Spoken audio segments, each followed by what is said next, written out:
First, I would like to send my thanks to my Tinoch bitch for supporting me with 30K through my bank account. No Lamb Thursday Tao and Gwen on T also supported me with 20K via Momo. Your support is a great motivation for me to release more fascinating stories. Don't forget to support me with a subscription and a like. And now, let's start today's fascinating story. It is said that those who experience the beauty of the Delursan Empire can be blinded by its splendor. In Delursan, a beautiful nation surrounded by seas and oceans, known as the Empire Blessed by God, Delursan was incredibly magnificent with many brilliant landscapes. The glorious ruler who reigned over the blessed empire was Ivieno II, a man who valued beauty above all else. However, the emperor was still not satisfied with the stunning magnificence of the empire. He hoped to paint the empire in more splendid colors. Bring me more brilliant things that please my eyes. Only when people began to feel suffocated by the splendor of the founding day celebration was he satisfied, praising, "This is true beauty." Suddenly, Ivieno was a little hesitant. "Who brought that rose?"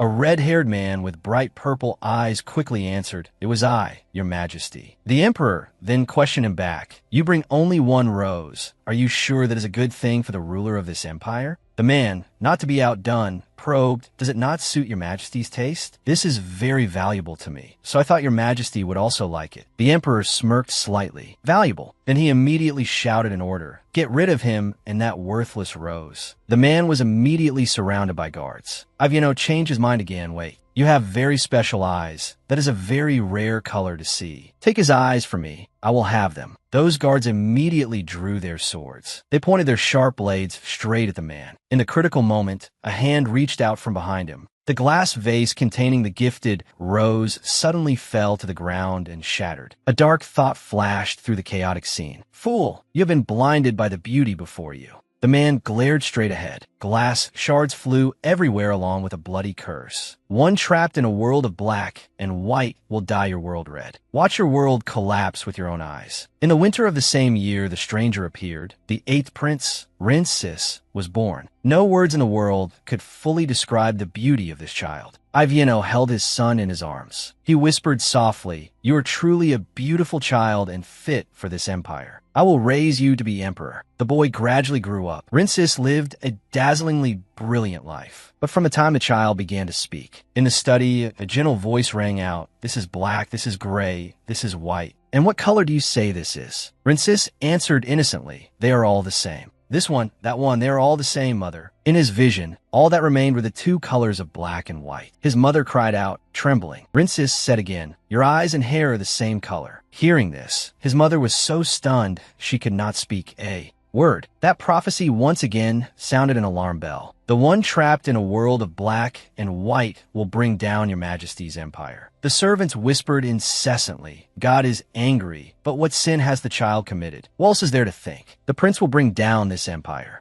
Ivieno angrily slammed his hand on the table. He held his forehead and lamented softly, "The boy can't see colors? How can that be? Teach the child about painting. If he sees beauty and starts to learn from it, it will be better." Despite the emperor's efforts, Rincis's world remained only in black and white. Finally, the emperor dethroned the prince, and Rincis was expelled from the palace. His mother tearfully hugged Rincis tightly in her arms. With tears in her eyes, she said, "My poor child, you must live in hiding. You cannot grow up as they wish. That way, we can still see each other again." Rincis immediately agreed, yes. He looked at her tears and called softly, "Mother." After that, Rincis continued to study painting until he was 15, but he continuously refused the lessons. The artists were afraid, gave up their teaching jobs, and fled. All artists, except for Prima Ben. She smiled optimistically. "Good work. The prince will surely be able to see colors." But what he hoped to see was not color, but his mother. 3 years passed. It was Rincis's 18th birthday, and he heard that his biological mother had passed away. Because of her death, Rincis lost his reason, and the first person to die at his hands was the one who worried about him, the unknown artist Prima Ben. Rincis held a sword stained with fresh blood. He whispered softly, "If you work hard, I will see colors." That sword glinted brightly, opening a chain of horrific massacres. Iviano gripped the picture frame in his hand. He looked at his son and called out urgently, "Rinsis." He spoke to his father in a low voice. "Do you know the only color I can see?" Iviano asked in a panic. "What have you done? You have finally grown up as the prophecy foretold." After those words were spoken, the once brilliant palace was stained red.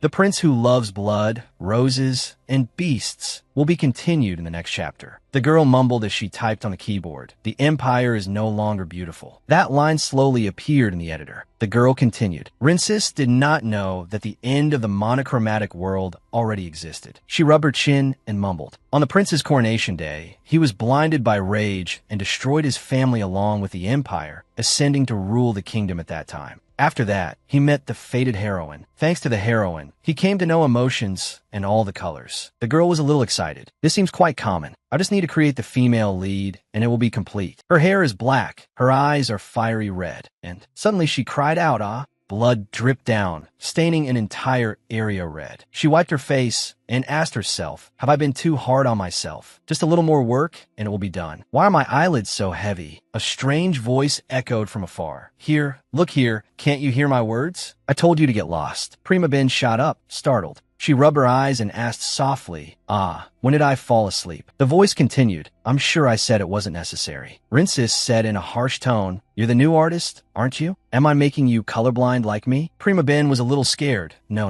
way. Rinsis. He was extremely annoyed and snapped. "Who gave you the nerve to utter my name with those lips?" Prima Ben thought to herself, "The face and voice that I created, it's exactly like in the novel." She pinched her cheek hard, finding it a bit unbelievable. A dream? Am I dreaming? Prima Ben's legs felt weak as she told herself. "Strange. Why does it hurt a little? What is this? I fainted from trying too hard to write the novel last night." Rinsis suddenly pulled her. He said decisively, "I don't need those art lessons anymore." Prima Ben cried out in a panic. He warned angrily, "If you come looking for me again, I won't leave you with legs to walk on. Now get lost." Prima Ben turned around in a panic. "Why yes, what was that?" She staggered away. Prima Ben hurriedly fled from this demonic place. On the way, she was overwhelmed by the luxury of the palace. Prima Ben thought to herself, "The pain feels so real. This is definitely not a dream." She cried out in regret. Suddenly, she passed by a mirror. Prima Ben hesitated and stopped. Seeing her reflection in the mirror, she whispered softly, "Why am I me?" And I become the supporting character Prima Ben, the first one to die. She was completely helpless. "I can't do anything. I have to find a female lead immediately to survive." She pieced together what had happened. I become the unknown artist Prima Ben. Oh my God. Have I been transported into my novel? Prima Ben bit her nails anxiously. But besides having black hair and red eyes, I don't know her name, age, or anything else. Rinsis is 15 years old. Now is when his impulsiveness reaches its peak. Once he gets angry, don't ask who his parents are. And the darkest thing, speaking of which, she immediately reassured herself. "No, I have to think positively. I wrote this novel with my own hands." She resolutely pursed her lips. "I have to think of a way to prevent the future. So the first thing I can do." Prima Ben gently opened the door. She thought of someone's cold eyes, that is to stop being afraid of Rinsis. He had never in his life seen someone so bold. Rinsis glared. "It seems my words weren't persuasive enough, were they?" A thought flashed through her mind and directly confronted him. He glared threateningly at Prima Ben. "Didn't I say I would make it so you couldn't come back?" He reached for the hilt of his sword. Then he decisively drew the sword from its sheath. Prima Ben was stunned, not knowing what to do. At this moment, Rinsis pointed the sword straight at her and shouted, "I will make it so you can never cross that threshold again." Faced with this threat, Prima Ben was startled and thought to herself, Rinsis has become more aggressive before meeting the female lead. I can't waste a single second in finding her. But how can I find her in an empire as vast as this? The fact that I only know what she looks like doesn't help. I don't even know her name or age. She observed Rinsis's murderous expression and couldn't help but be startled. Rinsis will meet many people. Whoever meets him would be better off running away. But how can I prove that he is harmless? Suddenly she smiled, an idea sparking in her mind. I'll just show them how well we get along. Prima Ben spoke confidently. "You will never attack me." Rinsis asked doubtfully, "What makes you think I won't hurt you?" Prima Ben smiled gently and replied, I can see it in your eyes. Prince, you are not that kind of person. At the same time, she thought smugly to herself, because I'm the author. She introduced herself again. I am Prima Ben, the one responsible for the prince's art lessons from today onwards. So please lower that dangerous sword. She tilted her head to one side, gently pushing away the sword tip that was threatening her life. You will cooperate with my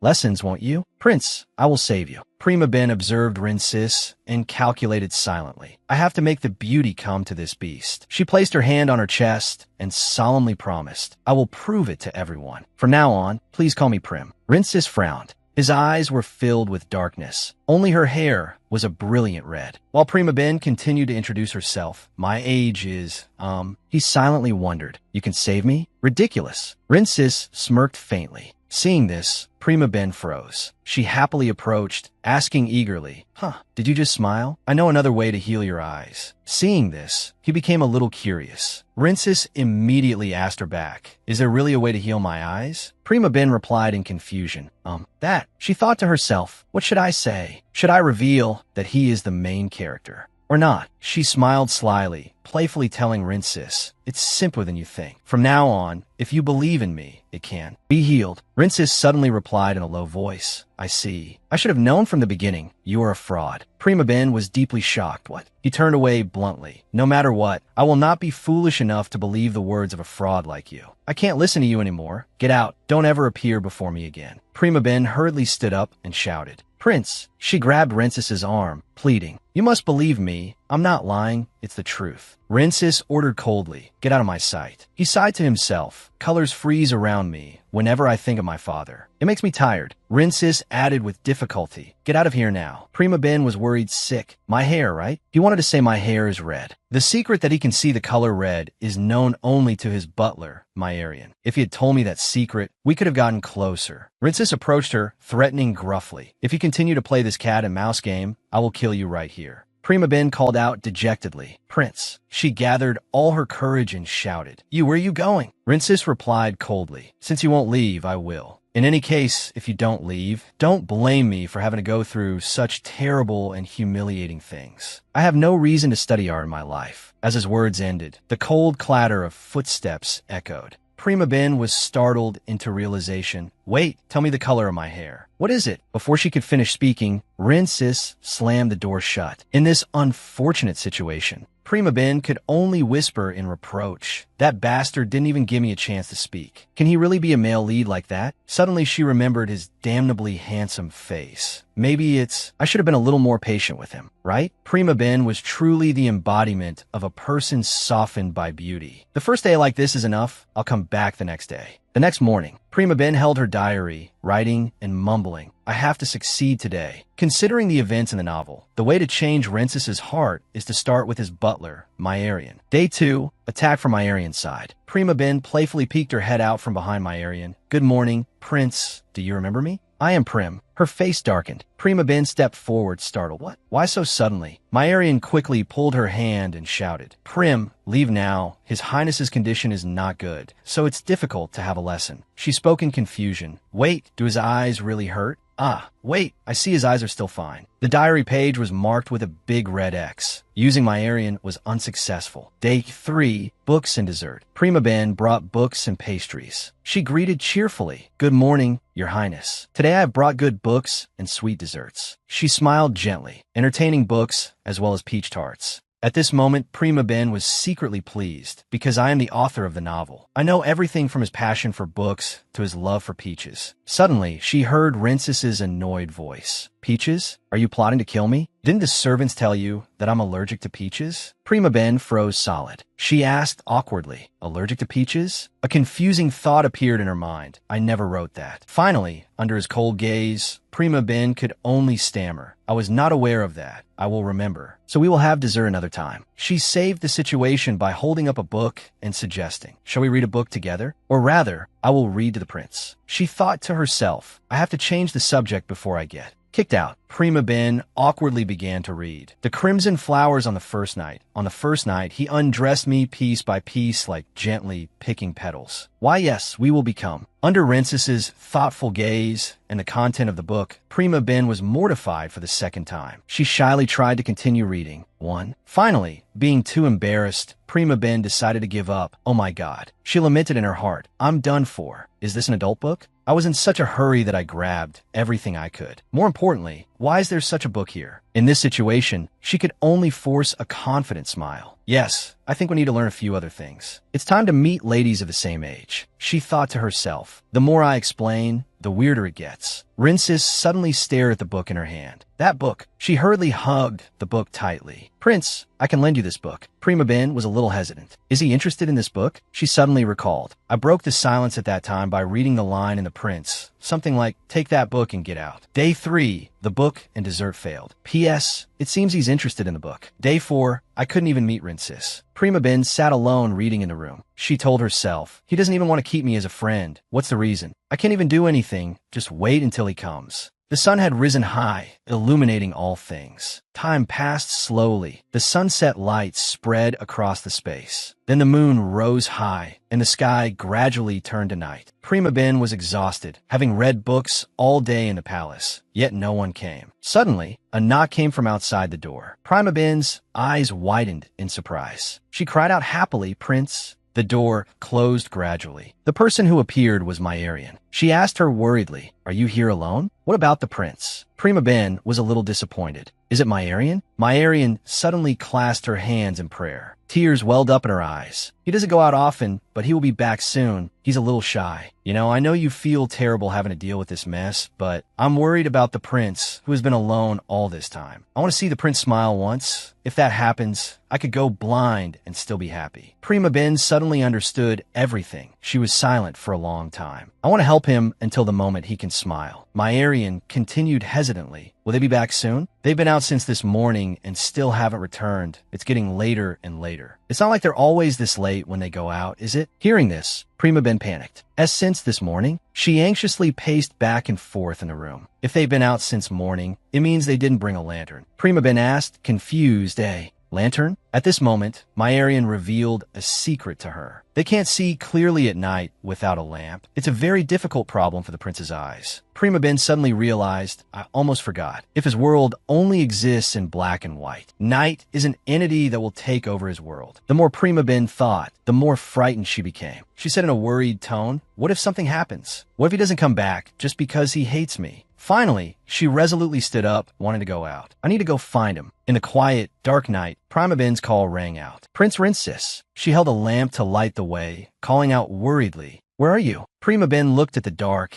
eerie forest before her and blamed herself. If I had written this world, he wouldn't have become afraid of the dark. She frowned with regret, thinking it's all my fault. Prima Ben suddenly thought of place. That's right, maybe he's there. She walked and called out loudly in a hurry. Prince Rinces. Suddenly, a source of light appeared before her. Light. Prima Ben rejoiced in her heart. He's there. She approached and called out, Prince Rinces, I was looking for you. Before she could finish her sentence, Prima Ben was stunned to recognize Rinces's blonde hair. Why is Rinces on the ground? It turned out there was a scuffle going on here. Rinces was the weaker one, fallen on the ground. The other party was David. His orange blonde hair and a contemptuous smirk spoke of his madness. Prima Ben worriedly hid behind a nearby tree trunk. Could that be? This is the sixth prince, David. He received all the king's love due to his spitting image of him until Rinces was born. The entire palace focused on Rinces's beauty, so David's attention was stolen. After that, although Run was exiled due to the prophecy, David's anger did not subside at all, because Run was still the most beautiful of the king's children. Back in the present, David was tilting his head and ordering the person next to him, what are you doing? I told you to try hitting him. There's a rumor that those who touch him get hurt and are forced to leave. Let's see if your eyes and hands are like those people's.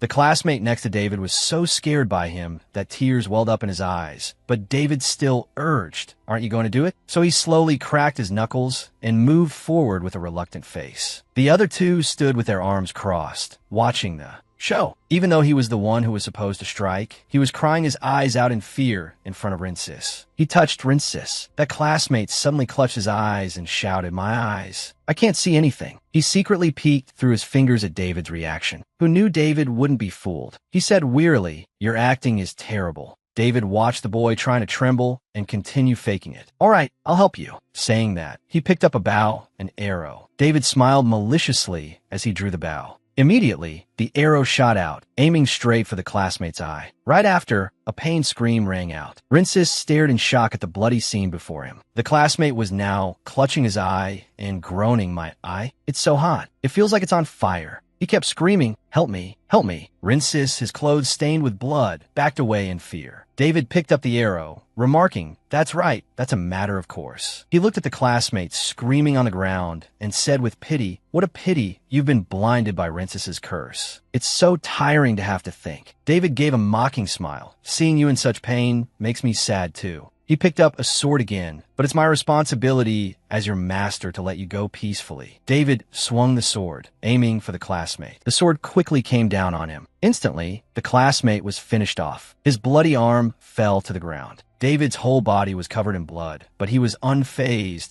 and even spoke cheerfully with a demonic face. "Look carefully, run." He pointed his finger at Rinsis's face and said, "Your existence is disgusting." Prima Ben had seen everything up to this point. She frowned in anger and thought, "What a true scumbag." She clenched her fists. "I have to save her first." On the other side, Rinsis had been pushed painfully to the ground. David swung his fist, wanting to punch him. The powerful fist came down, but Prima Ben had rushed over in time. "Prince, run." Rinsis heard someone call his name, and his eyes widened in surprise. Prima Ben worriedly hugged him, but she also quickly fell down. Prima Ben suddenly realized something. At this moment, David was confusedly pointing at her and asking, "Who are you?" Before Prima Ben could answer him, her nose was already bleeding profusely. She didn't care about herself and hurriedly asked Rinsis, "Prince Ren, are you okay? Why are you wandering around like a fool like that?" David, who was being ignored, cleared his throat angrily. He said bizarrely, "You're that artist, right? You requested a large salary. Who the hell do you think you are to interfere in our business? You've really opened my eyes, Run. No one has ever protected you like this, right?" Rinsis's face was bruised from the beating. After hearing that, his attitude immediately changed, his eyes flashing with indignation. Rinsis's fury made David shudder, but he quickly regained his composure. David smirked contemptuously. "Is there something wrong with your eyes? What can that artist do to help you?"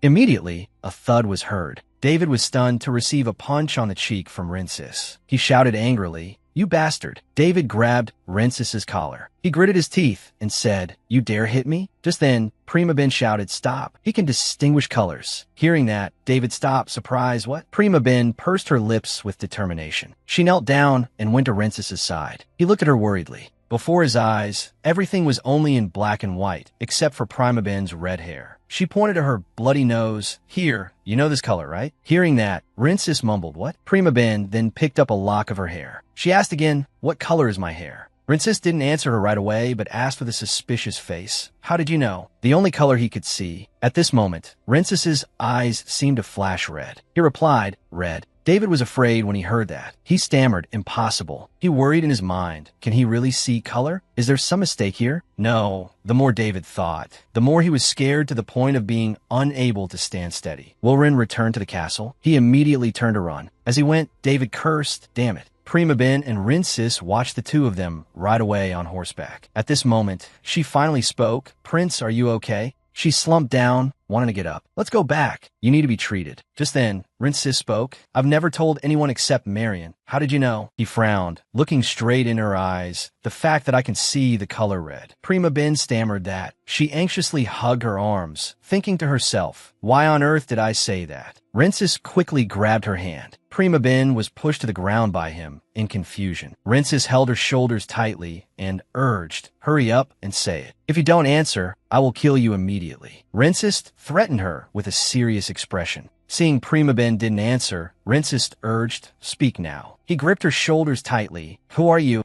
Rinsis threatened, "If you don't answer, I will kill you right now." Prima Ben thought anxiously, "This is bad. What should I do? I have to quickly think of an excuse." She closed her eyes tightly and said, "Marion, Marian told me. In her heart, she silently blamed herself. I'm sorry, Marian. Prima Ben explained. I told her that I wanted to know everything about my prince, and that I wouldn't leave until she told me. Rincest frowned as he listened to her justification. Marian did nothing wrong. If you're upset, please take your anger out on me. This is entirely my fault. Hearing that, Rincest let go of her, Marian. Prima Ben continued with a worried expression. I asked that because I want to help the prince. If I don't say something, they will continue to bully the prince. Rincest was at a loss for what to do, honestly. Prima Ben didn't take it to heart. She stood up quickly. Your Highness, we must go back before it gets darker. She extended her hand towards Rincest. Please take my hand. Be careful. It's dangerous. But Rincest reminded her with an unreadable expression. This is the last time. Don't get involved again. I can still win without you.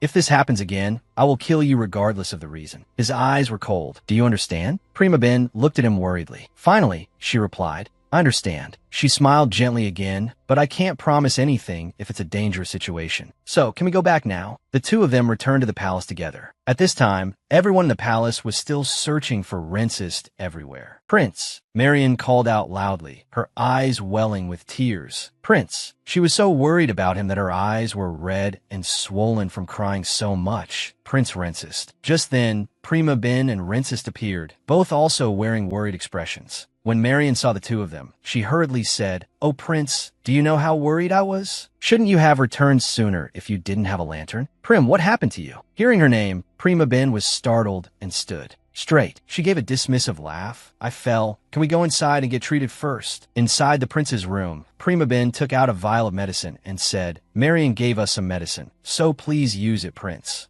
Rincest frowned as she brought some ointment in front of him. I don't need it. Hearing that, she looked at him timidly. Prima Ben protested loudly, but you're injured too. Perhaps realizing she was a bit loud, she repeated more softly, but her attitude was still very defiant. Your Highness is also injured. But Rincest still frowned in annoyance. I told you to leave me alone. Suddenly, a soft groan was heard. Prima Ben touched her nose, exclaiming, My nose suddenly hurts so much. Rincest paid her no mind. He curled his lips scornfully. Are you kidding me? He recalled a time before, when people had gossiped behind his back. This is a good improvement. No one will be beaten in the prince's palace anymore. Wait, were they even blind before they could protect? Somewhat. But at this moment, Prima Ben had approached him. She gently applied the medicine to Rincest's cheek. He frowned. What are you doing? But Prima Ben ignored his attitude. She asked caringly, It doesn't hurt, does it, Prince? In response was Rincest's gruff tone. Do I have to answer all of your questions or something? Hearing that, Prima Ben was frightened. Forgive me, but please allow me one more time. With that, she touched his neck again. This time Rincest was truly angry. He shouted, What are you doing? He stepped back, scolding her back off. Prima Ben noticed this action of his. Rincest quickly snatched the vial of medicine from her hand. Get out. She immediately wanted to take it back, but I'm not done yet. Rincest looked at her swollen and bruised cheek and said, Worry about your own face first. Hearing that, Prima Ben frowned in annoyance. But your Highness is injured. Please give me the vial. She tightly gripped the blood-stained part of Rincest's shirt.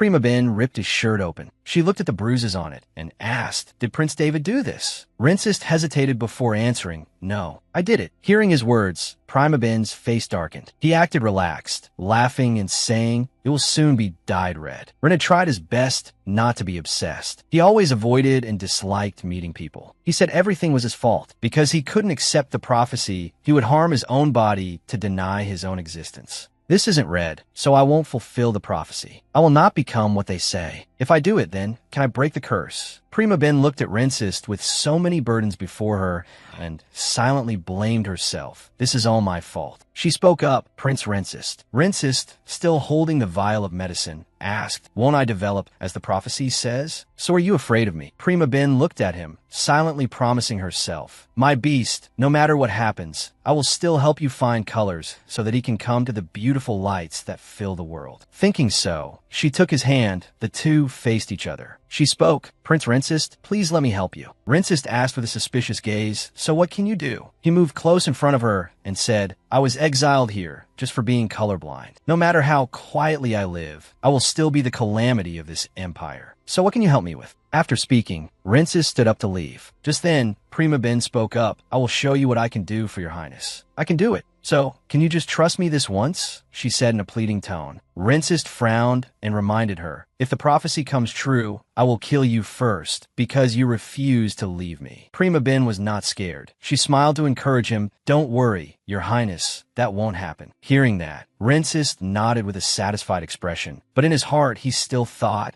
if I accept this, she will soon get tired and leave like the others. He looked at the happy Prima Ben before him, feeling she was so happy that she seemed to glow. She said, Your Highness trusts me, right? It'll be fine if I help you, right? I will definitely protect you. Rincest saw her happiness and felt confused. She is very happy about that. Suddenly he felt a tingling pain in his eyes. Why do my eyes hurt? The next day, Prima Ben was happily holding a book in her hand. When she met the maids in the palace, she cheerfully said, Good morning. Prima Ben thought to herself, my choice to shield him was the right one. Thanks to that, I've been able to get closer to Run. A greeting was heard, Teacher. Prima Ben smiled and replied, Marie, good morning. She asked Marie, what book are you holding? Marie immediately hid the book behind her back in embarrassment. I got it from the library because I was so bored. Prima Ben's sharp eyes noticed the troubles of dating. Marie hesitated, not wanting to show the book. Prima Ben cheerfully nudged Marie and teased her. Let me guess, you only look at him from afar and don't dare to talk to him, right? Hearing that, Marie's eyes widened in surprise. How did you know so well? Prima Ben smiled and replied, because you're relying on a book. Not every book can answer questions about dating. Marie immediately asked back, so what should I do? Prima Ben enjoyed the admiring look Marie gave her. She thought smugly to herself, I feel like a real professional. At this moment, Marie was still looking at her with sparkling eyes. Tell me, Prima Ben pretended to hesitate. This is valuable information. She thought to herself, actually, I don't have much experience in relationships either, but as a romance novelist, I know what to do with a dull heart. She looked at the curious Marie before her, wondering, there's still some time before Ren's class. Should I help her? After thinking, Prima Ben said, I can't not help. She smiled warmly. I'll tell you what I know, but first, tell me your concerns. Prima Ben decisively closed the book after giving the maids her advice. They exclaimed excitedly, oh my, really? Coincidentally, just as Rincest was passing by, he found it too noisy and stopped out of curiosity. Why is it so loud? Peeking through the door, he heard more exclamations. Wow, that's amazing. He decided to open the door and step in when he heard the maids excitedly gossiping. She's just like a fortune teller. The scene before him couldn't help but startle him. Prima Ben was surrounded by a crowd of maids. They were enthusiastically praising her. Didn't I tell you that Prim knows everything? A maid with light brown eyes shyly asked Prima Ben, would it be okay if I send a letter asking to meet him first? What if he doesn't like it? Like a true love guru, she decisively offered a plan. Why don't you just send it to test him first? Show him that you like him. The maid was still hesitant and stammered.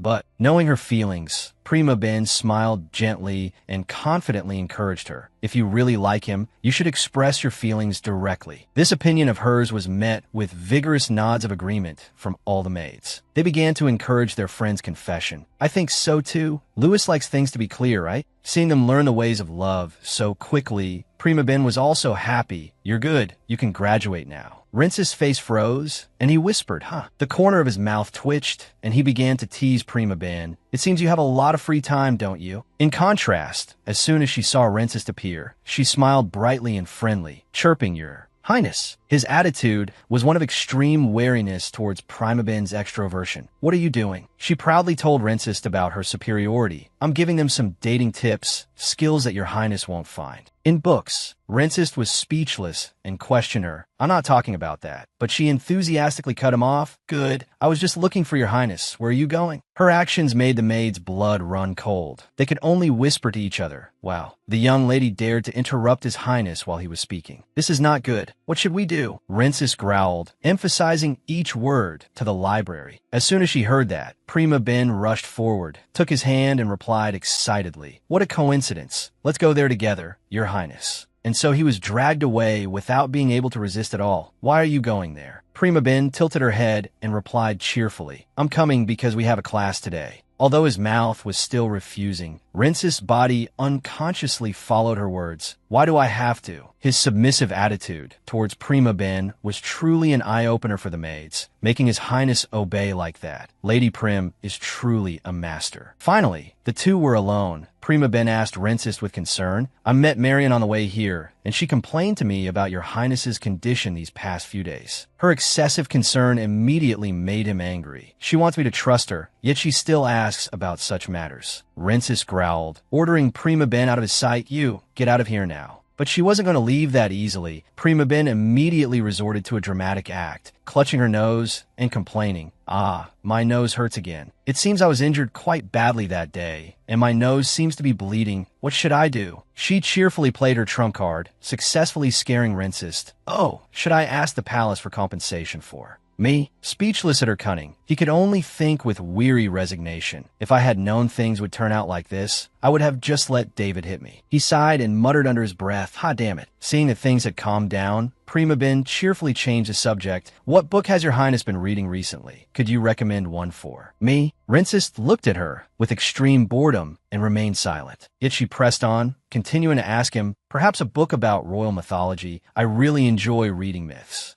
Knowing he couldn't escape, Rincest threw a book at Prima Ben. Receiving the book in her hand, she beamed and exclaimed, "This book, did your highness give it to me?" Rincest coldly called out her trick. "If I didn't, you would just keep rambling." Not at all bothered by his distant attitude, Prima Ben replied cheerfully, "Thank you for the recommendation, your highness. I will be very happy to read it." Rincest, at his wit's end with her, could only shake his head in resignation. Prima Ben excitedly opened the book and began to read immediately. Let's see. The title is The Relationship Between Blood and the King. After reading the title, all her enthusiasm for reading vanished. Do people actually read this stuff? Glancing at the tall stack of books next to her, she was curious to try another one. This won't do. Are there any other books to read? Prima Ben quickly picked up another book to look at. She excitedly buried her face in it to absorb it. The myths of the founding of the Delhi Sun Empire. During that time, the people suffered from drought, but their suffering and hardship made God turn back time and make the land fertile. The Almighty God with time and his affection great enough to use his power. Smelling of fanaticism, she closed it and set it aside. But she was still determined to check out other books. This one won't do either. Prima Ben decisively requested of Rincest, "I want something simpler." He replied indifferently, "I have no interest in your taste." Still not giving up, Prima Ben gently pleaded with Rincest, "But I do." Her persistence earned Rincest's admiration. "What your highness likes and dislikes."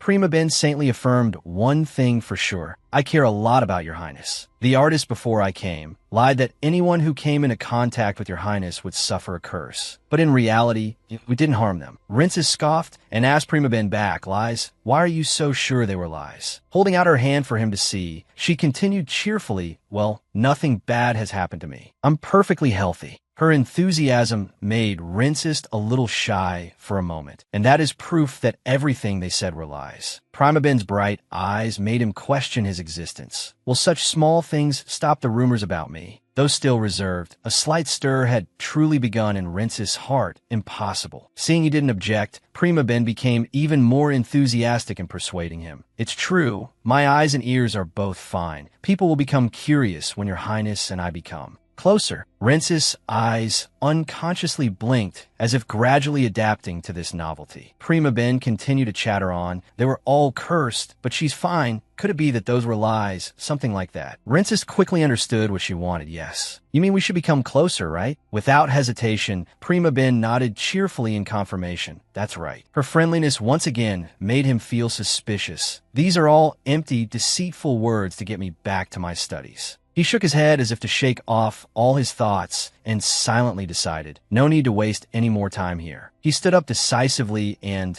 said to Prima Ben, "Do I look like I have time to listen to this nonsense? Get out of the way. I'm leaving." She asked Rincest naturally, "Where is your highness going?" Without waiting for his answer, Prima Ben stood up directly. Rincest froze, stunned. "What is it?" Yet Prima Ben, not caring in the slightest, replied cheerfully, "I will follow you. It's class time now. Is it strange for the instructor to follow your highness?" Rincest replied to Prima Ben in a low, rejecting tone, "No, don't follow me." Knowing she would still follow him, he decided to pull rank. "This is an order." Prima Ben was stunned and repeated the two words, an order. Then she suddenly realized the meaning of those two words. That, wanting to but unable to defy the order, she could only call out helplessly to Rincest, "Wait, that order is unfair." He paid her no mind, slamming the library door shut and disappearing. His attitude bothered Prima Ben greatly. Why did His Highness become like that? He's quite aggressive. The next day, under the evening sun, Rincest stood by the window, silently observing Prima Ben below. Marian approached and spoke cheerfully.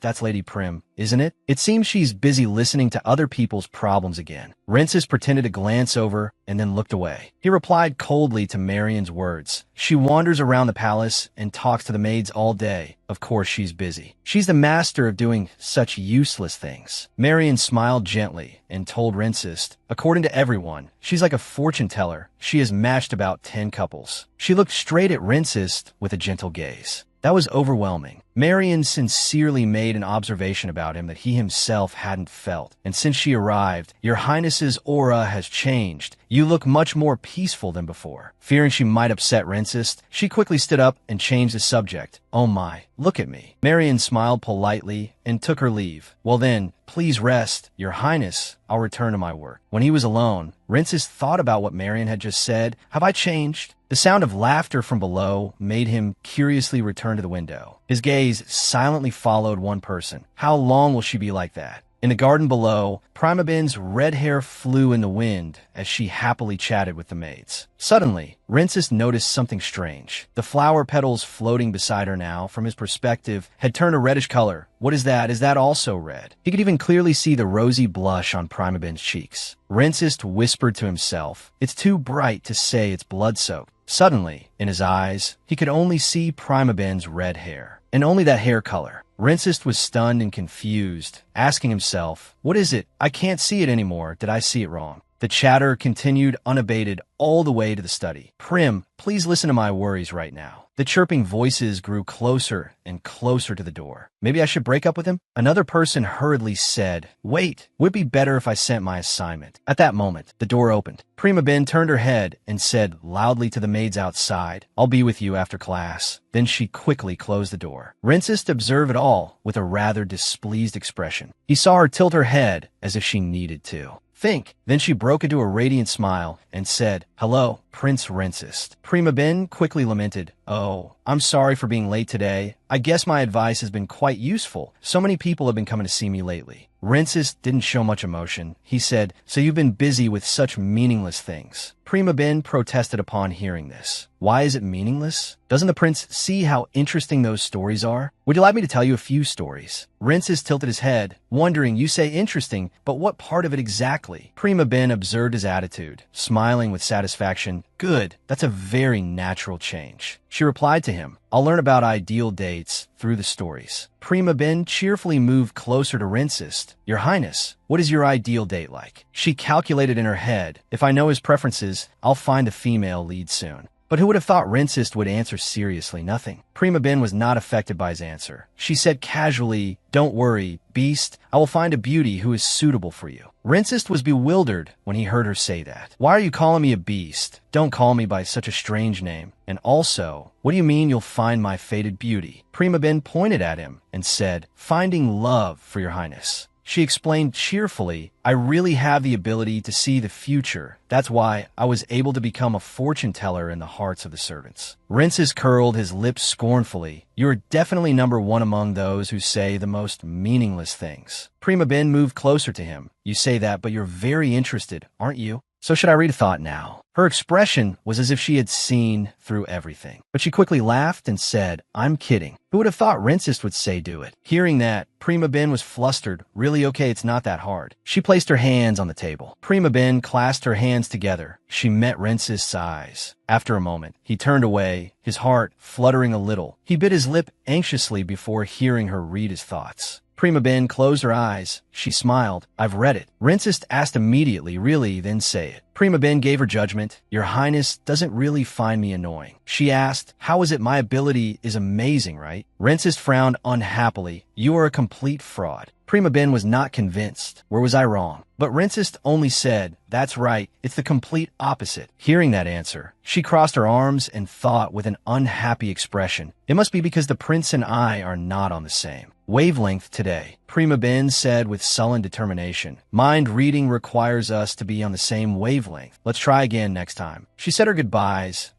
If I stay any longer, the prince will get bored, so I'll take my leave. There are more important goals than the drawings, so please just trust me, Prince Rincest. Prima Ben stood behind the door. She smiled and spoke to him. "I'm very happy that your highness had a real conversation with me today." Hearing that, Rincest was also surprised. Prima Ben said again, "Good night," and then closed the door. Rincest sat still in his place and wondered, is she happy because she doesn't feel annoying? He silently closed the book. He couldn't help but think, because of me? Thinking that, Rincest's face quickly turned red. The next morning, Prima Ben's loud call was heard. At the same time, she opened the door to the room, Prince Rincest. Rincest seemed shocked by this action of Prima Ben's. He scolded her. "Don't you even know how to knock?" Prima Ben explained anxiously, "I'm sorry, I was in a hurry." Rincest stared at her. "What do you want now?" Prima Ben then said cheerfully, "The cherry blossoms have bloomed. They've really bloomed. Let's go see them together." He sees the color red because of his feelings of hatred. So does that mean if he feels other emotions, he will also see other colors? Prima Ben pointed towards the window frame. "It will look even more beautiful if you come closer." She approached the window. "This will be the moment you see it. Your highness only smiles with the servants. And you say that's enough?" Prima Ben smiled persuasively at him. Suddenly, she realized something and turned to ask him, "What's wrong, your highness?" Rincest, having been discovered, jumped to his feet and swore, "Damn it." Prima Ben also looked up. "What is it? Was your highness watching me from these windows?" He frowned and denied it. "You're too noisy, that's not it." So Prima Ben started rambling, annoying Rincest even more. "Really? What should I do with our beast, prince? It will be good." Rincest was also gradually persuaded by her. He hesitated, that kind of thing. Suddenly 2 maids appeared. They were panicked. "Prince, what brings your highness here?" Seeing the expressions on their faces, Rincest thought to himself, "That's why I don't want to go out. I haven't even done anything." But because of the prophecy, just because I can't distinguish colors, the more Rincest thought, the more annoyed he became. Looking at those frightened faces, Rincest knew, everyone is afraid of me. He turned a step inside. "I shouldn't have come." Just as he turned his back, Prima Ben spoke up, "Prince, where are you going?" She comfortably placed her hand on him. The other maids were stunned to see it. Prim's hand is touching the prince's hand. The 2 of them talk to each other. "That's right, but she's not in any pain. But the rumors say that if you touch the prince, you'll be seriously injured." At this moment, Prima Ben was still pulling on Rincest's hand and arguing. "How can you just leave without a word? You just came out? You should at least look around first." She took his hand and pulled him to a place. "Look, it's so beautiful." Prima Ben pointed at the brilliantly blooming flowers. Rincest looked down in the direction she pointed, but before his eyes were only simple black and white. "Over here." Prima Ben was picking the flowers. Just picking this one, and she put them on her ear and then smiled radiantly, asking him, "Aren't they beautiful?" Rincest was immediately taken by the beauty before him.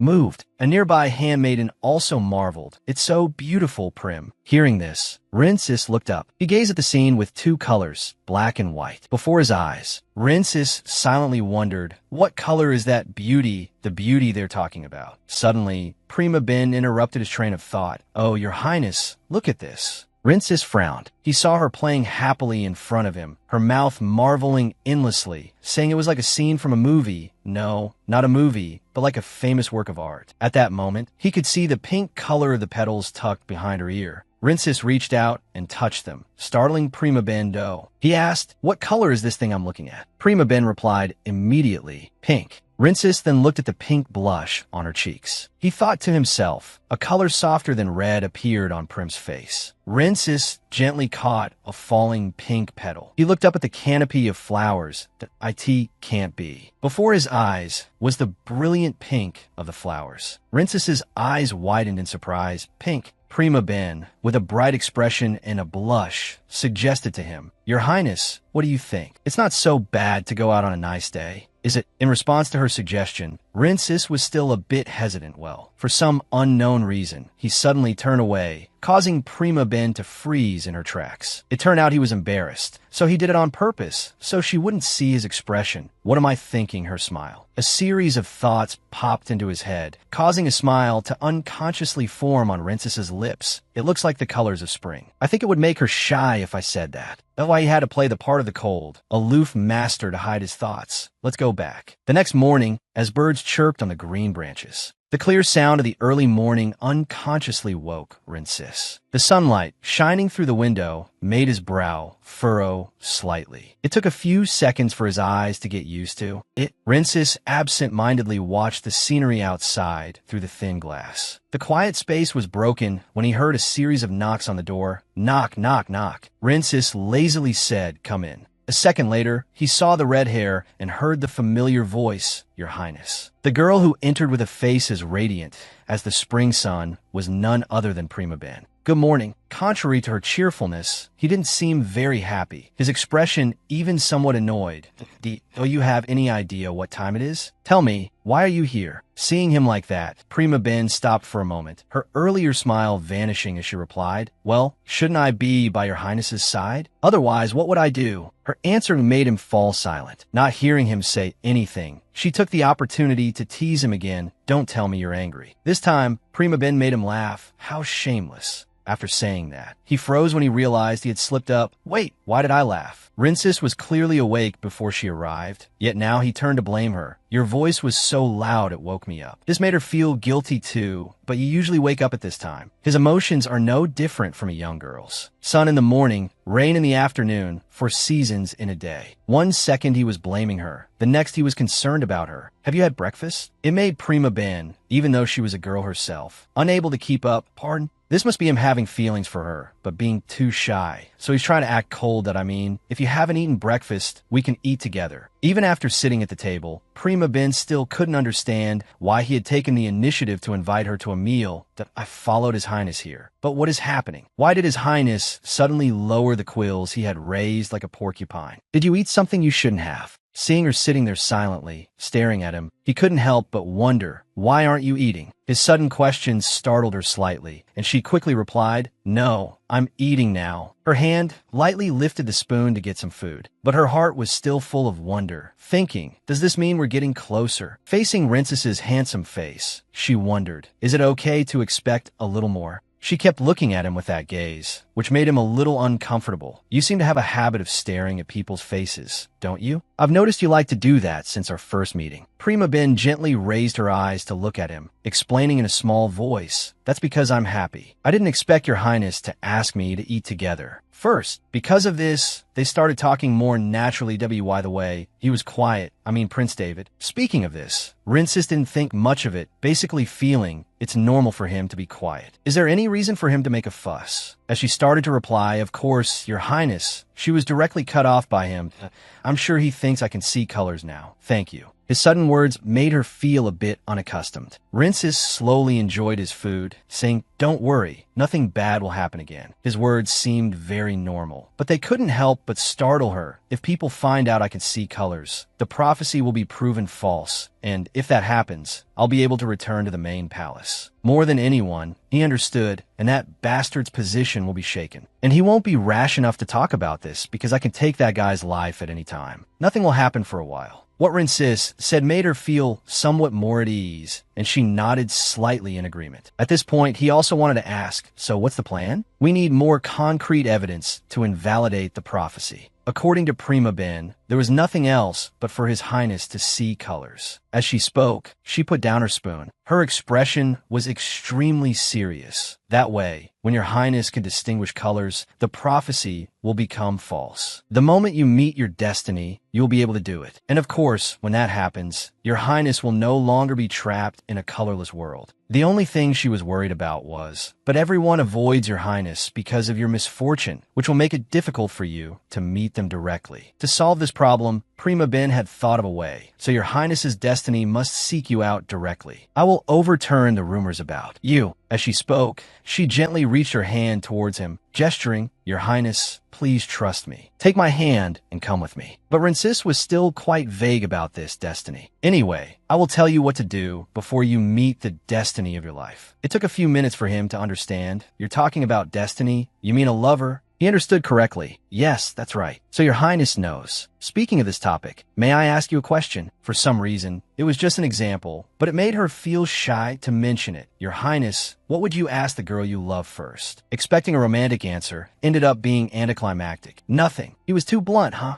Putting that aside, if he didn't know how to start a conversation with a girl, she would guide him out of course. First, you need to exchange words and chat naturally. For example, what kind of tea do you like? May I treat you to one? And so on. Rinsis didn't seem very interested in her lesson on wooing girls. He just felt it so annoying. Do I really have to? On the contrary, Prima Ben was extremely enthusiastic, of course. Since we're here, let's practice with me. Her suggestion made him freeze up upon hearing it. What? He frowned to confirm. You want me to talk to you as if you were my destiny? Seeing how flustered he was, it was clear he didn't want to ask. So she would take the initiative. Yes. What kind of food do you like, your highness? I really like desserts. This topic seemed to suit Prima Ben well, so she chattered on. That's right, I had a strawberry tart for afternoon tea yesterday. You know, it was really delicious. It was my first time eating that kind of cake. It was really great. Her constant chattering in his ear only made Rinsis more annoyed. At this point, he had to interrupt. Stop. He didn't hesitate to complain. You're so noisy, like drops of blood dripping into my ear. Being interrupted by him twice in one day made Prima Ben a bit uncomfortable. She frankly criticized, but your highness, you shouldn't interrupt when someone is talking. If you do that on a first meeting, it's certain. Her mouth seemed to be going a bit too far. His glare would make it shut up. That look from Rinsis made her flinch unconsciously, and she quickly corrected herself. Nothing is certain in this world, right? It's meant to change the situation. Saying that made his brow relax a little. Even after being reminded, she stubbornly continued to talk about it. Anyway, that tart was really delicious, so next time I'll bring some and your highness should try. It really made him unable to not frown. At this point, he couldn't take it anymore, directly stood up and made up an excuse to leave. My eyes hurt. I'm done eating, so I'm leaving first. This made Prima Ben think she had done something wrong, and she tried to call him back. Your highness. The only response to her call was a loud slam of the door. It really left her speechless. Why in such a hurry, like a spring kite? All right, there's still plenty of time, and we can practice later. Rinsis had already left, so she had no reason to linger. Who would have thought that, after just a few steps, someone would call her from behind? Prim, turning around, she saw Jillian greeting her with a friendly smile. It's good to see you here. He also had something to tell her. I found out what you asked about last time, the meeting place of the Ladies' Society. Hearing this, Prima Ben's expression was one of utter astonishment. You found it. His face turned serious as he said, but time is very tight. The meeting is today. Even by carriage, it would be hard to get there in time. She tried to find a glimmer of hope when she asked him again, is that so? But his nod told her it was hopeless. A sense of anxiety rose in her because the lesson is about to start. Will it be okay? Her eyes unconsciously glanced towards Rinsis's room. The thought in her head was immediately dismissed. There's no way he's waiting for me, especially when he always finds me annoying. But then her own thoughts made her mood sink. But we had a meal together. In the end, she decided to put him aside and go do the other thing. Jillian, let's go. Because she guessed, at the ladies' gathering, Rinsis's destiny might be there. He was in his room and learned from his maid. She went out. All right, you may leave. Before leaving, the maid didn't forget to bow respectfully. Looking at his face, you could tell he wasn't happy at all. Went out. His scowling eyes glanced towards the strawberry tart that had been prepared. It turns out he did care about her preferences, but was too shy to say it. Always putting on a show, it seems my efforts in preparing this were all in vain. After saying that, he realized, that's right, why do I have to care whether she goes out or not? Rinsis was stopped in his tracks by this internal struggle. Just like that, he sat alone in his room, questioning himself. So, she probably won't come to the lesson today, right? On this side, after a while on the road, Prima Ben finally arrived at the location of the ladies' gathering. Is this the place? Jillian replied with a firm expression, definitely. I had to do a lot of snooping to get this information. Anyway, what an excellent night. Thank you, Jillian.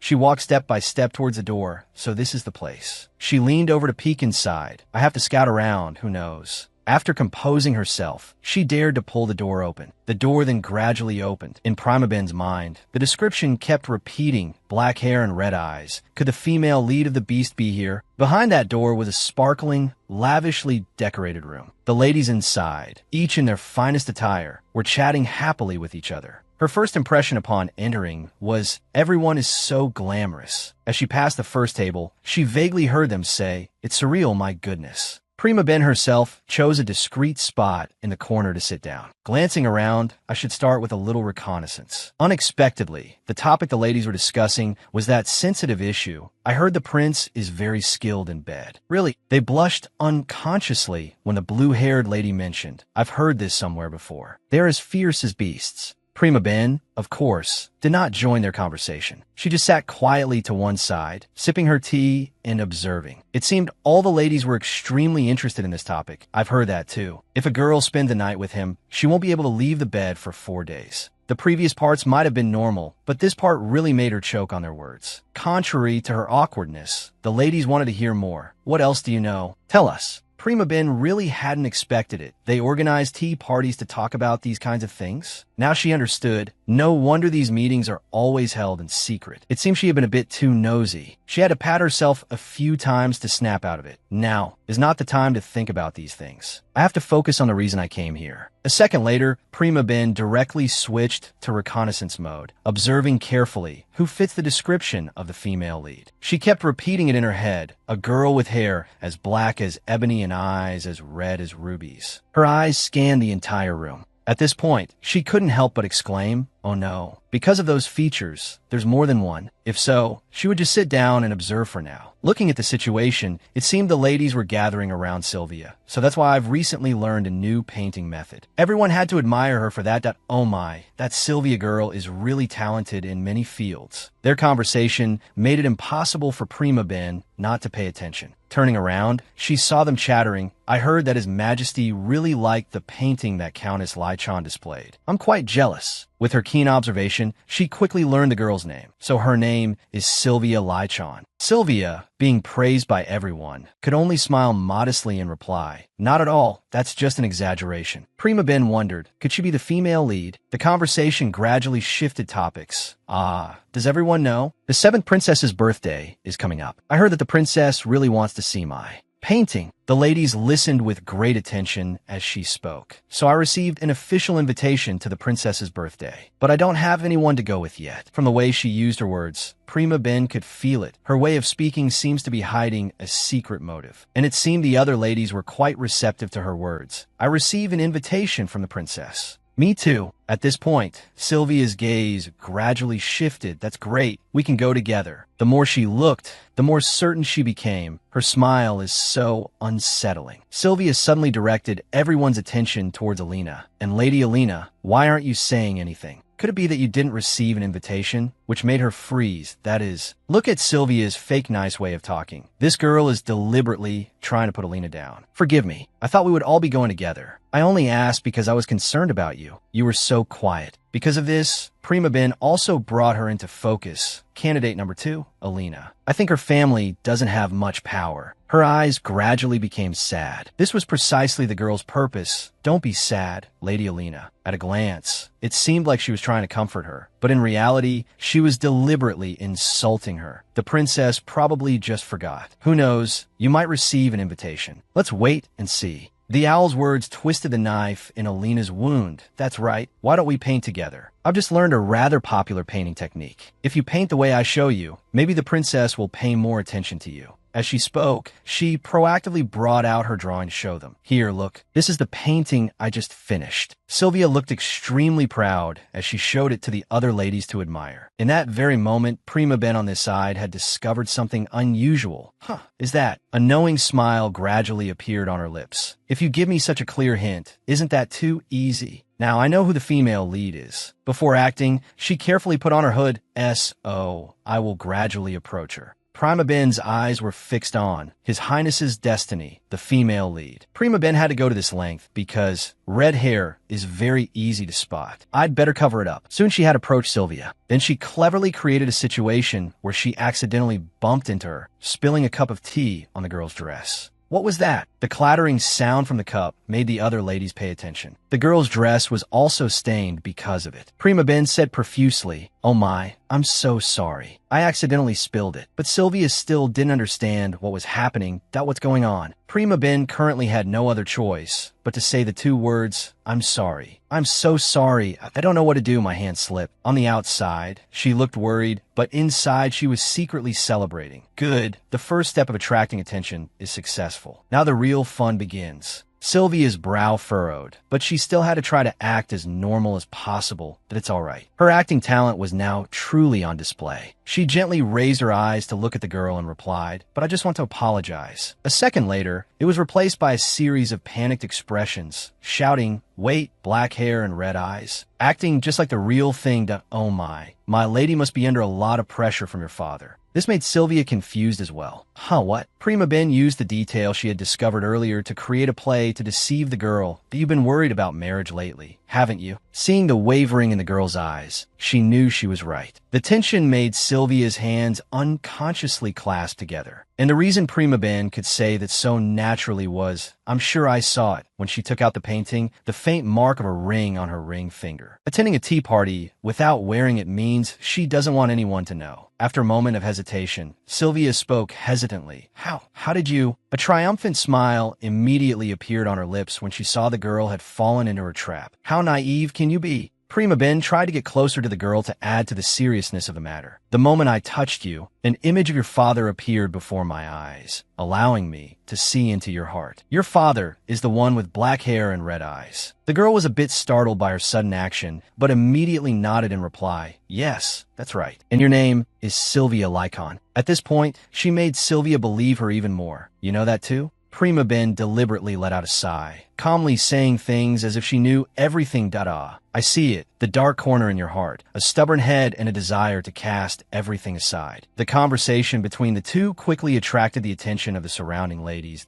I take it back, to be able to know that instantly, maybe she really can see through everything. Her voice continued to echo steadily in the room. "It seems the lady does not have a good impression of the person her father has chosen." At this point, Sylvia let go of her barriers and shared her true feelings with Prima Ben. "You're right. I expected a lot, but he is too narrow-minded." The main event was just beginning. She deliberately left a sentence hanging. "That person, there's a way to leave him." She successfully made the girl believe her completely. "Really? Please tell me." Prima Ben emphasized that, but breaking a bond destined by heaven is not an easy thing. Fearing she would leave because of that, the girl quickly grabbed her shoulder to hold her back. "Wait, please don't leave yet." Of course, she wouldn't do that. Her plan wasn't finished yet. "I guess we could try. It will be fine if it just makes her suffer a suitable punishment for her rude behavior." Prima Ben slowly instructed the girl. "Now, follow me. Place your hand on your left chest." Not only Sylvia, but even the other ladies followed her words. Her angelic smile was ever present on her lips. "Now, confess all the sins you have committed today." Sylvia heard this and asked doubtfully, "Is that all?" Then, without hesitation, she quickly turned and rushed towards Alina. She said profusely, "Lady Alina, please forgive me for what I did today." The girl's attitude did a complete 180, making her dizzy. After her came the other ladies. "Me too. I was just following Lady Sylvia's request." "Me too." At that point, Prima Ben spoke up. "Has everyone said everything they wanted to say? Now you can all go home. Maintain that repentant attitude until you fall asleep. Otherwise, destiny will pair you with your destined person." These fabricated words of hers actually scared them, and they all trembled silently because of it. Following Prima Ben's words, they all went home one by one. This meant that her play was over.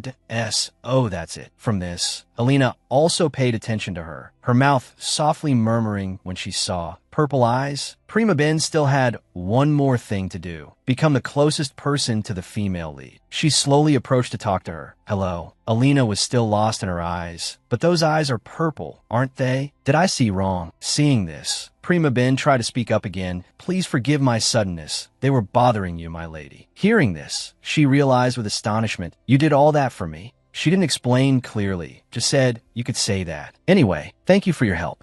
The shards are still here." She proactively suggested, "Let's clean up together." Her lack of confidence made Alina's eyes always look so sad. She couldn't help but be moved by her earlier actions. "Thank you. I honestly feel more at ease now." The two of them chatted and became friends while picking up the shards. "Really? I bet they're still trembling all the way home." It was thanks to Prima Ben that her smile reappeared. Thank you so much. Looking at Alina at such a close distance, she became even more certain of her guess. Soft and fresh lips, red eyes with a hint of emerald green. This is the one. Thinking this, Prima Ben slowly approached her. My lady, do you believe in destiny? Suddenly being asked again, what are you? Are you a sorceress? Her rather abrupt question made her startle and tremble. If I were a sorceress, I would have taken care of them in a heartbeat. I wouldn't have needed to act so much. Hearing the way you talk, I guess not. Putting that aside, more importantly, we were talking about the 7th princess's birthday. Could I know more about it? Alina was also very willing to explain to her. Her birthday falls during the transition from summer to autumn. Is that right? To befriend her, Prima Ben also proactively suggested, I heard you talking earlier. Could you please show me your artwork? Alina was still a bit shy about this, my artwork. She skillfully chose her words to help close the distance between them. To be honest, I don't come from a royal family, so it's hard for me to know about high-level techniques. And it seems you have your works with you. If it's not a problem, can I take a look? Looking at her expression, it seemed she was quite insecure about herself. Then please don't look at my painting. It would be better if you admire the other paintings. In the exhibition, nevertheless, she still gathered her courage and took out the painting.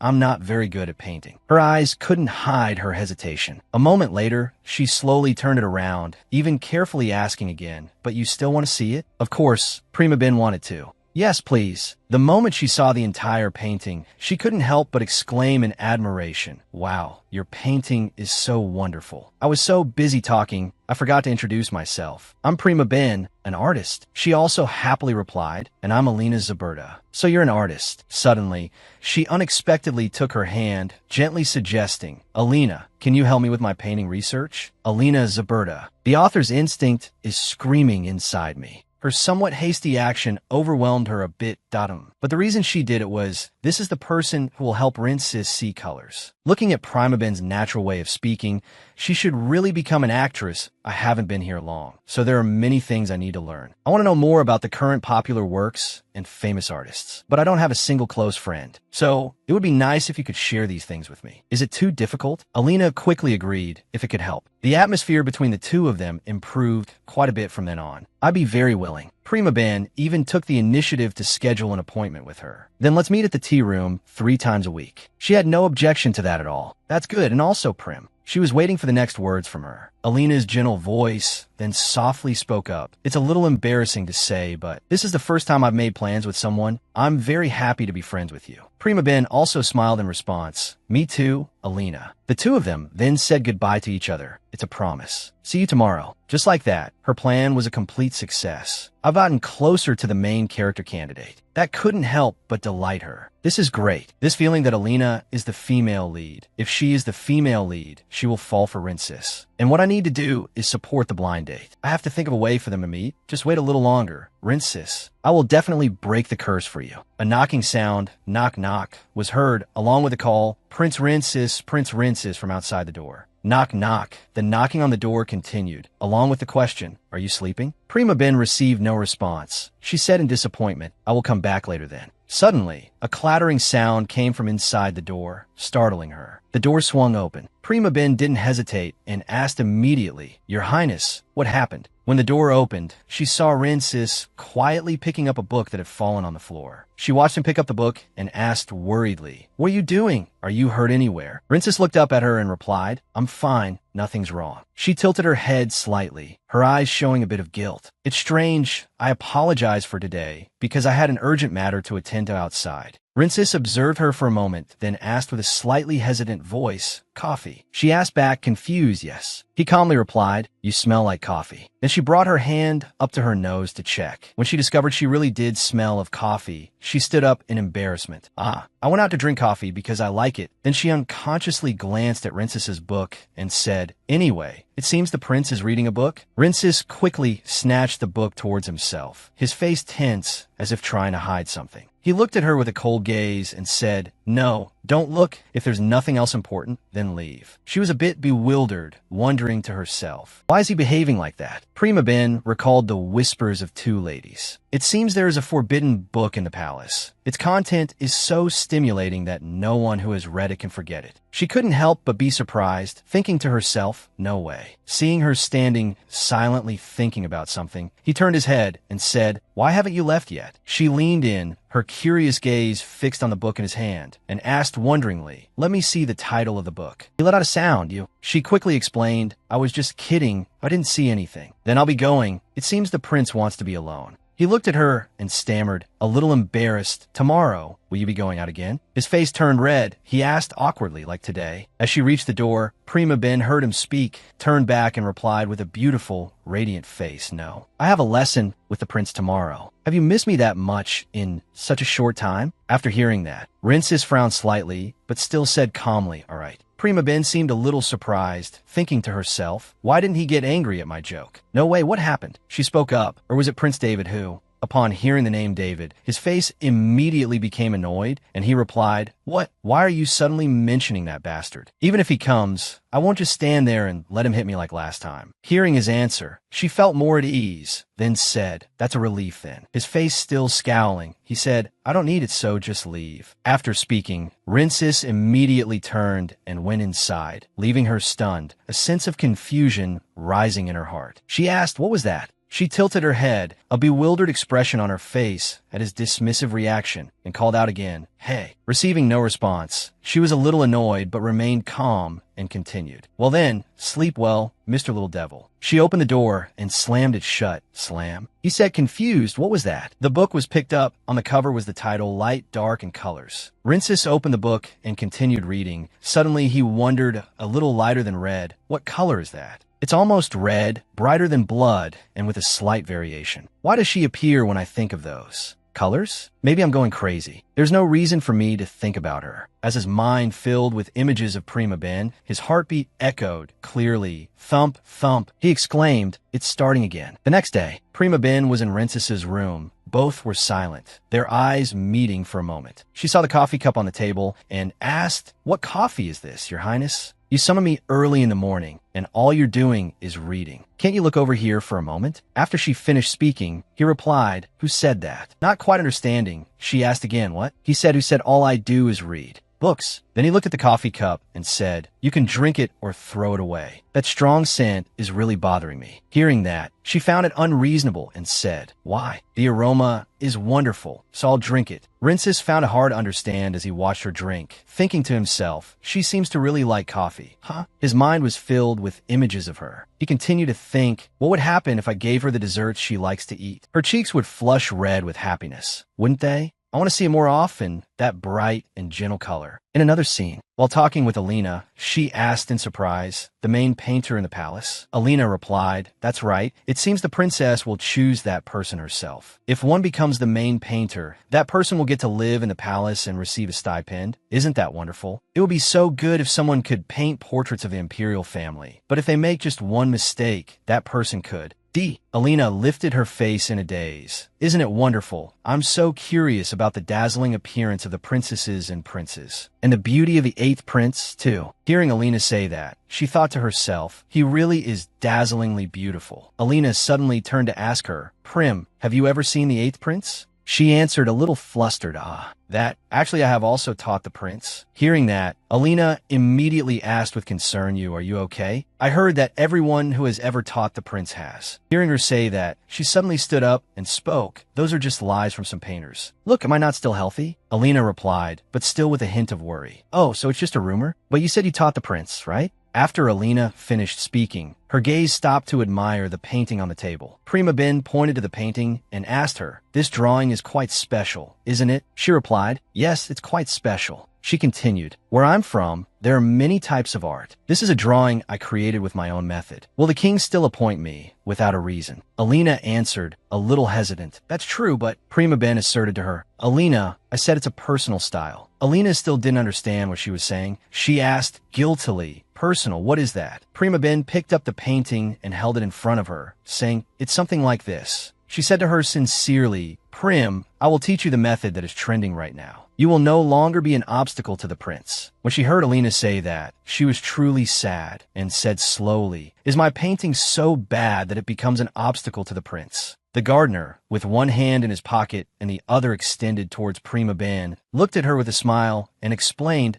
"I didn't mean to eavesdrop, but I accidentally overheard your conversation in the garden that you were looking for a forget-me-not flower." He held out a bouquet and asked, "Is this it? This is the flower you were looking for." Prima Ben replied, "You are so thoughtful." Praised by her, the gardener cleared his throat modestly. "No, the seed plants are sent every month, so I can also give it to you." Hearing that, Prima Ben just squinted and smiled, thinking to herself, "I really want to show it to Rin someday." Looking at the deep blue flower that seemed to glow in her hand, Prima Ben exclaimed out loud, "Forget-me-nots are so much like Rin." The reason is because after the curse is lifted, Rin's deep blue eyes will gradually turn sky blue. But she kept this to herself, not telling the gardener. The more she thought, the more pensive Prima Ben's expression became. Of course, right now, we can't see any trace of that blue color. But I will definitely tell him when the curse is broken. That's the similarity with the crown prince's eye color. That's why I always think of him whenever I look at this flower. But then she suddenly realized she had been out for a while when she noticed it was getting dark and decided to return immediately. "Ah, it's very late. I should go now. Magadrin, thank you very much." Hearing that, it seemed the gardener wanted to say something more to her, so he tried to call out to keep her there. Wait, Prim." But by then she had already run off, not hearing his call.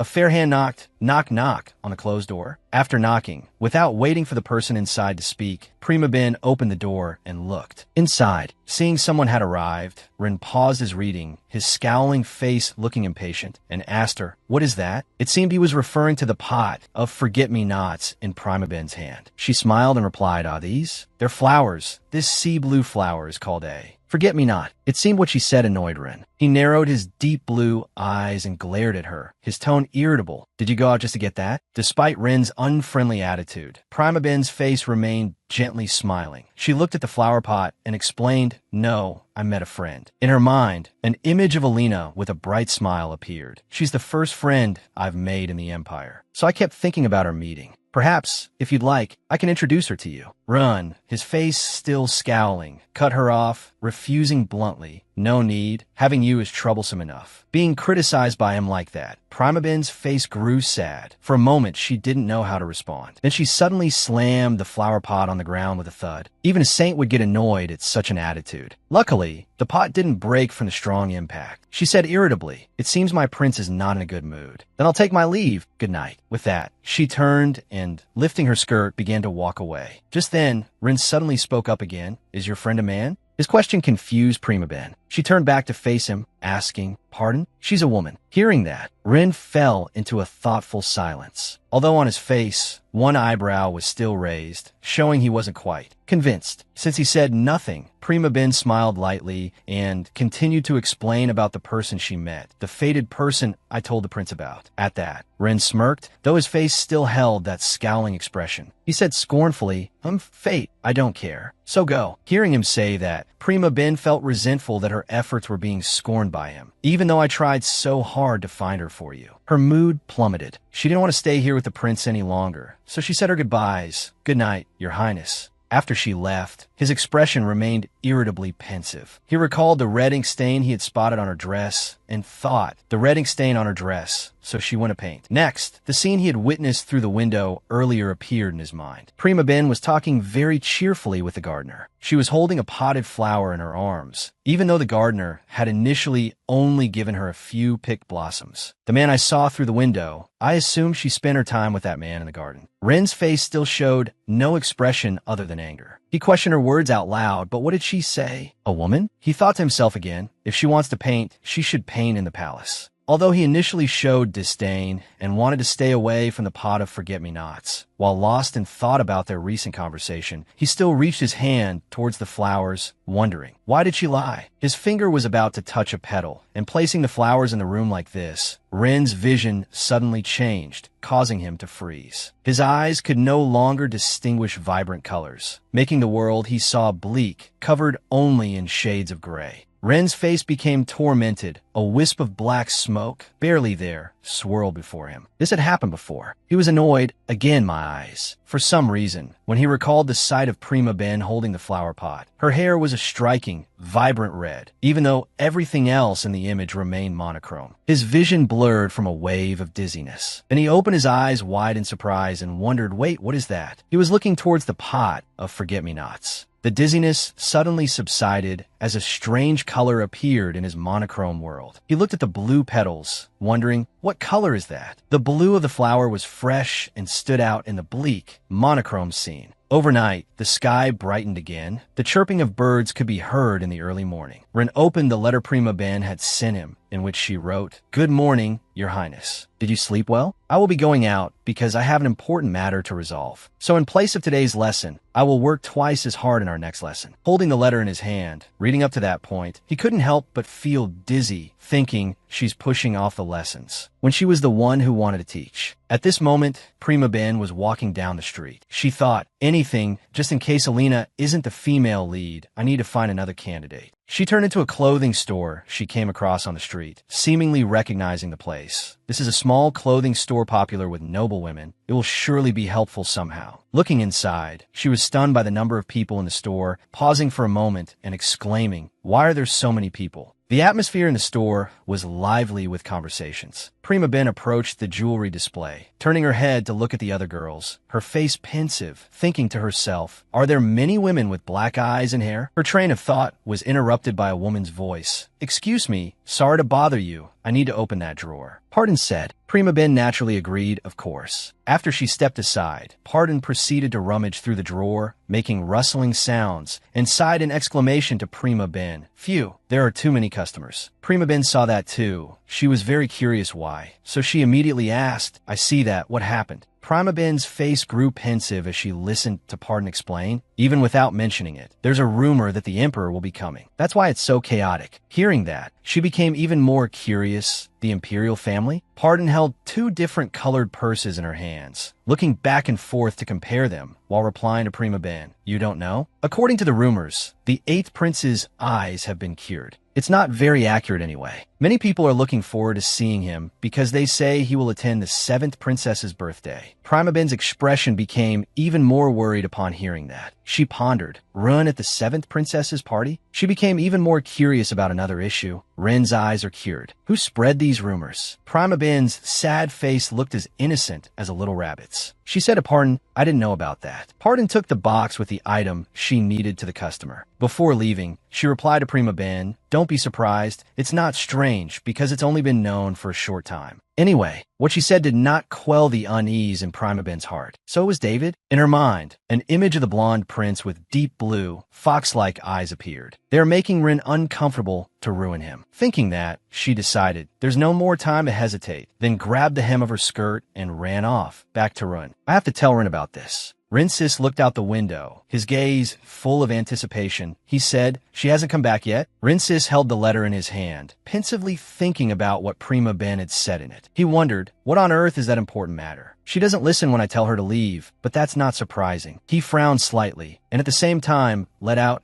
"Damn it." That word was probably uttered because Rensis's reflection in the mirror was unconsciously blushing. He frowned and muttered, "Why is my face this color today?" Suddenly a call, "Your Highness," rang out urgently, and at the same time the door was pushed open. At the same moment, Rensis was startled, yikes, and his whole body reflexively recoiled a little. Before he could compose himself, Rensis saw her enter, panting. He spoke up and asked, "What is it?" Prima Ben didn't even knock. She said hurriedly, "I heard you were invited to the princess's birthday, Your Highness." Rensis leaned back in his chair, his tone indifferent. "I received an invitation. It's not exactly a happy occasion." He spoke coldly, his eyes flashing with disgust. "I'm still colorblind. Why would His Majesty still invite me? It might just be a rumor." Prima Ben smiled lightly, as if this was already obvious. She said, "As expected," but then she sighed and said, "Oh no, I'll probably be the first one to lose my head." After speaking, her eyes suddenly turned to the sparkling, prominent painting hanging on the wall. As for Rinsis, after hearing her speak, he couldn't help but wonder, what does the birthday party have to do with your life? Her eyes welled up, her expression pitiful. She said, I think it must be Prince David's doing, because I boasted that you could see colors in front of him if it's revealed that I lied in front of the king. I might get fired. No, my life will be the first thing to go. He looked at her, his expression serious but also surprised, and said, then you'll be kicked out of the castle. She nodded, her eyes full of worry, and said hesitantly, yes, but, she said with a slight smile, trying to be optimistic but still anxious. Even if I get fired, I will clear up the truth about you. Prima Ben continued resolutely, because there is proof that the painters who taught you were not harmed. Those bad rumors will disappear. She looked straight into Rinsis's eyes and said, I am satisfied with that. Looking at her expression as she spoke, Rinsis thought to himself, she says she's fine even when she's scared. After hearing Prima Ben's words, he replied with confidence, right? It will be fine if we say we are still looking for the remaining colors. She felt confused and asked hesitantly, looking for them? He continued, it would be better if we say we've found the color red. That's the truth. Then His Majesty won't be able to complain anymore. She said in a disbelieving tone, tell them openly? Are you sure, Your Highness? Rinsis began, if I don't tell them, you will. Then he suddenly stopped, his eyes pensive, not continuing. Immediately after, he changed his mind and said, if we tell them, they'll have to be quiet for a while. Suddenly he stepped closer to her and said, moreover, he looked straight into Prima Ben's eyes. If it's a party, shouldn't we practice dancing? With that, he extended his hand towards her, as if inviting her to dance. Teach me. She opened her eyes wide, staring at the hand offered before her, seemingly not believing what she had just heard, and stammered, Your Highness? A thought flashed through her mind. No way. Does he really want to go to the party? All right, this could be an opportunity to change his image. Thinking to herself, she immediately took his hand and said, all right, it will be a match. Let's practice. Prima Ben said, then first, as she spoke, she put her other hand on his arm. Their eyes met, and in that moment, the world around them seemed to disappear, leaving only the connection between the two of them, two hands clasped together, stepping into the dance. He was shy, and with a slight lift of his lips, he said, you talk too much. Suddenly a thought echoed in Prima Ben's mind. Wait a minute, I don't know any of this dynasty's dances, but he's being so diligent. I guess Rin wants to attend the party more than he wants to hide from it. Because she was unfamiliar with the dance, her feet kept losing the rhythm, constantly tripping over each other. I try to follow, but why is this dance so difficult? She said shyly, wait, it seems Your Highness can dance quite well. She blinked, and at the same time, a thought crossed her mind. It's so close when we're holding hands like this. It's hard to breathe with a perfect face so close to me. Prima Ben stepped on Rinsis's foot again. He laughed mockingly, teasing her. On the contrary, your skills are really poor. When will you be able to stop stepping on my feet? She immediately defended her clumsiness, her expression full of grievance. It's because Your Highness Rinsis is too beautiful. Suddenly he froze and said in surprise, what? She chuckled softly, replying to him, if such a beautiful face is too close to me, others would be just like me. He laughed, his eyes slightly mocking, so it's all my fault? She smiled gently, her tender gaze on him, and replied happily, because you are always angry. When we look at each other, I feel happy when we hold hands and talk. Even if I'm like this, I know a woman's heart well. I will make it so that Your Highness's fated girl will fall for you, so just for today, if you don't push me away, I won't ask for anything. He frowned slightly, his eyes growing a little serious as he said, I think it's best if you stop smiling. She asked, puzzled, what? As if unable to understand the reason. Rinsis explained, he said in a low voice, when I see you smile, my eyes hurt. As soon as she heard him say that, she unhesitatingly raised her hand to his face and asked, where? Let me see. Prima Ben stared into his eyes, her curiosity making it impossible for her to look away. Your eyes look normal. They're even more beautiful when I look up close. He looked at her, unable to help but laugh at her blunt honesty, then asked, do you like my face that much? Prima Ben seemed mesmerized. After hearing his question, she immediately nodded. She mused, feeling proud of her creation, even though I created it. What a perfect face. Prima Ben's words left him flustered, but he still said confidently, if you like it that much, then stay by my side. He used his beauty to attract her attention. It's uncomfortably quiet when you're not here. She couldn't believe her ears, her heart leaping internally. He said to stay by his side. A person who is always angry said that. Maybe his heart has opened up more. Her face shone like the sun, her smile unable to hide her joy as she said, "Yes, from now on, I will always be by your side. Until you find your fated girl." He replied with a simple sentence, "Whatever." On the morning of the appointment with Alina, when the sun was high in the sky, Prima Ben woke up. She slowly sat up, stretching tiredly. "Oof, oof. My body feels like it's falling apart from the new dance yesterday." Suddenly, his image appeared in her mind. She remembered his words, "Then stay by my side. It's so quiet when you're not here." She smiled happily. "Great. We're getting closer. If I work harder, His Highness's eyes will be cured and everyone will be happy." With that, she got out of bed, slipped her feet into her slippers and said, "Well then I should go meet the top potential girl, shouldn't I?" The castle, with its incredibly magnificent and splendid appearance. Prima Ben was sitting peacefully in her room when she suddenly heard a shrill call, which startled her. Grim, Alina rushed in from outside and said, "I have news. I've received an official invitation to the princess's birthday party." Hearing that, she couldn't hide her surprise. Really. Her expression was extremely excited as she recounted, "Yes, I tried to express what I felt when talking to you in a painting the other day. It must have caught the princess's eye." Alina tightly grasped Prima Ben's hand, as if to share the joy, and she herself was very happy for her. "Wow, congratulations. But what exactly did you feel?" She was then explained to something like avant-garde. Avant-garde is the name of a specific art school. Seeing that incessant smile on her lips, Prima Ben found it truly hard to believe, thinking to herself, she really bought that whole avant-garde thing? After a moment of silence, she continued, "Is that why you invited me today? That's great. I'm really happy for you." On this occasion, Alina also had something to say to her, which made her unable to hide her restlessness. "Grim, would you like a trip to our manor? This is the first time I've invited a friend over, so I'm very excited. The relationship between the two of them is getting much better. There are so many things I want to do with you, Prim." Prima Ben herself was also very interested in this invitation. "That sounds great. Why don't we start with a trip?" Not long after, at Alina's manor. Stepping in here for the first time, Prima Ben truly couldn't hide her admiration for its grandeur. "Wow, your manor is almost as big as a magnificent palace." Alina humbly replied, "Oh no, this is nothing compared to a magnificent palace. By the way, Prim,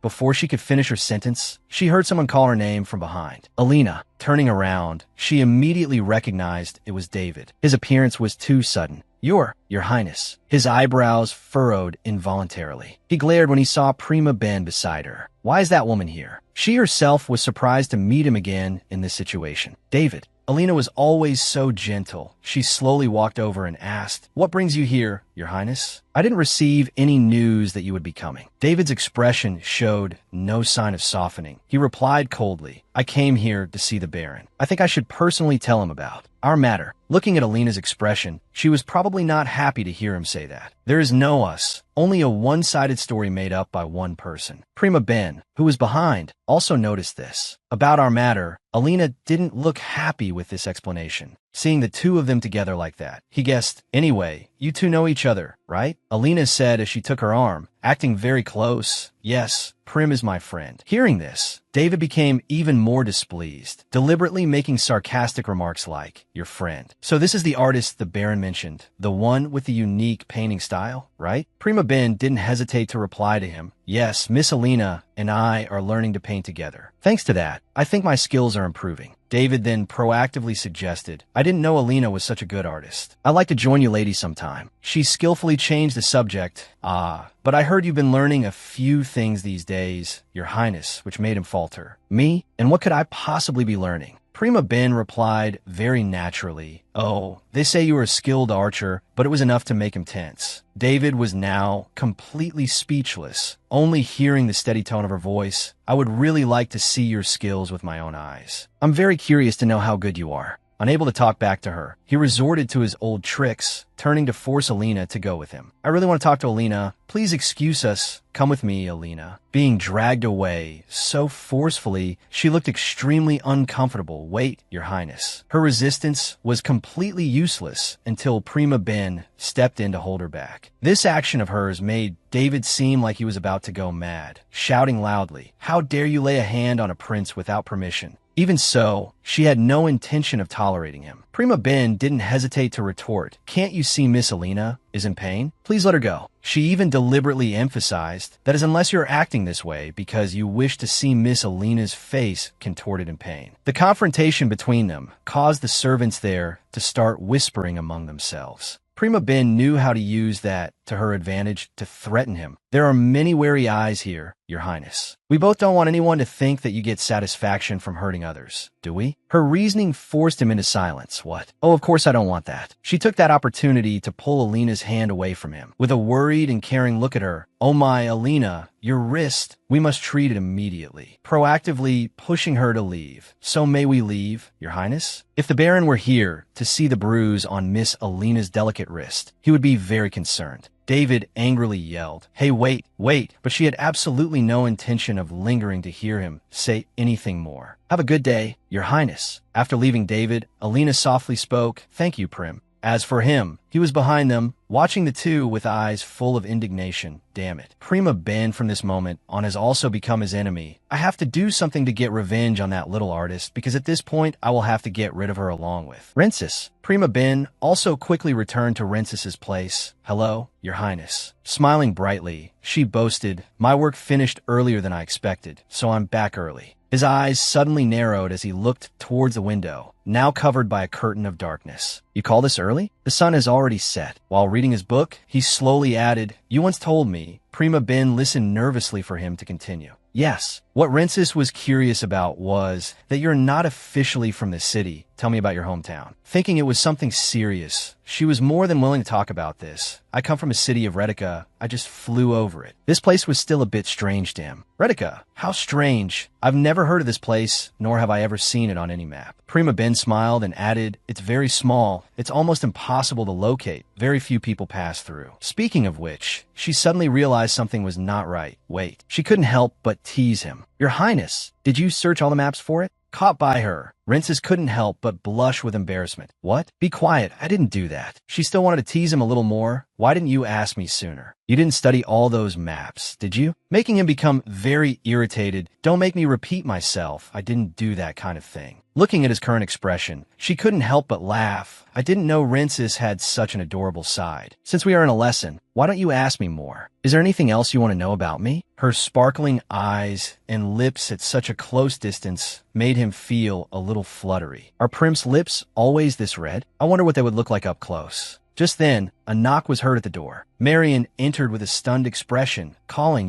Hi, Your Highness. Looking at him in amazement. "Your Highness, look, it seems the rumor is true." As she spoke, she handed a letter to Rensis. "His Majesty must have sent his letter of approval for you to be invited to the 7th princess's birthday party. You have received the invitation." She took Prima Ben's hand to lead her along. "We don't have much time. Prim, we have a lot to prepare. I need your help." Before she could leave, she heard him suddenly speak up. "Prim will attend as well." The next sentence was truly shocking. "I will go to the birthday party with Prim." Prima Ben paused for a few moments at his last sentence. She couldn't seem to believe her ears. Did His Highness just invite me to go with him? Seeing her silent like that, he thought, "Are you planning not to attend?" Of course, she had no such intention. "No, I will definitely attend." Because Prima Ben needed to go there for another reason. "Of course I want to go. The beautiful person might be there. I will be by your side, Your Highness." The sunlight from outside drifted through the window frame, shining on Prima Ben's hurried footsteps. As she walked, she pondered, "I should start preparing for the party. I'm feeling a little nervous." It's unknown what she saw ahead that made her suddenly stop like that.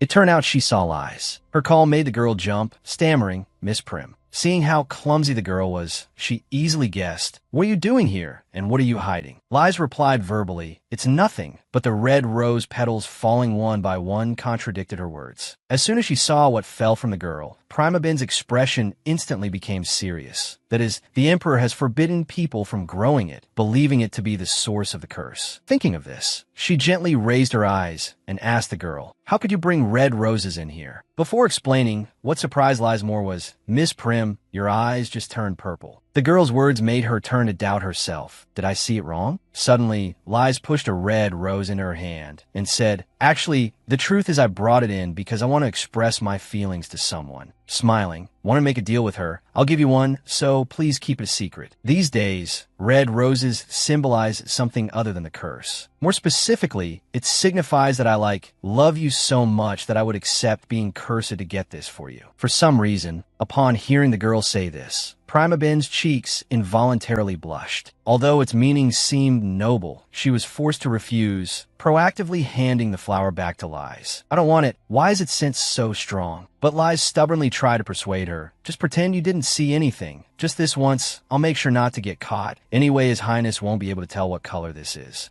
The girl could only say that without knowing the truth. No, if it's a red rose, he will see it clearly. Seeing Prima Ben silent like that, Liz thought she would refuse and hurriedly came forward to grasp her hand, begging, "You'll keep it a secret, won't you? You promise?" Before she could finish her sentence, "Wait a minute, Liz." She was interrupted by the girl. "I trust you'll keep it a secret." Until the girl had left, she opened the door to Rinces's room, but she still couldn't escape the thought. Something is being widely used to express feelings for others. Prima Ben tried to act as normal as possible, smiling to greet him. "A good day, Your Highness. Have you been outside yet? The weather is very beautiful today." As she got closer to him, she suddenly realized, "You seem to have grown a little taller." Rinces hadn't said a word from beginning to end. He just gently lifted his head to look at her, feeling that her expression was a little different than usual. His hand automatically closed the book, and he asked in a serious voice, "What's wrong?" This somewhat abrupt question from him made her feel confused. "What do you mean?" Rinces meant, "You're a little different than usual." Prima Ben couldn't help but feel startled inside, but still tried to act as if nothing was wrong.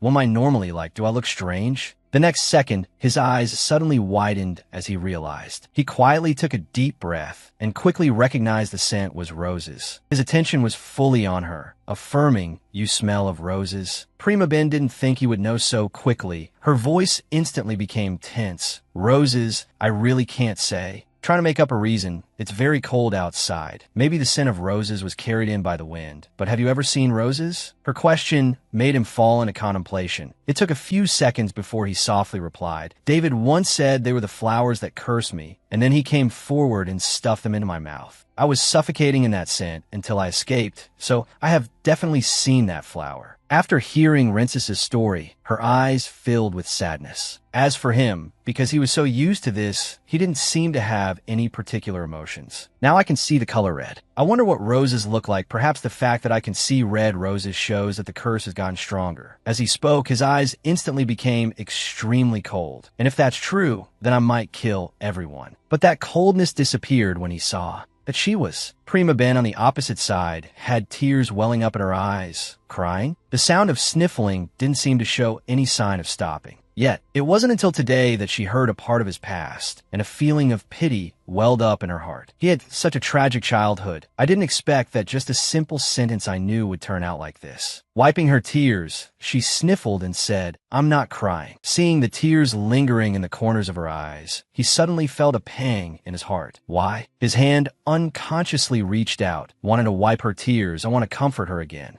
Suddenly Prima Ben said something out of the blue, "Your Highness won't change." It made Rinces's hands freeze, stopping midair. Her soft voice continued to echo steadily in his ear, "Even if you see roses, you won't change. Nothing will change." At this, she gently raised her eyes to look at him. Her gaze firm as she said, "I'm still fine, aren't I? My existence shows that the prophecy was wrong. So even if Your Highness sees roses, you won't be affected at all." Prima Ben even proactively suggested, "If you wish, we will go and verify it together. I will be by Your Highness's side." He was still there, silently listening to her speak. His voice suddenly took on a somewhat annoyed tone as he questioned, "Why are you so sure? What if I destroy the entire empire?" "No. What if I kill you? I have appeared as the prophecy predicted. Even I am not sure about myself. So, how can you ask to verify something so strange?" Before he could finish his sentence, she directly interrupted, "Your Highness, even if the things you say come true, I will be by your side and stop you." from doing so. A smile as bright as a spring flower was always on her lips. You know how stubborn I am, right? Prima Ben's recent words had changed Rinces's thoughts. If I find faith in her, then maybe it's for the best. There might be a few rays of hope. Thinking this, he finally spoke his mind in a low voice. It's not that I don't want to seek the truth, but I don't want to do it in this palace. She didn't hesitate to suggest, then I will find another location. We will go somewhere else where it's just the two of us.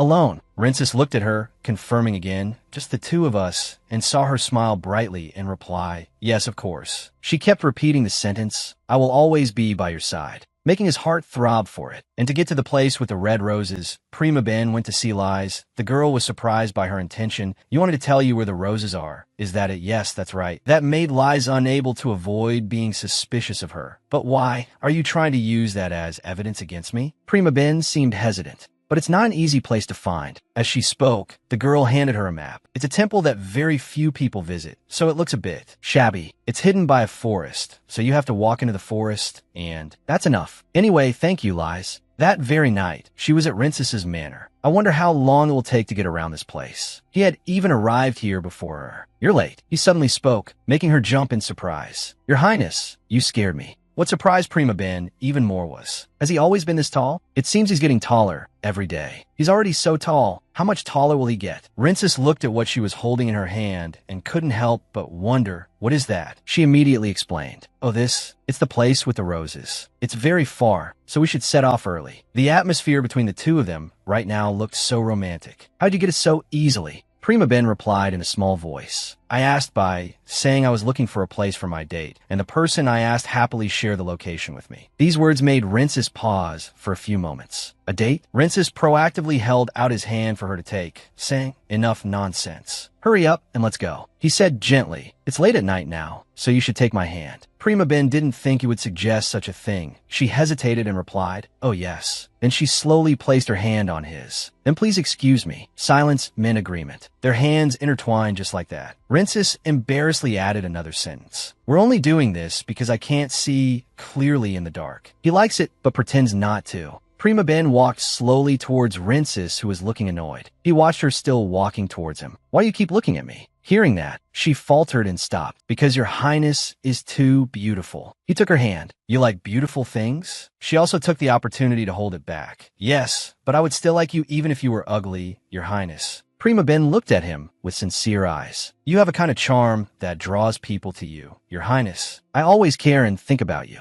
Her words made Rinces blush with embarrassment. I hope the prince will smile at me more kindly and share more things with me. He stared at her blankly. Therefore, I don't know if my feelings have anything to do with your Highness's face. He blushed and replied very softly. Me too. She asked again in surprise. What? His expression returned to its previous cold attitude. Are you deaf? Then while she was still confused, he turned away. If you didn't hear what I said, then don't bother anymore. The two of them, one turning away with a cold face, the other still dazed. She raised the lamp in her hand to light the way ahead, surprised on one hand. Oh, in that light, a temple surrounded by roses appeared before them, with a gentle breeze blowing through. The front of the temple was filled with the scent of roses. Seeing this, she excitedly turned around. Your Highness, how do you feel? Rinces was still looking at her intently. In that romantic atmosphere, he then offered a rose to Prima Ben. His eyes were still fixed on her. He also seized the opportunity while she was dazed to close the distance between them. As you said, even after seeing them, I still feel normal. His face still held a smile. Very normal. I don't feel affected at all. She laughed. Really? Her smile gradually became more radiant. What relief. Seeing this, Rinces asked, I've heard that almost everyone likes flowers. He glanced at Prima Ben with a probing look. You like them too, don't you? She replied with a sure tone. Of course. I'd be suspicious of anyone who doesn't like them. I like them very much too. He held the rose in his hand, probing. What about roses? Prima Ben shyly. I think roses are an exception. Rinces chuckled to himself. Tell the truth, it's okay. The wind picked up, blowing her hair. To be honest, I like roses very much. He asked in surprise. Why? Prima Ben looked at the flowers. Love is invisible, but with a rose, your highness can show it. I think being able to see love with one's eyes is so romantic. Rensis, with a complicated expression, kept looking at her. The wind blew gently, making the roses sway. That's the reason back where I came from. Everyone conveys their feelings through roses. Rensis then conveniently picked a nearby rose. Then he held up the rose. Why do they convey their feelings through those flowers when they can say it directly? She put her hands on her hips and replied assertively. Because love is invisible and words can only exist for a moment. Prima Ben began to explain. It's more romantic than just empty words. It makes one's heart warmer and softer. In his heart, Rensis began to waver, a moment where love is seen, then the colors that I have gradually been seeing. The two of them stood in the rose garden, creating a romantic scene. He felt a sharp pain in his eyes again. My eyes hurt again. While the two of them were having a moment, rain began to fall. The drizzle fell without warning. It's raining. She immediately grabbed the hem of his clothes. What should we do? I forgot to bring an umbrella. Rensis immediately used his hand to cover her. Let's go under the temple. We could take shelter from the rain there. His eyes flashed, which surprised Prima Ben as she looked. He then gritted his teeth and raised his hand. Prima Ben was surprised. Your Highness, your eyes. Did I mistake it for a flash of lightning? In the sky, lightning was crashing. Down. Then she urged, let's go under the temple. We'll catch a cold if we stay here. Then Prima Ben went ahead to clear the way. Please wait for me a moment. As soon as she got under the temple, she glanced at Rensis and rummaged through her things. I guess finding towels in a place like this is too much to hope for. Oh, there's a towel here. Did someone leave it behind? She turned and grabbed it. I'll bring it right over. Prima Ben put the towel over his head and wiped. Excuse me, your highness. You'll catch a cold if you stay like this. Rensis was more worried about her. I'm fine. Dry yourself first. Then he took the towel from Prima Ben's hand, despite her refusal. It's all right. Rensis looked straight into her eyes and said seriously, I said dry yourself first. You'll catch a cold. His gaze was both sharp and tinged with pity as he looked at her. Under that gaze, she gave in and took the towel to dry her hair. I'm sorry. With a guilty expression, she explained, I guess I got carried away by someone who has never left the palace before. I'm sorry for being a bit stubborn. I understand that your highness doesn't like me, but before she could finish, he answered firmly, I don't hate you. Prima Ben seemed not to believe what she had just heard and asked again. What? To prove his words, the boy gave her the rose. Take it. She took the flower. It will be better if you said something sweet when giving it to me. A helpless smile appeared on Rensis's face. I can't believe you're turning this into a lecture for me. She smiled brightly. I am your highness's tutor. Thank you, your highness. I will treasure this gift. But he said, throw it away if it withers, right? Prima Ben cherished the flower in her hands. How could I do that? This is your highness's first gift to me. After all, when the rain passed, the sky shone brightly. Oh look, it's a rainbow. The two of them watched the rainbow together after the rain. The rainbow looks like an arch and consists of 7 different colors. Your highness can only see red now, but I'm sure you will see all the colors in the future. She smiled brightly at him. When that day comes, please let me know how you feel. But in her heart, she was affirming. Ren, I promise to return the rainbow I took from you. The next morning, light shone through the window, followed by the sound of birds. Next to that window, a rose was placed in a glass vase. Prima Ben touched the window, her gaze directed outside. Today is the 7th princess's birthday. Ren will make his debut to everyone today. Below, a carriage was waiting. This didn't happen in the novel. It seems Rensis's future is going to change. No one knows that this fateful day is for us. Prima Ben tightened her hand, which was wearing a sparkling, luxurious bracelet. I can do it. She encouraged herself in her heart. She recalled what happened before. After Run and I returned last night, Maria came to see me and gave me a bracelet that belonged to the late queen. Prima Ben continued to sink into her memories. Maria said that the queen had directly given it to her before Run was kicked out of the main palace. The queen held Marion's hand with urgency, seeming to place her full trust in Marion and entrusting her with an important responsibility. After remembering, Maria said to Prima Ben, Prim, the late queen gave me this bracelet. I have always looked at it and promised myself that I would take good care of Prince Rensis. Now, it is yours. Please take care of his highness. Prim, the flashback ends, returning to the present. Prima Ben, wearing a blue-violet princess dress, was walking. She felt a flicker of anxiety in her heart. I need to maintain my composure. Then she arrived in front of a door. Knock, knock. She pushed the door open and entered. Your Highness, it's me, Prima Ben. In the room, the atmosphere was somewhat gloomy. For some reason, the servants around Rensis were pale, silent, and fearful, while he calmly looked at her and said, "You're late." Prima Ben sadly watched the servants trying to back away as far as possible and couldn't help but think they're still trying not to touch Rin.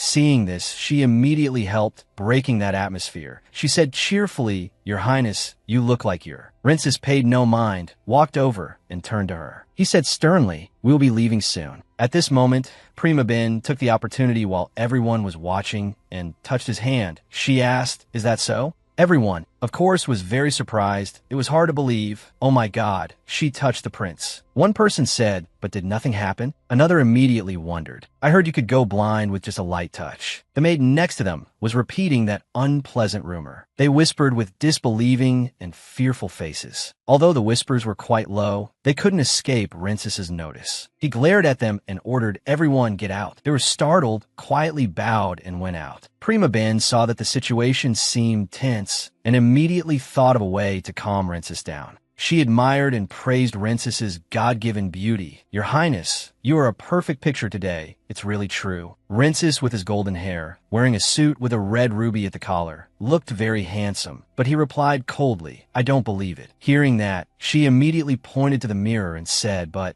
look," she asked, "Your Highness, do you see anything?" But strangely, he only paid attention to her. He said, "Your hair?" Speechless, Prima Ben could only tell him to look at himself. "You should look at yourself, not me. Just look at how beautiful you are." Hearing that, Rensis glanced again. And yes, ignoring Prima Ben's words, Rensis glanced to continue looking at her, not himself. He thought, she's dressed so differently from usual. If someone saw the two of us together, would they see us as a couple? Rensis really thought that in his head. When she saw Rensis was a bit pensive, Prima Ben called him, "Your Highness." He looked at her and said, "Oh." Unfortunately, before he could say a word, someone suddenly knocked on the door, entered, and announced, "It's time to depart, Your Highness." Aish, seeing that, Rensis could only stop with a rather funny face. There seemed to be a hint of regret in it. Prima Ben, this foolish artist, didn't understand the look in Rensis's eyes and worriedly thought. She reassured herself, "Calm down. I have only one purpose, and that is to find the monster lord's destined other half for him." The perceptive Rensis saw her anxiety, stepped forward. "Prim," he called, "stay right by my side." The patriarchal Rensis reminded her, "Don't get too excited and wander around. If you want to go there, you must stay with me at all times." She gently replied, "Of course, I will stay right by your Highness's side." At her obedience, he smiled slightly, teasing her, "Let's see if you can keep your word." Then he walked ahead, even as she was still reminding him of the lessons. "Remember, when you look at someone, always look them straight in the eye and behave politely." He just replied indifferently, "I know." Prima Ben's heart was still filled with worry. I can find his other half, right? It seemed that at all times and in all places, she always prioritized the mission to save Rensis as quickly as possible. After traveling for a long time, they stopped in front of a garden of white roses. The palanquin door opened, and a guard said, "Please." Prima Ben was helped out of the carriage. She exclaimed to herself, "So this is the Emperor's palace." Before her eyes was a luxurious, magnificent, and vast white palace.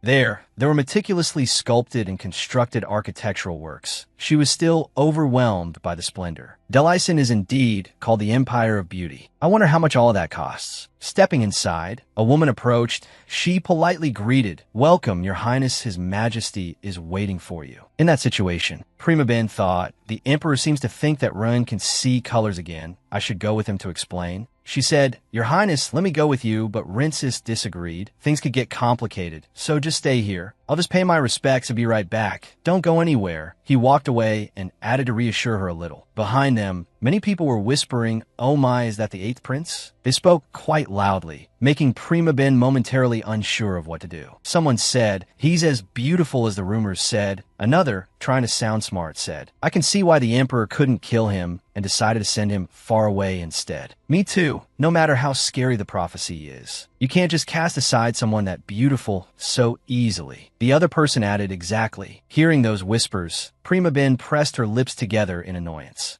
She was upset, painfully thinking about what Rinsis must have gone through all this time. Rin must have suffered so much dealing with these rumors for so long. If I feel this way, he must feel even worse. Suddenly, a beautiful girl with jet black hair and bright red eyes approached. She called, "Prim." Prima Ben replied, "Alina." Alina smiled brightly and cheerfully suggested, "There you are, this is great. Why don't we go inside and talk?" There, many art paintings were on display. Alina said, "It's over there. My drawing must be displayed somewhere in here." The two of them walked around the exhibition area together. Then Alina's face paled and she stopped. She hesitated worriedly.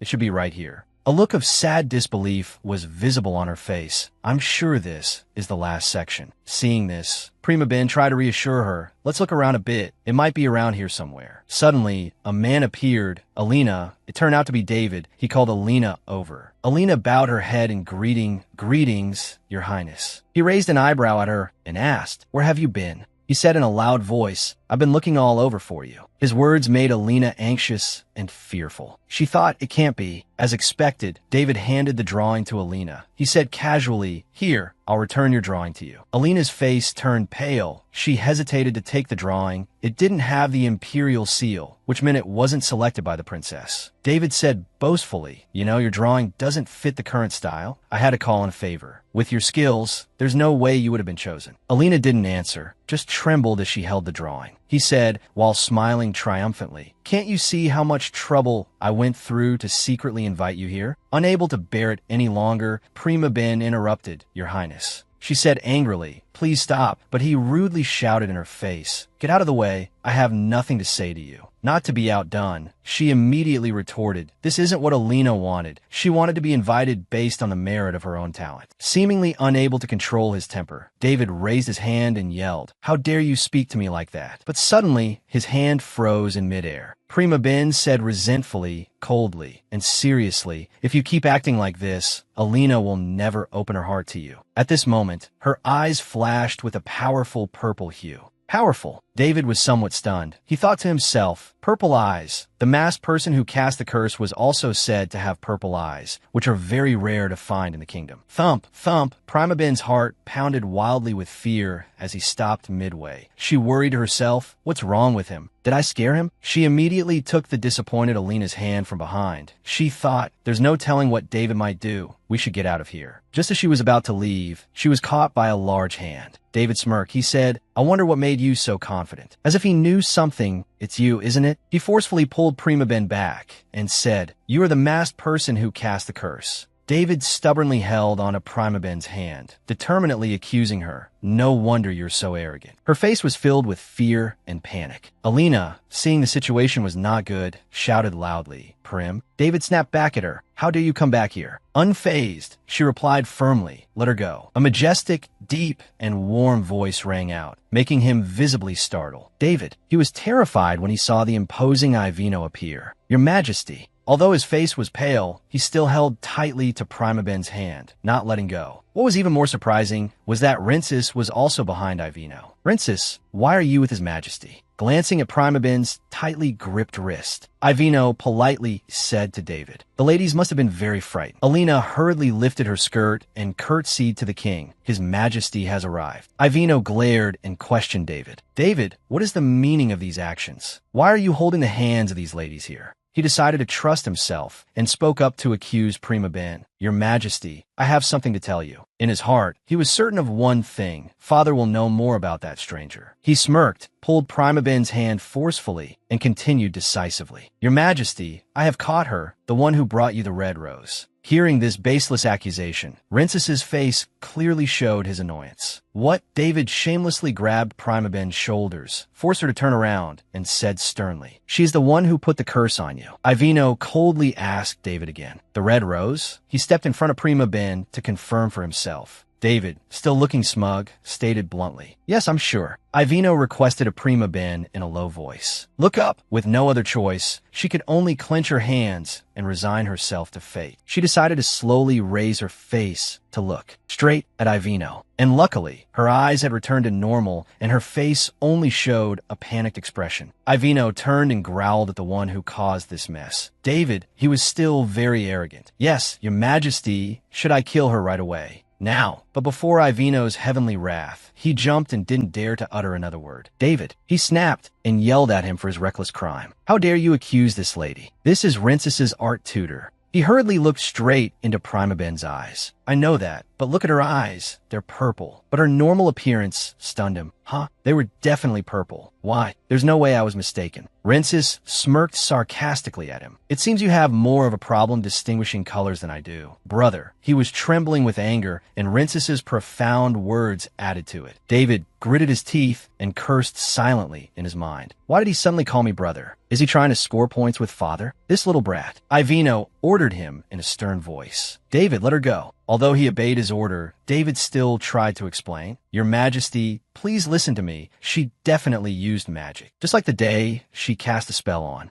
At his wit's end with him, Ivino had to snap. Enough! Release her immediately. David's face paled, and he flinched, only daring to curse in his mind. Damn it! Prima Ben was finally released by him. Because her wrist was gripped so tightly that it turned all red, she whispered a whimper. Ow! Rinces saw that and clenched his fists as hard as he could to control his anger. He stepped forward and politely suggested to Ivino, Your Majesty, may I have permission to escort the ladies to another place? I want to apologize to them on David's behalf. Besides, I think David also needs time to calm down. He seems very emotional. Ivino quickly approved for Rinces to proceed as he wished. All right, do it. In his heart, he silently evaluated the behavior of the two princes. Rinces, I still thought of him as the cursed child, but it seems he has matured. If I had to compare, Prima Ben, extremely worried, whispered to Rinces. Your Highness, he replied to her in a low voice. Let's go somewhere else first. She turned to take Alina's hand, squeezing it gently as if to silently tell her to follow. Alina understood immediately and gently called her name. Prim, Rinces personally escorted the two ladies, not forgetting to be wary of what was behind them. Let's go. Ivino turned to deal with David. David, hearing his annoyed tone, he flinched slightly. Come with me. After reaching a safe place, Rinces impatiently told Prima Ben, Prim, let me see your wrist. He still reached out to examine it, even though she insisted she was fine. Your Highness, I'm perfectly fine. I'm okay. Prima Ben firmly emphasized to him. I'm fine. Rinces brushed it off and insisted. Explanations can wait. Now let me see your wrist. Carefully lifting Prima Ben's wrist, Rinces declared decisively, I won't let that bastard get away with.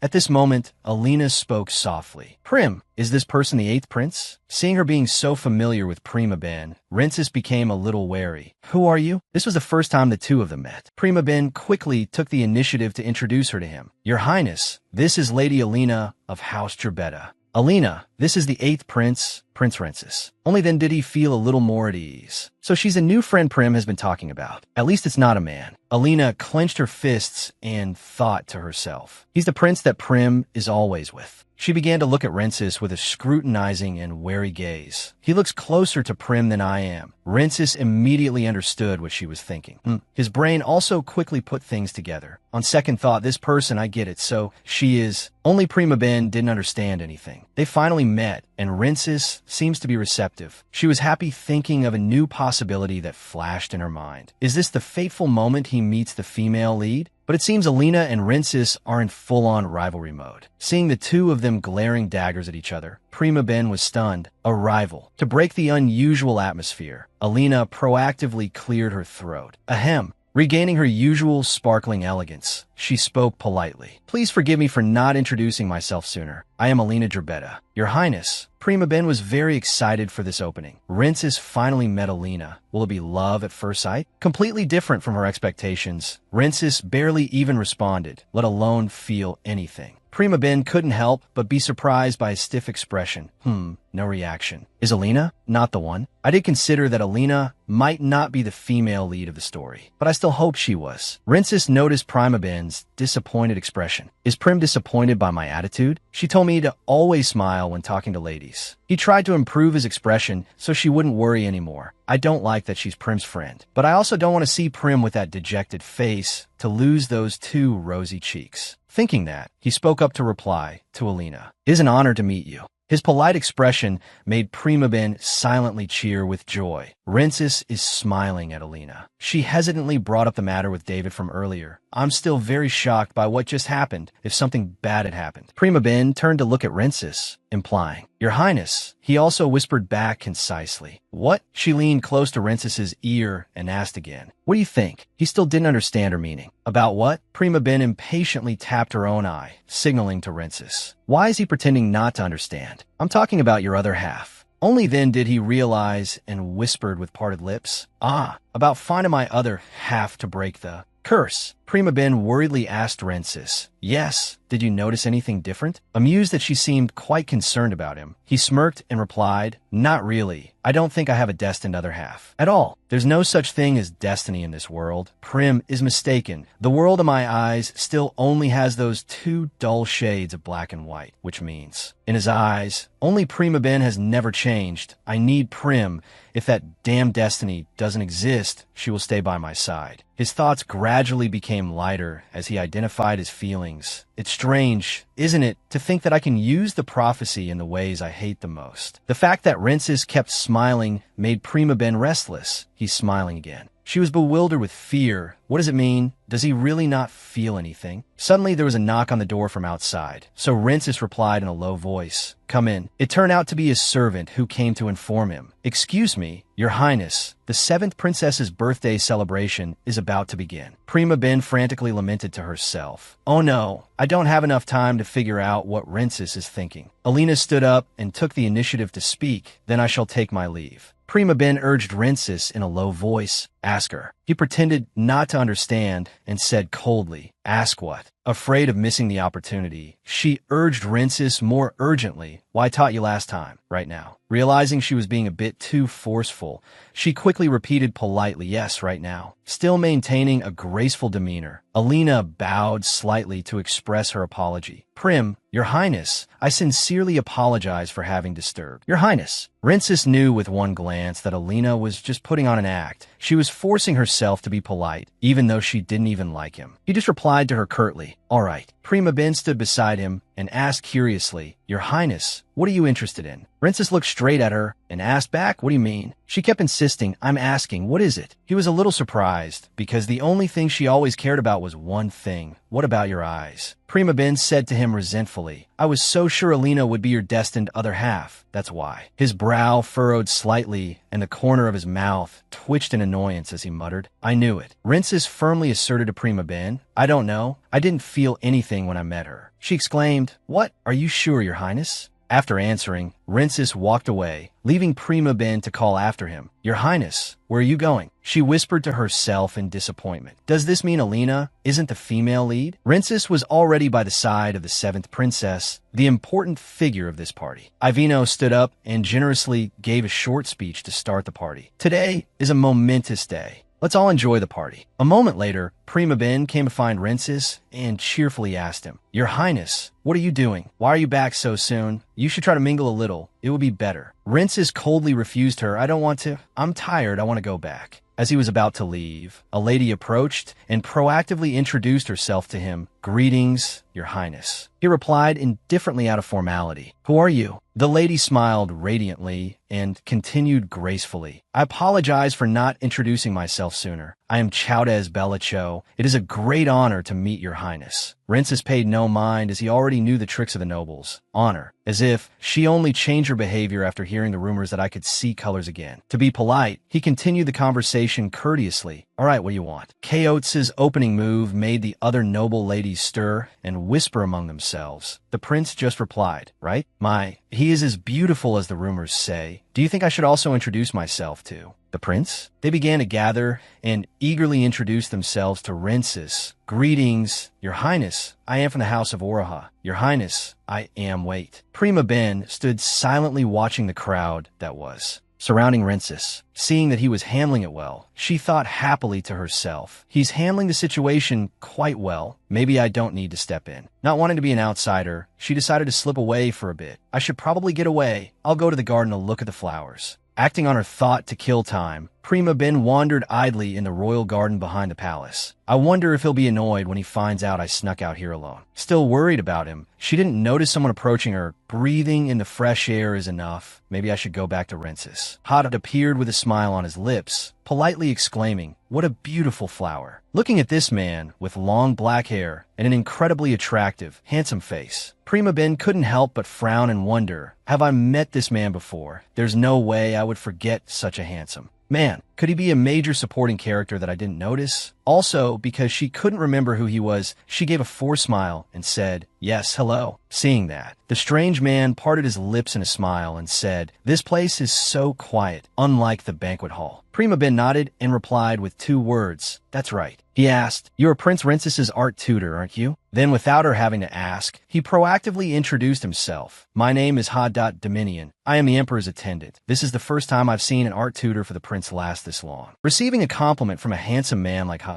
Prima Ben naturally felt very happy. She smiled and replied, "Of course. After all the rumors about His Highness are wrong." Hearing her say that, a look of surprise flashed across Hadat's face. He asked, "How do you know?" But Prima Ben didn't pay much attention. She took it as a matter of course and replied, "What do you mean?" "I know, because His Highness is not that kind of person." Seeing that this girl was not lying, it didn't make things difficult for her, and just said, "I see. Well then, it was a pleasure meeting you." With that, he turned to leave. Perhaps Prima Ben would have just stood there, curiously watching that tall, slender back, if Rinces hadn't suddenly appeared and called out the name Prim loudly. She was startled and turned her head to look at him. Then she exclaimed in astonishment, "Your Highness." And what met her eyes was Rinces's very unhappy expression. It seems this time she would have to think of a way to appease the prince again. Returning to a few minutes earlier, at the party held in the grand hall of the palace, the lady with long brown hair, wearing a blue evening gown, was saying somewhat hesitantly, "So you will be returning to the main palace, Your Highness. We have been very worried and curious about your condition recently." The brown-haired young man standing next to her also added, "That's right, even those who were not able to attend this party." The lady bowed slightly and said, "If you return, it means the prophecy." But when she was cut off by the young man beside her with a single word, "Hey," she immediately realized her mistake. And because of that, she started to become flustered and hurriedly said, I apologize. Please forgive me, Your Highness." Receiving no reaction from Rinces, she asked, "Your Highness?" After a sigh, Rinces just coldly spat out 3 words, "I'm tired." While in his heart, he was also dejectedly wondering, why do I have to care about these people? Prim, I'm only doing this because I think it will make her happy and I don't want to see her smile with anyone else. He turned to look around and thought to himself, where is she? I told her not to wander off and to stay near me. Where did she disappear to? Unable to hold back any longer, he was about to go look for Prima Ben when he was stopped by that brown-haired guy who asked, "Where are you going, Your Highness?" Rinces replied coldly, "None of your business," then continued to walk away,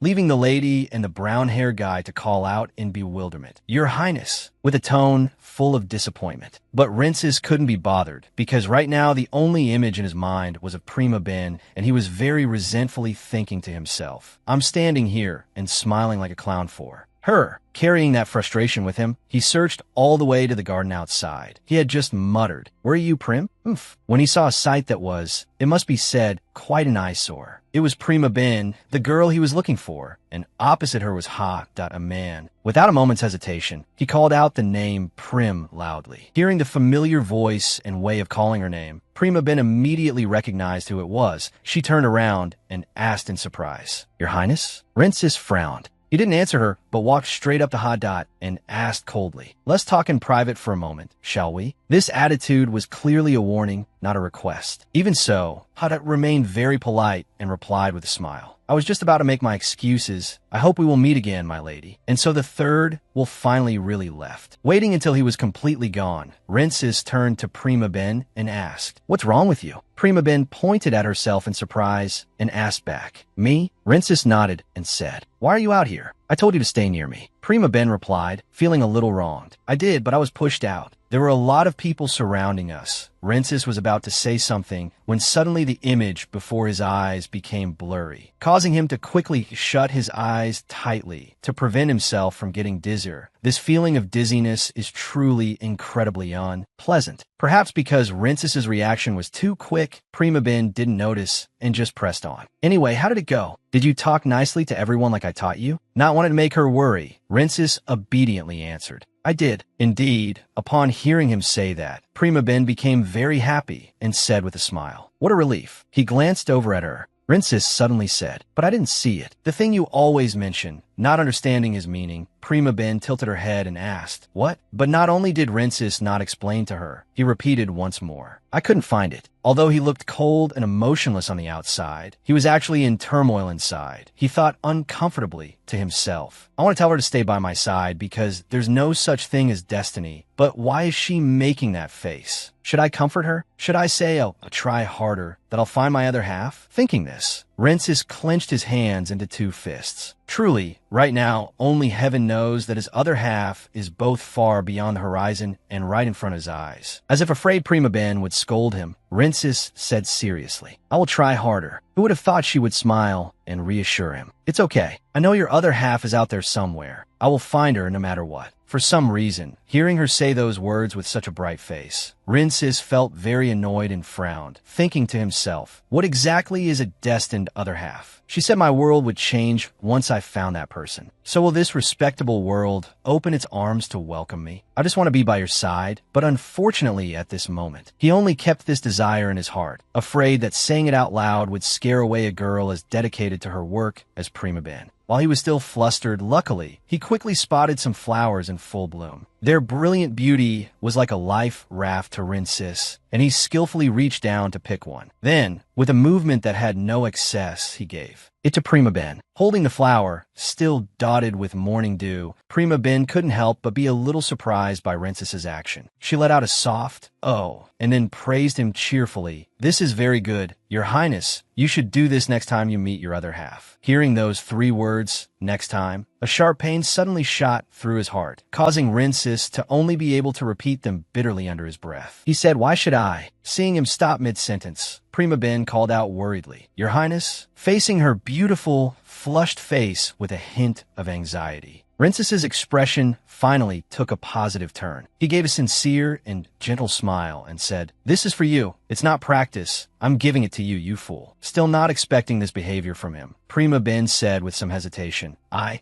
just thought that if you treated your other half with such gentleness, she would." But before she could finish speaking, she saw that Rincis had already turned his back to her. Knowing he really intended to leave, she quickly called him back.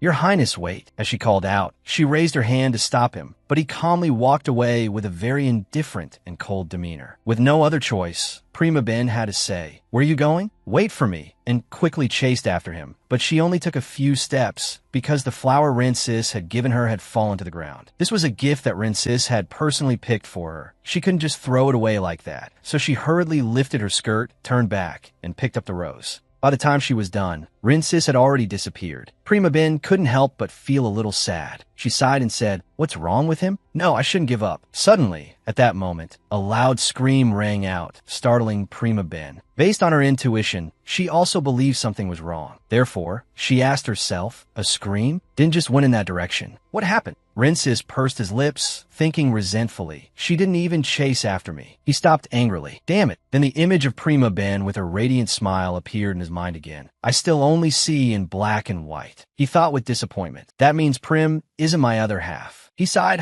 The image of a smiling Prima Ben in his mind made him briefly regret believing in fate. I shouldn't have believed in stupid things like fate from the beginning. Suddenly, his vision blurred. He felt dizzy and lightheaded. He cried out in discomfort. Ugh, what's happening to my eyes again? Everything in front of him blurred, startling him. Rincis staggered, swaying in pain. This is strange. I should see a doctor. Suddenly, 2 people appeared. Seeing Rincis, they said, "Oh, Your Highness, there you are. Everyone wants to see you." By now, Rincis's vision was getting blurrier. The girl spoke up. "Let's go back inside first and talk." Then she stopped and asked, "Your Highness?" At that moment, the girl in front of Rincis split into multiple illusions in his eyes. The girl asked worriedly, "Is there something wrong with your eyes?" Rincis clutched his eyes in pain. The girl stepped back and said, "It could be." Suddenly, the image of that stranger with a gruesome smile appeared along with the curse echoing in his ears. "The one trapped in a world of black and white will appear to stain your world with blood." The 2 people asked in fear, "Is it the curse?"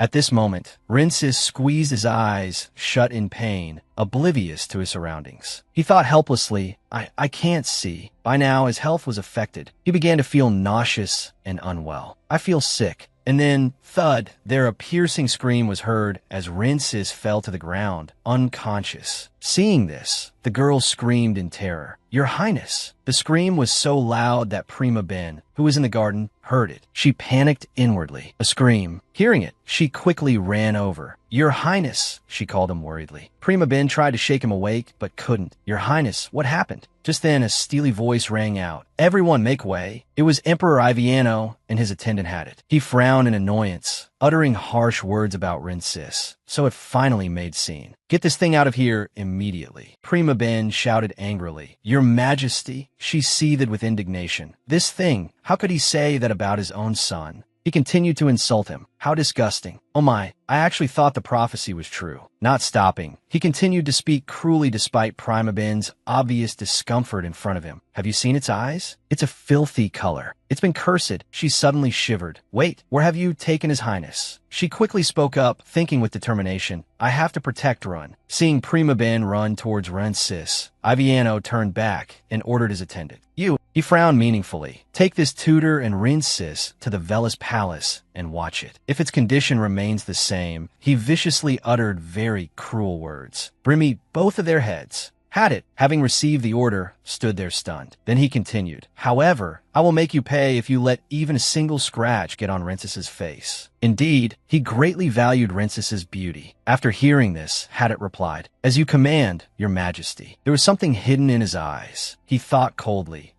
things are taking an interesting turn. In a lavish, fully furnished room, Prima Ben was sitting next to Rinsis, who was lying on a sickbed. She held his hand and pleaded, "Your Highness, please, open your eyes." She thought with a heavy heart, what will happen if he doesn't wake up and his eyes don't please His Majesty? Glistening tears appeared at the corners of her eyes. Outside the room, 2 guards were standing watch over them. Prima Ben lifted his hand, her voice choked with emotion. "We could both die." On the other side, right by the window, she glanced over and saw the white rose he had given her. She went to the window and blamed herself. "This is all my fault. What I wanted was to find Ren's destined other half and let him see colors." Looking at the white rose, Prima Ben felt helpless, her vision blurring. She felt regretful. "I thought things would get better, so why?" She blamed herself for being too stubborn. "I made things difficult for Run." Tears rolled down her rosy cheeks. She hugged the flower to her chest, sobbing silently. "I would have done anything to break the curse for him. I want him to be happy." Suddenly, Rinsis called her name, "Prim, ugh." Hearing this, she turned around joyfully. "Your Highness." She rushed over to ask about him. "Are you all right?" Prima Ben walked over, sat beside him, and said, "Do you know how worried I was?" She took his hand and repeatedly asked about him. "Are you in pain? What does it hurt?" Tears still lingered at the corners of her eyes. His call rang out, "Prim." She quickly replied, "Yes, Your Highness, I will stay by your side. Please tell me you're all right now." Rinsis blinked his eyes. Seeing this, Prima Ben asked worriedly, "Are your eyes uncomfortable?" She squeezed his hand tightly and said, "I'll go call a doctor." Instead, Rinsis said, "Why is it so dark, Prim?" He looked around. "Where are you?" He looked into the endless void and asked confusing questions. "Where are we?" Prima Ben hesitated, her face darkening as she asked back, "What?" And just like that, before the joy could settle, misfortune struck. "Prim, I can't see you." It seemed Rensis's eyes had a problem. He could no longer see the light. Prima Ben trembled. Thump, thump. Her heart raced as she discovered this abnormality. Tears continued to fall. She didn't want to believe the truth right before her eyes. No, this can't be happening. At the same time, Rinsis was helpless, tears also streaming down his face. I can't see anything. It's so dark, Prim." In his eyes, a pitch-black color enveloped everything. He spoke to her in fear and pain. "I can't hear you." But at this moment, Prima Ben's mind was also spinning. "I am the author of the story. I can save Ren." That sentence appeared in her head, but now she could do nothing to help him. Rinsis called her in fear. "Prim, it's so dark, I'm scared." Seeing Rinsis sobbing on the sickbed, Prima Ben's heart broke and she shed tears. She didn't know how to save him. She finally broke down, tormented by guilt. "My vague efforts, made only out of greed and arrogance, have finally led to me painting Ren's entire world black." Seeing him in such a state, Prima Ben was heartbroken. She sadly thought to herself, "I will help you through this pain. It's all my fault. What should I do? My poor Ren." A wave of helplessness washed over her, making her unable to hold back her tears. But from the sound of her crying, Rinsis could guess. Knowing she was so worried about about him. Rincis felt a bit happier and said, I'm sorry. I'm sorry for saying those harsh words and leaving you earlier like that. I must be being punished for that. What he didn't know was that the more he spoke, the more self-reproach Prima Ben felt, wishing she were the one who was sick instead. Seeing her just stand there and cry without saying anything, Rincis asked with a heavy heart, Are you crying, Prim? Don't cry. Hearing him ask that, Prima Ben realized that tears were endlessly falling down her face. She once again hurried that, I'm very satisfied. Just stay by my side. Understanding his meaning, Prima Ben took his warm and slightly sweaty hand, smiled, and said, I'm right here, Your Highness. I won't go anywhere. I will stay right by your side, so don't worry. It seemed Rincis still felt insecure, so he said, Promise me you won't go anywhere. Prima Ben pursed her lips, thinking, if the king finds out Run is blind, Run will be in danger. I have to protect Run. I will protect him. Having made up her mind, Prima Ben nodded and replied, I will be here, I promise. As expected, upon receiving the response he wanted from her, a look of satisfaction and relief appeared on Rincis's face. Looking out the window, where the bright moonlight was shining in, then looking down at Rincis, Prima Ben couldn't help but sigh to herself and think, Rin must be terrified. I will do anything to heal his eyes. I will protect you until the end, Run. That night, Rincis suddenly woke up from a deep sleep. His eyes blinked at the strange, sparkling thing floating past his line of sight. He asked, Where am I? Is this a dream? Suddenly, other voices rang out. It seemed they were arguing with each other, so their attitude was very harsh. How pathetic. The curse says he will destroy the entire empire, so shouldn't he be executed immediately? Why is His Majesty still letting him live? That's right, but they say he's insanely beautiful. Well, I thought that couldn't be helped. Realizing these were the whispers that had always haunted him since childhood, Rincis began to feel frightened and mouthed the two words, Stop it. But they were like lingering ghosts that clung to him relentlessly. And so the voices continued, S.O. Simply protecting his face won't be enough, will it? That one beautiful face. We can keep his beautiful face. Feeling a heavy, invisible pressure surrounding his entire body, Rincis tried to lift his arm, then swung his hand and slammed it down on the bed with a thud. Perhaps because the force was too strong, the sound of cracking would ring out with a snap. Not bothering with the pain from his hand, he pleaded in a trembling voice, Stop, please stop. The mattress along the crack shattered into pieces like glass. Along with his incessant pleas, Please stop, the images also gradually turned into broken glass shards. From within Rincis's soulless eyes, a teardrop fell and rolled down his cheek. He whispered in fear, I don't want to live like this. I don't want to give up everything. After saying that, he tightly gripped the piece of wood that had just broken off, as if he wanted to pour all his negative emotions into it. After a moment of hesitation, he suddenly remembered the image of Prima Ben smiling radiantly. He said, Prim, if I die here, if I never wake up, what expression would you make? Coincidentally, as soon as he finished speaking, Prima Ben's voice rang out, calling Your Highness. Rincis was startled and turned his head, searching for her figure as he asked, Prim, are you here? Seeing her appear, he asked in surprise, Prim, how are you here? Prima Ben didn't answer but just said, I've been looking for you for a long time, Your Highness. I'm right here. Placing a hand on his chest where his heart resided and feeling its abnormally fast thumping, Rincis said honestly, If something like fate exists, I want my other half to be you. As he said this, his eyes began to feel hot. A throbbing pain also appeared. Rincis touched his eyes with both hands and said, It feels like my eyes are exploding. And then a miracle suddenly happened. His soulless gray eyes lit up again, turning into an extremely sparkling and captivating sea blue color. Even Rincis himself couldn't believe it, so he kept blinking his eyes as if to verify that it wasn't really his imagination. He even raised his hand and said, No way. Are these colors? Can I touch them? But that wasn't what was important. The only thing he wanted was... Rincis turned his head to look at the image of Prima Ben, his mouth calling out Prim again. The beautiful girl with big,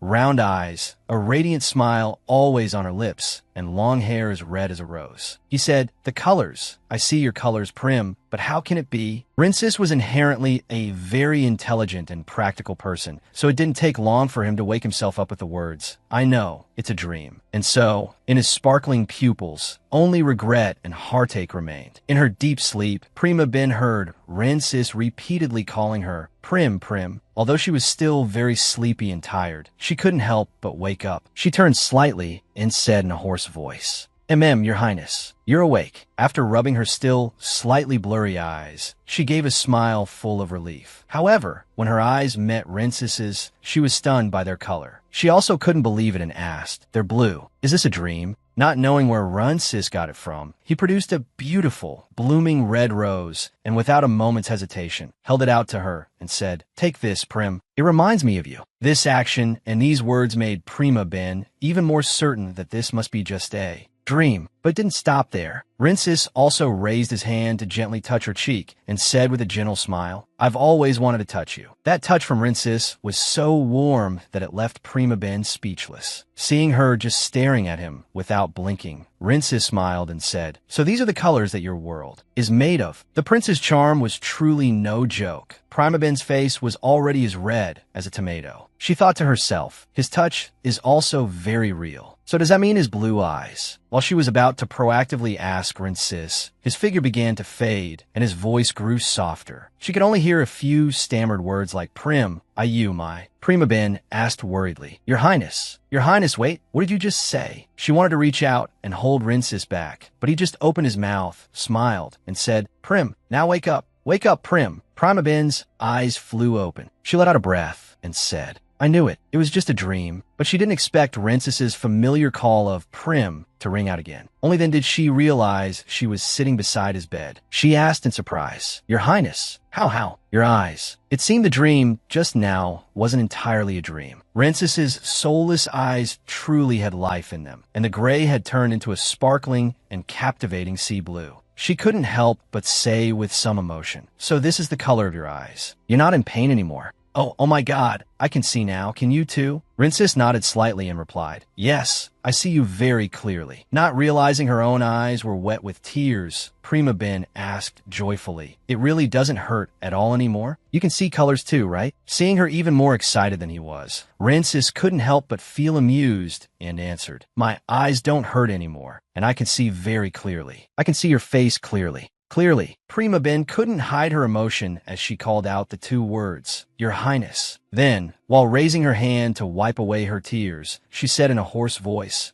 I'm sorry." Seeing this, Rincess let out a soft sigh and gently called out Prim. But Prima Ben continued, "I just wanted what was best for you." Rincess said, "Don't cry, Prim. Stop it. I've never seen you cry, so I don't know how to comfort you. Do I have to do it like this?" As he said this, he shyly raised a finger to scratch his cheek, looking as if he was hesitating about something. While Prima Ben was still on the verge of tears, he continued, "It hurts me when you cry." Then, just like in Prima Ben's earlier dream, he gently touched her cheek, caressing it with great care. His voice also became gentle as he reassured her, "Your cheeks are all flushed. Don't cry anymore." Finally, Prima Ben stopped crying and gave a happy smile. She also silently thanked the heavens above. "Run. All you need to do is find happiness. Thank God." Feeling the smooth and soft, baby-like skin of the girl in front of him, Rincess couldn't help but feel pleased and smiled, saying, "One minute you were crying, and the next you're laughing." Prima Ben smiled and replied, "You're the same way, Your Highness." Hearing that, Rincess raised an eyebrow and asked, "I'm the same way?" Prima Ben nodded and answered, "When someone is crying, you just need to be with them like right now. There's that annoying teacher-like attitude again." Rincess asked with some helplessness, "Are you trying to teach me, even now?" With great determination in her heart, for Alina and Run to live happily, Run must know more about women, Prima Ben said seriously. "Of course, now I can see colors. So I don't think I need any more lessons. And I am your tutor, Your Highness. I will teach you anything that can help you before I leave." Although he had vaguely guessed it before, hearing her say it herself, Rincess paused for a few seconds, then asked hesitantly, "You'll leave when there's nothing left to teach?" "Me? Prim, right?" Seeing him suddenly move closer to her, Prima Ben leaned back slightly and shook her head, replying, No, that's not what I meant." That's what she said, but in her heart, she was thinking, "I can't stay by Ren's side forever. I should prepare to leave. But I also shouldn't think too far into the future. I don't need to worry about Ren needlessly like this." After telling herself that, Prima Ben looked up and said, "Let's just think about the present." "Congratulations, Your Highness." And Rincess replied with two words, "Thank you." A little dazed by his smile, she asked in surprise, "For what?" He replied, "Thank you for everything. Who wouldn't be happy to hear that?" Prima Ben smiled. Then she bowed her head, nodding and thinking to herself, yes, some things shouldn't happen faster just because I'm the author. I'm very happy that I could help Ren. Now, he'll get to experience many good things. Knowing she was lost in thought again, Rinsis felt a little sad and made a decision. Right now, I really want to keep Prim, but I need to wait until I'm grown up. She's an adult, but I'm 4 years younger than her. I can't see her as a man. When I'm old enough, things will change. Until then, I have to keep her by my side. And so a well-thought-out plan was formed in Rinsis's mind. He said, "Prim, when I return to the main palace, you should come with me. You are my tutor, and you said you would support me." Hearing this, Prima Ben said with some confusion, "But, Your Highness, the Velas Palace is one thing, but the main palace is..." Not letting her finish her sentence, Rinsis pretended his eyes hurt, squeezed them shut, and cried out, "Ah, my eyes hurt." As expected, Prima Ben stopped talking. She was startled and switched to a worried tone, asking, "What is it? Let me see how it's hurt. Does it hurt a lot?" Rinsis signaled to her that it wasn't necessary and said, "That person must not love me. That must be why my eyes hurt." Prima Ben asked curiously, "Who do you mean?" Rinsis replied, "My destined half. I don't know who she could be, but I think that's why my eyes hurt." Just as he predicted, an unusual unease began to show on Prima Ben's face. He bowed his head slightly, his thin lips pressed together as he thought to himself, "Prim always pays attention to matters of fate. I shouldn't take advantage of my eyes, but this is the only way to keep her by my side." Seeing Rinsis's face darken by more than half, Prima Ben couldn't help but wonder to herself, Rin doesn't know who his destined half is. Then his curse might not be completely broken. When she thought of this possibility, her heart couldn't help but ache. She tried to rack her brain to remember the plot while worrying to herself. In the story, Ren was able to see colors. But I didn't write that the beauty would love him immediately. Is Ren's pain caused by one-sided love? I still haven't completely helped him, because he was focused on reassuring himself that, because I've said everything, Prim will stay by my side. Prim is very responsible. Rinsis didn't pay much attention to the deep look in her eyes. He proactively placed his hand on hers, which was resting on the mattress, and said, "I'll feel better if I leave it like this for a while." Feeling the warmth transmitted from his action, although she hesitated, Prima Ben couldn't bear to pull her hand back. She just asked in a small voice like this. Rinsis glanced over at her, then replied with a single yes in a very firm tone. Not only that, but he also gently comforted her, "Prim, don't worry too much. My eyes only hurt a little, and you will find that person for me." Seeing her remain silent again, he curved his lips into a smile and asked, "You'll stay by my side until I'm completely well, right?" Prima Ben nodded with a smile and replied, "Of course." Suddenly, a few knocks sounded on the door. Knock, knock. Then a man's voice asked, "I heard a noise. Is there a problem?"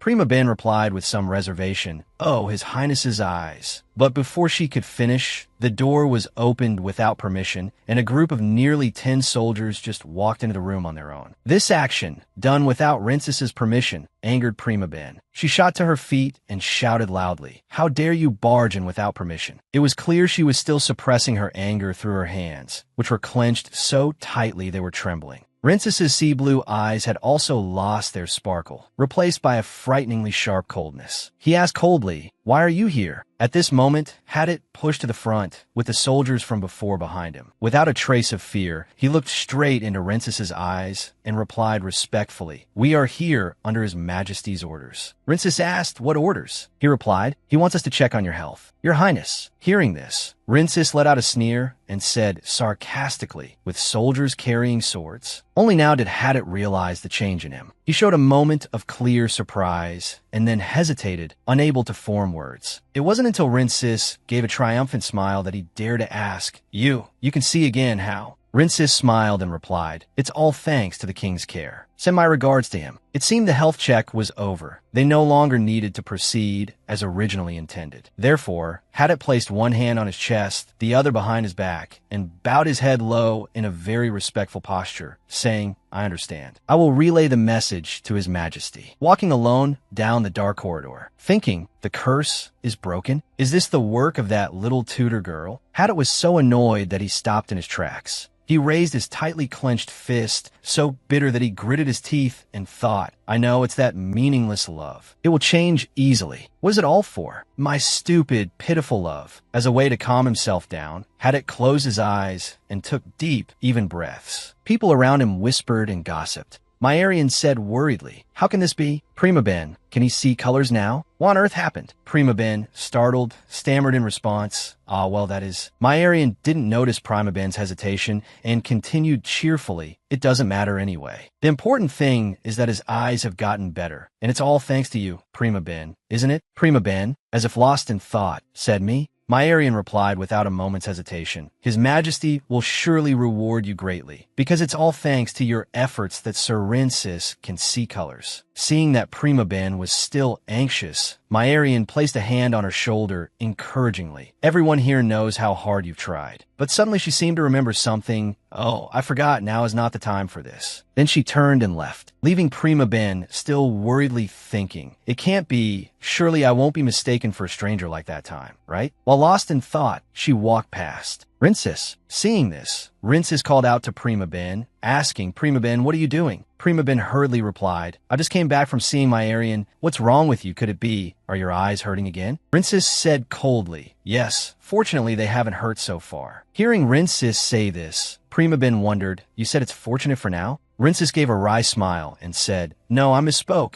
I mean, it's great that my eyes can see now. Seeing Rincis smile, Prima Ben couldn't help but be surprised. She never expected Rincis could smile so happily. She couldn't help but feel happy in her heart. Now he can see colors and smiles more openly. All that's left is for him to be with the female lead Alina, and everything will be perfect. Seeing Prima Ben smiling at him, Rincis asked, not understanding, why are you smiling? Is something funny? Prima Ben replied happily, it's because you look so beautiful. Just that is enough to make me happy. Looking at Rincis's special eyes, she said, your eyes are like the blue sea. Seeing Prima Ben talking about his eyes, he also looked at Prima Ben and said, Prima Ben, your eyes. They're black, right? Hearing this, Prima Ben was also a little surprised by Rincis's question, but she immediately replied, yes, that's right, they're black. Hearing Prima Ben's answer, he smiled as if he had received the answer he wanted to hear. That's a relief. Prima Ben was a little surprised by Rincis's words, sir, but he seemed not to want to dwell on it and continued, even if it's a small thing, I still want to see your eyes clearly. Hearing this, Prima Ben's heart felt like 1,000 flowers were blooming. On another side, Iviana was deep in thought. Rincis's eyes have gotten better. Suddenly, as if he thought of something, it even returned on its own. At this thought, he gripped the arm of his chair tightly, as if he was very angry. Ignoring his attendant asking beside him, Your Majesty, are you all right? He continued to think, if so, then how the hell could his eyes return to normal? Could the prophecy have been wrong? At this thought, he was startled as something occurred to him. That's impossible. At this moment, he remembered Prima Ben. Could it be, according to Dapes' words, that girl? Thinking of Prima Ben, he seemed to frantically try to deny his own thought, but her pupils are clearly black. The more he thought, the more confused he became, finally thinking of a possibility. If so, what if there's magic that can change the color of pupils? After thinking for a long time, he finally understood, comforting himself. That's right, what's there to worry about? If that's the case, I just need to find a way to solve it. Thinking this, he picked up his wine glass and drank, a sinister smile suddenly appearing on his lips. At this time in Rincis's room, he turned to ask Prima Ben, standing next to him, what's wrong? Prima Ben asked Rincis worriedly, Prince, do you really want to draw? Hearing Rincis's affirmative reply, she became even more worried. In her head, she thought frantically, this is a big problem. Seeing Prima Ben like this, Rincis knew what she was worried about and said, my eyes are fine, so teach me to draw. I want to learn about colors too. Isn't that good? Hearing Rincis say this, Prima Ben didn't feel any less worried, but instead, she became more scared, her mind twisting in knots. I'm doomed. I might get fired immediately. Although she thought so, she still replied outwardly, then let's learn about colors first. Rincis hesitated a little, but still agreed. All right, let's do that. While drawing, she lectured Rincis the color of the sea or the color of the sky.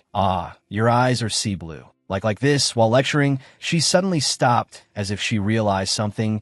This crooked line. Why can't even someone like me draw a straight line? Seeing her stop and not continue the lesson, Rincis wondered, Prima Ben, why? Aren't you going to continue drawing? Only then did she come to her senses and say, that's all for today's class. Hearing Prima Ben want to end the lesson midway, he became even more curious. Thinking the lesson was stopping because of him, he said, "Why? Is it just because I can't distinguish colors?" Hearing Rinces's questioning, Prima Ben was startled and frantically explained, "No, that's not it. Not at all. I'll draw. I'll continue drawing." Immediately after, she hurriedly continued to draw. Rinces at her side saw her flustered and asked with some concern, "Really?" A moment later, Prima Ben turned and said, "Whoa, it's done. Today is the first lesson, so I'll draw something simple." Seeing the picture she had just finished, Rinces was a bit speechless. "Is this a drawing? It's more profound than I imagined." He said that out loud, but he was really trying to be tactful. "Would it be okay if I just bluntly said, so you don't know how to draw?" Seeing he was a bit awkward, Prima Ben turned and said, "Prince, it looks like I'm just drawing by myself. Doesn't feel like teaching at all." Hearing that, Rinces hurriedly said, "Not at all. Thanks to you, I've learned a lot." But even so, Prima Ben felt that something was not right, but then still stammered, "Ah, is that so? Well, shall we start drawing?" Immediately after, she happily returned to her work despite feeling that something was not right. Seeing her so innocent, Rinces also became a bit silent and said, "I don't know anything, so it's best if you demonstrate for me." Seeing her hesitate a bit, he asked again, "You don't want to?" Prima Ben found it extremely awkward to hide the fact that she didn't know how to draw, so she thought, should I just tell the truth, that I know nothing about drawing? But then she decided to keep it a secret. "No, if I do that, he'll meet Alina before I get kicked out by all means, I have to stay here." After thinking this, she turned back to continue her lesson. So listen carefully, since ancient times, when art is lost, it is very difficult for people to find their emotions again. Do you understand? Seeing her ask, Rinces said, "Yes, I'm listening." Just like that. He quietly watched Prima Ben focus on her drawing. He thought, this is great. When Prima Ben draws, she's so focused that I can gaze at her without worrying about anything else. He gently lifted Prima Ben's hair and thought, I used to think red was a disgusting color, but it turns out to be this beautiful. A long while later, Prima Ben was watering the plants, but didn't forget to remind, "Prince, don't forget to water the plant." Rinces stared a little annoyed and said, "Do you like that flower pot that much?" Prima Ben didn't notice Rinces's unusual behavior and replied innocently, "Yes, I like it very much." Seeing her reply like that, Rinces became even more annoyed. "Can't you look at me when you say that?" Seeing Prima Ben still not paying attention to him, Rinces thought irritably, "I want to throw that flower pot away." Rinces continued to speak in an unhappy tone. "You like it so much you won't even look at me once." But Prima Ben paid no mind and continued to focus on watering the plant, saying, "Of course it's not as noble as the prince, but I still like it." Hearing that, he wondered why. Hearing the prince's question, Prima Ben didn't know how to answer.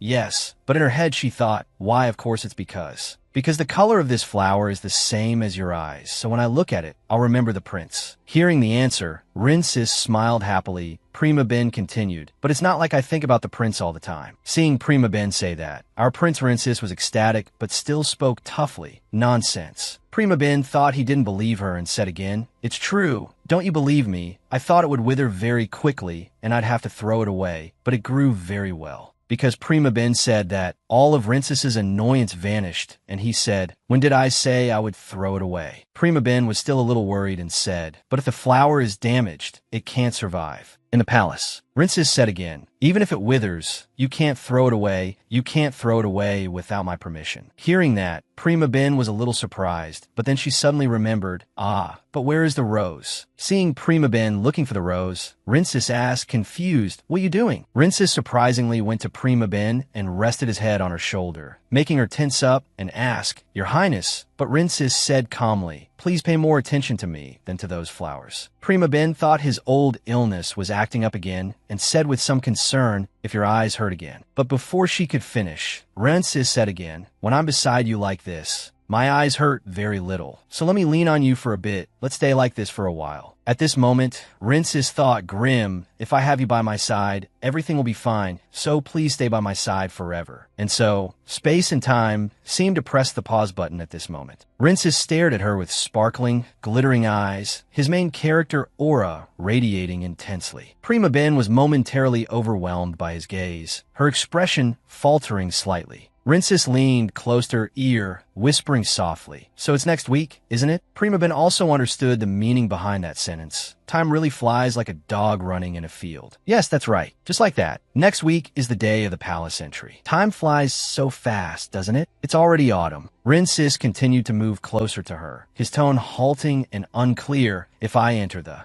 Palace. Prima Ben gently stroked his silky golden hair, remaining silent and pensive. When she realized her somewhat disrespectful action, she looked startled. Ah, I'm sorry. I didn't realize I was unconsciously stroking your hair. Rincis wasn't the least bit annoyed. He lowered his eyes, showing a gentle gaze, and replied lazily, "Go on." Even so, Primapel still hesitated to continue this presumptuous act. But seeing her hesitant and timid demeanor, Rincis had to pretend to be clingy, begging Prim to continue. "It's okay, just do it, your hand. It's so warm, it feels very nice." Since Run had pleaded, Prim had nothing to fear. She continued to rub his head enthusiastically. He wanted this, so it should be fine, right? He gradually lowered his eyes, his blue pupils clearly showing comfort and relaxation. With Prim rubbing his head, Rincis smiled like a child who had just received a gift. So comfortable. The happy appearance of the two was reflected in the clear glass of the window. Prim's hand, so warm, it's wonderful. The afternoon sun cast a thin layer of light into the room. The maid, with a standard royal smile, greeted respectfully. "Hello, Miss Prim. I heard the prince's eyes had gotten better." It's all thanks to Miss Prim always being by his side to help. Prima Ben also replied with a friendly smile. "Ah, thank you."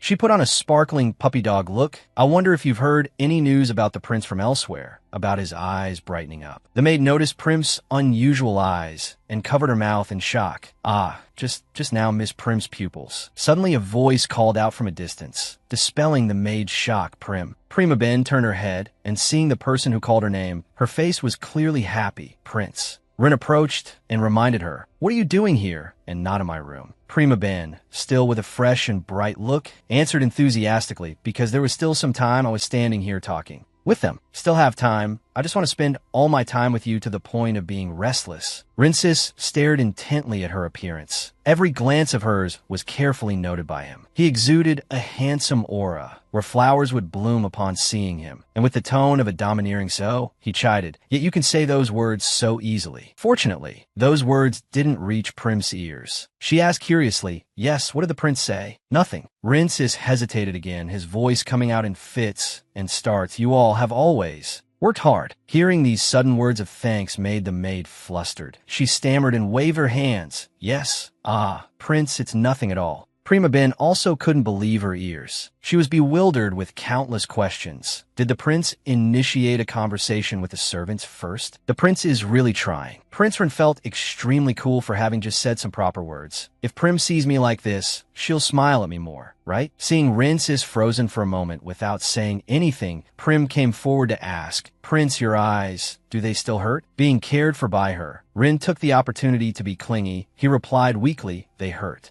Therefore, Prima Ben became even more concerned about him. She couldn't hide her worry. "You should go inside quickly. Why are you dressed so lightly? What if you catch a cold, really?" Being cared for by the person he liked. Of course Run was overjoyed. He blushed with embarrassment. I'm sorry." Before his aura, whatever Prim said made Rin's heart flutter. "You can't do this again from now on, you know?" Rin gently obeyed. "Yes, I won't be like this anymore." The maids, watching this conversation, were wide-eyed and open-mouthed, expressing surprise mixed with a little speculation. The prince is younger than Miss Prim, right? The prince must like older women." Hearing the whispering, Rincis couldn't help but ask Prim, "What were you talking about?" Prim asked back, confused, yes. He stared at the maids behind her, continuing to question, "I asked what you said to those maids just now." Faced with this excessive questioning, Prim just smiled and replied, "It was nothing. Can you blink your eyes a little?" Rincis immediately used his ultimate clingy face trick, which would make anyone's heart melt. "But I want to know." Prim then continued to ask, "Your eyes don't hurt now, do they? And you can see clearly." He blushed, shyly saying yes. Prima Ben moved even closer. She placed her hand on his face, which was flushed with shyness, and pressed on, "They don't hurt." Rin affirmed again, "Yes, they don't hurt." Prim's face was pensive for a moment. She sank into thought. Could it be because the female lead Alina isn't by his side? If that's the case, then I can't leave. Rincis with peace of mind. Prim continued in a very joyful tone. "If your eyes don't hurt from now on, that would be really great." Just hearing her say those words made Rincis extremely shy, not much different from a young girl in love. To break his own awkwardness, he suddenly spoke up. "What do you think?" Prim didn't understand what he was talking about yet, but still asked patiently, "What is it?" Rin continued with a curt reply, just, Now, if he said it like that, even Prim's father wouldn't know, but instead of making him learn human language again, Prim continued to be patient. Just now, finally Rin managed to spit out a proper sentence. You told me to always speak in a friendly way. With his progress, Prim praised him very gently. Ah, you did very well. Is that so? If you're gonna praise properly, she still smiled in approval. Yes, to the point that I'm surprised. Give him an inch, and he'll take a mile. Rin hesitated for a moment, but still said shyly, then you should rub my head for me again. Prim looked very confused by this sudden request. Yes, didn't you just say that your eyes were better? Rin's face turned gloomy. He continued to pretend. I thought so too, but it seems my eyes are starting to hurt again. Yes, He looked straight into her eyes, his voice slightly sulky. You won't do it. Prima Ben was at her wit's end. She could only step forward and rub his golden hair. Ren was extremely relaxed, having achieved his goal. He closed his eyes gently to enjoy it. She used the manner of an adult instructing a child, reminding him, next time you go out, please dress warmly. Ren just shrugged, stubbornly replying, I was in too much of a hurry, so I had no choice. His answer made her even more curious. Prim pressed, what was so urgent that made you in such a hurry? Ren answered mysteriously, it's a secret. Then he moved closer to Prim. This time, it was his turn to reproach. According to what you said, why are you dressed so lightly? Prim asserted very firmly, I'm fine. I'm confident in my health. Suddenly, Rin blushed and questioned, Prim, do you have a secret like words you can't tell me? Faced with that strange question, she was somewhat bewildered and confused, yes. What kind of secret? He was determined to get to the bottom of it, directly asking a clear question, like if there's someone in the palace that you like, something like that. Hearing that, she vehemently denied it. There's no such thing. He still didn't fully believe it, continuing to ask again and again to confirm there isn't really not even a little bit of a crush. Rancis suddenly asked a strange question that threw Prim into confusion, panicking without understanding the reason. Why are you asking that? He didn't stop there, asking another unrelated question. What about my face? Despite the initial moment of confused silence, she still answered honestly, yes, of course it's a completely perfect face. Perhaps Rancis also knew he was handsome. He spoke shyly. You think so too? This time it was Prim's turn to blush. She opened her sparkling eyes wide and softly spoke her heart. How could there be anyone in this world who doesn't like the prince's face? Rancis stubbornly pressed on, I'm not talking about other people, I'm asking you. She seemed to understand the hidden meaning, but still tried to change the subject. Sir Rancis, my mouth is so tired. Rancis, however, did not give up. He changed his question again. What do you think about age differences in love? Is it okay to be younger? Prim covered her mouth in surprise, unable to hide her shock at the series of ambiguous questions. I don't know. Actually, if you really love someone, the age gap doesn't matter. I've never thought about that issue, so I don't know. There are now 1,000 theories flying around in Rancis's head. There are countless men around in the royal palace. What if there's someone Prim likes? Because of this anxiety in his heart, he blurted out with determination, I will try my best. But Prim still didn't understand the psychological development of the person in front of her. What is it? Rancis didn't dare to directly express his feelings. Only vaguely, you all know, I will try to become the ideal type for my destiny. Time passed quickly. For days later, Rancis entered the palace. He sat opposite Prim, observing her while asking, are you nervous? Prim tilted her head, feigning nonchalance. No, not at all. Even so, Rancis still noticed her slightly unusual demeanor. Then why do you keep sighing? Actually, I'm a little nervous. I'll just pretend I'm fine. Rancis rested his chin on his hand in true CEO style, smiling lightly. Scared? Prim couldn't hide her excitement. Yes, a little. Just thinking about entering the royal palace makes me feel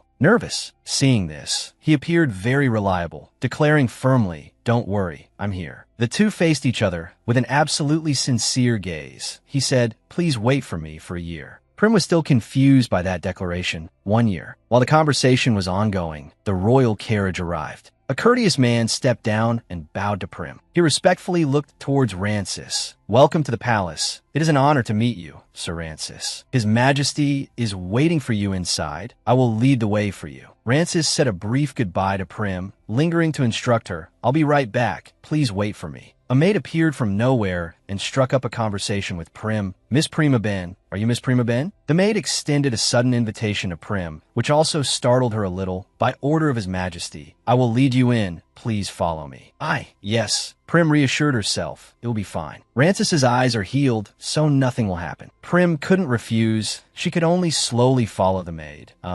Let's go. The maid's voice echoed in the quiet space. This way, please. Through a series of corridors, the girl led Prima Ben to an empty room, at which point they both stopped. Her face was full of worry and confusion. Not understanding what was happening, she hesitantly turned to ask the maid in front of her, "What is this place?" The maid calmly replied, "This is the room that the king has personally bestowed. He said that you should stay here from now on." Prima Ben felt like she had hit the jackpot. She was so surprised she didn't know what to say, only managing to exclaim, "Huh?" The maid slowly turned back to explain, "You have been appointed as the royal painter." And, saying that, she moved closer to Prima Ben, whispering softly, "Rancis's education will also continue, as reported." The servant coldly left. She said, "Please rest," and left Prima Ben still not understanding what was happening. Elsewhere, the emperor at the head of the empire was now looking at the sun before him. His eyes held a scrutinizing look, but he still smiled fakely and said, "It's good to see you again, son. I heard your eyes have healed." Rancis didn't show much emotion toward the person in front of him. He just replied respectfully, "Yes, that is correct." Neither side would yield. Iviano stepped forward, wanting to quickly close the distance with the young man before him. He said, "You can finally see this. Beauty." The young man with blue eyes followed the direction his father pointed, speechless in his heart. He continued to boast, showing off sparkling jewelry, gold, silver, pearls. "Look around. I put a lot of effort into this." Rancis's gaze at the inanimate objects before him and his incompetent father was 30% contempt, 70% the same, and he silently judged disgusting and filthy things. The old father couldn't read his son's thoughts and didn't care anyway. At this point, he steered the conversation to the main topic. "So what happened?" Rancis feigned ignorance. He asked, pretending to be confused, "What are you talking about?" The emperor didn't hide it, asking directly, "I'm talking about your eyes. There's no way they could have healed in one morning. No matter how many methods were used, they couldn't have recovered in just one morning. That's hard to believe." The young man gave a fond smile, slowly replying to the person in front of him, "Didn't all of this happen 16 years ago? Of course. I don't know the reason either. But what if you think of it this way? You're being so impolite to His Majesty is a pretense." Being shut down by a kid and having it turned back on him, Iviano gritted his teeth in anger, but then adjusted his mood. He smiled and said, "Right, it's all in the past. What's the use of dwelling on it? I'm just glad you're back." Rancis refused to show any emotion.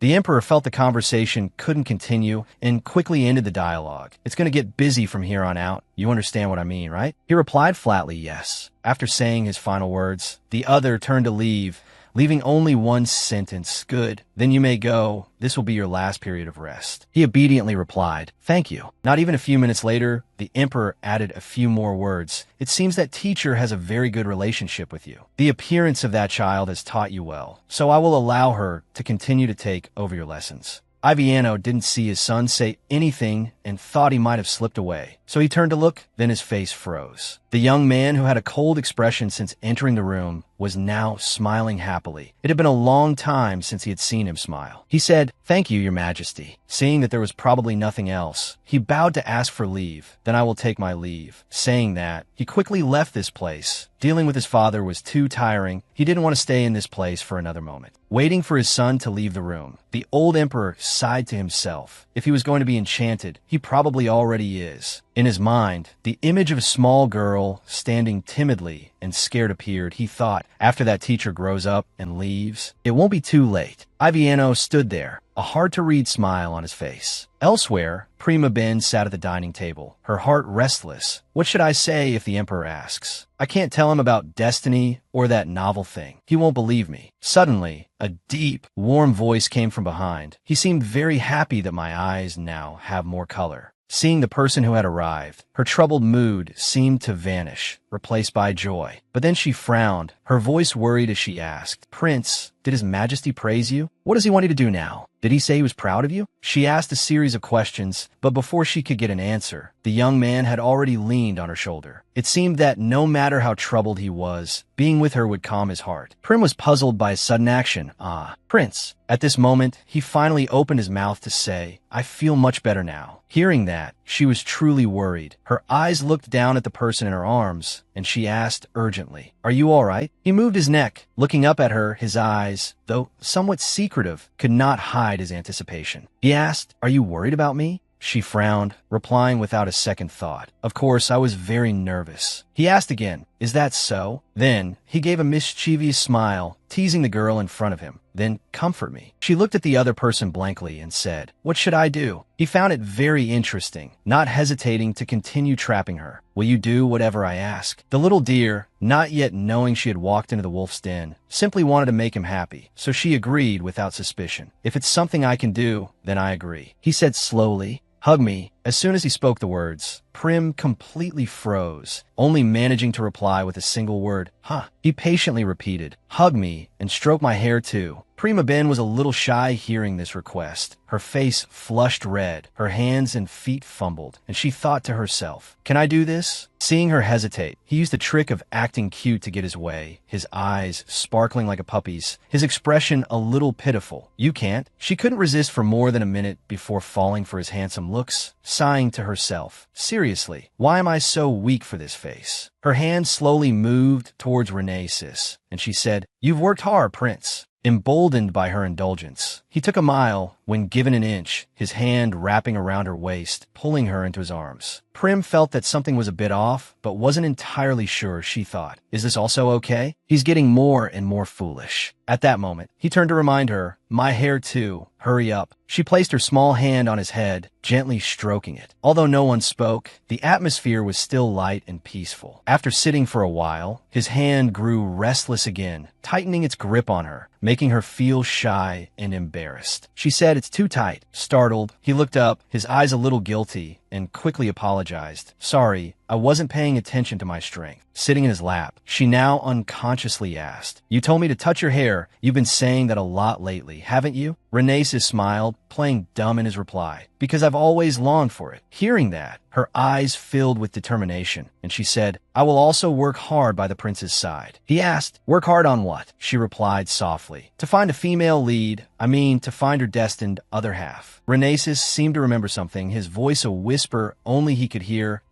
That person is closer than I thought." Not hearing clearly, she just said, "Huh." He buried his head in her shoulder again, not mentioning it further, and said, "It's nothing. Continue stroking my hair." She hastily resumed her task. Yes.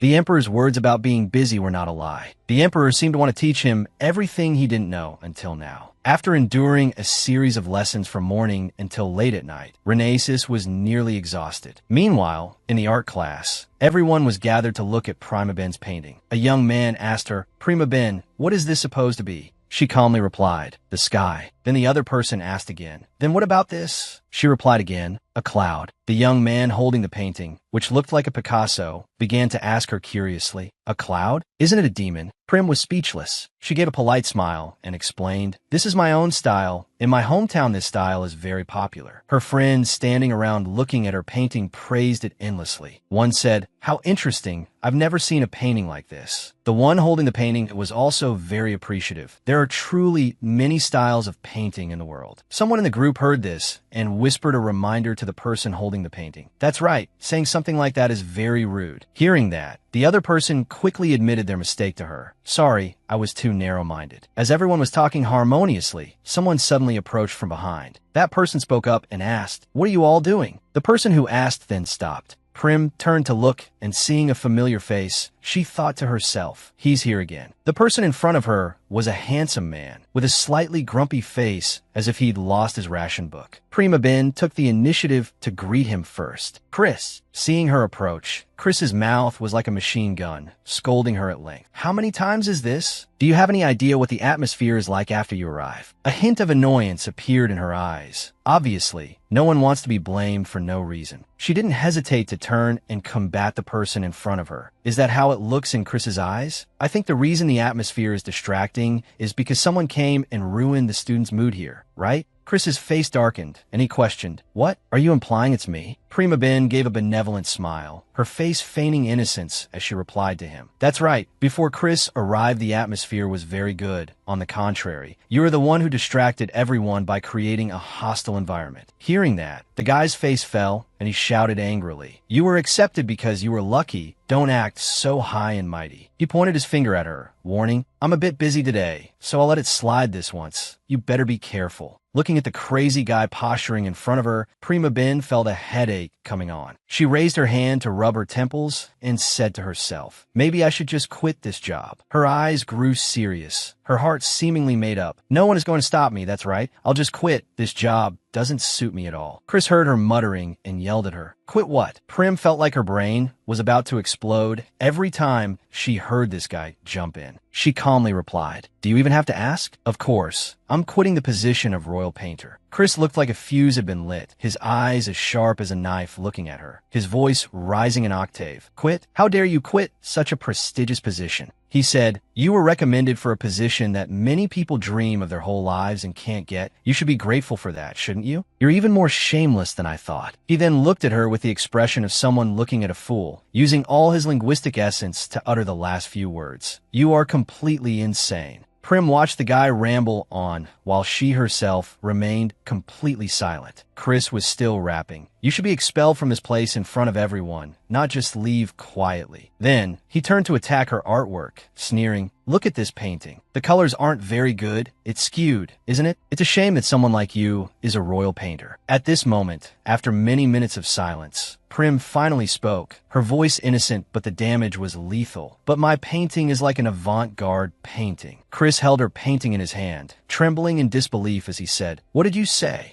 Prima Ben continued to play the role of a small, weak fawn, her voice unintentionally sarcastic. Oh, surely not Chris, a royal painter, doesn't know about avant-garde. Chris saw that he had misspoken, but had already committed, so he decided to see it through. He turned back and yelled, hey, that's because I've never heard of this person. You're lying, aren't you? Prim didn't care in the slightest. She turned to ask the other students. Everyone here knows about avant-garde, right? The students heard and agreed. Yes, that's right. Prim pursues the avant-garde style of painting. They said, we've never seen a work like this. It's very new. The more he heard the flattery, the more bitter Chris became. He took Prim's painting and threw it to the ground. Knowing he had no face left to stay, he left only one sentence before turning away abruptly. Enough, everyone get back to work. But Prima Ben was smiling as if she'd had a bountiful harvest. Chris walked out of the classroom, feeling annoyed. Prince David said that if he made her angry, her eyes would change color. I don't like her. Just you wait, there will be another chance. Prima Ben glanced at him with a sharp look. Her voice was filled with anger. Did he just throw my avant-garde work on the floor? What a dirty person. She sat down to pick up her painting. Suddenly a voice called from behind. Prima Ben turned around, her face showing surprise. Prince. Renesis's eyebrows furrowed, and he asked worriedly, why are you sitting like that? Are you hurt somewhere? She held out her painting and explained, no, I was just picking up something that fell. He looked at the torn canvas and felt confused. Did you paint that? Why is the canvas damaged? Prim didn't tell him about the earlier altercation, just said a few words to deal with him. Ah, yes, but it's a bit embarrassing to show you, and you don't need to worry about what happened. I already taught him a lesson. Renesis asked again, a lesson? His eyes looked at her with some displeasure, and he called her name, Prim.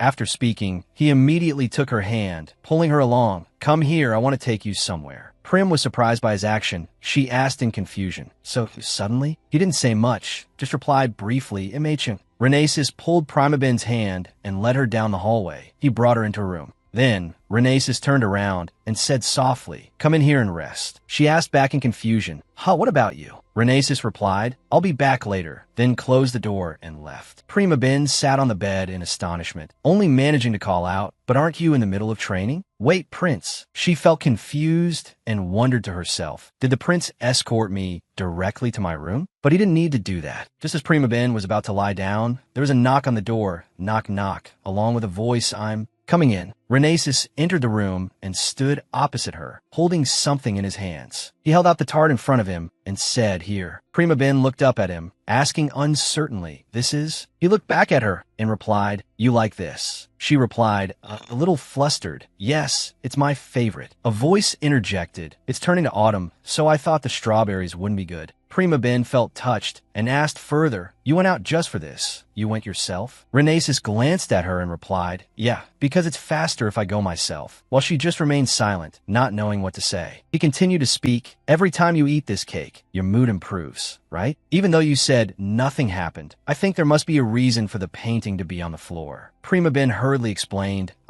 really, nothing happened just now? I'm completely fine. Renesis denied it lies. She looked at him and affirmed with certainty, it's true. Witnessing her determined look, it seemed Renesis finally had to give in. All right, as long as you're okay. Suddenly, she realized something in astonishment and asked, "Don't tell me you skipped your training session to come here." He also replied, "To be more precise, I'm supposed to be in training right now." Prima Ben anxiously reminded him, "Then you should hurry back." "Hurry up, what if His Majesty finds out, really?" Renesis said with a pleading face, "I'll just look at you for a little while, then I'll go." But she didn't agree, firmly pushing his back towards the door, saying, "I really appreciate your kindness, but you're in the middle of training. Come back when you're done." Renesis could only stand there dumbfounded. When he was outside, as if wanting him to focus more on his training, she added, "I'm not going anywhere, so you can study with peace of mind." After he left, she turned back to look at the sweet cake on the bed, smiled and said, "Truly unbelievable." Alina was sitting opposite her father, talking. "What?" she asked. The man opposite her replied, "The red-haired girl who was with you earlier has become a royal painter." She remained silent, not saying a word. Alina's face half darkened, a look of astonishment flashing across it. Prim is a royal painter. Then her expression gradually changed to one of sulking, thinking, "Why didn't she tell me?" In her mind, an image of Prima Ben smiling gently appeared. Her father gently reminded her, "Alina, it's a good thing to be happy for your friend's success, but you shouldn't be lazy in your studies either." People are also saying that the prince has returned to the palace. "Alina, you said that Painter is very close to the prince, right? If you also become friends with her, this father will have nothing left to worry about." The back of an elegantly dressed woman walked towards the palace, wondering, "If I go to the palace, will I be able to meet Prim?" The next morning, the sky was dyed blue by the clouds. Renesis had an expression of utter disbelief on his face. He asked again what? Prima Ben repeated her decision. "I intend to resign from the position of royal painter." Her expression became more pleading. "I don't think I'm worthy of this position." So, he didn't believe it and questioned suspiciously, "Why is that? Did someone pick a fight with you or play a dirty trick?" Prima Ben cautiously replied, "No, it's just that I myself have too many shortcomings, and besides, there's something more important than painting." She also told herself, "Because Renesis's eyes haven't fully recovered, I can't waste time on painting. Breaking Renesis's curse is the most important thing." Renesis felt annoyed in his heart, an important matter. He thought with a flicker of anxiety, "What on earth could be more important than being with me in the palace? Is it that other woman? I already said I don't need her." Renesis spoke up, "If Prim resigns from that position, does that mean I won't be able to be with her?" A light breeze blew, causing Prima Ben's hair to sway gently. The two stood there facing each other. He clenched his fists, thinking unwillingly, "For what reason do I have to live in this palace that's no different from hell?" Renesis frowned in frustration, wondering to himself, "If I say that I see you as my other half, would you agree?" In his head was Prima Ben's face, smiling in anticipation. Then he denied it to himself. No, she would definitely think it's a joke from a kid who's a whole 4 years younger than her. Snapping out of his reverie, Renesis gritted his teeth and lamented, "Damn it, why is there a 4-year age gap?" Countless thoughts rose in his heart again. "I have to find some excuse to keep her here. What can I do so she doesn't treat me like a little brother?" As a man, you have to say that to Prim. Renesis swung his arm, powerfully slashing an object flying towards him, cutting it in half. He said with annoyance, "What training? My head is full of useless nonsense right now." A person standing next to him spoke up in praise. "Prince, you are truly a rare genius. You've only held a sword for a few practice sessions, and you're already this proficient." As if not paying attention to the words just spoken, he thought to himself again, "My purpose here is to live quietly until I become a gentleman." Renesis bit his lip in frustration. "Why do I feel so anxious? It's as if Prim might leave one day." Following the friend's praise from earlier, everyone around also began to cheer. As expected of the prince, "You cut it with just one blow." Someone said, "This is the first time I've seen such a decisive blow." The person next to him also chimed in, "Moreover, it was 4 at once. That's amazing." Renesis brandished the sword in his hand, saying irritably, "Damn it." Someone called out in alarm, "Prince, the class is still." He replied decisively, "Stop it." Everyone around called out, "Prince, Prince, where are you going again?" "Prince," but he paid them no mind. As he walked, Renesis was still lost in thought. Is it okay to go to Prim like this? If Prim finds that I skip class like this, she'll be very angry. I can't. Suddenly, a girl carelessly bumped into his chest. Renesis asked, "Are you all right?" The girl just replied, "Yes, I'm fine." It was Alina. She seemed to recognize the person in front of her and asked Prince. He withdrew his hand, looking at the girl before him with some surprise. She quickly introduced herself. I am Alina Zagrutha. It is a great honor to meet you here. Renesis nodded in greeting. He held out his hand and said, you're not injured anywhere, are you? She also held out her hand. No, thank you, your highness. Seeing this, Renesis just thought, I don't intend to hold your hand. But Alina suddenly pulled her hand back. She looked up at him and said, allow me to introduce myself again. I am Alina Jagruta. Renesis replied, I know, but she suggested, please feel free to speak comfortably. He was also straightforward. All right then, what did you come here for? She replied, I came to see Prim. Renesis answered, she is very busy. Come back another time. Alina pursed her lips, smiled reservedly, and continued, I know it is very rude of me to come here without notice, but I am prepared to wait, your highness. He reminded her, you must know that Prim is my tutor. She replied, I know. Renesis continued, because she has to teach me, she is very busy. Alina's expression was momentarily awkward, but then she smiled again and continued, that's why I came to find Prim while she's painting, because I am an important friend of Prim's, and we have been learning to paint together for a very long time. Elsewhere, Prima Ben tilted her head in wonder.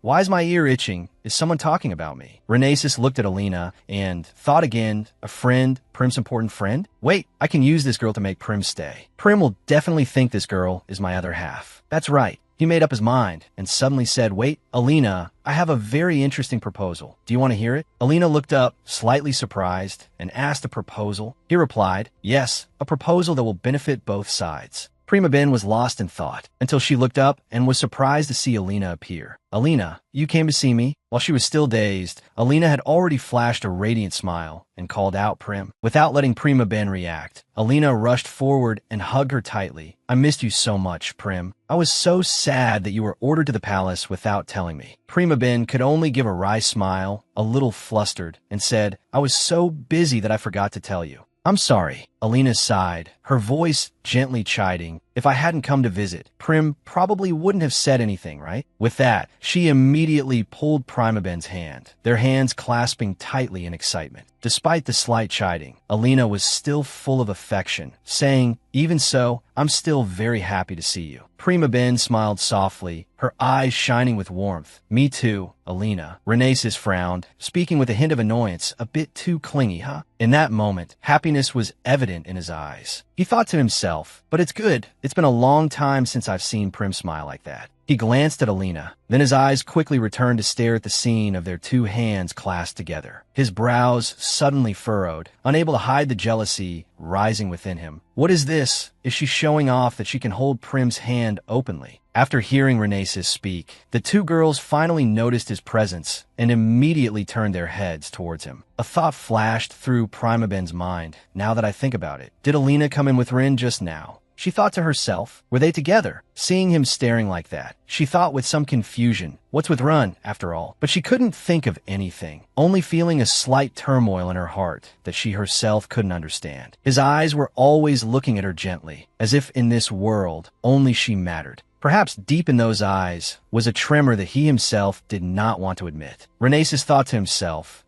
is Prim looking at me? And smiling. Seeing him keep looking towards her and Alina, she was dazed for a moment, suddenly feeling surprised to catch that rare smile. She wondered, did he just smile? That is the expression of love, could it be? As for Renesis, he pursed his lips slightly and thought, Prim looks so beautiful like that. An unnamed sense of regret rose in his mind. If Alina wasn't here, I would have used my eyes as an excuse to hug her. Returning to the scene from a few hours earlier, right in the courtyard where Renesis and Alina had met. Suddenly, Alina jumped at Renesis's words, her eyes wide with surprise.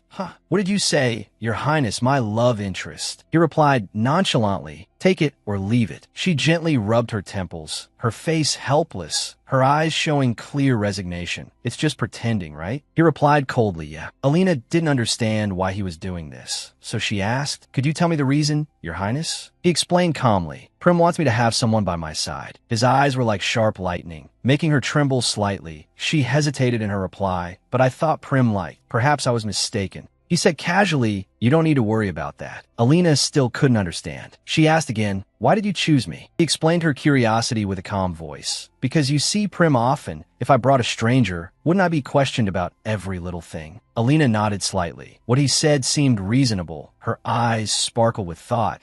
then this exchange probably won't cause me any harm. I can also use His Highness's name to come here often.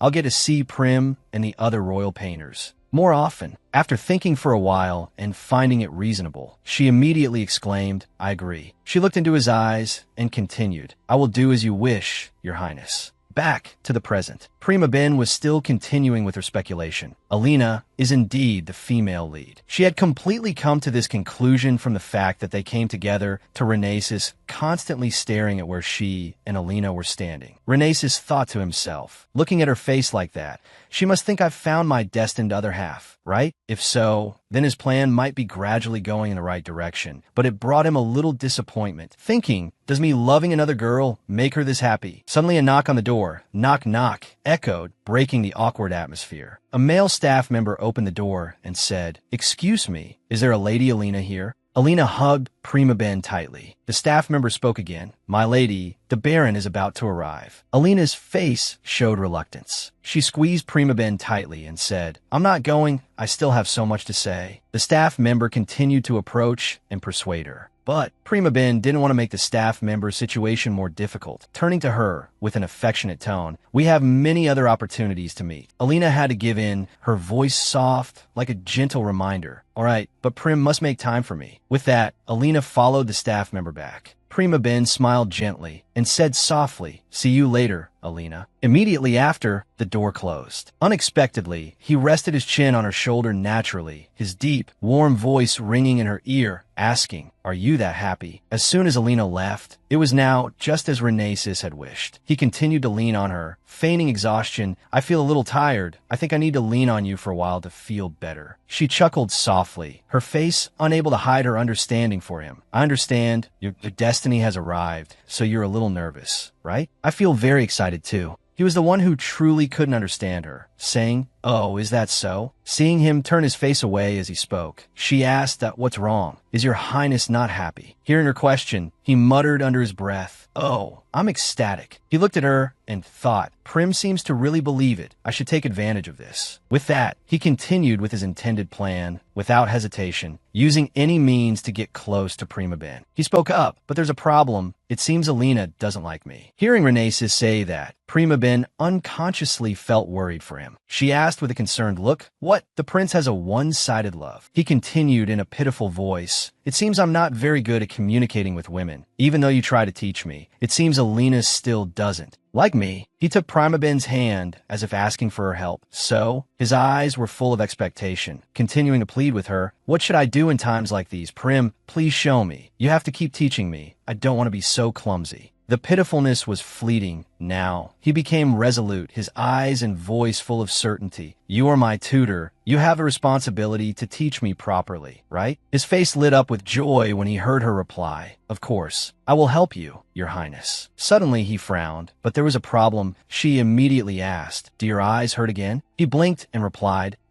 they hurt again. As he spoke, he thought to himself, only when I act like a child does Prim pay attention. It turned out it was just his pretense to get her attention. She immediately believed it to be true. Seeing him rub his eyes with his hand, she didn't hesitate to get closer and raise her hand to rub his eyes for him, saying, oh, don't do that. Your skin is easily damaged. Let me see. A thought suddenly flashed in her mind. Ren, everything is coming to an end. You have met your destiny, and your love is about to come true. Thinking that, she smiled softly and said to Renesis, don't worry, I will always be here. In a luxurious setting with a high-quality velvet carpet spread under an exquisitely carved table and chairs, on top of which was a pot of proud roses, emitting an elegant fragrance. Prima Ben was dressed in a luxurious outfit that still retained a delicate elegance, enhancing her beautiful and radiant face. When Renesis saw her, he was momentarily stunned, thinking to himself, this isn't all I meant. Then he turned to Alina and greeted her. Finally, I get to meet you. Alina, I am very happy. She smiled softly, gently replying to his greeting, I am also very honored to meet you.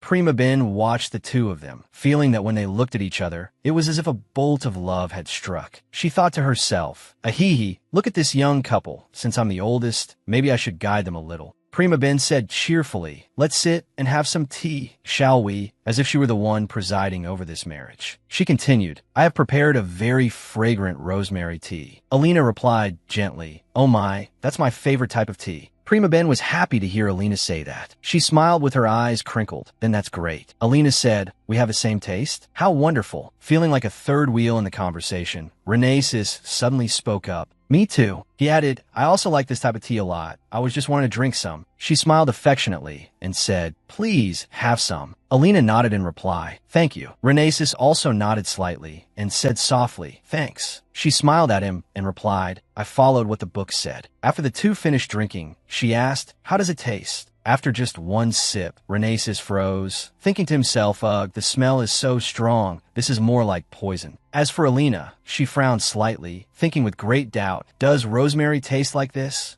The host of this tea party was still pondering. I wonder if it would have been better if I made it my way, but it's probably the same either way. After finishing his drink, he tried to suppress his indescribable expression and praised her tea. It's delicious. The tea is brewed just right. After hearing his assessment, a flash of suspicion crossed Alina's mind. To say something that tastes like poison is good, he truly lies without batting an eye. Meanwhile, Prima Ben exclaimed happily, that's great. Prima Ben said, just say the word if you want more. Alina chuckled softly and replied, I'm a bit full, but it tastes fine. Prima Ben happily thought to herself, good, now for the next step. Seeing Prima Ben start to walk out, Rensis immediately asked, where are you going? Coincidentally, Alina's voice joined his as she asked, where do you want to go? She turned her head back, her face radiant, and said, you two go ahead and talk comfortably. I'll go prepare a meal for a bit and be right back. Neither of you has eaten anything, right? I'll be back right away. Just wait a moment. Hearing that, Rensis immediately stood up and hesitantly said, let's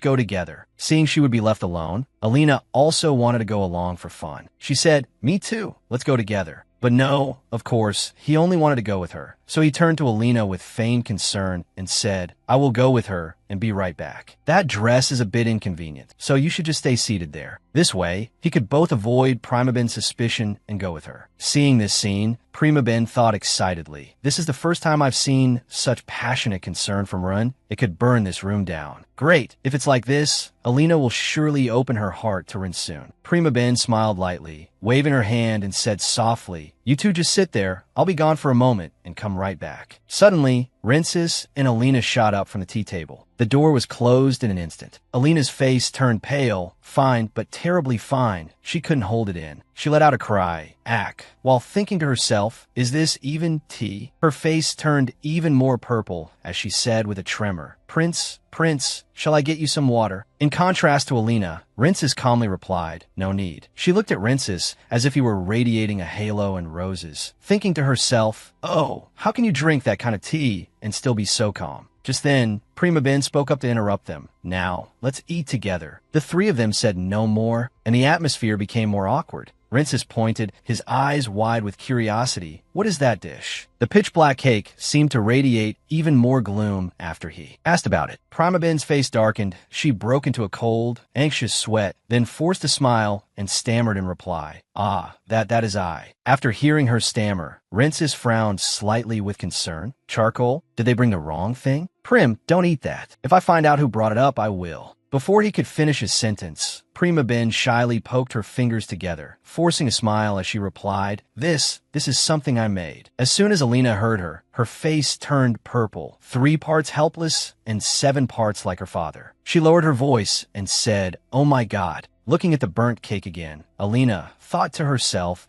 as Rensis' face also became stiff, is that black thing meant to be eaten? At the same time, Prima Ben, both embarrassed and worried, continued, although its appearance is a bit strange, but pausing for a moment, her expression became sadder and more worried as she continued. I prepared this dish especially for today, because I'm not very skillful, so. After Prima Ben's words, Rensis slammed his hand on the table and stood up, took a bite of the burnt cake, and while eating, he calmly said, it's truly creative. This cake is delicious in a way, very delicious. Alina looked at Rensis worriedly, as if silently praying he wouldn't faint right there. After eating for a while, Rensis tried to tell himself, as he felt like he was about to have a problem, try harder, you have to swallow it down. He forced himself to gulp it down, stunned by the cake's flavor. Then, Rensis said in a cheerful, falsely admiring voice, this pancake is really delicious, no kidding. Prima Ben smiled shyly, replying in confusion, but that's a muffin. He smirked a safe face. Yes, that's right, this muffin is very delicious. Hearing that, she smiled radiantly. Is that true? What a relief. Alina looked at Prima Ben with admiration while thinking to herself, the prince seems to care a lot about Prim. Is this what they call true love? So admirable. That evening, the bright moon shone in the sky, mingling with the sparkling stars to create a shimmering, beautiful picture. Alina nodded to bid farewell to Prima Ben and Rensis. Well, I'm leaving now, goodbye. Prima Ben also warmly said goodbye to her. See you again. Then Rensis added, let me gaze a little longer. Prima Ben felt her heart flutter, happily thinking to herself, my, when people fall in love, they are so adorable. Then she extended an invitation to Alina. Alina, let's have tea together again next time. However, Alina panicked and hurriedly said loudly, don't. Prima Ben looked at Alina's reaction with concern. Alina regained her composure, gave a slight smile, and saved the situation. On that day, I will prepare tea for Prim. You just need to sit next to me. There are many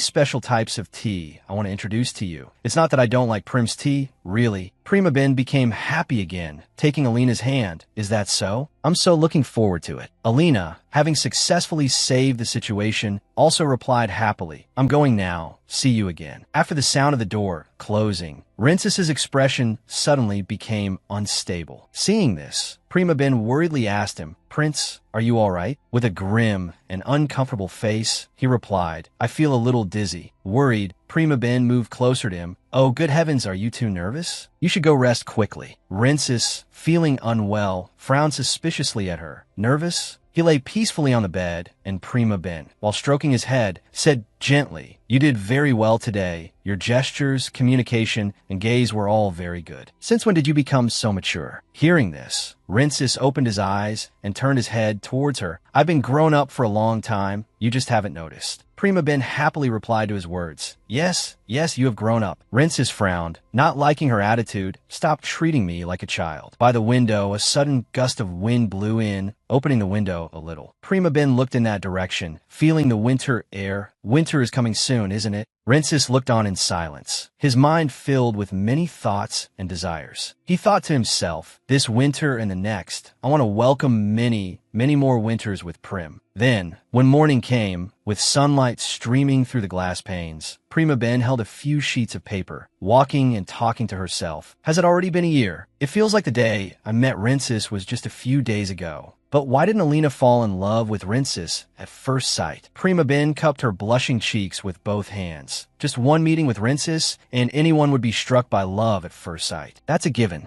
Prima Ben paused for a moment, then questioned and answered herself in her mind. Could it be that Rensis isn't mature enough yet? But just wait until next year, and he will surely be mature. She continued walking while lost in her thoughts. Besides, Alina also likes younger men, so there's nothing to worry about. Suddenly, a guard rushed over, calling her name loudly, Prima Ben. Hearing the call, she asked worriedly yes. The guard became more anxious, urging her, hurry up, you're the last one to arrive. With that, she left with the guard. She thought to herself, but why do we have to paint outdoors in the middle of this cold winter? Prima Ben began to put her brush to the canvas while listening to the announcement. In a few days, it will be Prince Rensis's birthday, so let's try to paint beautiful pictures and hang them in the gallery. The guard frowned. At the same time, many people stood behind to scrutinize Prima Ben's painting. Prima Ben thought indecisively, what should I paint now? Rensis. In Prima Ben's imagination, Rensis began to appear as a dream prince with many different thoughts, a handsome and dashing prince who had broken the curse with his own strength. With Rensis's sparkling blue eyes appearing along with the stream of thought, that's what those people called Rensis. But then, in Prima Ben's imagination, Rensis was surrounded by many hands and his own tears. But when he fell, Rensis was very scared. She bit her lip, feeling sad for Rensis, thinking, now, only because Rensis can see colors do people love him. She frowned even more as she thought more about Rensis. Rensis once thought that if he could see colors, he would be able to meet his mother. Prima Ben began to recall the memory of Rensis anxiously searching for his mother. After returning to the palace, the first person Rensis looked for was his mother. Rensis became more anxious, cold sweat pouring down as he searched for his mother in every corner. The curse was broken. Rensis returned to the royal palace, and of course, the queen would also return. But no matter how much Rensis searched every nook and cranny of the palace, he could not find the queen.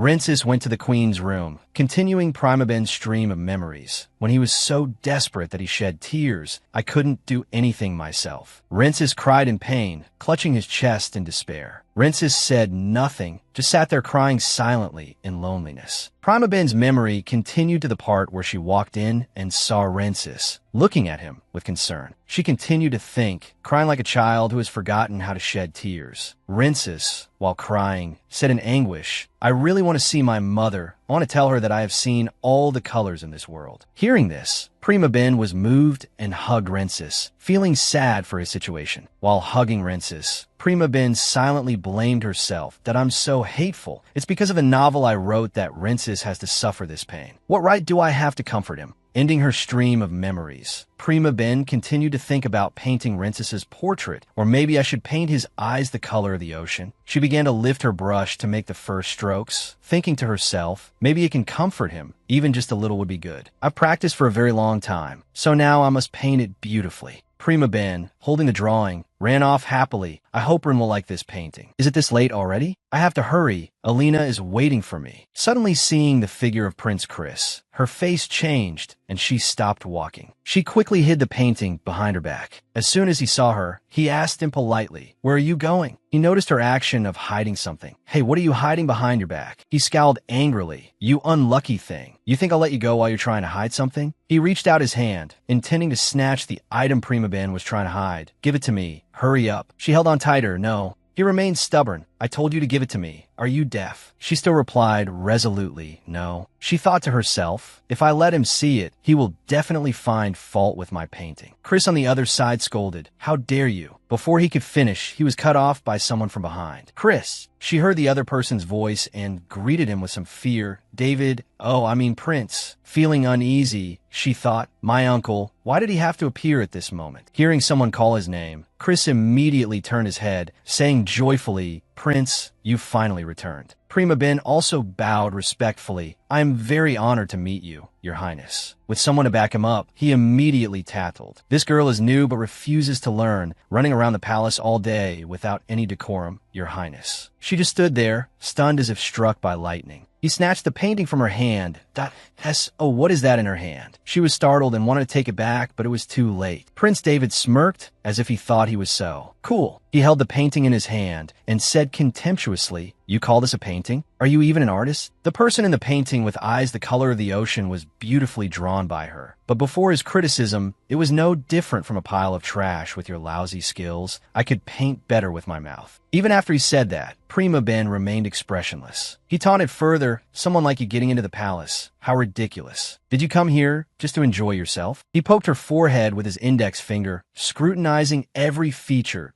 That look on your face meant to curse me? I remember your eyes can change color. Show me now." After saying that, he was still not satisfied and ordered, "You dare to defile the prince's face like this. Give me the knife." The other person obeyed like a puppy. "Here you are." David, relying on his power, said, "The insult from this painting is no different from the disgrace of the royal family. Even a worm will turn." Prima Ben couldn't take it anymore. She said in a rather loud tone, "How can you say such crude things? You're going a bit too far." David got angry and gave her a hard push. "You dare to yell at me?" The push injured her hand. Her wrist swelled up. It hurt. Seeing this, his attitude became condescending. "Hurt? Stop pretending. You should be grateful I went easy on you." Prima Ben was extremely annoyed. "Why do you people always?" Someone from behind cut off her words. What's going on? It felt a bit familiar, that voice. The person came closer, right behind her. Prima Ben was startled. "Run." He repeated his question one more time. I asked what's going on. His face darkened, and the other two were also quite surprised by his sudden appearance. "Princess." David, like someone seeking attention, belittled his opponent. "The little kid who used to tremble when he saw me has grown this much." Prima Ben respectfully bowed. "Prince, I'm fine." The wound from before was throbbing a little. He impatiently called her name, Prim. Rinces moved closer to her. "Is your hand okay?"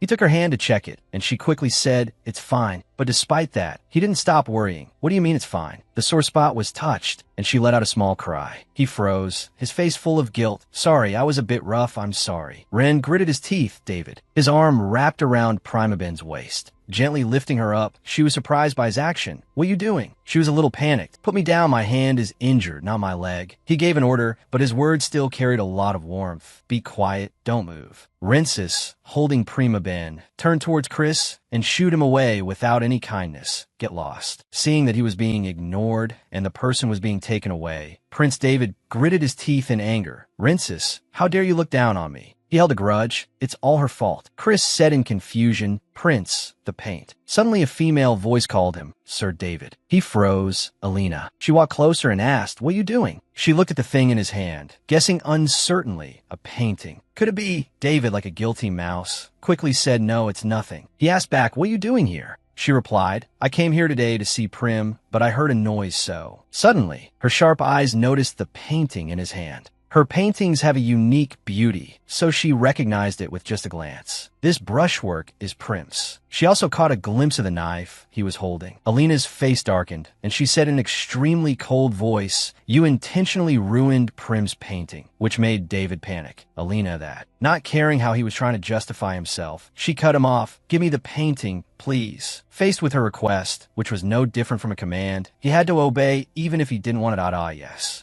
Alina hugged the painting tightly to her chest, now feeling a little hesitant as she faced David. Prince, my apologies. With that, she ran off. He wanted to stop her, Alina wait, but it was too late. He was very annoyed, but could do nothing, only able to curse, damn it. Back at Prima Ben's place, she was being cared for by Prince Ren at her bedside, even though she was only injured in the hand. You rest, he said, but her mind was racing. How did I not know my hand was broken? I want to cry. If I had known, I would have just said my bones were strong and let myself be locked up. The injured area, though carefully bandaged, still throbbed with pain when she moved. Then I can't paint anymore, and even if I could, it would be useless. But David will definitely not leave me alone. He'll get his revenge on me soon. Rensis felt guilty. Prim, I'm sorry. She looked at him in confusion and asked back, why are you apologizing? He took all the blame upon himself. It's all my fault. The way that guy treats you is also my fault. It's been like this since I was little. All my loved ones are treated badly by him. I'm truly sorry. Seeing him like this, Prima Ben felt nothing but pity. Prince, don't say that. How could it be your fault? You're not at fault at all, and you must not blame yourself. If you want to bear that guilt, then let's bear it together. Let's share those pains together. Rensis chuckled softly. You will regret your words. Prima Ben affirmed, I will definitely not regret it. You know that I am always resilient. He looked her in the eye and replied gently, I know that very well. With him like that, she felt reassured. If that's the case, then don't keep that mood anymore, I'll worry. Ren smiled faintly in reply, his face no longer showing a trace of the self-doubt from before. Now, it was completely the appearance of a prince. I promise. Under the blue sky, with white clouds drifting by, the palace appeared magnificent and splendid. In the lush green garden, the figure of Prima Ben with her fiery red hair could be seen happily strolling, taking advantage of the beautiful day. Suddenly, someone's exclamation made Prima Ben jump. Ah, damn it. But it seemed she knew who this person was, that voice. Prima Ben hid behind a tree trunk, peeking at the figure of a blond man in black royal attire. She confirmed her suspicion, as expected. Then she grew curious. What is he planning to do? He turned back and forth, looking very angry and bitter. If I see her again, I definitely won't let her get away. Hearing that, Prima Ben stuck out her tongue in disdain, speculating, is he talking about me? It's true that people aren't afraid of dirt, only of dung. At least for now, I should get out of here. Just then, she heard a rustling sound in the bushes. Prima Ben was surprised. She unexpectedly found a little boy. Looking closely at the appearance of the boy who was staring at her blankly, she couldn't help but ponder. A fair face with a touch of pink on the cheeks, bright golden hair, and those blue eyes are exactly like the Emperor's noble and luxurious attire. And he looks to be about 6 to 8 years old. Prima Ben guessed the child's identity, Prince Zeta. Immediately, the boy rushed towards her, putting his hand over her mouth to stop her from speaking. Shoo, be quiet. If we get caught, it will be a lot of trouble. Hearing that, Prima Ben's face was dumbfounded. Okay. She still couldn't help but wonder, but why is he here? Wasn't Prince Zeta just a character setup who never actually appeared in the novel? The mother of the former Prince Zeta passed away right after he was born. If I remember correctly, he went to another country to study under the Emperor's orders as a way to forget the loss with something better. He was supposed to return at a certain time, but because Run had become a tyrant, he was never able to return to the Empire. The little prince still wanted Prima Ben to be quiet. It seemed he didn't want people to find him here. Seeing this, she had to tell him the truth. Prince, actually, I can see everything from the outside. Is that okay? Hearing that, the boy jumped back in surprise. What? Really? Prima Ben took the opportunity to ask, so why do you have to hide like this? The boy seemed hesitant, stammering, not answering her. The boy's attitude didn't fool Prima Ben. She smiled and asked, you want to meet Prince Rensis, right? The little prince's eyes widened. How did you know? Prima Ben could only think to herself, Zeta's wet nurse really hates Run. No matter what, I have to advise him not to get close to Run, so it's best to keep this a secret. Seeing Prima Ben looking pensive, Zeta tugged at her dress and asked, how did you know? Can you read my mind? Prima Ben felt like teasing the child. That's right, your highness's thoughts told me. I can see it. If you think about it a little, you'll know the answer. What do you think? Are you excited? Prima Ben squatted down to be at eye level with the boy. At a closer distance, Zeta noticed, hey, your eyes are purple. Before he could finish asking, a scream cut off the conversation between the two. Your Highness Veda. A maid was in the garden searching for the little prince. Your Highness, where are you? The boy panicked and signaled for Prima Ben to be quiet. Oops, Kana found me. Not forgetting to add, see you later. Remember to keep our meeting a secret. The boy emphasized again, you know, it's an absolute secret. I'm going now. With that, Veda waved goodbye to Prima Ben and ran off, leaving her standing there watching him go in confusion. Yes, no, where are you going? Before she could finish asking, the boy was out of sight. Prima Ben looked in the direction the boy had run, reconsidering everything that had just happened. I never thought I would meet Prince Zeta. Where could you go? All the characters are already set in place. Prima Ben threw open the door. Prince, the birthday party is approaching. Seeing her take his hand, Rensis asked, your wrist is hurt like that. Will it be okay? She replied, it's fine. I can move it now. Now, let's hurry up and practice. Prima Ben pulled his arm, thinking to herself, for Run, this birthday party is not just a simple party. Run, the main character of the party, will have to start the first dance. And according to the rules, he will glide past the ladies who have been waiting expectantly, then invite Alina to dance. Because she is his destiny. Face to face, their eyes meet, the atmosphere becomes heated. That is the moment they've both realized their feelings for each other. That's why she needed to convince him to practice beforehand. You still remember, right? The dancing at a ball. I taught you before. Rensis just avoided her gaze that. He wondered, you taught me already? Prima Ben patiently taught him again. When inviting someone to dance, the first thing is to greet them. Next is to lead. Don't forget to extend an invitation to dance together. And then, her lecture was interrupted by a call. Prim, from Rensis himself, who suddenly learned very quickly and knelt on one knee, holding out his hand as an invitation to dance. His handsome face flushed. He smiled and said, actions speak louder than words. Prima Ben continued to explain, it would be better if you made an invitation, wouldn't it? He asked back, an invitation? She nodded. That's right. When inviting a lady to dance, you also need a proper invitation first. Rin wondered, then what should I say? Prima Ben pondered, I think. In her mind, Prima Ben tried to come up with an example. If I were a prince in some fairy tale then. After thinking, she winked, smiled, and said to him, my lady, would you be willing to dance with me? Prima Ben thought blankly, isn't that right? She said, I'm just giving you an example. Rensis's face shyly avoided her gaze, asking, what do a husband and wife usually call each other? The question was a bit strange for Prima Ben. Husband and wife? She asked him, your highness, isn't that rushing things a bit? Rensis raised an eyebrow and smiled. So what? It's going to be like that anyway. Prima Ben replied, what? If that's the case, you could just call me by my name. However, a title that can be used in front of others and to show affection is. Her smile was as bright as a flower as she suggested. My lady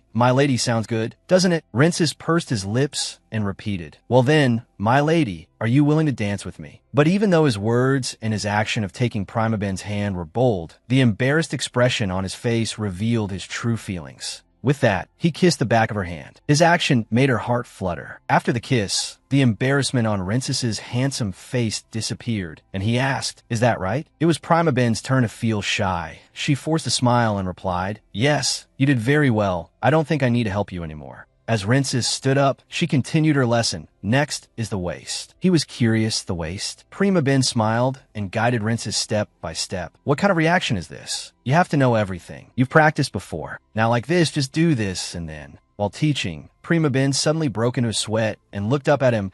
That, Your Highness, why don't you relax your hand a little? It turned out his hand was squeezing hers tightly. He asked back, does it hurt? As she denied it, no, it's not that. He continued, you'll run away. Hearing that, Prima Ben could only laugh, assuring him, run away? I won't go anywhere. Is our prince worrying too much? Now, let's continue practicing. He replied, and so their bodies pressed close together as they performed the dance. Rincis was anxious in his heart. I'm so nervous. At this distance, Prim will hear my heartbeat. Whether I can see colors or not, Prim is always the clearest in my eyes. I'm so happy, Prim, just being by your side. I will always be this happy. The next day, Prima Ben went to Rincis's room. The servant beside her knocked on the door and announced, Your Highness, Lady Prima Ben has arrived. A voice came from inside the room. Come in. She curtsied, Greetings, Your Royal Highness, today as well. Prima Ben suddenly stopped, looking up at Rincis, seeming a little surprised by his appearance. She continued, Good morning. Rincis was dressed in a black formal suit with a white tailcoat, which made him look even more outstanding and handsome. Sensing her attitude, Rincis became shy, his face as red as a tomato. He asked, Is it that strange? Primer Bull replied, Yes, it is. Rincis's face turned even redder. He said,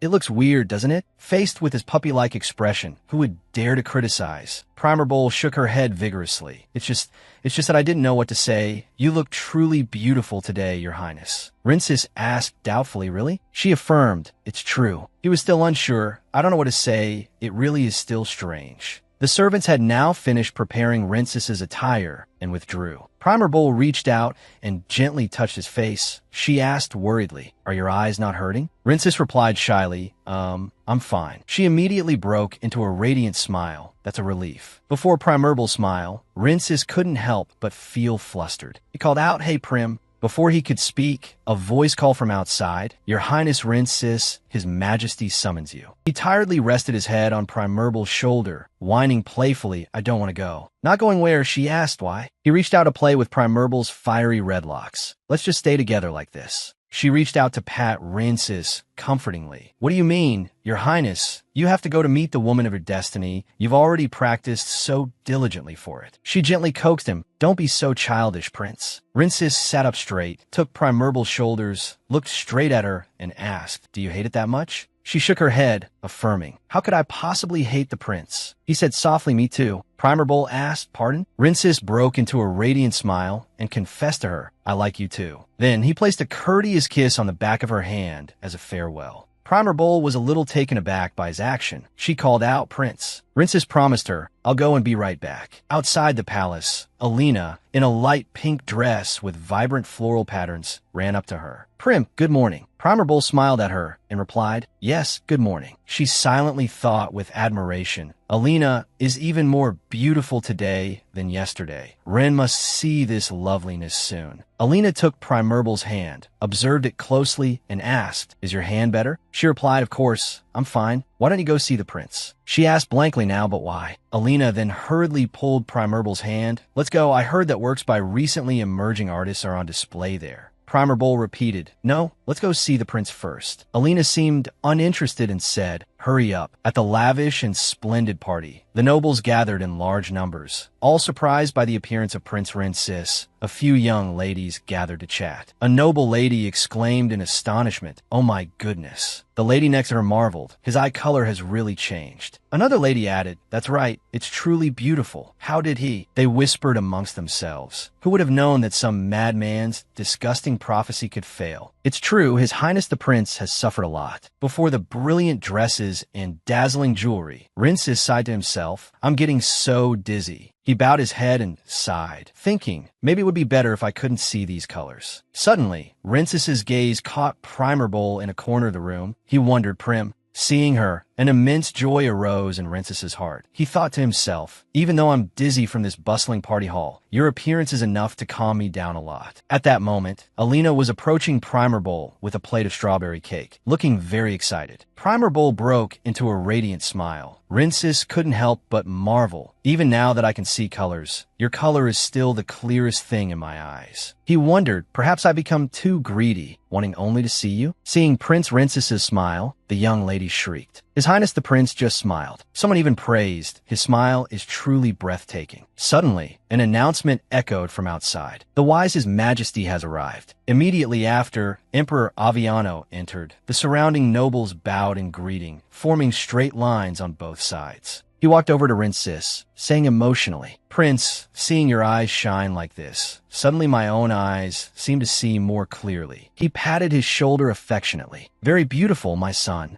Rincis sneered inwardly, replying, "Thank you, Father Emperor." He looked up at Prima Ben in the distance, thinking, Prim is hoping everything will be cheerful. David at one side also noticed the thoughtful look in his eyes. He stepped forward provocatively. "Do you think you can stay with that woman called a teacher forever?" Rincis warned coldly, "Don't touch her." David, angered to the point of gritting his teeth, said boastfully, "Don't touch her? What the hell are you talking about? All I need is to say a quiet word to His Majesty, and both you and her will be kicked out of here." Rincis maintained a calm expression, the corners of his lips curling slightly into a contemptuous smile. "To me, this royal palace is just a waste of time, so you don't need to waste your energy like that." David asked again, "What?" He continued to retort, "Everything will extinguish on its own when the time is right. Just be a little patient. So, dear brother, don't worry so much because I have no desire for this place at all." He was so angry his eyes sparked with fire. He gritted his teeth and hurled an insult at him. "You insolent dog." But Rincis paid no mind. He walked towards Prima Ben. David stared intently at the two of them, speculating to himself, "Just as I thought, that which has returned. If you don't reveal your identity yourself, I will use force to make you confess the truth." Suddenly, Veda appeared in the middle of the party, looking as if he was fleeing. The boy thought to himself, "I'm sorry, Kana. I have no other choice. I have to go study abroad again tomorrow. But I really want to talk to my brother." As Veda was thinking and walking out into the corridor, he came across a tall figure with long black hair. It was Hadert, admiring a painting and talking to the artist. "It's truly a masterpiece, isn't it? Even His Majesty quite likes this painting." The artist replied, "It is a great honor to hear that." Veda asked himself, "Maybe I should ask them for directions?" He continued to ask, "Where did you paint this scene?" The artist answered, "This is a lake on the Kinziri's estate in the east." Hadert suddenly gave a strange and dangerous smile and asked, "I see, by the way, your eyes are light blue, aren't they?" The artist asked, bewildered, "Pardon?" Then answered, "Ah yes, in my family line, there are sometimes people with light blue eyes." He asked again, "Like your eye color?" The artist replied, "My mother said my eyes are a particularly light color, different from everyone else." Behind them, Veda was hiding by the wall, peeking out slightly to eavesdrop. The artist seemed to have noticed the boy, tilting his head slightly as if to say something, but then Hadert spoke again. "This color is very beautiful." He laughed bizarrely. "His Majesty will surely love this color." Suddenly, a strange dark shadow appeared behind Veda, but the boy was too focused on the conversation between the two men to notice. Veda wondered, why does he keep asking about eye color? The dark shadow suddenly covered Veda's mouth. The boy was too surprised to react in time. Fortunately, it wasn't a bad person or a stranger, but Kana herself. She leaned down slightly and said, "Sish" to the boy. Veda asked in surprise, "Kana, suddenly you." But once again, Kana covered his mouth with her hand, as if afraid someone would hear. She even whispered, "First, let's leave this place, then I'll tell you." Hearing that, Veda stopped struggling and obediently gave a sound of agreement. Taking that as the boy's consent, Kana quickly grabbed his small hand and pulled him away. This action somewhat startled Veda, causing him to exclaim, Kana,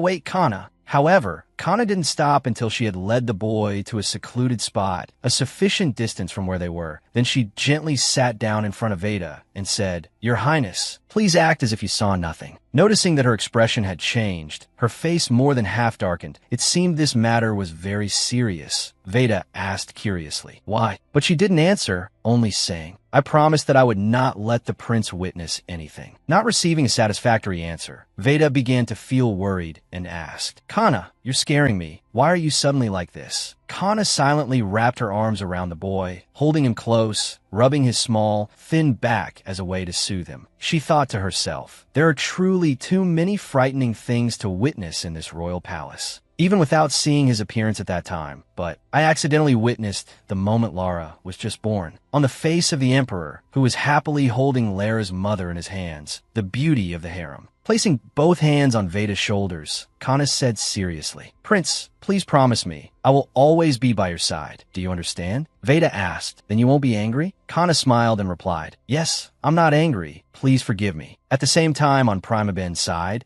she was clutching her stomach, which was rumbling continuously from hunger and thought and frustration. Why do I lose my senses whenever I see food? It's because the strawberry tart was too delicious. Alina also noticed her not-so-good mood, so she turned to ask, Prim, don't you want to eat anything else? Prima Ben forced a smile and replied, It's okay. It seems I've eaten too much already. Alina also likes strawberry tarts a lot, right? You ate some. Alina said, confused. Huh, I don't really like strawberries that much. Prima Ben asked in surprise. Huh, you clearly said you like them, but now you're saying you don't. Unexpectedly, Alina didn't even remember saying that. Even so, Prima Ben was kind enough to remind her. Yes, you said that when you were near the prince. Because you said you liked them, I made a lot of strawberry cakes for the prince. Alina really couldn't remember, but she still pretended that she had recalled it and asked with a forced smile, Of course I like them. Did I say something strange back then? Recalling a little, at that time Rinsis had asked Alina, You said you like strawberries in front of Prim. Alina gently shook her head and replied, No, I hate strawberries. Hearing that, Rinsis crossed his arms and said with a smile, Is that so? But Prim really likes strawberries. I wonder if you have to have a lot in common to be close? Alina said, confused, Like, but if I say I like strawberries, what good is that to the prince? Ending the flashback, Alina nodded with a sneer, covered her mouth, turned away, and thought to herself. So at that time, you wanted to give Prim a lot of strawberries using my excuse? Could it be? This time's food also included strawberries. Seeing the other's secretive smile, Prima Ben asked, confused, Do you really like them or not? This made Alina too annoyed to answer anymore. She frowned and thought, Didn't you hear me? For heaven's sake, I already said earlier that I don't like strawberries. Already, deciding to put this endless matter aside, Alina affectionately took both of Prima Ben's hands, held them up to her chest, and said, Hey Prim, my stomach doesn't seem to feel very well. Shall we go for a walk outside? Although she was a little reluctant when she thought about it, it seems the prince said he's doing very well, so it's okay for me to take some time to study. Prima Ben agreed. Ah yes. Seeing Alina's very natural act of holding Prima Ben's hand, Rinsis, standing some distance away, couldn't help but frown unhappily. I told her to lead her outside naturally. I didn't tell her to hold hands. It seems his possessive nature is becoming more and more apparent, even getting jealous of a girl. Leading Prima Ben out for a walk in the garden, Alina gently patted her back and asked with a smile, Even though it's winter, it's not too cold, is it? Feeling something cold fall on her shoulder, Prima Ben immediately looked up and discovered that white snowflakes were falling one after another. She immediately became excited and said with a smile, It looks like it's snowing. Alina shook her head vigorously and replied, In this empire, it doesn't snow much once a year or not at all, and for the past few years, it hasn't snowed at all. Her replies were like a hammer shattering dreams and dampening Prima Ben's excited mood. She sadly uttered 2 words, Is that so? But in her heart, she still hoped how wonderful it would be if it snowed. As if remembering something, she asked, Sister Alina, where are we going? Only then did Alina remember her original purpose. She said awkwardly, You wait here for me for a moment. I forgot something. Prima Ben asked, What is it? To which she replied,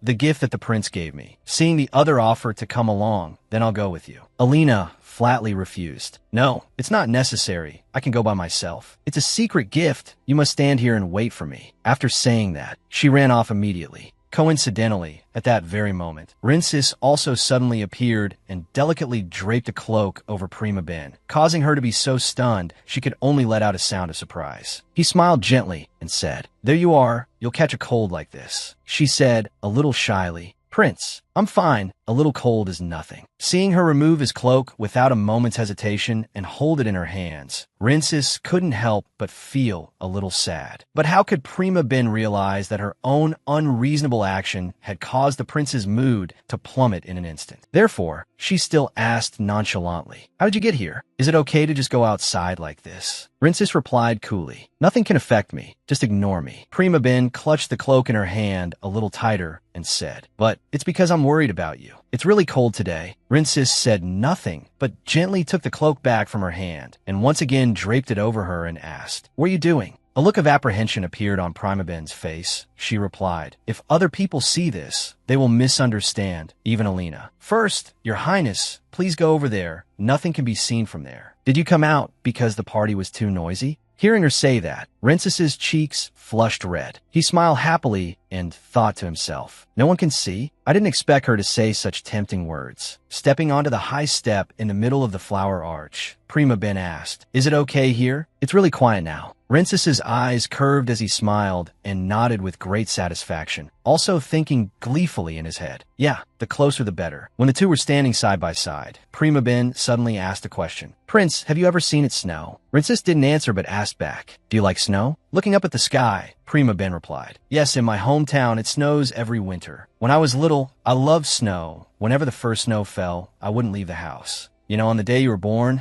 there was also a heavy snowfall. You could tell it wasn't cold snow, but snowflakes like flower petals." Hearing this, an image suddenly flashed through Rinces's mind. He immediately asked himself if they were like flower petals. Were they similar to the cherry blossoms I saw on Prim that day? Perceptively noticing that he was lost in thought again, Prima Ben turned to face him and said with a smile, "Prince, I should have said this, but I forgot. Thank you for being born." She said these sincere words with an extremely radiant smile on her beautiful face, like roses blooming under the moonlight. Obviously, this image made a certain prince's face flush instantly, and he had to quickly use his hand to hide his composure. It seems that today, Rinces was blessed by the heavens. Unfortunately, Prima Ben didn't notice at all. She continued to look up at the snowy sky and exclaimed excitedly, "Oh, Prince, look at this. I heard that it doesn't snow much in this empire." That very familiar feeling appeared again. Rinces thought to himself, "It's true, it's so similar, just like the flower petals that Prim and I saw." Seeing him hold out his palm to catch the snow, Prima Ben asked with a smile, "What do you think? After my birthday, I prayed a lot. I wished it would be great if it snowed. Perhaps the gods of my homeland have granted my wish." Rinces replied, "Thank you. This is the best birthday present." It can be said that at this moment he is extremely happy. Being lucky enough to witness that captivating smile of his again, Prima Ben had to try to suppress the continuous beating of her heart. For some reason, she felt somewhat relieved, thinking, so nerve-wracking. If Alina saw that smile, she would be mesmerized. Suddenly, just as her heart had not yet settled, Rinces abruptly bent down and brought his face close to hers. On his thin lips, he maintained an enchanting smile, causing her to freeze for a moment.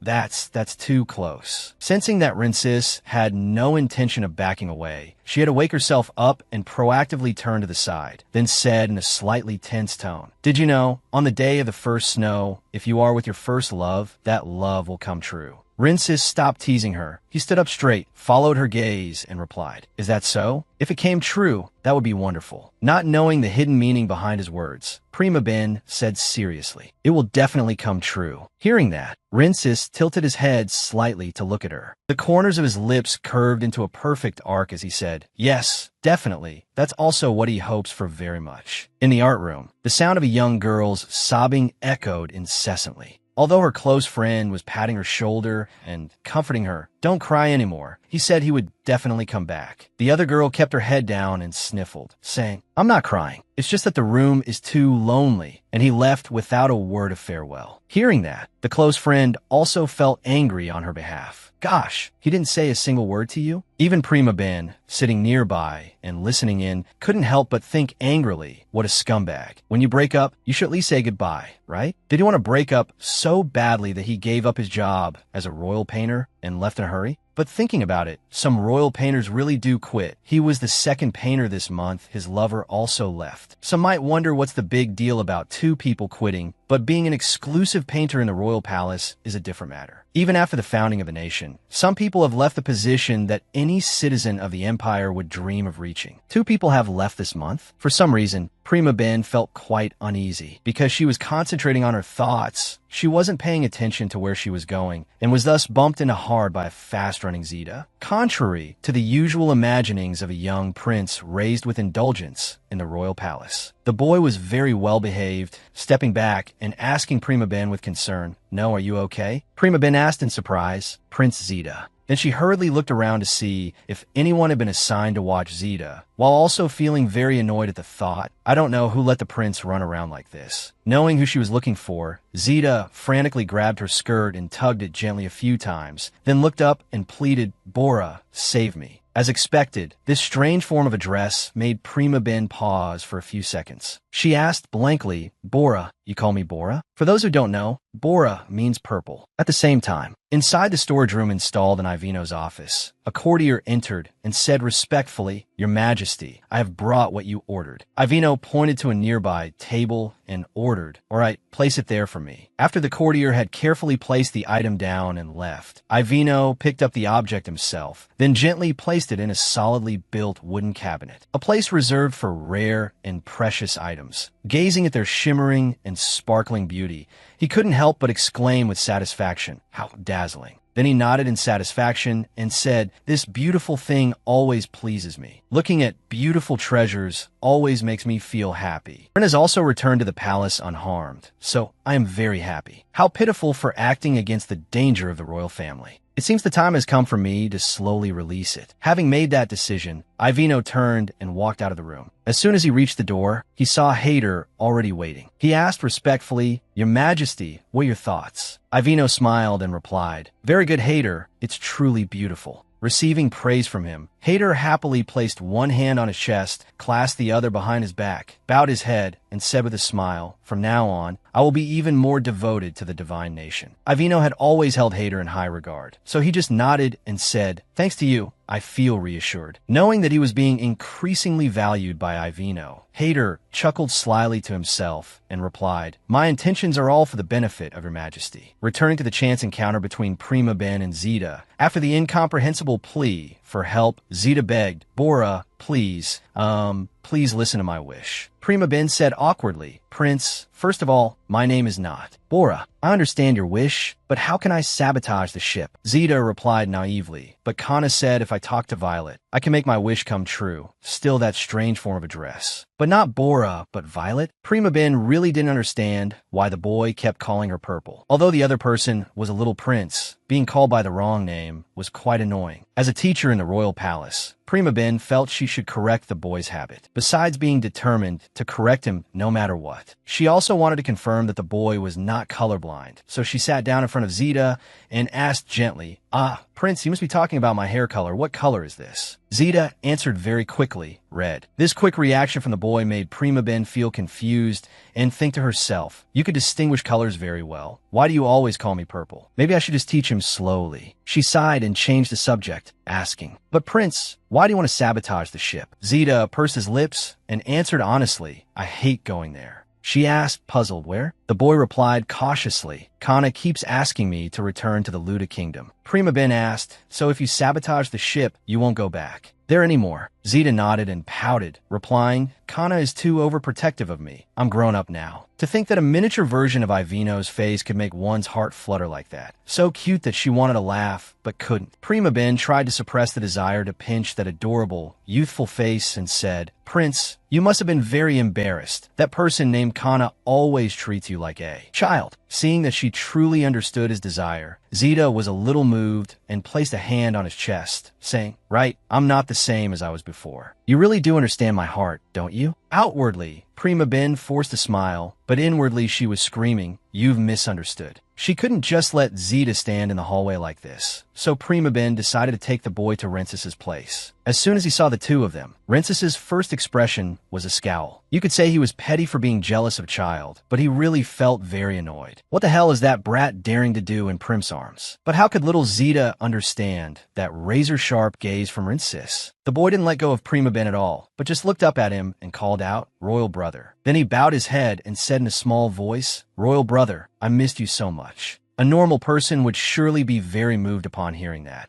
but Rincis not only coldly crossed his arms, but also remained silent without a single word in reply. His indifferent attitude made Prima Ben's heart ache for Zeta, so she spoke up for the boy, saying, "Sir Rincis, Prince Zeta says he misses you very much." As if he had found a reliable support, Zeta ignored Rincis's cold glare and nuzzled his face into her. He worriedly thought, "If I can't destroy the ship, how can I see my brother again?" Now, after a few minutes of hesitation, the boy decided to stand up and walk in front of Rincis, then said clearly, I have to return to the Luda Kingdom the day after tomorrow. Before I go, I must see you no matter what." Seeing this, Prima Ben rushed forward in alarm, and hugged Zeta tightly with both arms, enveloping the boy in her embrace and saying, "Prince Zeta, please stay away from Sir Rincis." Without paying the slightest attention to Rincis's darkening face, a true pot of sour vinegar was thinking bitterly, "Why does that brat get to be hugged by Prim?" Holding Zeta tightly to ensure the boy wouldn't act rashly again, Prima Ben then looked up at Rincis with relief and said, "I'm sorry, I was right next to him but didn't think he would." Almost fall so. Rincis's face darkened as he said, "Let him fall? And why did you bring the brat here without a word?" Prima Ben stammered this because he looked so much like the prince's son. Rincis was so shocked he was dumbfounded and asked, "What?" Prima Ben smiled shyly and said, "Prince Veda and you look very similar, so I'm sorry. It's true you and Zeta are very similar, but this thought of hers was truly special." Rincis suddenly felt the urge to tease her. He said,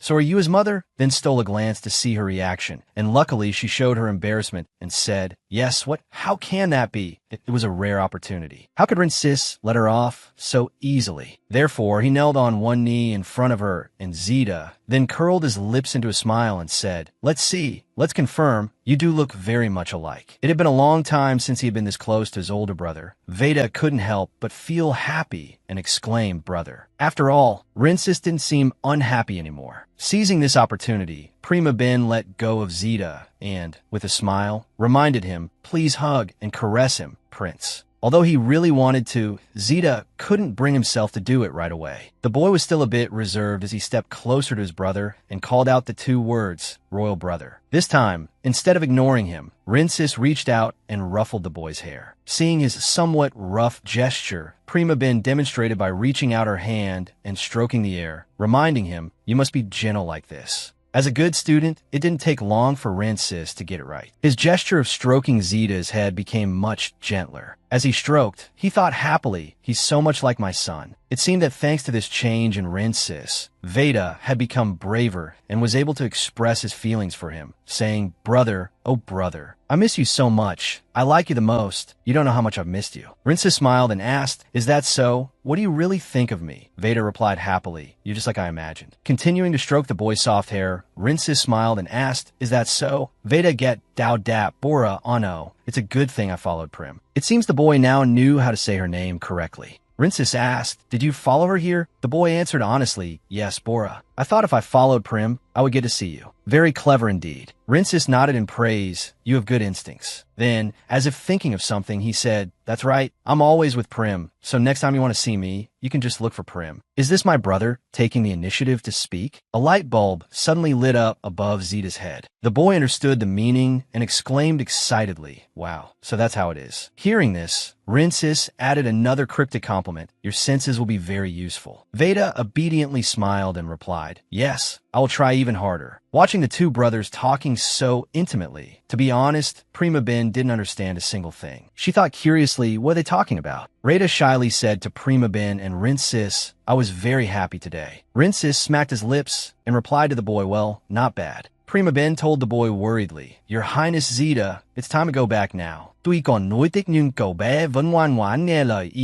Before leaving, he hesitantly made a request to Rincis, "I have a favor to ask of you." Rincis quickly asked the boy, "What is it?" Gathering all his courage, Zeta continued, speaking to Rincis, "In a few days, I will be leaving the kingdom to study abroad, if possible." Without hesitation, Rincis sat down, kindly stroked Zeta's head, and firmly promised the boy, "All right, I will go with Prim to see you off." Having achieved his wish, the boy was much more cheerful, waving goodbye to Rincis. "I'll be going then." Seeing Zeta's excitement, Prima Ben was also happy for him. It was a good thing to bring him here. Suddenly, from a distance, a figure rushed over, calling out breathlessly, "Your Highness Zeta?" The boy immediately recognized who it was and whispered, "Kana." Kana was so worried she was on the verge of tears. She took Zeta and asked tearfully, "Are you all right, Your Highness? You left without saying anything. You made me so worried." Veda obediently admitted his fault to her right away. "I'm fine. I'm sorry for making you worry." Prima Ben politely greeted Kana. "Hello." Only then did she notice Prima Ben's presence. "Have you been taking care of His Highness?" To avoid making things awkward for Kana, Prima Ben replied, "Yes, I saw the prince standing alone." Before she could finish her sentence, Zeta excitedly cut in. This is Prim. We were hanging out together. After the greetings, Kana took the initiative to stand up and express her gratitude to her, then quickly took her leave. Thank you for taking care of His Highness. We'll be taking our leave now. Veda said softly to Prima Ben, goodbye. Before disappearing from sight, the boy waved and called out to her, Prim, see you again. Prima Ben crossed her arms and silently watched the boy's retreating figure. She was a little confused about one thing. He's being overly protected. Why is that? After returning to his room, Zeta's small heart was still pounding from the recent experience. I got to meet him in Prim. Today was truly a happy day. Thinking this, the boy sat up and excitedly mumbled, I have to draw this wonderful day. Sitting in front of the easel with paints mixed, the boy began to recall the happy scene from earlier. First is the color purple. Brother and Prim will be so surprised when I give them this. The day Zeta was to study abroad finally arrived. Prima Ben and Rinsis kept their promise and went to the harbor to see the boy off. As soon as he saw her figure appear, Zeta excitedly rushed over, calling out loudly, Prim. He hurriedly asked her, where's brother? Why didn't he come with you? Prima Ben gently informed the boy, His Highness Rinsis has training, so he will be a little late. Seeing that Zeta looked like he was about to cry, she tried to reassure the boy, I believe His Highness Rinsis will come. The boy mumbled to himself dejectedly, maybe he doesn't like me. He quickly regained his spirits and said to Prima Ben with sparkling eyes, but it's good that Prim is here. Fortunately, Rinsis finally arrived. He was panting from running at full speed and said to Zeta, I'm late. Seeing Rinsis, the boy cheered with joy. Brother, Kana, who was with Zeta, also bowed politely to him. Your Highness Rinsis. Veda jumped up and down with joy, shouting, Thank you for coming, brother. Rinsis bent down and kindly replied to Zeta's words. I promised, didn't I? Prima Ben stood beside them, happily witnessing the harmony between the brothers. They are both so cute. Suddenly, a servant stepped out and announced to Zeta, Your Highness, the ship is about to depart. The boy was clearly reluctant and asked sadly now. Rinsis approached his younger brother and gently asked the boy, When does your study abroad end? Veda answered naively, I don't know either. To cheer the boy up, Rinsis thoughtfully said, Then I'll see you again next year.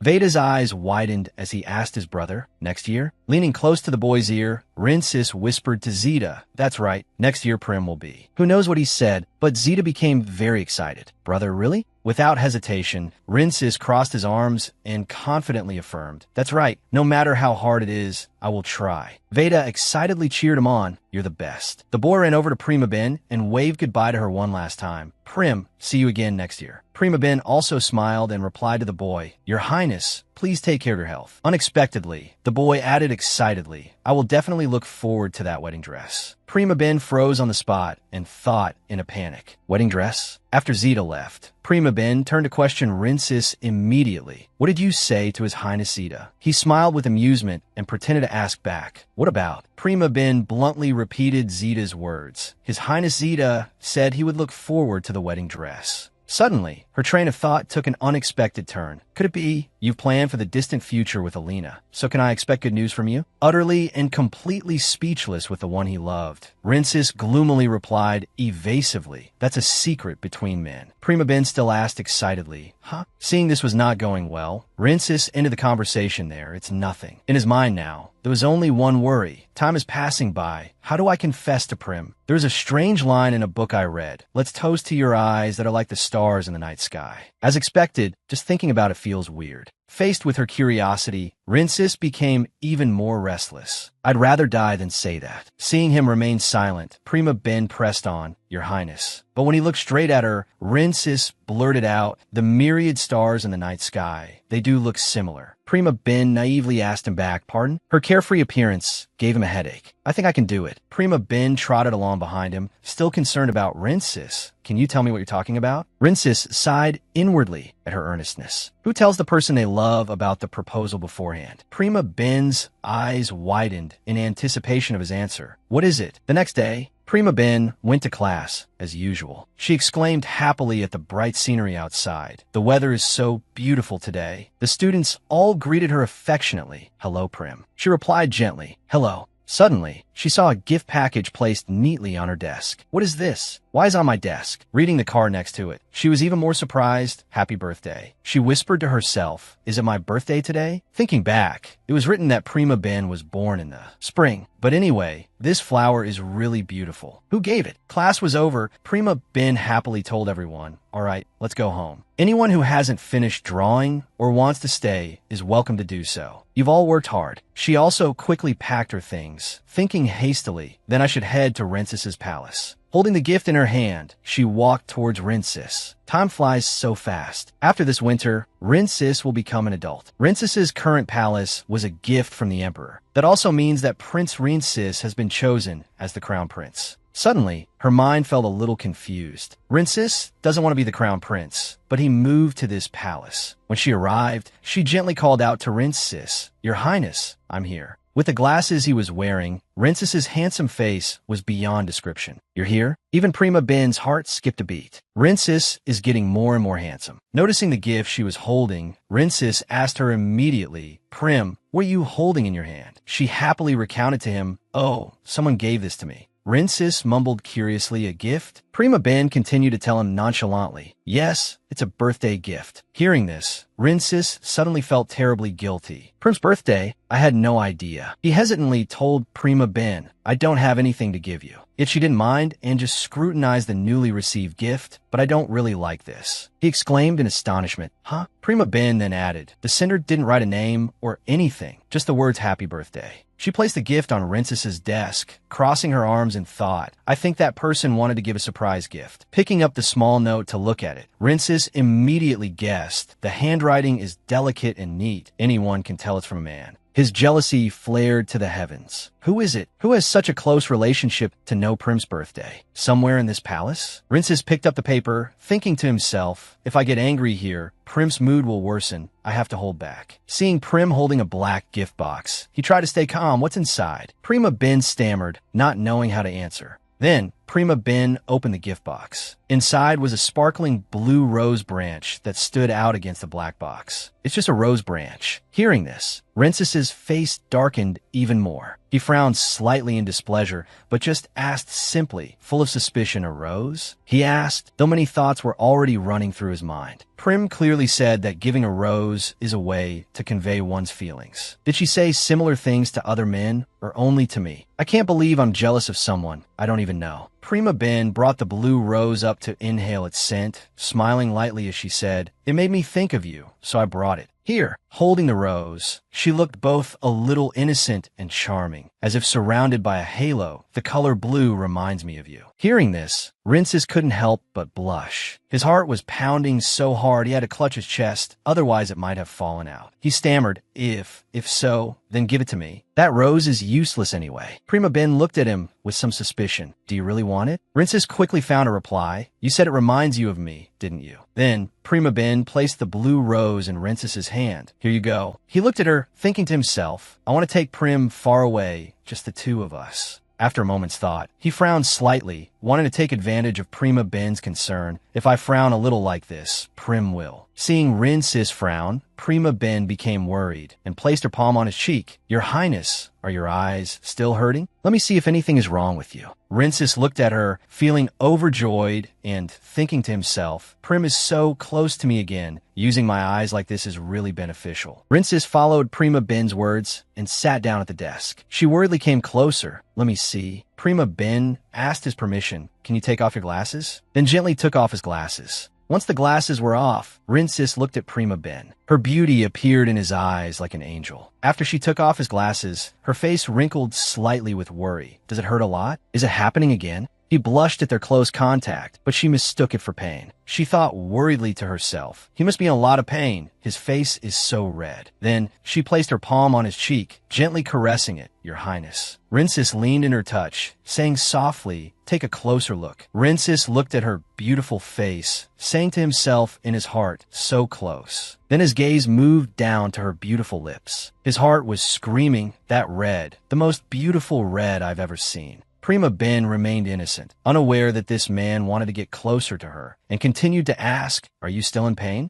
I don't see any problem at all. Suddenly he frowned slightly, his face darkening as he thought to himself, damn it, I'm still not an adult yet. One damn year of coming of age. A damn 4-year age gap. However, Prima Ben didn't know what he was thinking, looking at him with worried eyes. Is something troubling you? She gently placed her hand on Rinces's head. He frowned and asked her as she gently stroked his golden hair. With someone you like, is it okay to touch their lips or hold their hand? She looked at him in surprise. Huh? With a hint of surprise in her eyes, she then silently reassured herself it's just a normal thought for a teenager coming of age. Then she withdrew her hand, carefully instructing him, you must restrain yourself until the other person gives permission. Rinces frowned, not wanting to agree with Prima Ben's answer. Until when? I want to hug that person right now, but I have to hold back? Prima Ben didn't hold back and gave him an answer that was like rubbing salt in a wound. Yes, if you really want the other person to like you, you must restrain yourself. His facial muscles relaxed, his eyes looking down as he said, I understand, I will do as you say. Prima Ben smiled faintly. Her happy expression was truly beautiful. Rinces Tame, but today is Prim's birthday. He hesitated then asked, is there anything you want? Prima Ben looked at him, confused. Something I want? I've never thought about it, so I don't know. Rinces continued, then take this opportunity to think about it for once. Prima Ben became even more confused, with question marks and exclamation points flying all around her.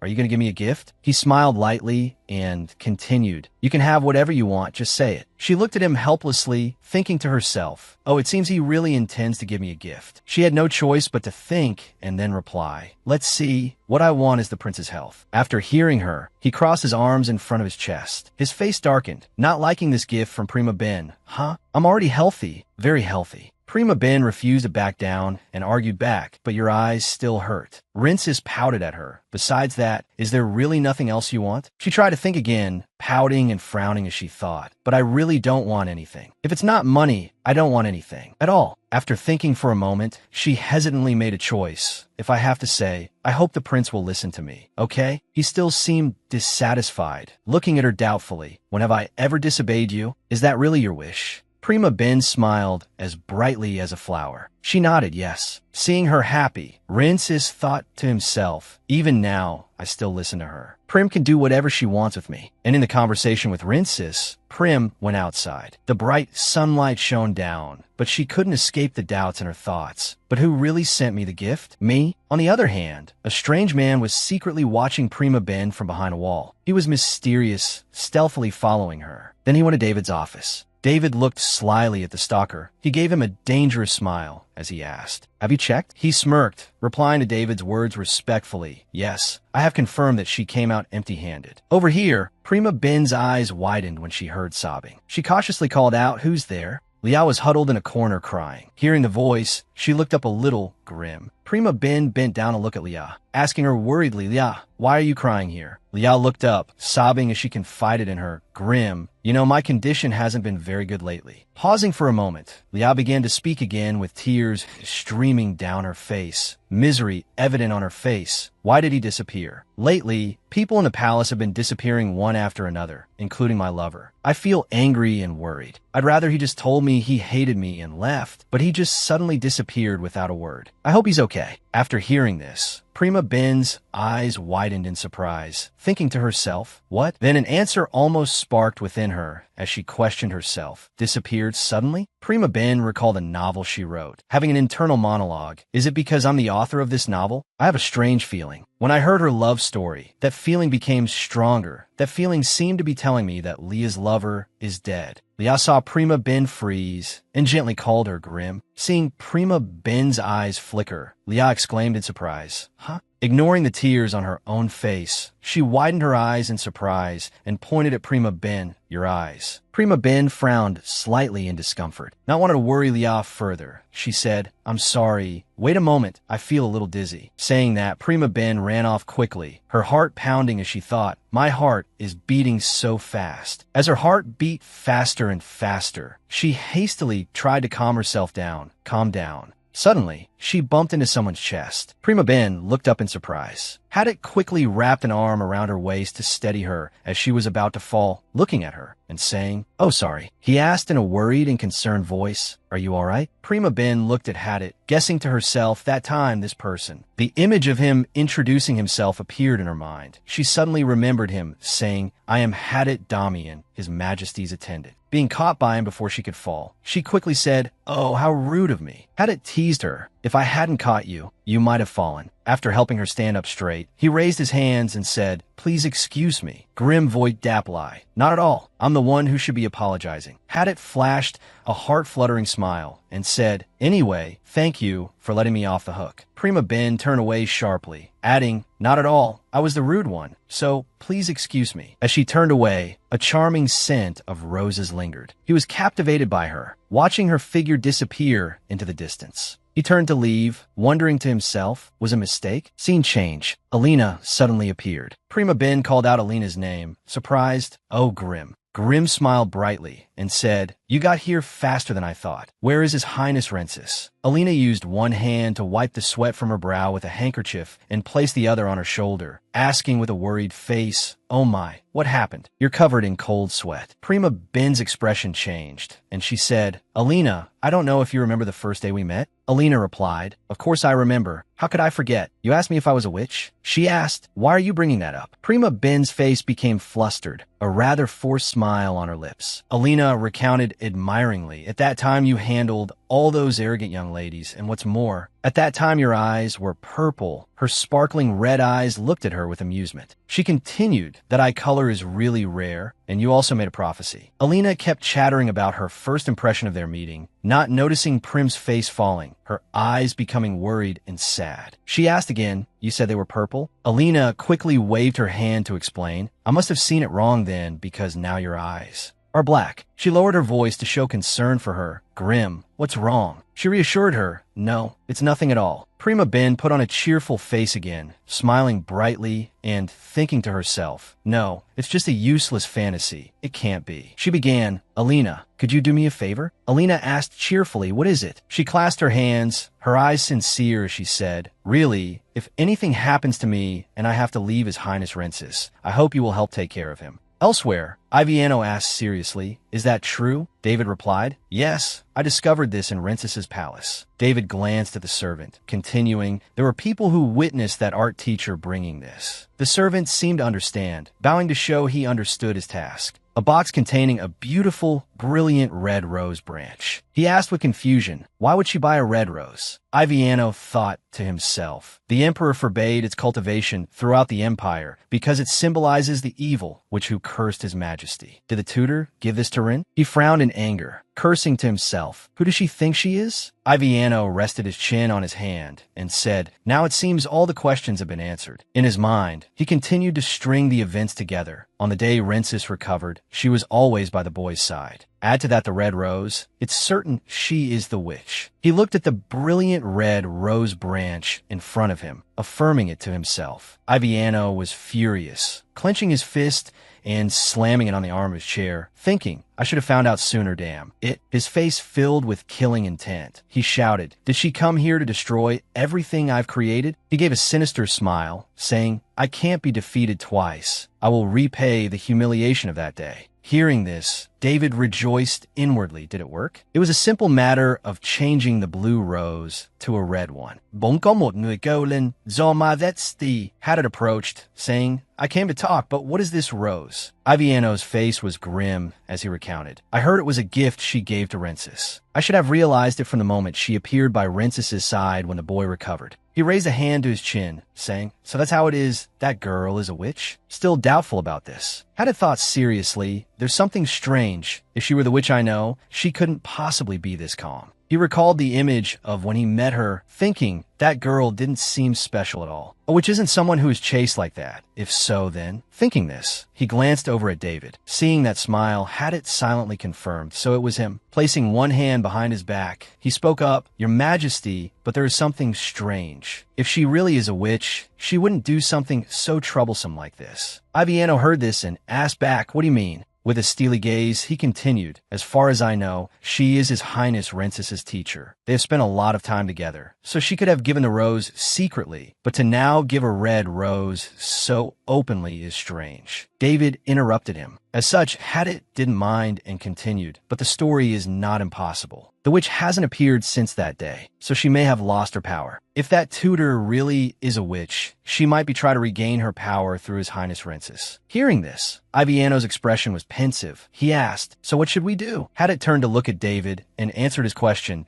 but if His Highness Rinces really received this rose as a gift, there should have been a curse similar to that day. David was clearly flustered, pointing straight at Hadit. He shouted, so, does that mean I'm lying? He quickly bowed, saying, I was just offering my opinion. I apologize if you felt that way. Iviano's fingers tapped on the arm of his chair, asking again, so what is your point? Hadit replied, my opinion. It's clearly somewhat suspicious. I think that protecting Prince Rensis until now, just for money, is a bit much. If the witch has really returned, and she has a purpose for being by the prince's side, can we test it? David let out a scornful laugh, asking him, how do we confirm it? Hadit said, Your Majesty, what do you think about sending His Highness Rensis somewhere else for a while? Iviano seemed surprised, crossing his legs and lacing his fingers on his lap. He asked, somewhere else? He smiled, his eyes sharp and mysterious. Continuing, yes, currently the 9th prince has gone to study abroad in the Rhoda Kingdom. His Highness Rensis is also approaching adulthood. You could send His Highness to the Rhoda Kingdom to study abroad or to act as an envoy for our country. He thought for a moment, then asked, but she might realize, she might also say she will follow.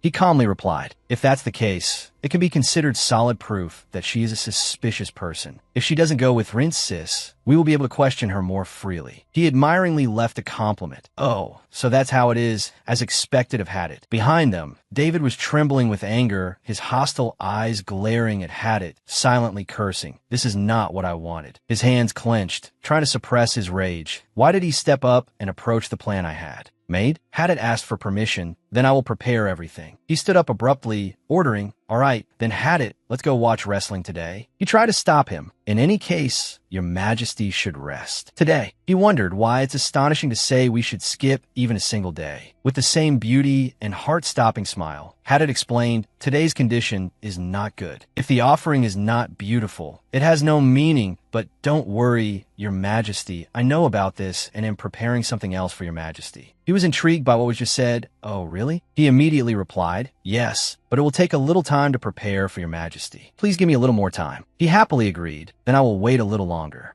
Hadit bowed, showing his respect. Thank you, Your Majesty. I will not disappoint you. Rinsis clasped his hands together, raising his voice to ask, as an envoy, does Your Majesty intend to send me to the Rhoda Kingdom? The attendant replied, yes, the king has ordered it so. Upon receiving the confirmation, Rinsis frowned in annoyance, thinking to himself, who told him to do this to me? He clenched his fists, gritting his teeth as he thought, I only want one thing, to become an adult and get out of this prison with Grimm. That's all I need, so why? Rinsis had no choice but to order the attendant, relay the message that I will speak about this matter later. On. He bowed his head. Yes. Then I will go outside, not seeing Rinsis's hand tightly gripping the papers. He rested his chin on his hand, thinking, Veda is studying abroad in the Rhoda Kingdom. Talking or doing, just studying abroad, it's like being exiled. Rinsis couldn't help but sigh. Suddenly a knock was heard at the door. He said, come in. Prima Ben entered with a smiling face. She greeted Your Highness. Rinsis was surprised to see her grim. Prima Ben looked at Rinsis, who was happily looking at her, her heart filled with worry. What should I say to Run? Could I be the one who cursed Rin? She clutched her chest, her expression panicked, as if she didn't know what to do next. Even I don't know what to say. Seeing her silent, Rinsis stepped forward and gently asked, Grim, what's with your expression? Is something wrong?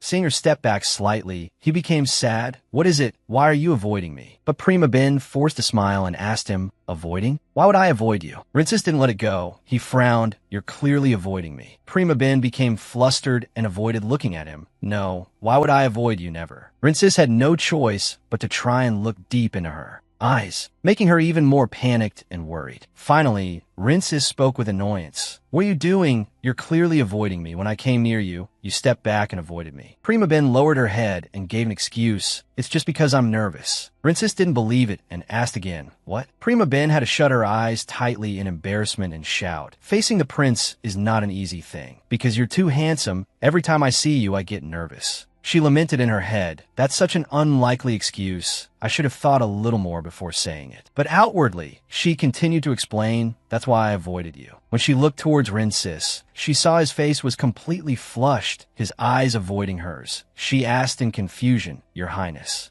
Prima Ben hurriedly showed concern. "Are you hurt somewhere?" Your face suddenly. Rinsis quickly turned his face away, so she couldn't see more. "Sorry, I'm not in a good mood." "If it's too close, sorry, I didn't mean to." Hearing that, Prima Ben smiled brightly, waved her hand and replied, "It's okay, and nothing really happened. I'm sorry for making you worry." Suddenly, Rinsis spoke in a serious tone. "Moreover, Grim, I have something to tell you." He looked at her gently. "They said they will send a friendly envoy to the Rhoda Kingdom. It seems they have chosen me as the representative. If I go there, there's no telling how long I'll have to stay. At least a month, at most a few months, maybe even a few years. Having to live abroad for such a long time." He said with a reluctant expression and then sighed. "Then I won't be able to have extra lessons with Prim." Rinsis lowered his head, looking very sad. Prima Ben was stunned. Not being able to have extra lessons means. She quickly calculated in her head. Rin is leaving me, not staying with me. If so, Rin will be freed from the surrounding suspicion. She pursed her lips and told herself, "Even if I really am a witch, there's no way I'd let Rin get hurt." Finally, Prima Ben spoke up. "The Rhoda Kingdom? Anyway, it's already decided. If you think about your Highness's future, it's a good opportunity," she said while clenching her fists, trying to force the most natural smile possible. But her heart was in turmoil. "However, why is my heart beating so fast?" Rinsis didn't understand her meaning. He asked, "What do you mean?" Prima Ben just said, "That's great. You will become the crown prince in the future. If you want to have a friendly relationship with another country, go be an envoy." Just then, Rinsis placed his hands on her shoulders. He frowned.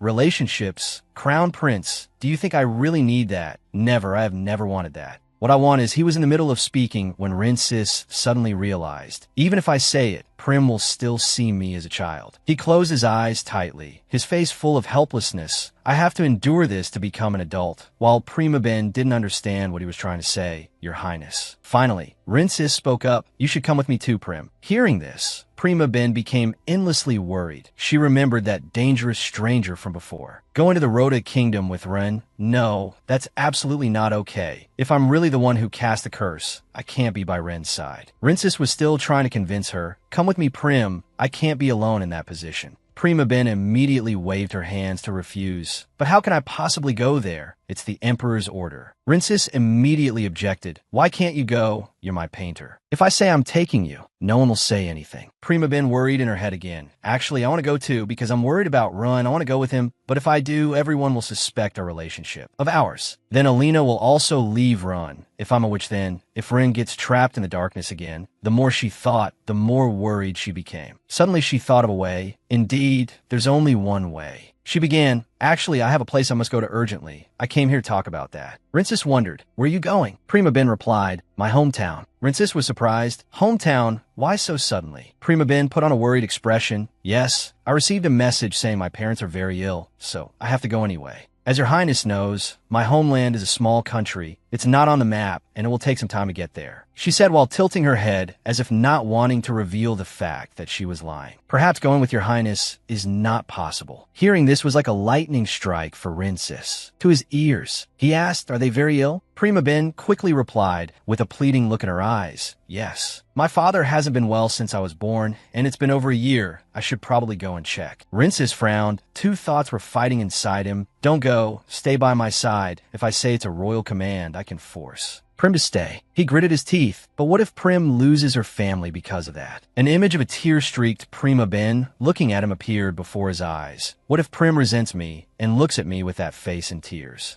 The more he thought, the darker his expression became. If she's caught, Prima Ben will eventually be in danger. The image of an exhausted Prima Ben, just imagining it is suffocating. Rinsis silently clenched his fists. He forced a smile. "I understand. If that's the case, there's no other way. Go and come back." Hearing that, Prima Ben immediately cheered up. Rinsis instructed, "Instead, you must definitely come back. Don't stay too long." Prima Ben obediently replied, "Yes, your Highness." Rinsis said again, "If so, then you need to prove that you will definitely come back to me." Prima Ben asked in confusion, "Prove what?" Rinsis moved closer to Prima Ben with a gentle expression. She looked up at him with surprised eyes, the two of them creating a beautiful scene, the atmosphere ambiguous and unclear. Seeing him lean in close, Prima Ben stammered in confusion, Your Highness. Rinsis whispered close to Prima Ben, May I? Prima Ben, flustered and not understanding, asked again, May what? Prima Ben's alluring, plump red lips were right in front of Rinsis, so close that with the slightest movement, the distance between them would completely disappear. He thought to himself, if she just gives me permission, I will act immediately. But Rinsis looked at her and thought carefully, but she'll think I'm just a child who can't control his emotions, or Prim will get angry. After all, this is just my one-sided love. After thinking it through, he told himself, that's right, I shouldn't rush. She'll leave me. Rinsis reached his hand out towards her.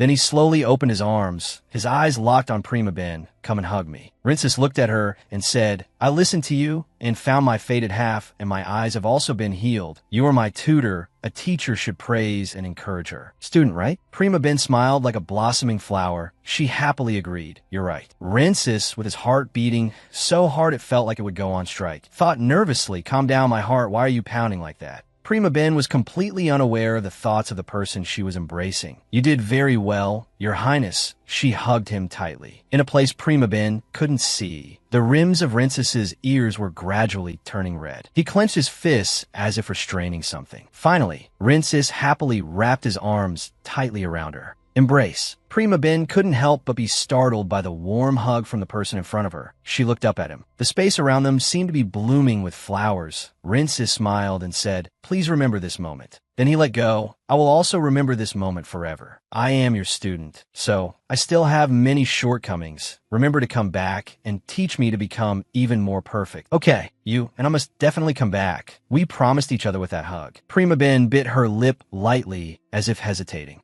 She forced a smile and replied, All right. At that moment, a sense of unease filled my heart, but I pretended like it was nothing because she had promised. I should believe her. That's what I should do. A few days later, the 8th Prince Rinsis arrived in the Rhoda Kingdom. In the magnificent room, the servant beside Alina was brushing her hair. The prince will be leaving the kingdom. Are you all right? Alina remained silent. Suddenly, a knock was heard at the door. It was Alina's father. He spoke. Alina, are you ready? Alina replied, I'm ready. She looked at her father and asked, Is there something you want to talk about, father? Alina's father looked at his daughter. He asked, a little awkwardly, Did Prince Rinsis say anything to you? Has your relationship with him progressed at all? Alina looked at her father calmly. She replied, Not at all. Father, I don't have any special feelings for the prince. Alina's father didn't ask further. He said, Hey, all right, I'm sorry. I was talking nonsense. Alina stood up and said to him, Everything is ready. He smiled, Mem, let's go. Alina's father helped her down from the formal carriage. Alina thought pensively, something isn't right. Did Prim arrive earlier than me? Alina lifted her skirt to curtsy and said, Father, please excuse me for a moment. With that, Alina quickly lifted her skirt and ran off. Alina's father only had time to call after her. Wait, Alina, the prince isn't over there.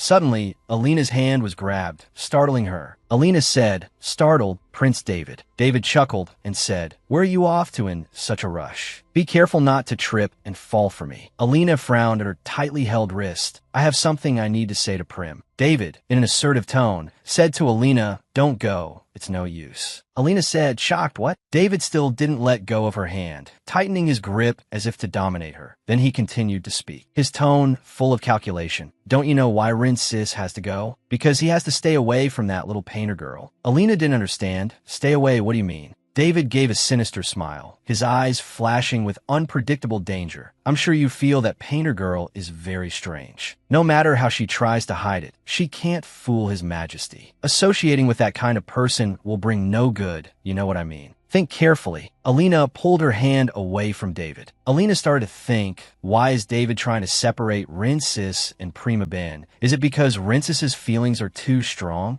Alina suddenly realized something. A thought appeared, don't tell me. Alina recalled images of Prima Ben. Speculations erupted in Alina's mind. The reason His Majesty did this, is Prim really a witch? That time, I really saw purple eyes, it wasn't a mistake. Alina hugged her arms tightly. She didn't want to believe her own speculation. She thought to herself, it can't be. Alina ran as she thought. I don't care what the reason is. If David wants to separate them, then I don't have any time left. Right now, Rinsis and Prima Ben are at the dock. Rinsis looked at her and said, I don't want to go at all. Seeing Rinsis looking gloomy, Prima Ben looked at him. If you say that, what am I supposed to do? Rinsis said sadly. I'm like a child, aren't I? Prima Ben smiled brightly and said, that's a bit of a surprising question. He looked at her intently. Is that so? Rinces's face fell, sadly thinking, I won't be able to see Prim for a while. I want to hug her. No sooner said than done. He bent down and hugged her, closing his eyes tightly, and said, I feel so uneasy. Rinces's heart pounded again. He leaned on Prima Ben's shoulder, only hearing her say softly, Your Highness, please take care of your health. I will wait for your return. She placed her hands on his shoulders and gave a bright smile, her eyes looking straight at him. Rinces smiled softly and replied, Suddenly a voice called out, Your Highness, it's time to board the ship. Seeing this, Prima Ben hurriedly said, You have to go now. Suddenly Rinces held her hand tightly. Prima Ben couldn't help but ask in surprise, Your Highness. Seeing his face getting closer and closer, she whispered in confusion, too close. His lips seemed about to touch her forehead. She couldn't help but think nervously, it's like Rin is about to kiss. But in the end, he just gently pressed his forehead against Prima Ben's. She was startled and thought, what on earth am I thinking? Rinces closed his eyes tightly. He said softly to her, When I return, I have something I want to tell you. He pulled away, looked at her with a smile, and said, That will be the most suitable time. Prima Ben replied, Yes, I will listen after you return. Rinces crossed his arms and said half jokingly, half seriously, When I return, I won't be a child anymore. I will treat everyone well, become a gallant and kind person like you. Said so. Prima Ben listened to his words. She was happy and said, All right, Your Highness, please remember to be safe. He nodded. I'll be back soon. You be careful too. Rinces frowned. He had a very strange premonition. He thought to himself, that feeling of unease. What is it after all? Finally, the ship weighed anchor and set off. Prima Ben watched the ship as it gradually moved away. She was staring pensively at the ship's silhouette when suddenly a hand grabbed her unexpectedly. An urgent voice called out, Prim. She said in astonishment, Alina. Alina seemed to be in a hurry, pulling Prima Ben while saying, There's no time left. We have to escape right now. Prima Ben replied impatiently, Alina, wait, I need to see the prince off. She still tried to stay calm and persuade her. Do you remember what you asked me? Prim, you asked me why I thought you were why. TCH? With a suspicious expression, she continued, I think His Majesty suspects you too. We don't have much time left. You should leave here quickly. Alina placed a bag of money in her hand. She continued, This is all the money I have. It will help you. Prima Ben held the money bag with a confused expression. She thought to herself, they will surely look for me because they think I'm a witch. If I get caught, I won't have a chance to see her again. She clutched the money bag, silently making a decision whether I want her or not. Before leaving, Prima Ben looked at Alina, whose eyelashes were wet with tears, and said, Thank you very much. Alina, I'm leaving now. Her high heels clicked hastily on the street. Prima Ben turned away, her long red hair seeming to fly in the sky. She thought as she fled, I have to get out of here quickly. But where to? Prima Ben closed her eyes in confusion, her thoughts a mess. She was bewildered, not knowing where to go. Where can I go? As she was running, she suddenly saw a coachman and 2 brown horses standing next to him. Prima Ben hurried over and asked, Sir, is your carriage still taking passengers? The man asked back in confusion now. He hesitated and continued, Well, yes, but before he could finish his sentence, she quickly got into the carriage, slamming the door shut with the words, Then let's go. Seeing this, the man also got into the driver's seat and asked her, Where would you like to go, miss? Prima Ben replied, To a place where I can hide. She sat nervously, biting her nails in fear. Suddenly she remembered a house with rose petals spread out below, thinking to herself, Why do I remember that? Could I hide there? Prima Ben hesitantly said to the man, The temple. Her voice firm and hurried. She told him, Go to the Cardina forest, hurry up. She thought to herself, I'll go there and figure it out. A while later, the carriage stopped at a forest. The man called in, We're here. She quickly jumped out of the carriage, adding a word, Thank you very much, and then hurried off. The driver watched her disappearing back worriedly, quickly asking before she got too far, Miss, are you sure this is where you want to go? It's quite dark. After running for a while, she saw the silhouette of the temple. She exclaimed happily, Found it. Prima Ben threw the door open, the creaking sound echoing in the quiet space. She silently asked, Is no one here? She looked around, searching for a person. Suddenly, a sound caught Prima Ben's attention. At the same time, in the royal palace, Ivino asked in surprise, She disappeared? Next to him was David, also looking at a soldier. The person replied, Yes, Your Majesty, we couldn't find her. She must have run away when no one was paying attention. He asked again, Are there no clues? The soldier replied, someone saw her with Lady Alina Drbeta. Ivino, still skeptical, asked again, Drbeta? While he was silently cursing. Damn it, David quickly said to him, but Alina, Miss Alina has nothing to do with her, right? He immediately said, we need to look into it. He thought worriedly, damn it, I have to tell Alina. Hadit spoke up to his majesty. This will be to our advantage, your majesty. Ivino looked at him in surprise, asking again, to our advantage? He immediately smiled and replied, yes. Have you heard about the recent disappearances, your majesty? His face darkened, and he asked in a low voice, disappearances? Hadit immediately revealed his plan. I will stage your disappearance so that everyone thinks it was random. Ivino looked at him angrily and asked, Hadit, why do you want to do that? He gritted his teeth and cursed silently. Does he want to die? Hadit remained calm, his face still smiling as he voiced his thoughts. I think she is the mastermind behind the recent disappearances, so it's best to just let her go. His hand gripped the armrest of the chair, thinking, what is he talking about? He smirked, his eyes darkening, and continued, think about it, your majesty, since when did the number of missing people start to increase? It was when she came to the palace with Prince Rancis. Many people started disappearing since then. He looked at him with a skeptical expression, constantly asking questions in his head. Is he slandering her? What a terrible idea.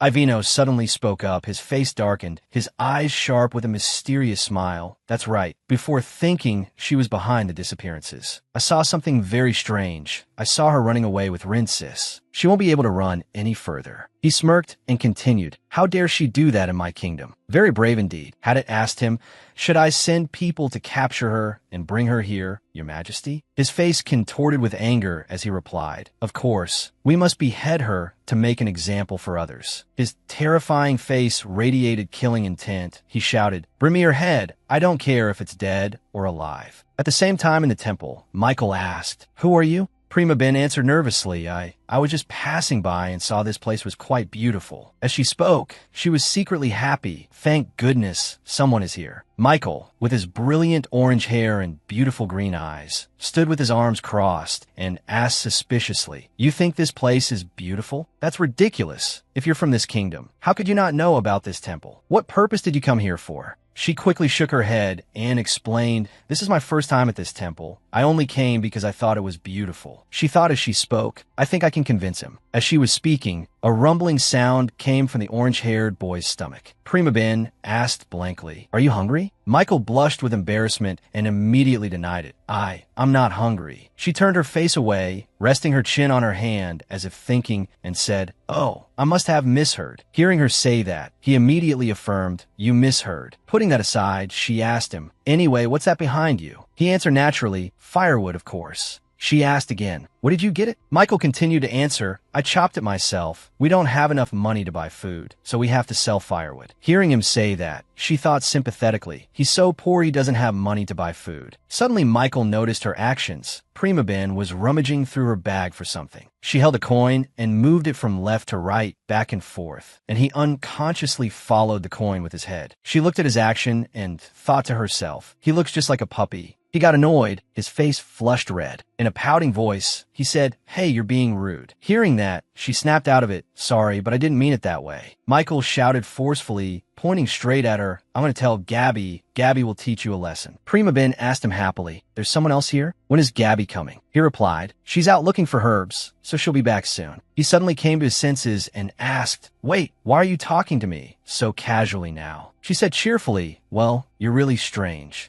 Michael's face showed a sulky expression as he looked away. She asked again, does it take a long time to find herbs? His expression changed, and he replied with a bright smile, of course, Gabriel is very meticulous. Prima Ben, hearing that, clapped her hands and said with admiration, Gabriel, her name is so beautiful. What about you? He bent down, said one word, Michael. Hearing that, she immediately praised, your name is beautiful too. My name is Prima Ben. It's nice to meet you. Suddenly Michael shouted, also hey. Prima Ben was surprised, frowned in annoyance. covered her ears and asked, "Why did you suddenly shout so loudly?" "I'm trying to be polite." He hesitated, tried to explain it's because she cut him off, crossing her arms with an annoyed face, and chided, "Am I not allowed to praise your name?" Michael felt guilty, not daring to look her straight in the eye. He glanced to the side and said, I'm sorry. It's just that Gabriel told me to be wary of strangers." Prima Ben didn't care. She dropped her hands behind her back, looked at him, and asked, "Whatever, but what's the story with this temple? You said everyone in this kingdom knows about it." He gripped his strap tightly and began to tell hesitantly. "For a long time now, no one has visited this temple anymore. They all think that they cursed a royal family living here." Michael turned his back to Prima Ben, asking her, "You know the curse that fell upon the royal family, right?" Prima Ben affirmed, "Oh, of course." While pondering, Michael revealed an extremely shocking secret to Prima Ben. "I'm the servant of the one who cast that curse," causing Prima Ben to be extremely astonished and exclaim, "What?" Michael stood up, dusted off his knees, and continued, "You know, the emperor is a greedy man, so Ludic cast a curse to stop him." In extreme shock, Prima Ben covered her mouth in horror. "So it wasn't me." Carried away by memories, Michael recounted, "He used red roses, the symbol of our temple, to create the curse, so no one is allowed to come to this temple anymore." Michael's words were filled with remorse when he mentioned those roses. "If I had known people would stop coming here, I would have told them to choose a different flower, those red roses." The words on Michael's lips faltered for a moment, then continued, "May the 8th prince become like that, but the emperor didn't change." Michael asked in confusion when he saw Prima Ben crying. Are you crying?" Prima Ben held her hands out in front of her, her body unable to support itself as she collapsed. Michael called softly, "Prim," while Prima Ben kept muttering in her head, "It really wasn't me." Too worried for Prima Ben, Michael kept shaking and calling her, "Prim, is something wrong? Are you hurt somewhere?" Suppressing the sob rising in her throat, Prima Ben sniffled and asked Michael, "Where's the person you were talking about?" Michael was confused. "I don't know." Michael continued, "He hasn't appeared for a long time. I think perhaps his power has weakened after cursing the emperor. The fact that you were able to get in here proves it." He hurriedly questioned Prima Ben. "Normally, no one can enter here. Tell me the truth. How did you get in?" In Prima Ben's imagination, the image of a stranger with purple eyes who had cursed Francis appeared. The train of thought reappeared in Prima Ben's mind. Francis is the master of this temple. Breaking free from her thoughts, Prima Ben asked Michael, "By the way, do you know who I am?" Confusing Michael once more. "Huh?" Prima Ben explained, "The thing is, I have amnesia. I can't remember where I am or how old I am. I can't remember a single thing." Michael asked Primabel in return, "So what?" Prima Ben broke out in a cold sweat. I can read other people's thoughts. When that happens, my eyes will turn purple." And as if to confirm her thoughts, Prima Ben didn't hesitate to say frankly, "I wonder if I'm related to the person you mentioned." "Not." Michael raised his index finger in the air and replied, "There's no way. Only Ludic, Gabriel, and I are living here." Prima Ben showed her confused face while 10,000 questions arose in her heart. If he has affirmed it so clearly, then who am I? Prima Ben thought endlessly about how other reincarnated people carry memories of their past lives. Her lips bit down in frustration. "Why can't I remember anything?" Suddenly, there was a loud call from behind Michael. "Michael!" Making him jump, his hair standing on end. A blue-haired girl with a mature appearance was carrying a basket of vegetables with a dignified air. She asked Prima Ben, "Who are you?" Prima Ben looked timid. "I was just passing by chance." Michael stammered, "Gabby." Before he could finish his sentence, Gabriel cut him off with a barrage of scolding. "Why do you keep talking nonsense with strangers? Don't you remember what Lydic said?" Michael tried to answer, "I know, but..." Before he could finish, he was no longer paid attention to. Leaving Michael in a corner, Gabriel approached Prima Ben and said, "We'll get into trouble. We can't care about others.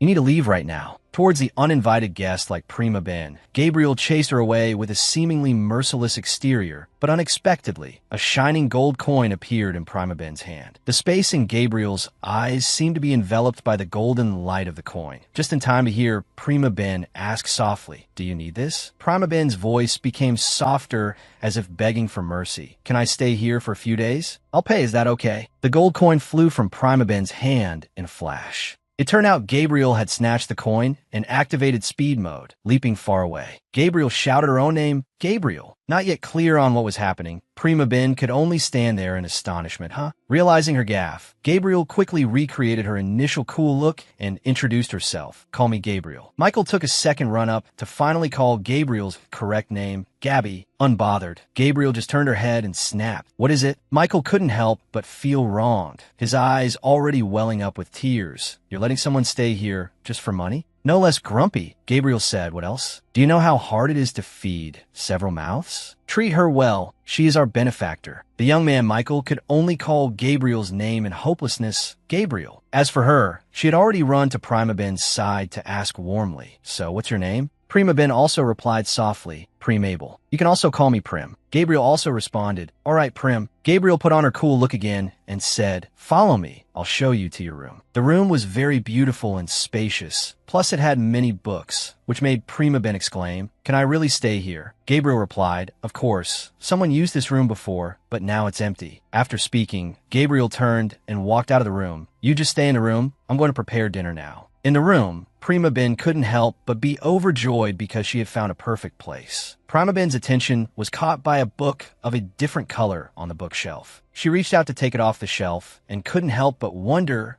what's this? Quickly flipping through the pages, Prima Ben was even more surprised because this was a diary of a mysterious girl who had once lived in this room. In the diary, it was written, it's been almost a month since I came to this temple. This place is like heaven. Everyone treats me well, and most importantly, I get to live as my true self. Yay! The mysterious girl also wrote, Ludic told me to consider this place as home. I'm still a bit shy, but I still want to work hard and earn money to help everyone. Through that, it was also known that Ludic truly loves this kingdom. Whenever he talks about it, he shines brightly, not hiding the longing in her heart. The mysterious girl also wrote, that's so great. Can I love something as much as he does? On the path carpeted in purple, the mysterious girl couldn't help but feel shy as she revealed more in her diary. Being called a saintess makes me a little embarrassed. I prefer to be called by my name. This mysterious girl who called herself a saintess was also very lively and sociable. No one calls me by my name. But anyway, talking to people here is very interesting. She also wrote, I also talked to a few people who visited this place. It's so good to be able to talk comfortably with people. But what the mysterious girl worried about was Ludic, but I don't think Ludic is happy about this. The mysterious girl recounted that. He told me not to talk to anyone. I got angry with Ludic. All I did was take a walk with the people who visited the temple. When I cried, Ludic apologized and comforted me, but I still don't know what I did wrong.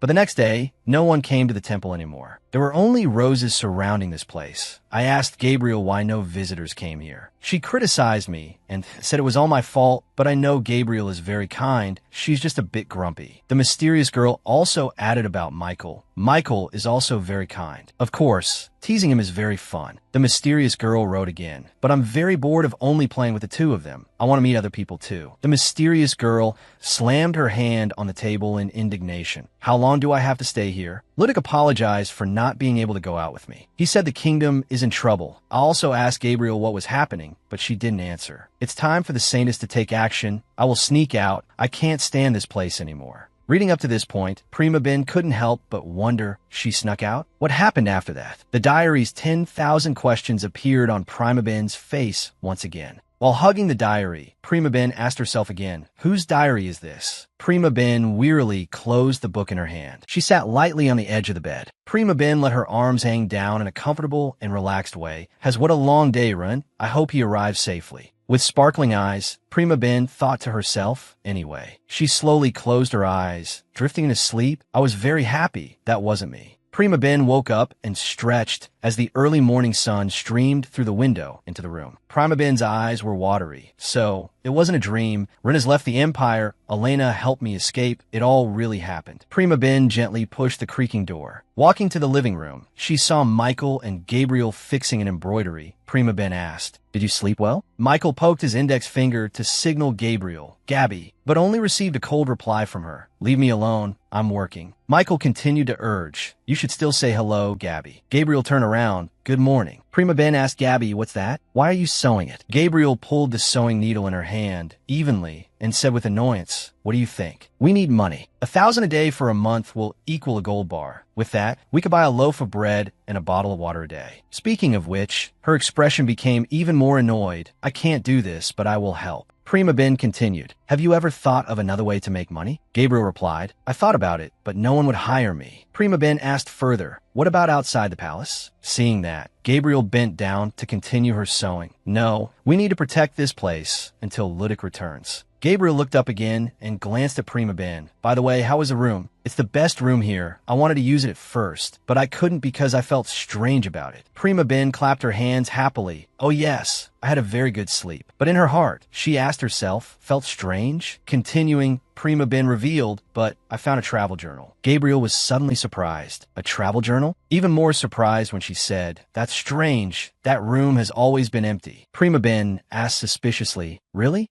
Gabriel then spoke her thoughts. "If so, is it true that you were running away?" Then she added affirmatively, "I didn't hear anything about a search when I went to the city square today." Prima Ben didn't hide the joy on her face. "Really?" In her heart, she voiced, "What a relief." Prim began to reminisce when Prim met Rin for the first time. She had thought all that was left for her was death. But thinking back now, becoming Rin's tutor was her choice. She had to stay by his side to break the curse. Finally, Prim found Rin's destined half, and he could find color again. Prim changed the prophecy and opened up a whole new world for Rin. Prim unconsciously recalled Rin's reminder to her. "You have to come back here. Don't stay there too long." Prim knew that Rin trusted her. She was the only one who reached out to help him when he needed it. But she had deceived Rin. "Yes, I received news that my parents are seriously ill. I have to go see them." She recalled the countless lies she had told Rin. Recalling her feigned expression when lying, Prima Ben was still lost in her memories. "As you know, my hometown is very small and not even marked on the map, so it might take a while." Did Rin laugh or cry when he heard her lie? Only the slight curve of his lips remained in her mind. And the image of Prima Ben, just standing there with a faint smile.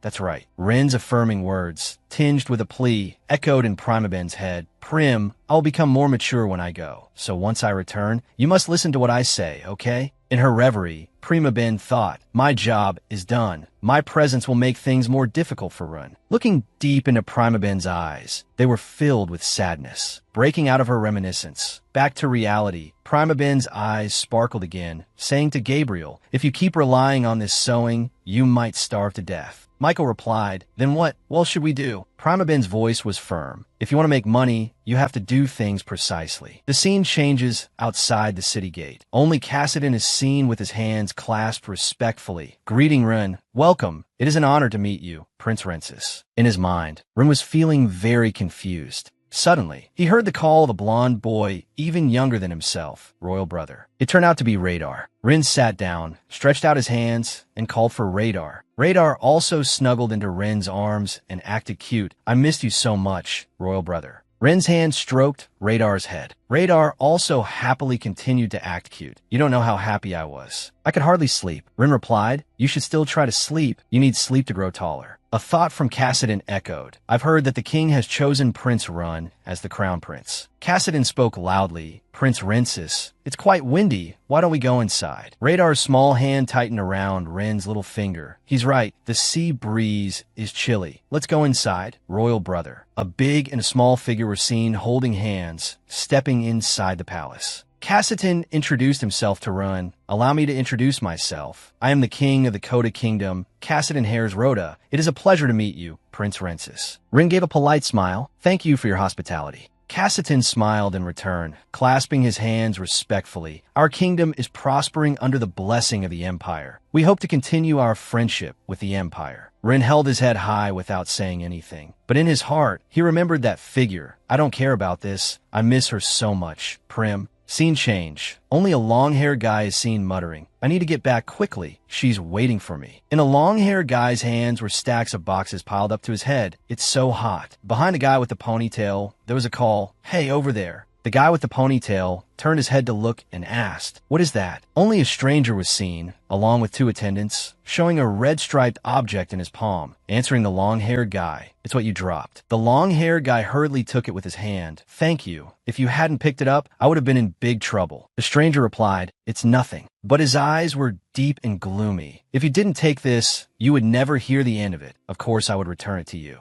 The long-haired guy jumped, sweat starting to pour down his face. "Do you know me?" The stranger just smiled. "If if you don't mind, can I hold your hand for a moment? The stranger's two hands held the long-haired guy's hand, showing a surprised look. Something good will happen to your family soon. I can feel it. The long-haired guy was no less surprised. Something good? What do you mean? The stranger continued. Something will happen to your daughter. Ah, she has been very worried about her father. The long-haired guy retorted, my daughter? I'm single. The stranger explained, I mean your future daughter. The long-haired guy continued, what? But I plan to live single. As if trying to salvage his previous words, the stranger patiently explained, it doesn't necessarily have to be a human. It could be a dog. Confusion appeared on the long-haired guy's face. Seeing that, the stranger continued, your dog will give birth to a female in the future. The long-haired guy was so moved he burst into tears. Oh my God, Charles, my little baby, she's going to have a daughter? Thank you for this wonderful news. You're truly an excellent fortune teller. The stranger replied, it's nothing, but for a fortune telling like this, you have to pay an equivalent price. Otherwise, the future might change. The long-haired guy stammered, took out a gold coin, and placed it in the stranger's palm. Is this it? Here you go. After seeing the money, the stranger didn't forget to say politely, thank you. The long-haired guy happily ran off with the pile of boxes under the stranger's watch. In a black cloak, a blue-haired person appeared. Annoyed, it turned out to be Gabriel. I can't do this, I'm going to have a heart attack. The stranger from before, who turned out to be Michael in disguise, stroked Gabriel's head. Be careful, Gabby. What if someone sees you? Gabriel replied, we look really suspicious standing here like this in an alley. The camera zooms in on the three people. Only a person in a black cloak with red hair, probably Prima Ben,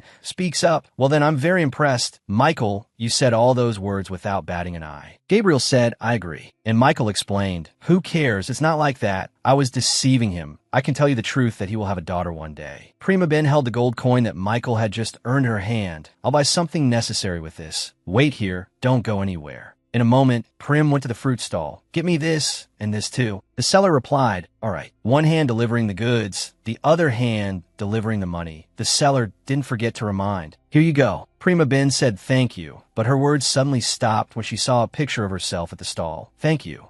This is... She quickly moved away from the stall, but the seller still called out. Things have become chaotic these days because of her. Don't you know? The witch is back. Prim was stunned when she heard those words. What? The witch? The gossipy seller ran over and whispered in Prima Ben's ear. They say the recent disappearances in the Empire are the witch's doing. Her whole body trembled as she heard the seller's last words. And just when we thought the prince's curse was broken. If not, be careful. The sky was now gloomy, with many dark clouds appearing, as if covering the entire castle. At the same time, Rensis was quite empty, as if worried about something. Zaida saw this and asked worriedly, are you okay, brother? I'm worried. You seem to be in a bad mood. Although a bit hesitant, the boy's appearance at this moment looked quite cute. Suddenly, a thought flashed in Rensis's mind. Your Highness, pat his head like this. As that thought flashed by, he opened his eyes wide, unconsciously saying a name, Prim. After a moment of being dazed, Rensis finally came to his senses. He sighed, his eyes sad. He said, I'm hearing these things. When Zaida saw this, he became even more worried. The boy called out, brother. Rensis only then noticed the boy. Although he seemed quite angry, he still said, it's nothing. Then he gently stroked the boy's head. While stroking Zaida's head, Rensis looked at the boy's small face and thought, in a few months, I will be an adult. And at that right moment, I can keep Prim by my side. He closed his eyes, but his mind pondered, just be a little more patient, just until the sea is calm and our ship can set sail. The sky was now very clear and blue, with warm, bright sun rays. At the same time, Rensis slowly opened his eyes. Before him now was Prim placing a hand on his forehead. She seemed very worried about him. Prima Ben suddenly smiled lightly and said, do you remember me, Your Highness? She withdrew her hand, her face showing a hint of worry. Because I did, I missed you very much. Prima Ben was still quite worried. I will explain everything. So, before she could finish her sentence, Rensis reached out and hugged her tightly. Prima Ben was quite surprised by his sudden action. She also put her arms around Rensis. Suddenly he said, I missed you so much. If I hadn't seen you a second sooner, my heart would have exploded. When Prima Ben heard those sweet words and the unexpected hug from him, she blushed with emotion, calling out, Your Highness.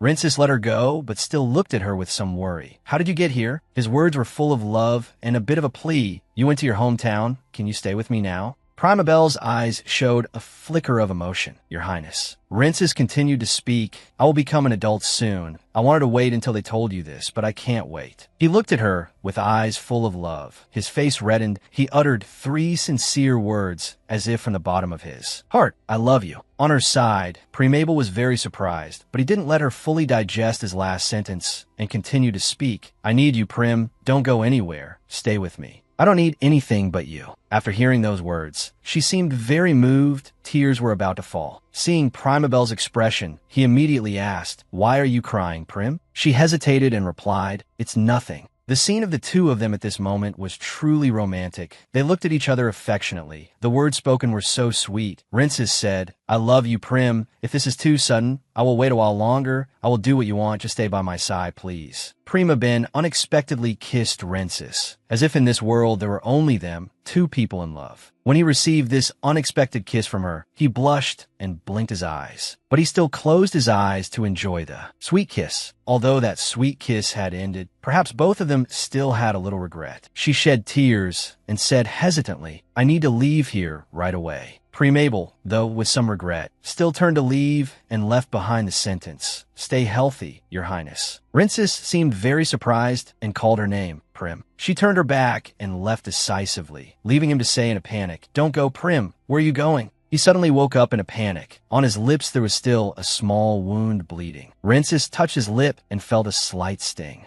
Oh, he tried to calm down, but on his cheek there were still traces of cold sweat. Was that a dream? Rinces sighed, looking at the gray sky outside the window. He suddenly burst into tears in pain, then said to himself, This is driving me crazy. I can't control how much I miss her. The sky was no longer gloomy, but had become much clearer. Time passed patiently. The rain also stopped. The sea had also calmed down enough for the ship to set sail. Again, the boats had begun to set sail on this beautiful day, the strong wind pulling the sails taut. At the same time, a man with a goatee and another teenager were discussing worriedly. The tide is still rough. What if we die here? On the other hand, Rinces clenched his fist and said, I need to find her, Prim. The time at the castle had now turned to night. Rinces was also strolling, the sound of his shoes clattering. When Aviano saw him, he suddenly broke into a cold sweat, his expression hesitant. He, however, continued to walk confidently. The maids bowed respectfully. He suddenly scowled and said, Rinces, what is the meaning of this? Why did you come back early without notice? You need to stay in the kingdom for a while longer. When he heard that, he calmly uttered, Get out of the way, Your Majesty. Aviano, though a little surprised, still scowled and scolded. What? How insolent! Rinces gritted his teeth in forbearance. Seeing his annoyed expression, he suddenly faltered a little. However, he still walked past him, leaving him with that expression. He took small steps to a rather magnificent place. Rinces reached out his hand, intending to open the white door at that magnificent place. But he suddenly remembered something that made him hesitate a little. I was once scolded for entering her room without notice. I don't want to be scolded right after. Returning, he suddenly showed a nervous expression, his heart also beating faster. Prim is definitely here. He closed his eyes tightly in worry. Rinces raised his hand to knock,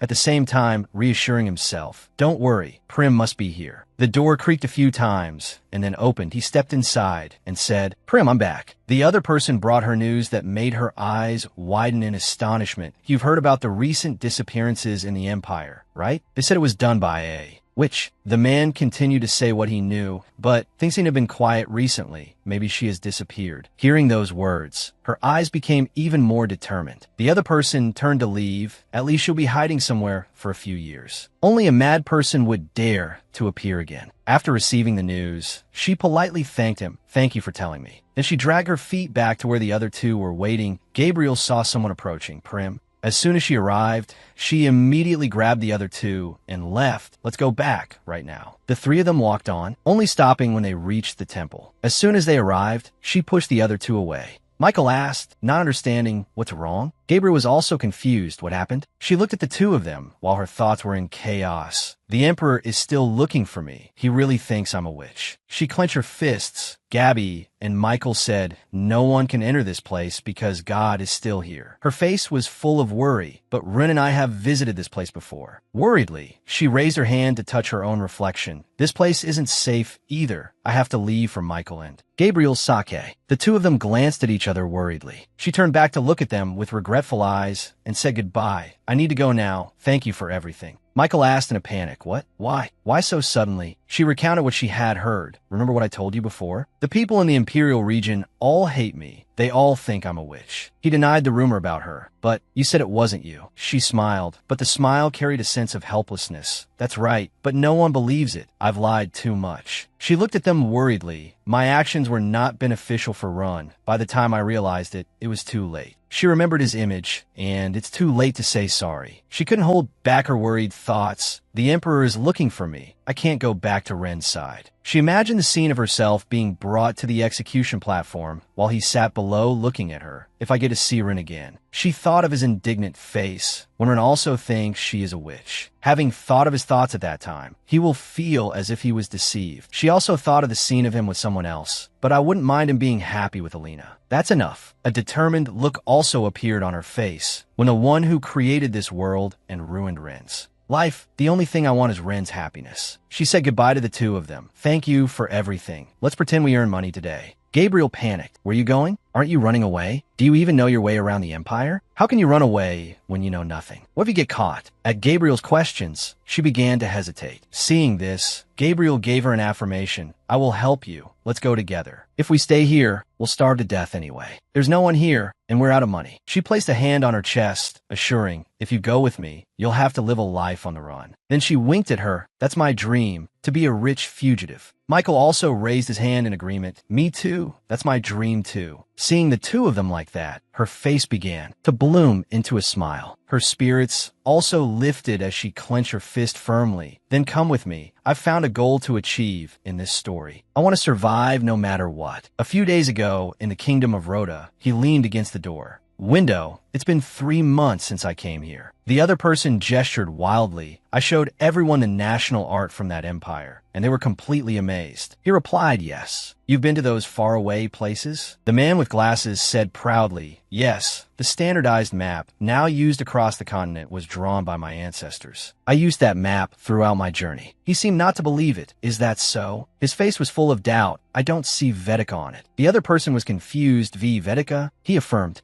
that's right. My art tutor said she came from a village called Vedika. She said it was too small to be marked on the map. He asserted that can't be true. He raised his hand. If it's not marked on the map must be wrong. But what he received was an apology. Forgive me, Your Highness, but I have never heard of such a place. And if she came from such a small village, she wouldn't have been able to enter this empire. He listened to him grimly. You should ask your tutor again. Then he remembered what she had told him. I come from Vedika. It's a small village that very few people know about. He recalled and affirmed, but she said she came from a small village called Vedika. Seemingly realizing something, he slammed the table and stood up abruptly. Cassitan, who was reading documents, was startled. Your Highness, what is it? He gave a decisive order. Set the sails. Cassitan didn't understand. Pardon me? He ordered firmly. We must return to the Empire immediately. A cold glint appeared in his eyes. Cassitan stood up, agitated. What do you mean, Your Highness? But all he received was an order from him. Set the sails now. Cassitan was helpless. Forgive my insolence, Your Highness, but that is impossible. Hearing that, a murderous intent rose around him. Why? Cassitan trembled and gulped. He explained helplessly. As you can see, it is raining very heavily outside. He was defiant again. It will stop soon. He began to explain the situation. But our kingdom is surrounded by the sea and is very susceptible to its effects. You know, the tides are very rough during the summer. It would be dangerous if we set sail now. Please reconsider. Hearing that, he clenched his fists, gritting his teeth as he asked, so when will the tide calm down? Cassitan answered honestly, we have to wait until autumn. He slammed the table with a bang. I heard the kingdom of Rhoda is a center of commerce. He also affirmed, yes, that's right. He frowned and asked, have you heard of a village called Vedika? He was puzzled. Vedika.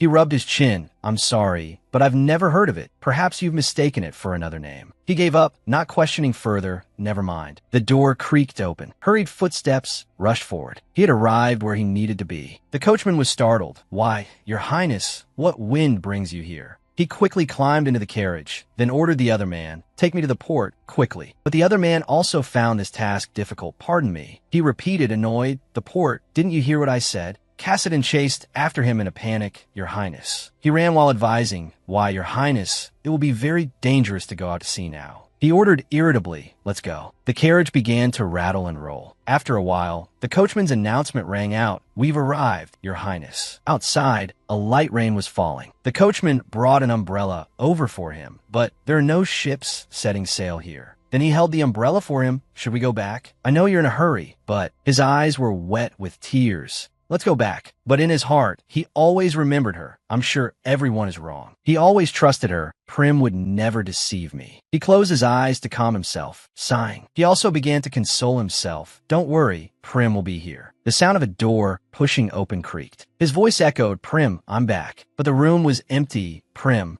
He struggled to raise a hand to his chest and asked, "Where's the one who usually uses this room?" The servant beside him was frightened. "Why, Your Highness?" He nearly lost control. "Where is she?" Rensis pursed his lips, thinking to himself, "She can't have left. She must have changed rooms." Just then, the door to the room was suddenly thrown open. A man entered and asked unhappily, "Are you looking for that painter again?" Rensis, seeing it was none other than his father, immediately scowled unhappily. Then he turned his head away as if to avoid that sharp gaze and asked, "Where is she?" Ivano not only didn't answer, but raised his voice to ask, "Did you really come back for her? You sailed through this weather for her." Paying no mind to whether the other person was the emperor of the empire or not, Rensis, in his position as a biological son, asked back, "I'm asking where she is." Ivano frowned and said, "Humph, why are you asking me about her whereabouts? That which abandoned you and fled." Hearing that, Rensis's heart couldn't help but ache. He bit his lip and asked again, "What did you say?" Realizing his son didn't believe him, Ivano couldn't contain his anger and shouted, "That which has abandoned you. She is not here." And in response, he received an extremely contemptuous chuckle from Rensis. He crossed his arms, muttering with a laugh, "Prim, a witch." It was clear he was not easily led astray, nor was he the naive type to believe such a thing in the slightest. Therefore, he boldly retorted to his father, "I didn't ask you just to hear such a foolish answer." Hearing this, Ivano became furious and shouted loudly, "Fool, can't you see that this is for your own good? I sent you to the kingdom of Rhoda to separate you from that witch." Rensis was not to be outdone and retorted, "You're wrong. Why do you call Prim a witch? And why is that in your hand?" Only then did Ivano remember the box in his hand. He quickly looked down at the box in his hand and said, "It's not important. You know what this symbolizes, don't you?" As he spoke, he opened the box himself, revealing a blooming rose shining brightly inside. Rensis knew immediately that this action was an attempt to scare him. He chuckled again and said coldly, "A rose. It's just a red rose." Then, without a trace of fear,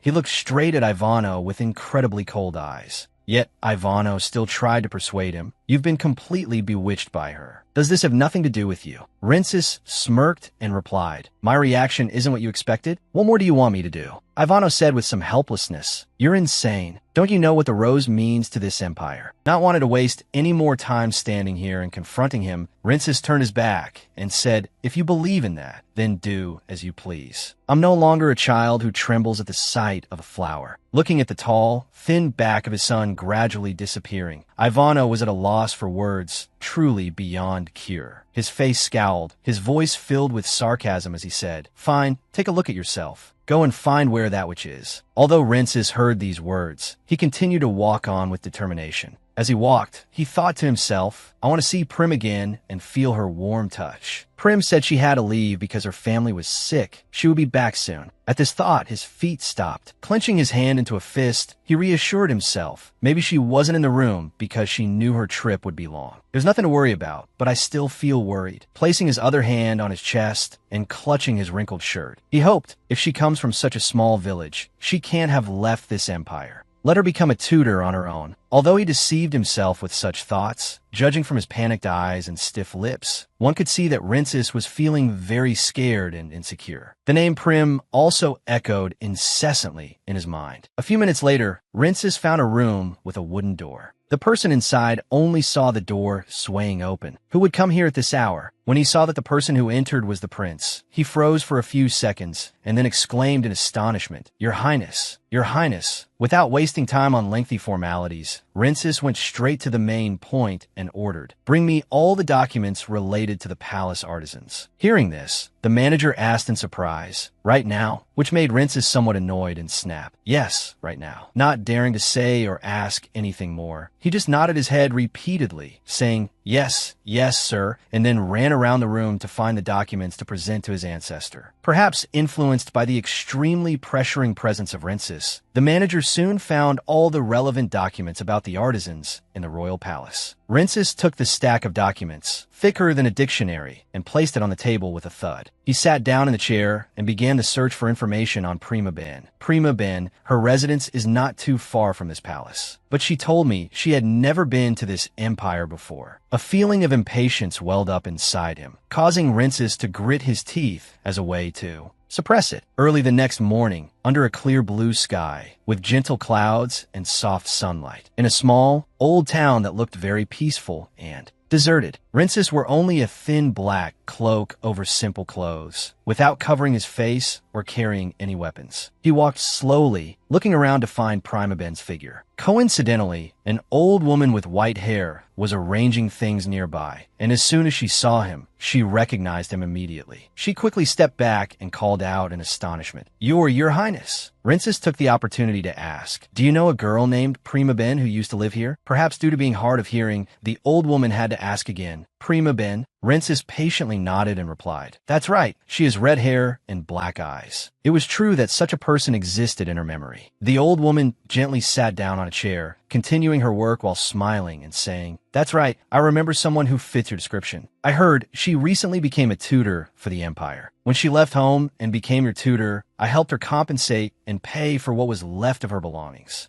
Rincis asked worriedly, "She doesn't have a family?" The old woman nodded and replied, "That's right, from what I know." An immense disappointment washed over Rincis, causing him to grimace and purse his lips tightly. His knees buckled slightly with the beat of his heart. He gritted his teeth and asked himself, "What? Who is the Prim that I know?" He also recalled the words his father had said to him. "Why are you asking me about her whereabouts? That which has abandoned you and Fred." Looking up at the blue sky, he let out a bitter chuckle. The weather is blessed by the heavens, but the search for a person is more jinxed than I imagined. His strength seemed to drain away in an instant, and Rincis's knees hit the ground hard. He bowed his head and looked at his hands. Then he placed them on his face as if to hide his extremely weak expression. He said in a hoarse voice, You promised." In the end, he could no longer hold it back and shed tears. Despite the fact that his miserable state might be seen by someone, he still cried and said in anguish, "You promised to stay by my side." Prim, how much is a good name worth? To him, only Prima Ben was the most important. Autumn had passed when Rincis returned to the kingdom, and winter had arrived. Standing outside, looking at the scene of things being smashed and scattered all over, two maids couldn't help but whisper to each other in fear. "He has really changed. He's back to how he was before." I was also scared when he suddenly entered and started throwing everything. Inside the chaotic room scattered with shards of wood and glass, Rincis calmly walked and stepped on them. Looking down at the sharp glass shards in front of his feet, he unconsciously remembered Prima Ben's words. "You are the most beautiful person in the world, Your Highness." Then, like a soulless person, he bent down, picked up a piece of broken glass, and clenched it in his palm. He was completely unconcerned that it would injure him. Perhaps his heart ached much more than this small wound. Seeing Rincis's impulsive action, the two maids hiding by the door could no longer stand by and watch, so they called for help, and the door was thrown open. A courtier rushed into the room, then used both hands to hold Rincis's arm and pleaded in fear, "It's very dangerous. Your Highness, don't do it. Please put it down. Please calm down." But Rincis still refused to let go of the broken glass shard. He coldly demanded, "Let go, get out." But before he could finish his sentence, Ivino's angry shout cut him off. "Fool, who is the witch that makes you behave like this? What are you going to do with that broken piece of glass? Are you going to take your own life?" Seeing that Rincis had fallen silent again, he left him with a sentence, "Get out of my sight. I want everyone to ignore Rincis and get back to work." Then turned and left decisively, probably fed up with this lovesick son of his. So, as per the emperor's command, the courtier and the two maids, though very sorry, had no other choice. They had to leave Rincis alone and leave together. In the end, the devastated room remained as it was, with only Rincis staring blankly at the wound in his hand. Just when he thought he had found some peace, not even 10 minutes later, Veda proactively opened the door and entered. In his hand, he carried something that looked like a piece of paper the boy said reservedly. Brother, I was very worried about you, so I hurried back. Brother, I brought a drawing. I want to show it to you along with these flowers. The boy's attitude was very sincere, but Rincis didn't want to see anyone at the moment, so he just felt annoyed and coldly spat out 2 words, get out. Unexpectedly, Veda shook his head, refusing to listen. Rincis frowned and said, leave while I'm speaking nicely. Realizing the situation was starting to get out of hand, Kana, who was waiting outside, ran in and said apologetically, I'm sorry, Your Highness. Knowing that this was not the right time to chat with his brother, Veda had to accept and said, I'll be back later. I'll leave the drawing here, then placed the paper down with some regret. Seeing the boy turn and trudge away with Kana, Rincis let out a tired sigh. He turned his head to look at the scenery outside the window, sighed, and muttered, it's snowing. Winter has come. Then he looked down at the paper Veda had left behind. On it was a drawing of 3 people from left to right, Prima Ben, Veda, and him. All 3 were smiling brightly and happily, looking just like a real family of 3. He said sadly, Veda, is this what you were trying to show me? Gently picking up the drawing to look at it, he silently admired it for a long time. In his sparkling blue eyes, the image of a girl was gradually becoming clear, and it was none other than Prima Ben. The drawing was so realistic that he felt she was really smiling at him. The memory of her rushed back in an instant, and Rincis's tears fell one after another onto the paper, unfortunately blurring the image of Prima Ben a little. He asked in a hoarse voice, why did you color her eyes purple? Am I the only one in the dark? Why? Why? The hand holding the paper also gradually clenched. He gave a bitter smile and thought to himself, now I understand everything. How she found out I could only see red, the temple full of roses. The little bit of color I could see, and how I could see colors again, everything. Since then, Rincis no longer cried. He no longer cried in sorrow. This negative change in him also attracted many glances, along with gossip behind his back from the servants and courtiers in the palace. But right now, 2 maids are whispering to each other. He's even scarier when he's silent. I feel he's scarier than before. Is he like? It was right for them to be scared, because the current Rincis, besides his cold face, had no other expression, and he didn't care. Whoever was scared could just go home. Glancing at the prince, who was constantly exuding a frightening aura, the maid who was in the middle of her sentence finished, like a doll without a soul and emotions. At the same time, inside Ivino's private office, he was smiling smugly and thinking to himself, has he forgotten the painter and returned to normal? As if remembering something, he said, Ren's birthday is not far off. We can't delay the plan any longer. Hearing this, Hadit curved his eyes into a smile and replied, Your Majesty, I don't think His Highness has gotten over his feelings. Seeing Ivino glance at him, he maintained a calm demeanor and continued, witches can enchant people. Even if he doesn't look affected on the outside, there's no guarantee he feels the same on the inside. He was not wrong. So Ivino just propped his chin on his hand and asked, so what should I do? I can't just sit and watch him sit there dazed like that anymore. As expected, Hadit was pleased to place the documents he had prepared beforehand on the table and replied, we should show him what has been investigated. This is a list of people who have disappeared recently. They are all beautiful people that the witch wants to kidnap. Who do you think the witch wants next? Raising a hand to stroke his short, fluffy hair, Ivino laughed heartily a few times and said, I'm very glad to hear your opinion. Hadit smiled humbly and replied, you praise me too much. Then he picked up a file and handed it to Ivino, saying, you should also look at this, Your Majesty. Flipping through a few pages, Ivino frowned and asked, is this true? Hadit nodded and replied, yes, I received the news a few days ago. I heard she was very beautiful. It's a pity her eyes are like this. Ivino angrily clenched the file and said in a cold voice, it can't be helped. After letting Hadit leave first, Ivino arranged a few things and then aggressively led his men to Rincis's room. Seeing him, Rincis didn't seem surprised at all. He just asked indifferently, why are you here? Ivino's face was wrinkled with displeasure as he said, what? How dare you talk to me like that? You foolish son. I thought you had come to your senses. I came because I know you're like this. How long are you going to continue acting like a mindless fool? I know you're hurt, but I can only wait for so long. But Rincis didn't even seem to want to listen to him. He turned his back indifferently, and that action successfully provoked Ivino. He angrily shouted his name. Rincis then asked, what are you going to do with your lifeless eyes? Placing his hand down next to the pile of broken glass, Rincis said, if you don't want to see them, I'll leave. Not wanting to argue with him anymore, Ivino had to let out a sigh and say, I brought a gift to help you feel better. A gift to help him feel better? Could it be related to Prima Ben? Convinced that it was, he stopped and sat down on the windowsill. Ivino passed the file to him and said, "This is a list of people who have been taken by the wish. Read the last page. See when the disappearances began." Rensis flipped through the pages filled with dense text while silently recalling the event. The disappearances began 2 years ago on the princess's 7th birthday. He was a little confused and asked, "What does it have to do with me?" To which Ivino replied, "Everything started when you came to the palace with that wish. People kept disappearing. Your curse was not something that could be broken, but when she came, it was miraculously successful. Doesn't that mean anything?" Rensis frowned and bit his lip. Judging from his eyes, it was clear he didn't want to believe this at all. Looking at his expression, Ivino couldn't help but feel a little reluctant. But for a greater purpose, he still had to continue. "Therefore, I thought the person who cursed you had returned. Rensis, she used you. She deliberately cursed you and pretended to know nothing while breaking the curse. It's very natural that you fell in love with her. It was part of her plan. I sent you to the kingdom of Rhoda to get away from that wish." It's unknown if Rensis truly believed his words, but he coldly requested, "Stop it, that's enough." But Ivino still wouldn't let him go. He picked up another document and said, "And look at this. Sophia is missing." Hearing this, his heart suddenly pounded. Seeing his son fall silent again, Ivino knew this was a good opportunity and switched to another topic.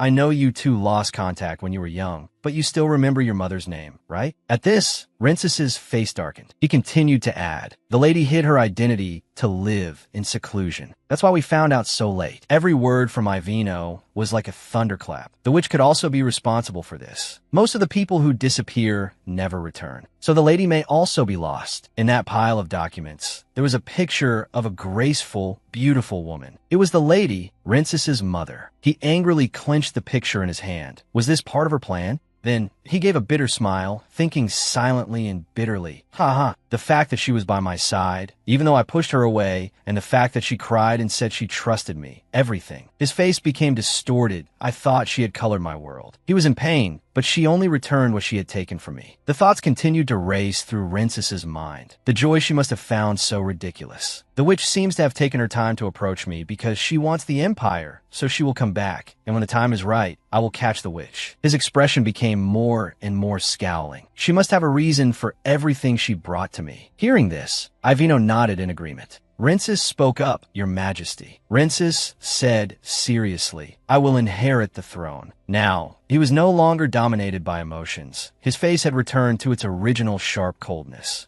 Elsewhere, a man with pink hair asked, "So this is all I need to do?" Then a person completely covered in a black cloak replied, "Yes, if you accept it, all your problems will be solved and everything will go smoothly." He grimaced in disbelief.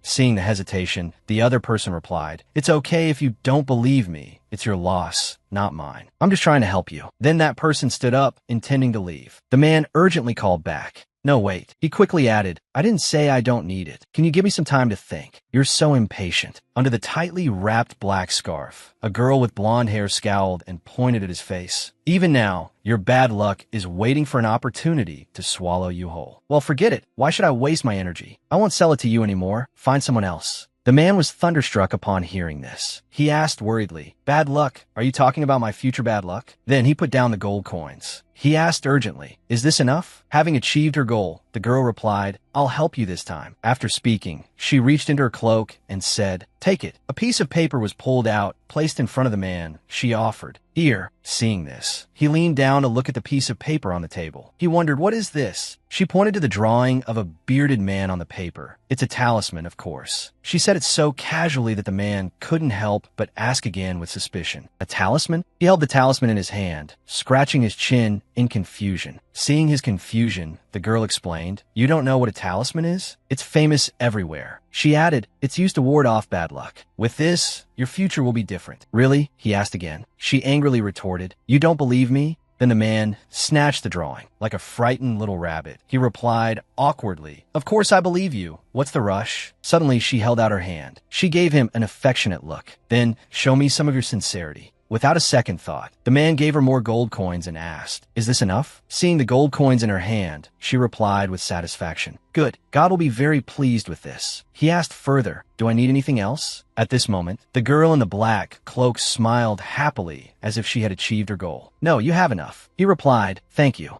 After the other guest left, the blonde girl sighed wearily. A voice rang out. You're still as amazing as ever, Grim. Oh, it turned out that girl was Prima Ben in disguise. She smiled gently like pure white flowers and replied, It's nothing. Besides, Michael, also cloaked in black, stepped out and praised, Don't be modest. What you did is an advantage. Hearing that, she immediately turned back and asked, Will the drawing be okay? Sitting nearby, Gabriel was holding a pen and drawing. She affirmed, Yes. Finally, she exclaimed at the amulet drawing she had just finished and said, Wonderful, this is a piece of cake. Haha, that made Prima Ben burst out laughing. Suddenly a strange voice rang out. This is the Black Locked Inn. Prima Ben pulled up her hood and answered. That's right. She asked further, Do you have a reservation? It turned out to be a guest with bluish-purple hair. He turned back and said hesitantly, No, but Prima Ben frowned, showing her annoyance.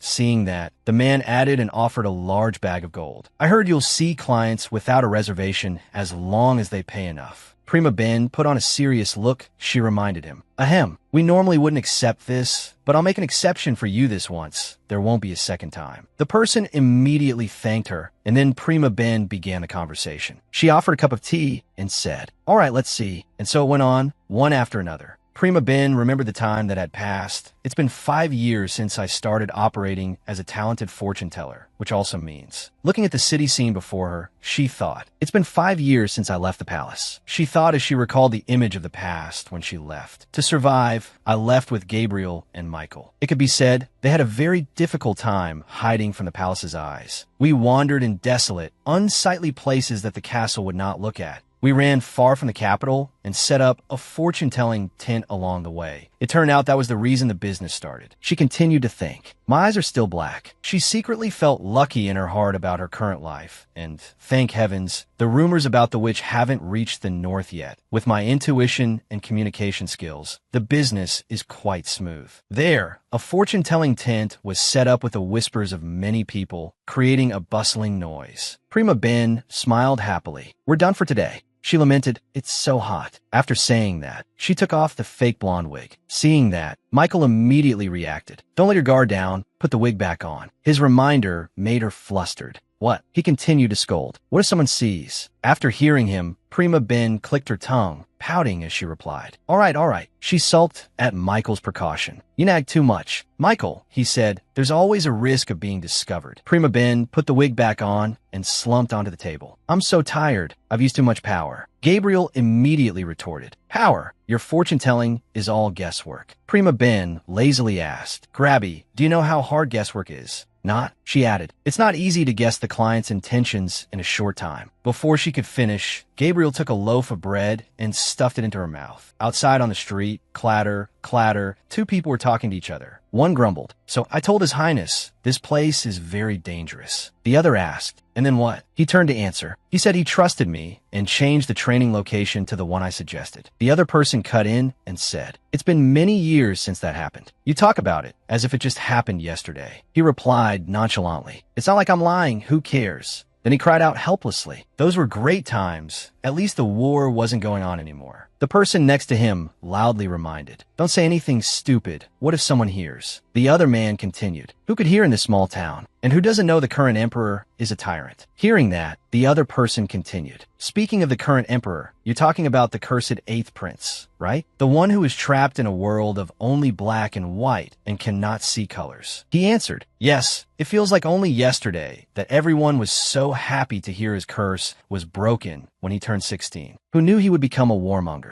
At that moment, inside, the plate was gripped so tightly it trembled. Seeing that something was wrong, Gabriel spoke up worriedly. Prim, are you okay? Hearing that, Prima Ben was startled and tried to answer cheerfully. Oh yes, this bread is delicious. If you're not going to eat it, I'll take more. However, she still couldn't hide her trembling hand clutching her loaf of bread. Suddenly, Prima Ben's face darkened, a look that made Gabriel and Michael glance at each other worriedly. They both thought Grim is not the only one. An image of a man with blonde hair sitting on the throne appeared. He stood up with a cold face stained with his own blood. It was Rin Sis. His face appeared terrifying, full of killing intent with bloodstains still on it. Change in the past 5 years. In the middle of a large room was a chair with its back to the desk. Sitting on the chair was a young man with eyes that seemed to exude death. Remembering this, Prima Ben couldn't hide her fear. He has Elena, so I don't think he would be like a tyrannical royal. Nearby, a blue-haired young man placed a hand on Messinaris's shoulder, startling him. Sir Messinaris, what do you think of our emperor? Faced with the blue-haired young man's sudden question, Messinaris was flustered and asked back, "Why are you asking me?" At this, the blue-haired young man stood up straight and laughed. "You know a lot about Messinaris, so I assume you know a fair bit about those military men. Haven't you heard anything? Is it because the emperor will continue to wage war?" Hearing this, he could only sigh in frustration. "I don't know. All I've heard is that he was born to wage war." Hearing the conversation of the two young men at the table behind, Prima Ben couldn't help but feel doubtful. Born to wage war. I thought his destiny was to change the future. Her small face clearly showed worry. Is their love not promised because they met too late, or is it because of me? Thinking about this, Prima Ben became even more distraught. If I had known it would turn out this way, I wouldn't have met him again. Elsewhere, warm sunlight was shining down on a luxurious villa. Inside the villa, a young man was standing, silently thinking when suddenly someone called, "Your Majesty," wearing a red cloak, with a string of green gems on his shoulder. The young man turned around. That face was Rincis, the person who was making Prim. Worried, facing the soldier who respectfully placed his right hand on his left chest, he asked in a deep voice, "What is it?" The soldier did not dare to delay, and quickly said, "I have found the Forbidden Palace book, as you ordered, Your Majesty. What should I do with it?" Rincis pondered, his voice still even as he answered the soldier. "I will take it to the Empire. What do you think of that, King?" The soldier answered immediately without hesitation. "We will soon make our dominance public, and he will have to surrender. We are awaiting your orders. Do you wish to see him?" Smoothing back his hair, Rincis walked with his soldiers and said, "All right, let's go." He and his soldiers rode off on powerful war horses. Arriving at another room, still with a stern demeanor, he glanced around. Behind him was a seriously injured man kneeling on the ground, one eye unable to open. In a weak tone, he spoke. "So you have become the king you wanted to be. That's impressive. Do you intend to unify the entire country?" He glanced at the man with a cold, sharp gaze. Then he looked away in another direction as if searching for something. When he confirmed that what he wanted was not here, Rincis looked up into the void. Before him were only soldiers and long streaks of blood on the floor. He whispered, "Not here." As if seeing through Rincis's thoughts, the man asked with difficulty, "Are you looking for someone?" Not stopping there, he continued, "I have heard about that person once. I heard that person likes the color of blood. Knowing this, there is a woman I once kept here." Saying that, he put his hand on his chest and recounted. "She has the red hair of a foreign nun. She is a Christian and very intelligent, and has also helped me a lot with state affairs. She could be the woman you want. I will give her to you. What do you think?" At his description, the space around seemed to bind Rincis with many chains. An image of red hair appeared in his mind, causing his gaze to flicker slightly. His heart wavered a little. His eyes darkened as he tilted his head to look at the man before him. "A woman that I want?" Slowly drawing his sword, he asked, "Red hair like you said?" As if seeing a chance to survive, the man's voice held a hint of joy. "Yes, I bet that nun will be yours." Before he could finish his sentence, a sword swung. In the silent space, only a decisive swish could be heard, sending a chill down one's spine. After a thud, the man fell into a pool of fresh blood and gore. Bloodstains splattered on Rincis's face, his expression emotionless, making him look even more cold and ruthless. With everything settled, Rincis turned and ordered the soldiers, "Bring me his head." Accustomed to such things, the subordinate showed not a hint of fear and said, "Yes, Your Majesty." Looking down at the body growing cold on the floor, Rincis's voice deepened.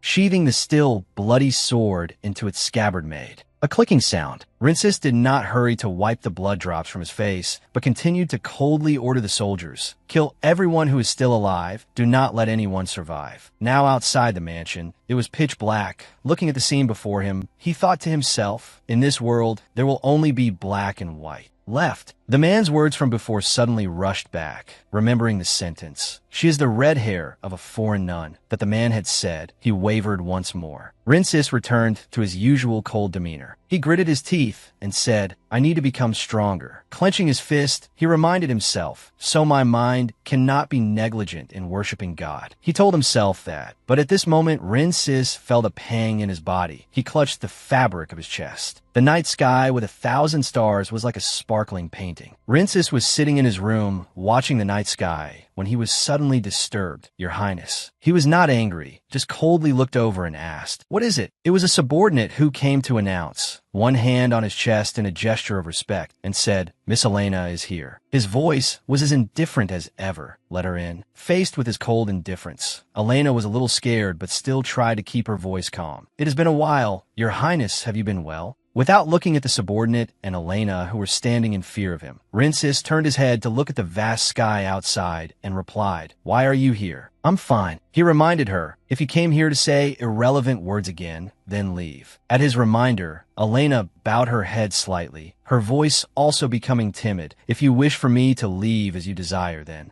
I will go." She looked up at Rincis with big, round eyes, showing the weak appearance of a young woman who cared for him. "I only care about you, and I heard you had returned." At Elena's concern, he became even more indifferent. "I am not so weak as to need your concern." Stepping in front of her, Rincis with a sharp gaze. "Did you two come under the witch's direction?" "I told you to keep an eye on me." Elena just shook her head without saying anything, as if in answer to his question. As if he had already guessed the outcome, Rincis said with a sarcastic smile, "And of course you denied it." Breaking through Rincis's suspicions, Elena spoke up. "I am here because I have something to tell you." His gaze flickered, his face stiffening when she mentioned a name. "Grim." Seeing Rincis's moved expression, she continued, "I think I know where she is." The space around seemed to wrap Rincis in thousands of thorny vines. "What?" Rincis's astonishment made Elena speak fearfully. "I think I know where Grim is. There's a rumor about a prophet spreading among the people. Although I can't be sure it's her. Maybe we should go check." Rincis thought for a moment, then said to Elena, "Did that woman tell you that to lure me out with those words?" She still tried to convince him to believe her words. "Your Highness, you know best that Grim is not that kind of person." Rincis felt really annoyed hearing Prima Ben's name and gritted his teeth. "Don't mention her name in front of me." Elena could only purse her lips, not knowing what to say, afraid that saying more would anger him. She bowed before Rincis and said, "Very well, Your Highness, I will take my leave." Turning to leave, Elena still hesitated, thinking, "I think it would be better to tell him about it." As she walked away, she said to Rincis, "Your Highness, Rydal, I heard she is there. The choice is yours, Your Highness." The palace corridor was illuminated by lights. Elena walked lightly, her ears filled with the gossip of the servants. Oh my, she must endure a lot to not get hurt. It seems she is truly the only one to whom His Highness shows mercy. Whispers rose. What is their real relationship, after all? Hearing those words, Elena couldn't help but show a pained expression, thinking to herself, "They think I'm the only one His Highness shows mercy to? No, the real reason His Highness doesn't get angry with me." Thinking of this, her hand unconsciously clenched, is because I'm the only one he can talk to. About Grim. At this moment, Elena's eyes were filled with tears, and the reason he continues to wage war is to show Grim that he is suffering without her and hopes she will return. Picking up the map of Rydal, Rincis's fingers lightly traced over each clearly depicted tree, mountain, and house. Elena became even more certain in her thoughts. The only one who can stop him now is only Grim. Rincis looked at the map and fell into deep thought. The whole room became silent, the space as if frozen by Rincis's wandering thoughts. The windows in Rincis's room were tightly shut, as if separating the room from the outside world. He focused his thoughts. Rydal. Holding his sword in his hand, he recalled what Elena had said and thought, "I heard she is there." Now Rincis showed a pained expression that no one could easily see. "I just don't believe that she is really deliberately confusing me and just toying with me." His hand gripped the sword so tightly it trembled as if he could break it. In the dead silent space, the sound of Rincis's heart pounding could be clearly heard. But why? Glancing down at where his heart was beating, he couldn't help but wonder, why is my heart beating so fast? Rincis's expression shifted from pain to annoyed as he scolded himself. How much longer are you going to hold on to that thought? Rincis, I'm sick of it. Lost in his own thoughts, he suddenly smelled a scent. What is this? He had remembered this scent for so long that he himself was not sure and thought doubtfully. The scent of roses that usually emanates from Grim. Could she be nearby? The scent of roses wafted through the air. Following the direction of the scent, Rincis dazedly walked out of the room.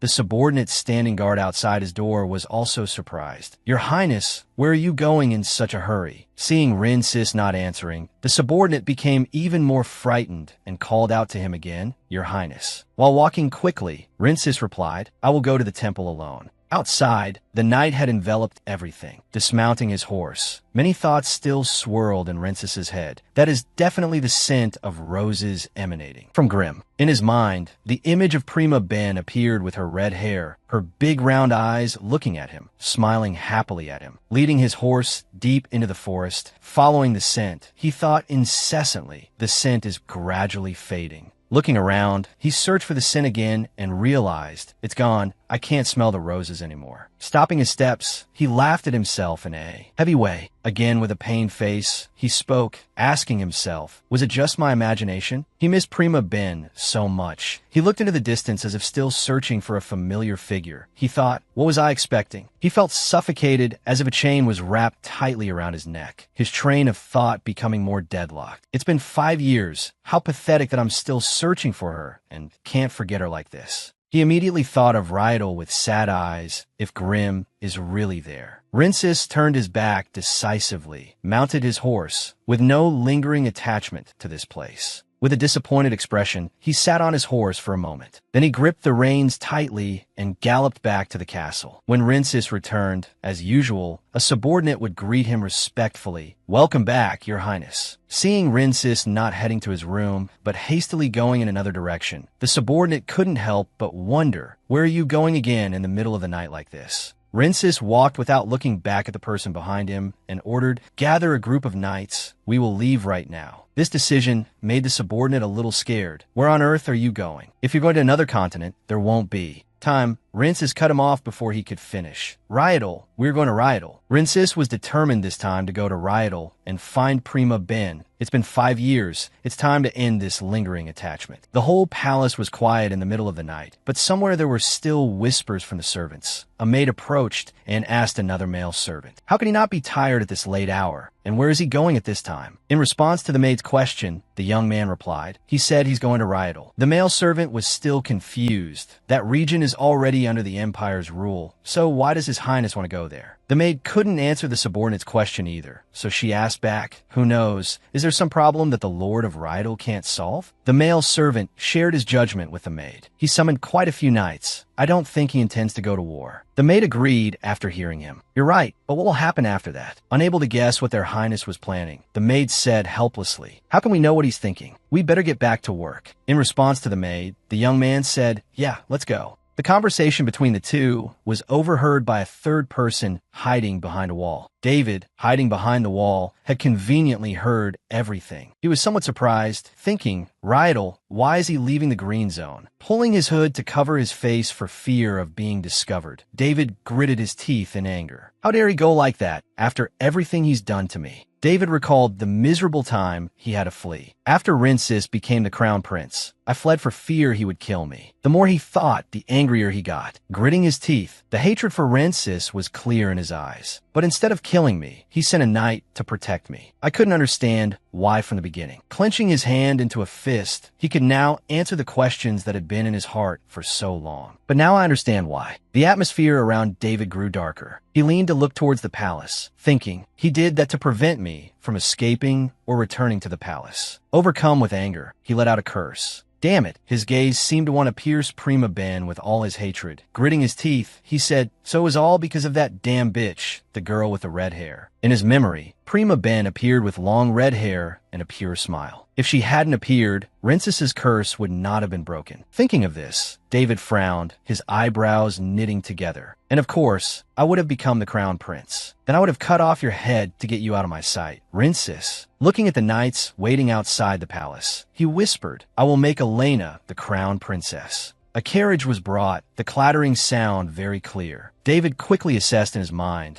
that's not a royal carriage, it's just an ordinary one. A thought quickly appeared in his head, meaning he wants to travel secretly to avoid being noticed. Watching Rinces striding towards the carriage with a displeased expression, David couldn't help but be curious. Why would a crown prince want to travel so secretly? As if he had realized the answer to his question, with a surprised look, he let out an ah. walking towards a horse he had tied nearby. He continued to be curious. Is she there? Mounting his horse and turning away, leaving the castle behind, David smirked. Rydell, huh? Gripping the reins, he spurred his horse towards Rydell. He seemed to have victory in his grasp as he thought smugly. If I get there before him and bring her to him, I wonder what his expression will be. Two figures in black hoods approached the black curtain. One of them spoke softly. Are we there yet? As soon as the words were spoken, a hand reached out and gently lifted the curtain. One of them spoke, Here, I'll go in alone. The other replied, All right. After speaking, she pulled a chair that was neatly placed in a corner. From inside, a voice said, Come in. As the lady sat down on the chair, a thought flashed through Prima Ben's mind. She must be from a noble family. Why is she wearing a hood? She suddenly thought, a noble woman like her has come all this way to hear a prophecy from a prophet? What is she worried about? Interrupting her train of thought, Prima Ben spoke softly. Rest assured, there are no other nobles here. As soon as she finished speaking, the mysterious woman jumped in surprise. Michael stepped out from a corner. He said, I brought tea. At the same time, the woman in the black cloak spoke. Unable to hide her suspicion, you knew I was a noble from the first glance. I guess people don't exaggerate your abilities, do they? Prima Ben smiled softly. Letting down her guard, she replied, Well then, can you tell me your worries? I don't want to say it, but it would be better if I read your mind. The woman was startled and quickly replied, All right, I'll talk.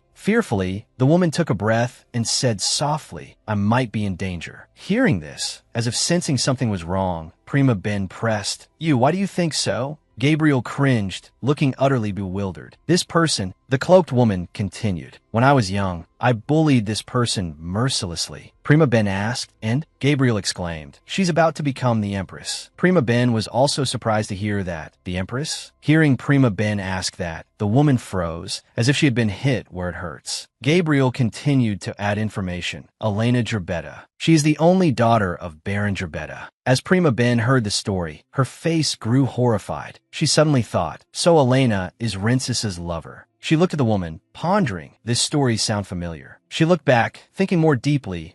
Black hair and red eyes. Prima Ben's eyes widened as she looked at the woman. She recalled, what was her name? Esiele. Suddenly she spoke, Sylvia Luchan. The woman answered her, I act like that because I feel inferior. Prima Ben looked at Sylvia again. She thought to herself, Sylvia feels inferior? Before Prima Ben could think, Sylvia cut in. She said, I was just following my father's orders. He said I needed beauty to receive the emperor's favor. He said that was the only way for our family to rise in rank. I don't want to be treated like that. I shouldn't have belittled someone else's work when that work wasn't even mine. Hearing that, Prima Ben couldn't help but be surprised. She thought to herself, her painting wasn't drawn by her, and yet she still said those things to Elena, even if it was because of her father and family. Prima Ben reached for something. She told Sylvia, you need a talisman. Sylvia was surprised to hear that. Prima Ben continued, please pay the person next to me. As soon as Prima Ben finished speaking, Sylvia turned with a radiant smile and replied, thank you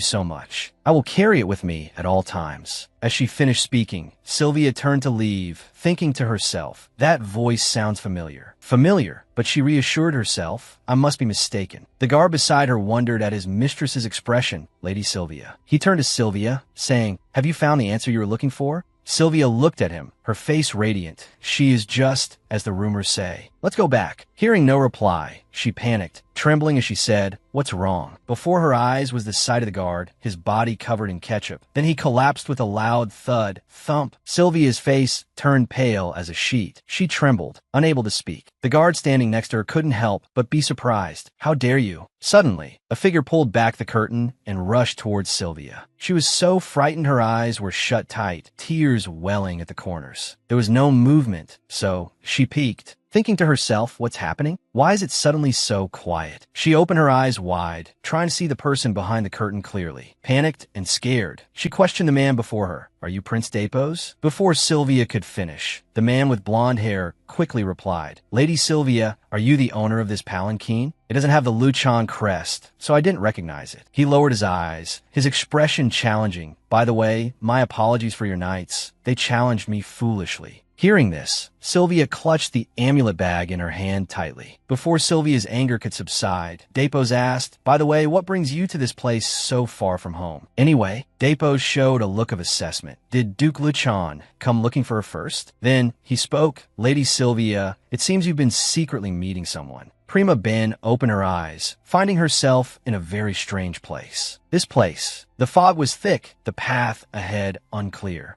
Her eyes felt heavy. Is this rain? Beside her feet lay scattered corpses. She walked around, her eyes scanning everywhere as if searching for something. Is this a dream foretelling the future? A foul smell wafted from somewhere, making her cover her nose in discomfort. What is that? The corpses began to move, their eyes covered by a black fluid, oozing slowly down. Once the fluid drained, the soulless pupils inside turned white. She was terrified. This must be a nightmare. The horde of living dead grew larger and larger. Frightened, Prima Ben backed away. Urgency mixed with terror. She carelessly lost her footing. She fell to the ground, watching the living dead charge at her. She could only scream in fear, watching the soulless corpses crawling towards her. She wondered, why am I having this kind of dream? Prima Ben shut her eyes tightly, trying to calm herself. She looked for a way to escape the encirclement. What should I do? Suddenly, she sensed a very familiar presence behind her. She shouted, "Rensis!" She wondered in surprise, why is he here? The Rensis before her had an indescribably gloomy aura. She looked at him, and he looked back at her. Rensis opened his palm, saying to her, "Grim, there's blood on my hands. Did I do this? Did I kill someone?" She stood up, wanted to go, and reassure him, "Your Highness." He shed tears. "I can't go back anymore." With that, he left, leaving her calling his name, "Your Highness." Grimaben woke up with a start, panicked, tears streaming uncontrollably. It was just a dream, thank God. She couldn't help but think, even if it was just a dream, I can't believe I had such a bloody, damp dream, with corpses all around. It's so unusual. She got out of bed. No, I shouldn't think too much about it. I should go for a walk to clear my head. Before leaving, she put on a cloak to shield against the cold night air. She looked up at the starry sky, took a breath. The air is so fresh. I feel better already. As night fell, it started to get chilly. She turned. I should go back inside. Suddenly, a woman's voice echoed. "Why did you do that?" She froze. Huh? What was that sound? The person screamed, and she quickly ran to find where the sound came from. Grimaben hid in a hidden corner, watching the group of people doing something mysterious. What are those people doing? She told herself, if I interfere, they'll overpower me. She decided in that case. Her eyes fell on a shovel leaning against the wall. Grimaben gathered all her courage, taking a deep breath. She took the shovel and banged it hard, creating a very loud sound. She shouted, "Fire! There's a fire! Everyone run!" The group immediately stirred. What? A fire? They ran in a panic,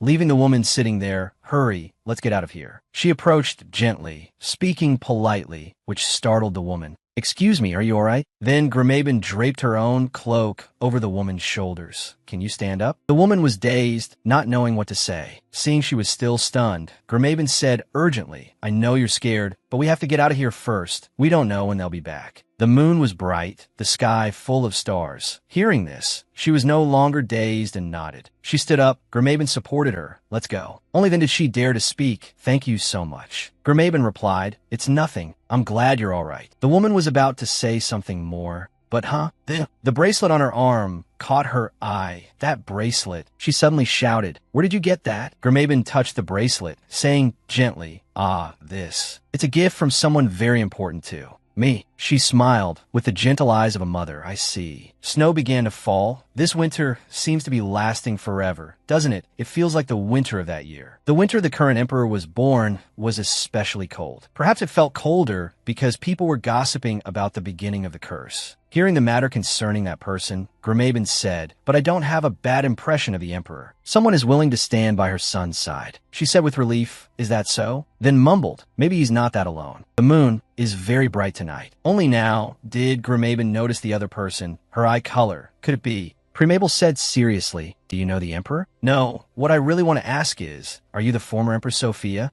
Her identity exposed. "I don't know what you mean. I don't know what you mean. I have no connection to him." She pressed her lips together, but Grimaben continued, tears about to fall. "The emperor has been searching for his mother for a very long time. He never even got to say goodbye to his mother. Sophia blamed herself. I'm not worthy to appear before that child. I made him endure so much since. He was young. It would be better for him if I didn't exist, because it's all my fault the boy should forget me. Grimabin said hurriedly, her face sincere. That's not right. The emperor changed because. Before she could finish her words, she was cut off by a call. My lady. Finding Sophia, Ria rushed over. My lady, are you all right? She replied, yes, I'm fine, thank you. She was so worried she was frantic. I told the king this area is very dangerous because there are many mercenaries. Sophia turned towards Prima Ben. This girl saved me. Prima Ben, suddenly mentioned, was also stunned. Ria, he was also surprised you. She was displeased by her presence. Did you approach her on purpose? Sophia immediately denied it. It's not like that. Don't say that. She still wanted to continue, but things like this happen too often. That's also why you came here. Her face darkened as she reminded her, Ria, you were being very rude. Being reminded in front of someone else. She had to sigh and correct herself. Thank you for saving my lady. I don't know how to repay you. Grimabin said quickly, I need a moment of her time. I need to finish talking about. But not giving her a second glance. She cut her off. No, my lady is very busy. Her saying that made Grimabin even more urgent. It won't take long. Ria was firm. I said no. Unmovable, she had to bow and plead. Then I will wait until tomorrow. I will come here in the afternoon when the sun sets. I will leave now. Please come here tomorrow. Sophia stood there with her servant,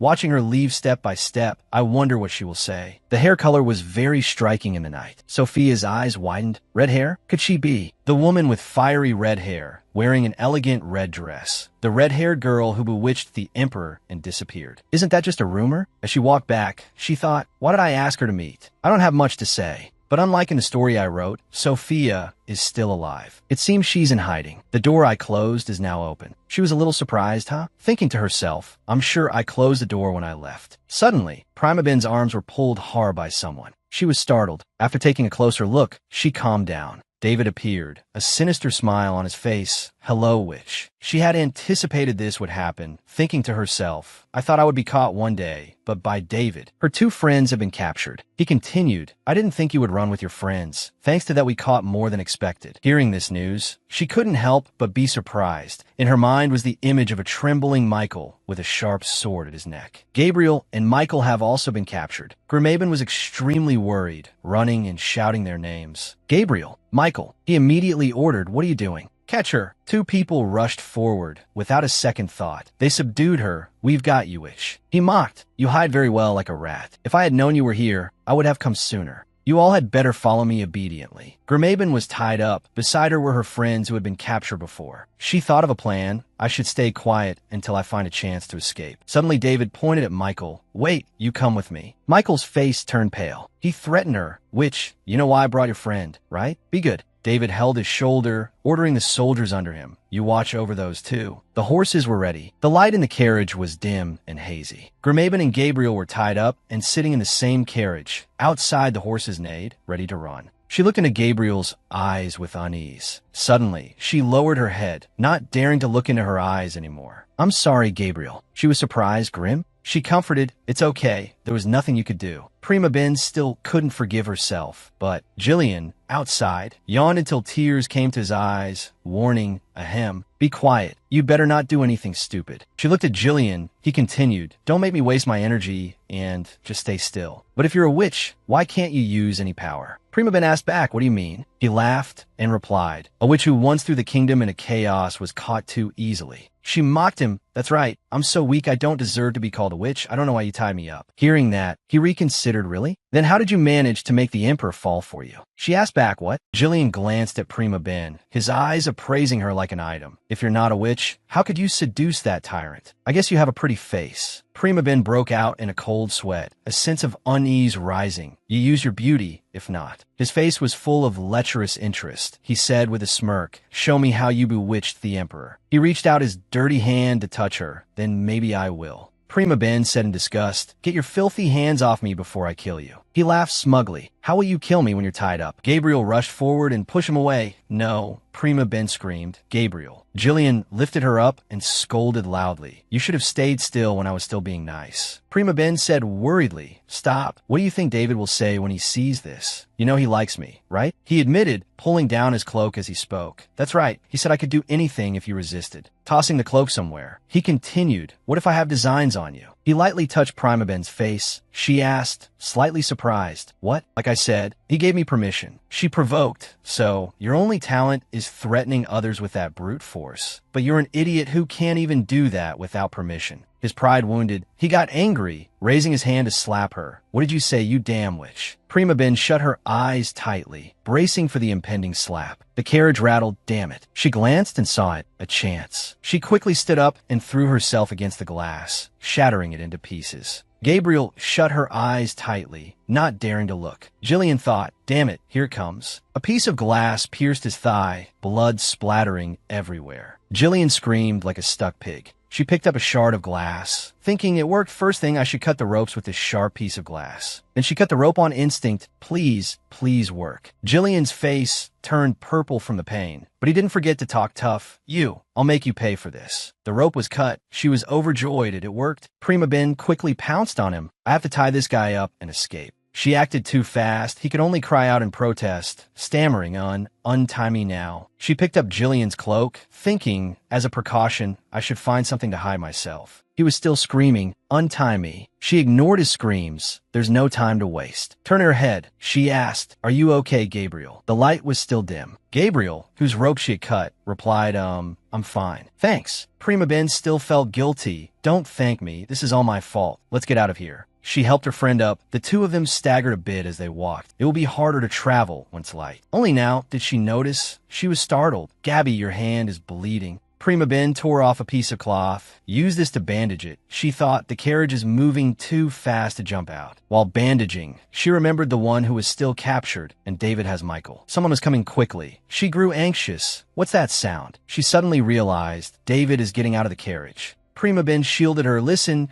Gabriel, I'll jump out when the door opens, when everyone starts chasing me. Use that chance to run. Gabriel jumped, what? She continued, her forehead covered in cold sweat. We're in a dark forest, so it'll be easy to hide. Don't forget to take Michael with you. Gabriel couldn't help but worry, tears streaming down. What are you saying? What about you? Prima Ben gave a gentle smile, her eyes soft as she said, wherever you go, just run as far as you can. Gabriel said hurriedly, what if he comes for you? Then we'll never be able to see each other. Again, she affirmed, no, we will meet again someday. Gabriel was still crying. You promise, Prim. She rested her forehead against her friend's. I promise. We will meet again, I promise. With that, she wiped her tears, their hands intertwined. Now, suddenly a voice echoed from behind. They looked each other in the eye and nodded. Is something wrong? Why is it so quiet in there? She turned. Prima Ben ran as fast as she could, deliberately bumping into David. I need to run as fast as possible. David, having been bumped into, was extremely annoyed, damn it. He ordered, what are you waiting for? Catch her. She ran for her life, unable to control her tears. I have to buy time for Gabriel and Michael to escape. But her long hair was grabbed by someone. She screamed in terror. Prima Ben collapsed before David. He gritted his teeth and cursed. Damn it, you've got some nerve trying to escape. If you can't be quiet, I have no other choice. He put his sword to Prima Ben's neck. I'll make you quiet. Don't worry. I won't kill you. I have plans for you. She was scared but still asked firmly, what are you going to do? David, as if he held all the cards, said with a laugh, no matter how angry you are, you can't curse me, right? He laughed dangerously, because you are not a witch. She screamed, what then why? David raised his sword with one hand, wanting to behead her. I am the one who made you a witch. The sword swung down. Prima Ben knelt on the ground, thinking helplessly, I can't believe I have to die at the hands of Dapos. Suddenly, the sound of a horse neighing rang out. Hearing the strange sounds, David mumbled, what's that sound? At the same time, Prima Ben, kneeling before the sword with tears streaming down, also hoped at the sound. It's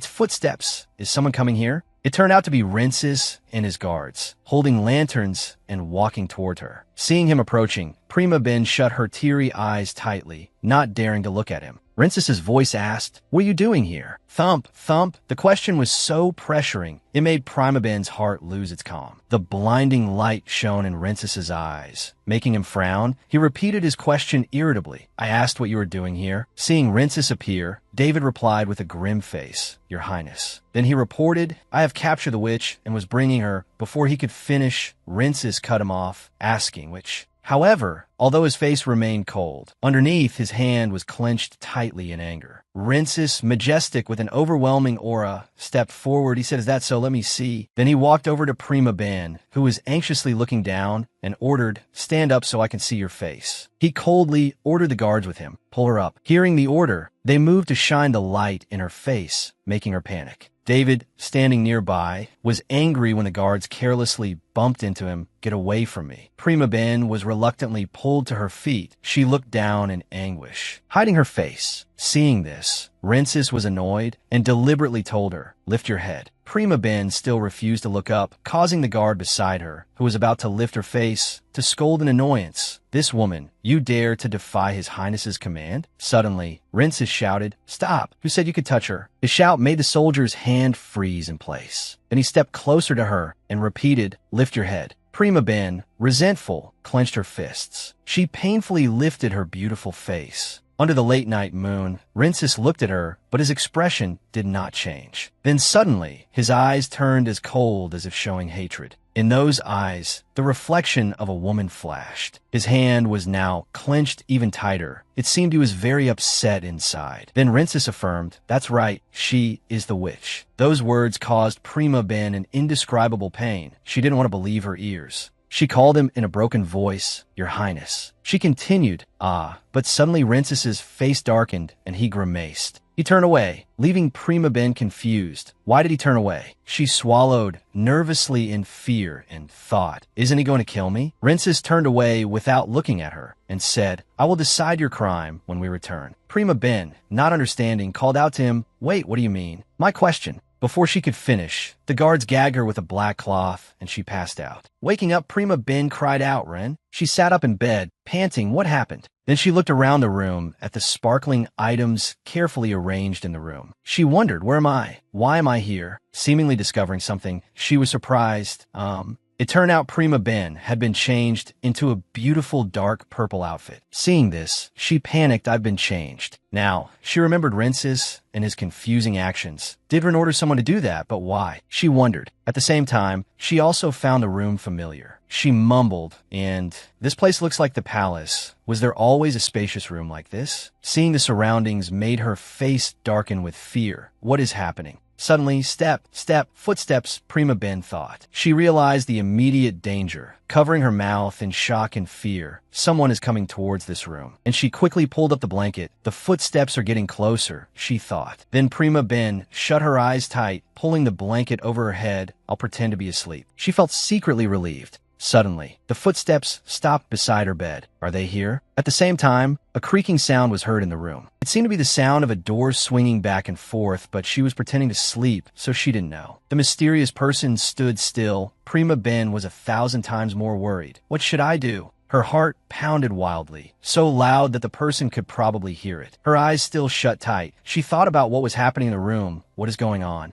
Suddenly, a large hand was placed on her shoulder. She flinched. Then that hand caressed her small, pretty ear. What is it? I feel something cold on my neck. At that moment, she frowned, noticing a familiar scent. This scent. It's Rincis. Rincis then gently took her hand up, and he applied medicine to the bruises on her arm. He's applying ointment to my bruises. She closed her eyes and felt it. Then, step. After applying the medicine, Rincis left. Slam. The door closed. Prima Ben's eyes flew open. She sat up confused. Why? Her head ached thinking about Rincis. Even though he knows she's a witch, it seems he has no intention of killing her. Why didn't he kill me? Rincis stood outside, his icy face gone, replaced by worry. Run. Prima Ben sat up in confusion. Why? She thought to herself, why hasn't he killed me yet? Ren, I need to think. David called me a witch, which means the one who framed me as a witch is David. She also realized his intention. He did it because when Ren's eye color returns to normal, the prophecy will be broken. His position will also be shaken. After realizing everything, Prima Ben's face couldn't hide her anger. He used me. While she was deep in thought, a maid suddenly knocked on the door, startling her. Are you awake? I've come to help you wash up and have breakfast. Wash up and have breakfast? The maid replied, yes, I will leave your food here. Prima Ben saw this treatment and wondered why. Aren't I imprisoned here? Then why take care of me? Surprisingly, the maid replied, because His Highness himself brought you here. He ordered me to take good care of you. Hearing that, Prima Ben wondered, by His Highness, you mean Rin? The maid didn't answer, but just gently wiped Prima Ben's face with a towel. Meanwhile, she thought to herself, he called me a witch and even put me on the wanted list. Finished. The maid left. I'll leave it here. Enjoy your meal. Prima Ben was still dazed, thinking, but he also gave me food and a servant to take care of me. After a while, she came to a conclusion. He must have a reason for imprisoning me here. While stirring her soup, she recalled when David found Gabriel, Michael, and her. She remembered what he had said, I have plans for you. She immediately worried. What kind of plans could he have for someone considered a witch by the entire empire? Suddenly, she heard someone outside. Where is that voice coming from? What are they saying? She pressed her ear to the door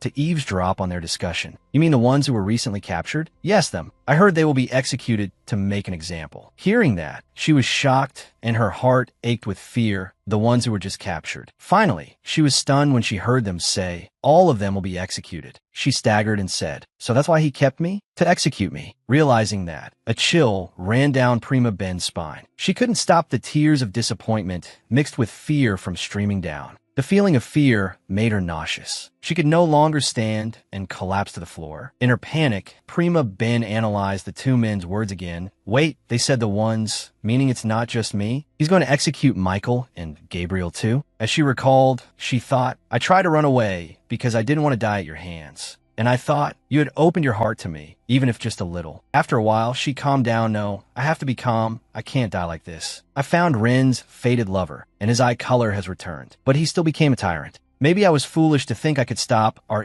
end at I in the end. Prima Ben concluded, all I can do now is focus on surviving. Prima Ben, who was sleeping, suddenly screamed loudly, I don't die, please. She immediately rang the bell to call a maid. The maid heard it and rushed in, asking, yes, what's the matter? Prima Ben sat on the bed with a dazed look and said, I'm going crazy. I've barely been able to sleep since I got here. The maid heard this and asked, you're saying you haven't been able to sleep at all? Before she could finish, Prima Ben said frustratedly, many days have passed and I've been locked up in here like a corpse. The windows are sealed shut and I haven't seen anyone other than you. Oh, perhaps. There are herbs in the castle. Could you brew me some tea to help me sleep well? Hearing Prima Ben's suggestion, the maid hesitated, but she could only use it with permission. In her heart, the maid was skeptical. They told me not to trust the red-haired woman. Hearing this, Prima Ben became restless, her body trembling, biting her nails as she asked, so you can't get it? She cried out in distress. The maid saw this and was bewildered. What should I do? Thinking again, the maid felt a little sympathy for Prima Ben, but if I were her, I'd go crazy too. She's been locked up for days without understanding why. Finally, the maid decided to help Prima Ben. I'll try to get some. She reassured herself, the emperor told me to take good care of her, so it should be fine. After thinking, the maid left. I'll go get the herbs. Please wait. Hearing this, Prima Ben glanced over with calm eyes, as if her goal had been achieved, and said, all right, thank you. It turned out everything was an act. She thought to herself, good, it worked. The maid returned and called from the door, I've brought the tea. Before she could bring it in, she was stopped at the door by the guard. Wait, didn't she just finish eating? So why are you back? And what is that tea? The maid answered timidly. She said she was cold, so I brought this to help warm her up. But the guard said shamelessly, is that so? I feel cold too. How convenient. After saying that, he took a sip and finished the cup of tea. The maid was half surprised and half hesitant, thinking to herself, he drank the whole cup of hot tea in one go. After drinking, he said, thanks, you can go in now. The maid could only enter holding the empty tray. Miss, I'm sorry. Prima Ben asked, what's wrong? The maid explained. The guard drank all the tea. I think he was suspicious. Hearing this, Prima Ben remained calm and asked, is that so? He drank it all. The maid lowered her head and answered hesitantly, yes, I'm sorry. Prima Ben was still very calm and comforted her. It's okay. It's a common thing. On the contrary, the maid still felt guilty. But you said you couldn't sleep. But Prima Ben said in a nonchalant tone, oh, then I'll try again. It's okay. The maid, wanting to make it up to Prima Ben, said, tomorrow I'll bring milk with your breakfast. Prima Ben still replied gently, thank you. You should get some rest too. After that, the maid left, seemingly still feeling uneasy in her heart. Yes, I'm very sorry. Now that she was alone, it turned out everything was within her calculations. The guard outside my door must have drunk it all out of suspicion. He'll fall asleep soon. All right, the important part begins.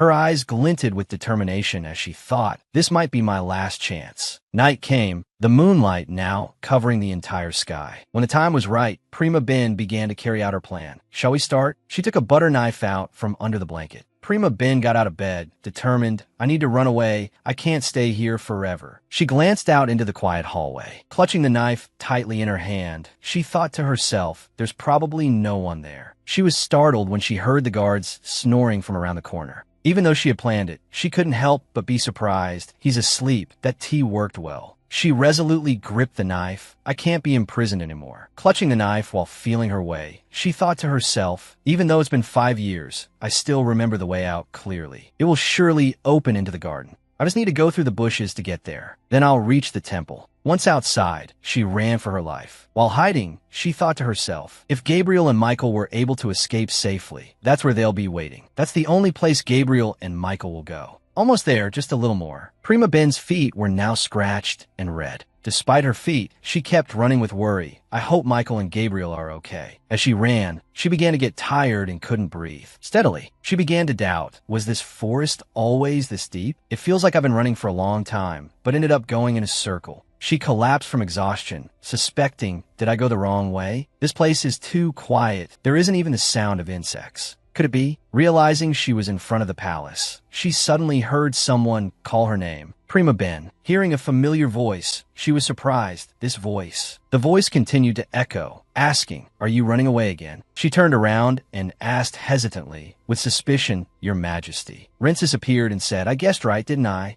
After seeing him with her own eyes, she was certain, it's really Run. How did he know I was here? Rinces said with a calm and stern expression, I was wondering when you would run away, but you acted later than I thought. Suddenly, he grabbed her hand. She thought to herself, his hand is so cold. Rinces teased her again, so cunning. Being held by him, Prima Ben worried, no, if I'm held here, Gabby and Michael. Rinces said with contempt, you took a knife as a weapon, right? Isn't that too careless? Despite what he said, Prima Ben was still lost in her own worries. If I'm caught by Run, all that I have left. She seemed to have accepted her fate and asked Rin, you came to kill me, right? Rin was surprised by this, huh? She continued, if not, why are you imprisoning me like this? If you want to kill me, just do it. However, Rin had no such intention. Are you kidding me? Seeing that Rin's intention was not what she thought, she called out in confusion, Monarch? He then asked, kill you, be honest now. You're the only one who killed me, and also the one who made me become this, Rin. Hearing that, she wondered, What do you mean? At that moment, Prima Ben asked herself, could it be we've misunderstood each other all this time? If I'm honest with Run, there's a chance he'll believe me. Seeing this opportunity, she explained to Rinces, at that time, I was only focused on breaking your curse, and I wanted to help you see colors other than darkness. That's why I always wanted to find your soulmate. It's the truth. I know it's hard to believe, but realizing this, Rinces gently took her hand and smiled lightly. That's funny. He said as he pulled Prima Ben closer, soulmate. Yes, you said that, and I believed you. Seeing Rinces's expression now, her eyes no longer held fear or apprehension, only surprise. Before her eyes was no longer the majestic emperor, but just a man tenderly confessing to her. Because of that, everything I see excites me. It's all because of you, Rin. Hearing that, she could only stammer that.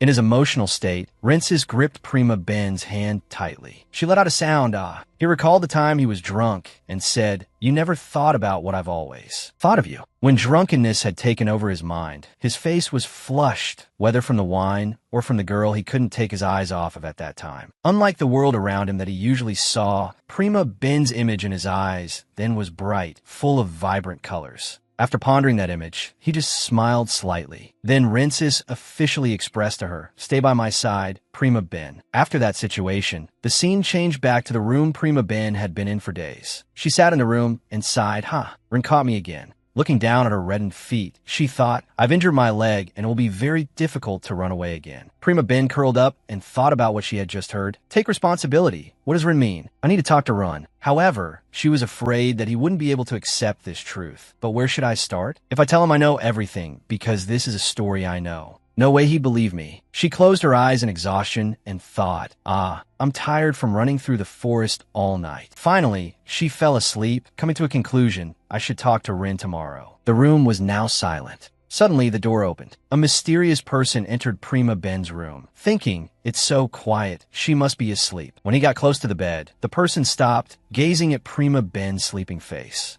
It turned out to be Rince's. Deep in thought, Prim, why? Suddenly he realized something. Wait, why are her feet covered in wounds? That's when he saw her scratched and reddened feet. Rince's sighed. 3 parts helpless and 7 parts something else. Is it because she ran through the forest barefoot last night? You chided her while she slept. Why did you run away? Otherwise you wouldn't have gotten hurt. Holding her foot, Rince's felt a pang of sorrow. And why did you run barefoot? Prima Ben felt her foot being touched, the uncomfortable pain trying to pull her from her sleep. Rince's saw this and acted immediately. No, I should treat her feet first. After saying that, he brought out a towel and a basin of water. Rince's gently wiped her feet, thinking to himself, I took care of you, worried about your food and lodging. So why did you run away? Oh, what should I do? Even though I said I'd take revenge on the witch, I'm still treating her well. He stroked her cheek and smiled, thinking, nothing has changed in 5 years. What is this woman to me? I want to see Prim cry. Recalling the situation in the forest earlier, Rince's thought,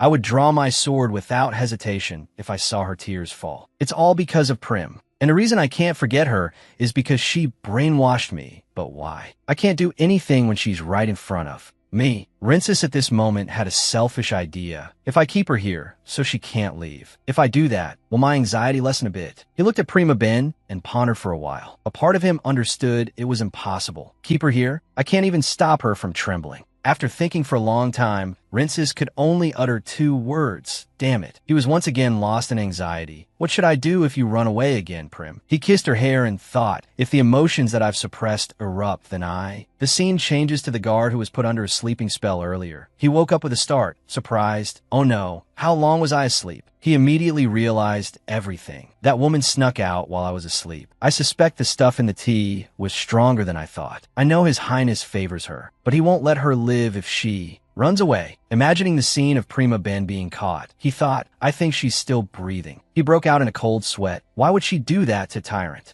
The door to the room opened, and in the guard's train of thought, he's here. He bowed with a fearful expression, Your Majesty, while thinking, I hope he won't take his anger out on me. While bewildered, he smelled a strange scent. Is this the scent of roses? Why does His Highness smell like roses? Prima Ben was now awake and realized that wasn't a dream. She remembered what happened earlier. I was caught and brought back. She looked around, planning to escape again. Can I leave this place? I have to get out. Prima Ben stepped down and noticed something strange. She was curious.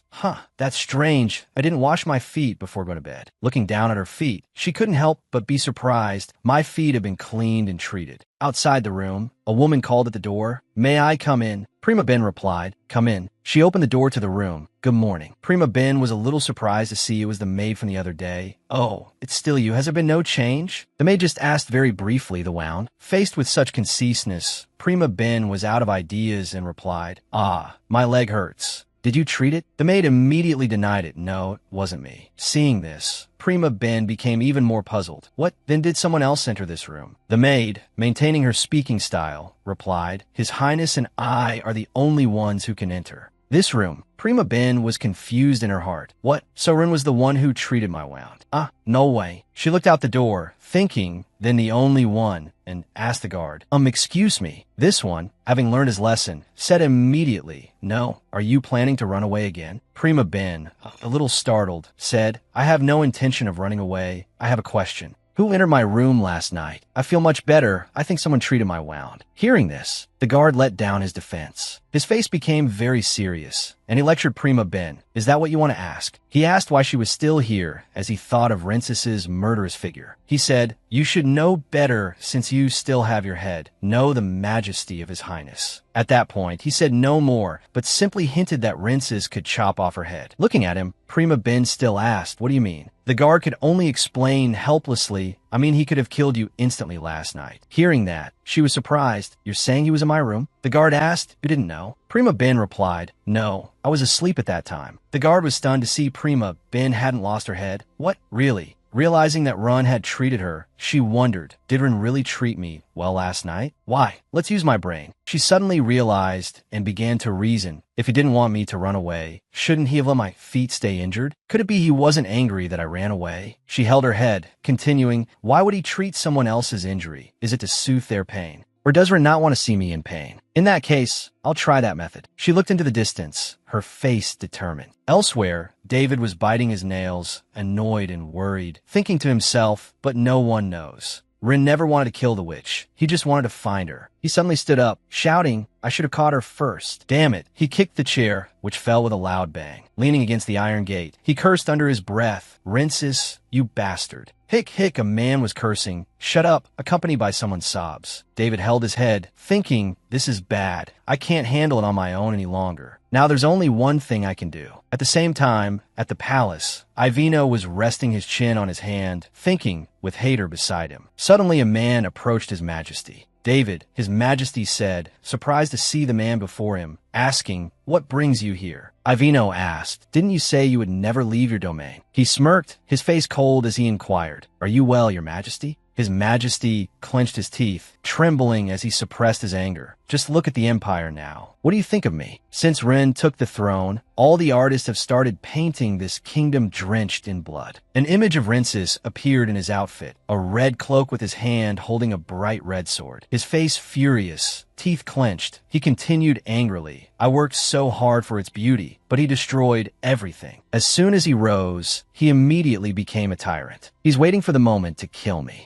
Why should I beg that bastard to spare my life? As he spoke, he clenched his fist, his body trembling as he restrained his explosive anger. David remained calm, looking at him with a smile and asking, do you regret abdicating? Ivino immediately replied, of course. I should have made you emperor, not him. His eyes widened, his anger growing. David spoke up, I have an idea, Your Majesty. He smiled sinisterly, saying, recently, I've been investigating a suspicious woman, and she is a witch. His Majesty closed his eyes, asking suspiciously, you mean the witch from 5 years ago? But if she were caught, things wouldn't be this quiet. David cut him off, exclaiming, Rin is keeping her. He asserted, I'm sure she is that witch. She cast a spell on Run, not to kill her. We can conclude that he is hiding the witch and seized the throne back. Ivino's face darkened, as if realizing something. He replied softly, I see. Hader spoke up, is it easy to catch her? David was surprised and asked back what. Hader continued, forgive me for misspeaking, but if she's really a witch, shouldn't she resist being imprisoned? David was annoyed, saying, it's not your place to say. Hader was still doubtful, thinking to himself, a witch who doesn't resist being captured? Strange. The scene changes to another place, the sound of a door being thrown open. Rincis, someone shouted. Ivino stomped on the threshold, shouting, tell me now, where are you hiding her? He said this while gritting his teeth with a hostile gaze.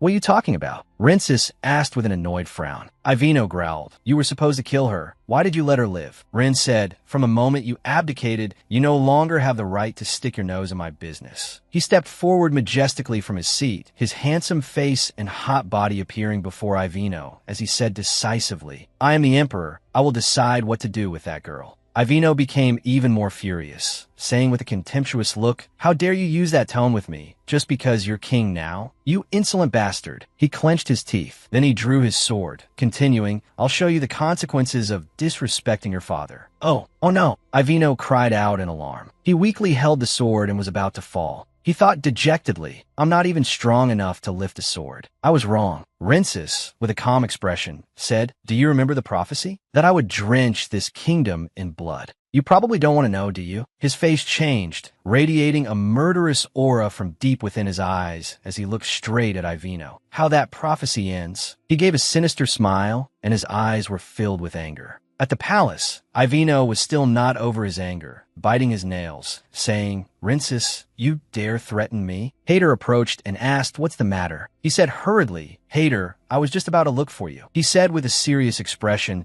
we must act immediately. Otherwise, there's no telling when he'll kill me. Hader was shocked, saying, Your Highness, it's not time yet. He continued, I should have killed him long ago. He quickly reassured him, Your Majesty, please calm down. Ivino clung tightly to Hader. You told me that God would grant me immortality if I sacrificed the good things. Hader smiled brightly and replied, Yes, I said that. You remember it well. It's just not time yet. Please be patient a little longer. Ivino scratched his head, looking calmer. He said, Yes, I was too angry. I'll go rest then. Your Highness, be careful. Hader supported him. He said, Yes, thank you. But but he didn't notice that his face had darkened, as if he was thinking about something. He suddenly smiled, saying to himself, to think the king would turn his back on his father because he was moved by a woman. Well, it seems I'm not so different from you, right, Ravian? Hader's face appeared, his ethereal beauty captivating and his eyes full of mystery. What is the meaning of loving a kingdom without her existence? The sound of a sword being thrown onto the floor echoed. Ivino shouted angrily, "You monster! You are the scourge of this entire empire." Rinces's face darkened. He ordered, "That's enough nonsense, get out." In that room, the sunlight shone directly on the sword. He was shouting all over the room, "We'll see if you can kill me that easily." Rinces clenched his teeth. Prima Ben appeared in his mind, her eyes filled with tears along with her words, "I'm still fine. My existence proves that the prophecy was wrong." He clenched his hand into a fist, his eyes looking into the distance, thinking to himself, "That's what you said, Prim." Rin recalled the image of him holding a sword, standing in a sea of fire, thinking, "After you left, I constantly waged war and immersed myself in the scent of blood, to erase the lingering scent of roses. Yes, and in the end, I am fulfilling the prophecy exactly." Images of blood and gore from the past appeared one after another, saying that I will plunge this world into a sea of blood. His face sad, his eyes as if about to cry. He exclaimed, "What have I been living for?" Rensis stood stunned, looking at the sword. He remembered Prima Ben. A thought suddenly flashed. "Prim, I need to see Prim. Even if I go now, there won't be much that I can say, but I'll feel better if I see her." Thinking that, he hurried to find her, his footsteps echoing through the corridor. The luxurious but deserted corridor. As he was walking, he saw the maid. For some reason, she looked flustered and scared when she saw him. She quickly bowed low, stammering, "I greet your majesty." In her hand, she was still holding a bloody cloth. He frowned, asking what's wrong. She jumped like a mouse, hesitatingly saying yes. Rensis looked at the cloth, thinking to himself, "That's blood." He let out a sound. Damn it, worrying to himself. Why is Prim's maid holding a cloth full of blood? Did something happen? After thinking, he hurriedly walked away.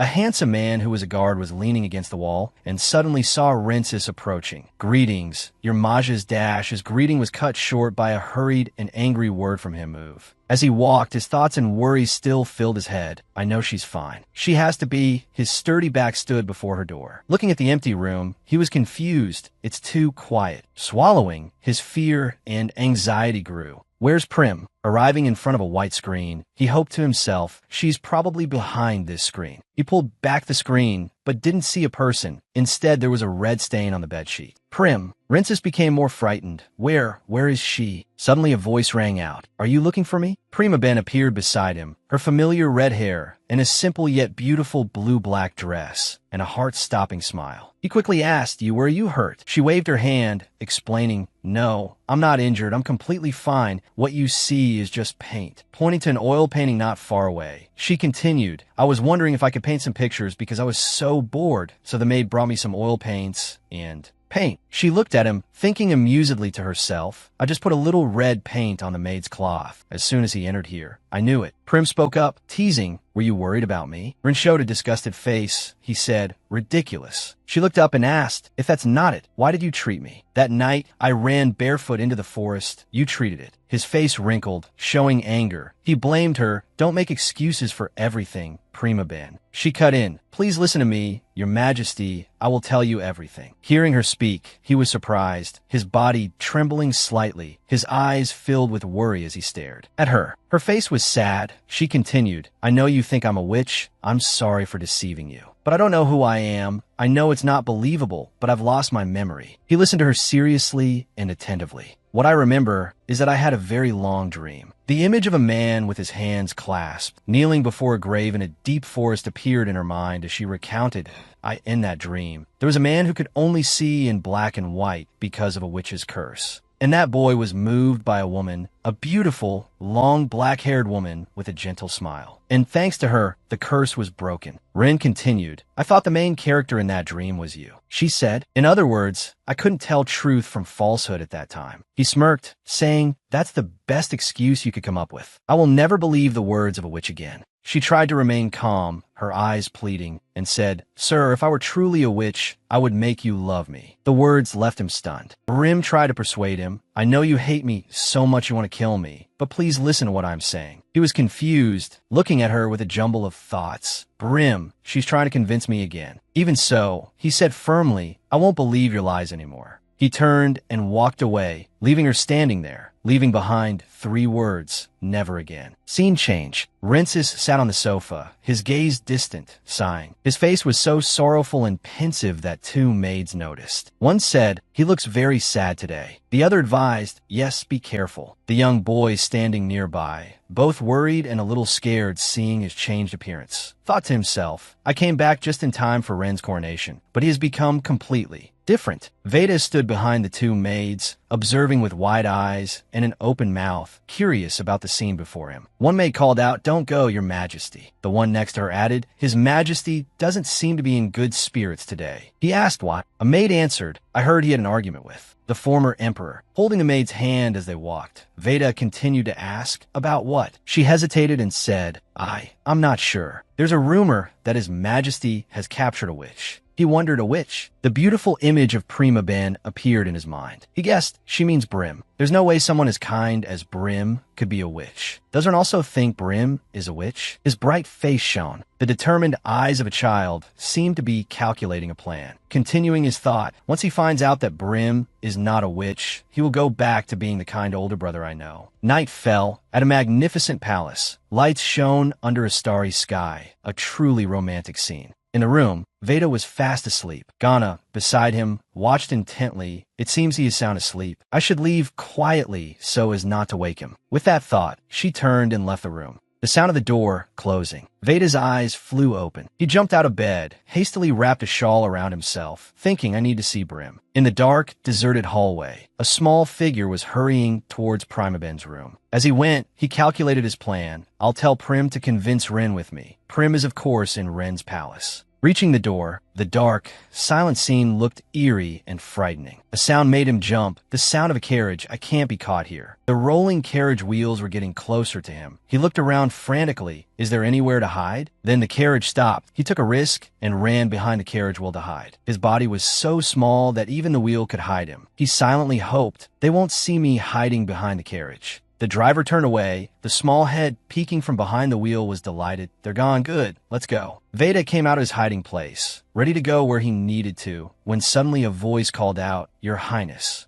What are you doing here at this hour? The question in the quiet night made him turn his head with a start. Veda was flustered, thinking fearfully, if I get caught, I can't reveal my identity as a prince. And if it's David, he'll scold me severely. The shadow of the voice's owner approached. Your Highness, it's very dangerous to wander alone at this hour. The person's arm reached out, wanting to touch him. The boy heard the familiar voice and suddenly thought, wait, this voice. Veda exclaimed, Lady Alina. She replied, Yes, Your Highness. Alina said worriedly, What is the matter? Seeing her worried expression, he sighed and said, No, it's nothing. What brings you out here? Alina replied to him, I came to see His Majesty. I have a few things to ask him. Veda was surprised. Oh, so you were on your way to see Ren. Suddenly, an image of an angry David appeared in Veda's mind, along with curses. Damn it, Venice, I will find you no matter what. That scene made Veda hesitate. He thought to himself, that voice belongs to David. David has always been this scary. Veda thought pensively, but he seems very angry right now. I can't let him catch me. He spoke to Alina, Lady Alina, this way. Surprising her, Your Highness. Why? Veda took her hand and said urgently, Shoo, we need to hide. He pulled her along and said, If David finds out we're here, he'll be furious. Hearing that, she also replied to him, I'm all right. Footsteps were approaching. David cursed in frustration, that damn bastard. He continued, How dare he take the witch I caught? His face was angry, his teeth clenched. On top of that, the knights are now looking down on me. I will make you regret your actions.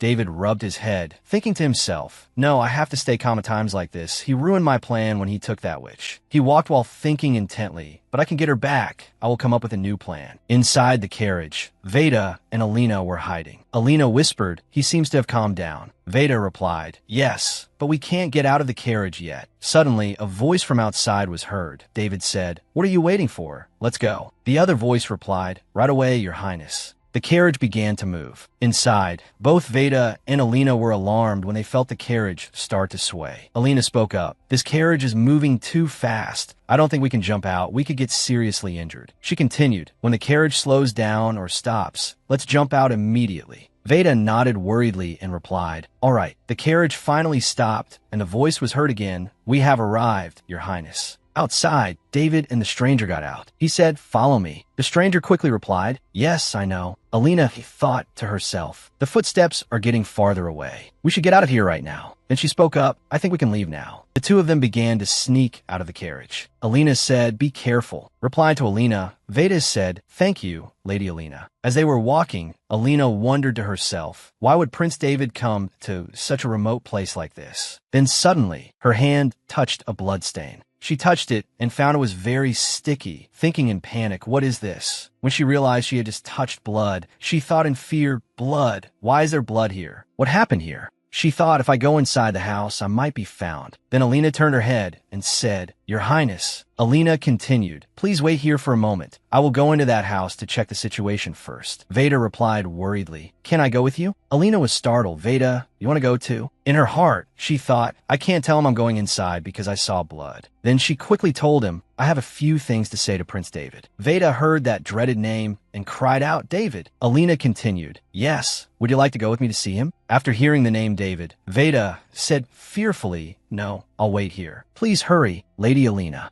Alina smiled to reassure him and said, all right, I'll be as quick as I can. Please wait for me here. Alina took a deep breath and turned to walk towards that house. She stood in front of the door, thinking to herself, I'll just check what's going on and then leave immediately. Alina pushed the door and went inside. A chilling feeling made her think, but I can feel a light breeze blowing from the rough stone walls. This means these stairs lead to a cave. As she was walking, a light suddenly flashed ahead. She thought with a start, there's a light. Alina ran towards that light with the thought, I have to follow it. The deeper she went, she thought to herself, I'm getting closer to the light. I'm starting to see something. What was below was gradually revealed. Alina thought in panic, an underground dungeon, accompanied by a voice that said, Sob, Father, I miss you. Hearing the voice, she was scared. Someone is here. Who is it? Inside the dungeon, Sylvia was huddled, crying miserably. Alina spoke up. Who's there? Suddenly hearing a human voice, Sylvia looked up with a start. Alina was shocked when she recognized the person in front of her. She said, Lady Sylvia? Sylvia looked up, revealing her tear-stricken eyes. She said, Alina, how did you find this place? Then Sylvia gripped the iron bar surrounding her and said hurriedly, help me, Prince David has imprisoned me here. Alina was surprised. Prince David? Why would he do that? Sylvia replied, I'm not the only one. There are 2 more people in the cell next to me. They were also captured in riotal, which made Alina pensive. The 2 girls in the next cell also spoke up. He brought us here even though we did nothing wrong. Please save us. Sylvia also spoke up, crying miserably. I want to go home too. Please help me, Alina. My father must be very worried. Alina said, Sylvia. Then she thought hesitantly, but there must be a reason why they're locked up here, because Prince David wouldn't imprison someone without a reason. The miserable cries of the 3 of them rang out, begging her, but she still hesitated, standing still. Then she turned her back and walked away. Alina's action made Sylvia tremble, thinking, Alina has left. What will happen to me now? Prince David will kill me. She sobbed and cried out, I don't want to die. Alina suddenly turned back to look. She thought, no, it's absurd to lock people up in such an isolated place. His reason is surely not justified. Then she fumbled around, looking for something. She thought, I need to get out of here with these people. Then she picked up a chair and swung it. Alina's return made the other 3 exclaim, You're back. Thank you. She lifted the chair. Alina tried to smash the chair hard against the iron bars. The impact was so strong that it made her bleed. Sylvia cried out, Alina, you're bleeding. Ignoring the stinging pain from the wound, she replied, Don't worry, I'm fine. She said to Sylvia, Is there no other way? Then suddenly a voice called out, Lady Alina. Alina turned her head and saw Veda. She cried out in alarm, Your Highness. Veda asked wonderingly, What is this place? Replying to Veda, she said, Your Highness, you shouldn't have come in here. He saw her raising her voice at him and became scared, but I was so worried. I'm sorry. Alina quickly replied, No, don't be like that. I'm sorry for raising my voice at you. Veda held up a key and said, I found this. Alina was surprised. A key? Where did it come from? He replied, I picked it up on the ground outside the building. Alina smiled at him. Thank you. I think this will be useful. Veda placed the key in Alina's hand. She thought to herself, this could be the key to hell. As she inserted the key into the lock, Sylvia exclaimed in surprise, "The door is opening." Freed, she was deeply moved and took Alina's hand, saying, "Lady Alina, thank you so much." Then the two said, "Let's talk more when we get out of here. Prince David could come back at any moment." Alina turned back to the other two. "You two should come with us as well." Michael and Gabriel whispered to each other, "I know you can't trust someone you just met, but this might be the only chance to leave." Alina spoke up, "You could talk later. You don't want to stay here, do you?" Michael said to Gabriel, "Will it be okay?" She replied, "Yes, I don't think she's a bad person." Then all five of them left the dungeon together. From the darkness, a voice rang out, "Prince David, those people." Alina realized, she thought in panic, "Prince David is coming." She led the group to a quick escape. "Hurry, this way." Just as they all left, David and his men arrived. He said, "So they won't cooperate." The other man replied, "They don't want to challenge the emperor." David said angrily, "Damn it, why are they all such cowards?" From the outside, the house looked frighteningly silent. Alina spoke up, "I need to go back and save Sylvia." Gabriel stopped her. "If you go back there, you'll die too. It's better to leave and find help." Inside the house, the sound of sobbing was heard. David approached and said, "I didn't know you had it in you, lady." Sylvia. He was angry. "You dare to think of escaping." He yelled at her, "What did you do? What kind of rats did you call to this place?" Sylvia thought, "Alina risked her life and tried to help me. I can't tell him her name." David stood angrily before Sylvia. He said, "Tell me, right now." Sylvia just cried and replied to him, "I don't know." David thought to himself, "I had hoped she knew something about the witch, but she doesn't, and the others have escaped. If I had kept those two, the witch would have come here herself." He began to laugh sarcastically, suddenly thinking, "I have Sylvia, so it will be easy to win over the Duke. And if the Duke supports me, others support me, the other nobles will follow." He thought to himself, "It has been quiet since the witch went into hiding, but if the disappearances start again, the Empire will start to tremble in fear once more. It will be a great excuse to depose Zenith. Everyone will think he has been bewitched." David laughed and said, "First things first, I should let everyone know that the witch has returned." He placed his hand on Sylvia's shoulder and reminded her, "Don't do anything stupid, Miss Sylvia." David gave a wicked smile, thinking to himself, "I will make you kneel, Linus." An old carriage was slowly rolling down the road. Alina sat with Veda in the carriage and thought to herself, "Thank heavens a carriage came by. If we had stayed there, Prince David would have caught up." Michael and Gabriel were sitting opposite. "I wonder if Sylvia is okay." She happened to turn and see Alina's somewhat distressed expression. Veda immediately asked with concern, "Are you okay, Lady Alina?" At that moment, Alina was startled and her eyes flew open. Veda hugged her arm and shook it a few times. "Lady Alina." Alina gently shook her head and said, "I'm fine. I'm completely fine." Veda was also somewhat relieved. The boy said, "I need to see purple. I mean Prim." As if not believing her own ears, Alina exclaimed in surprise, "What, Prim?" And this strange attitude of hers obviously caught Gabriel's attention. She frowned and asked, "You know Prim too?" Alina didn't answer, but asked a similar question back. "You know her too?" Gabriel nodded and replied, "Yes, we know her very well." "What is your relationship with her?" "It seems you have a very good relationship with the royal family, don't you? Do you also think Prim is a witch?" Seeing that the other person seemed very interested in Prima Ben and that issue, Alina didn't hide anything and honestly shook her head, replying, "Not really." Gabriel frowned and asked, "So where's Prim now?" Alina shrugged and replied, "She's probably at the palace." Hearing that, Gabriel bit her lip and said, "Prim doesn't want to go back to that place. I need to go there and save her." These words surprised Alina quite a bit. So she asked again, "You want to save Prim?"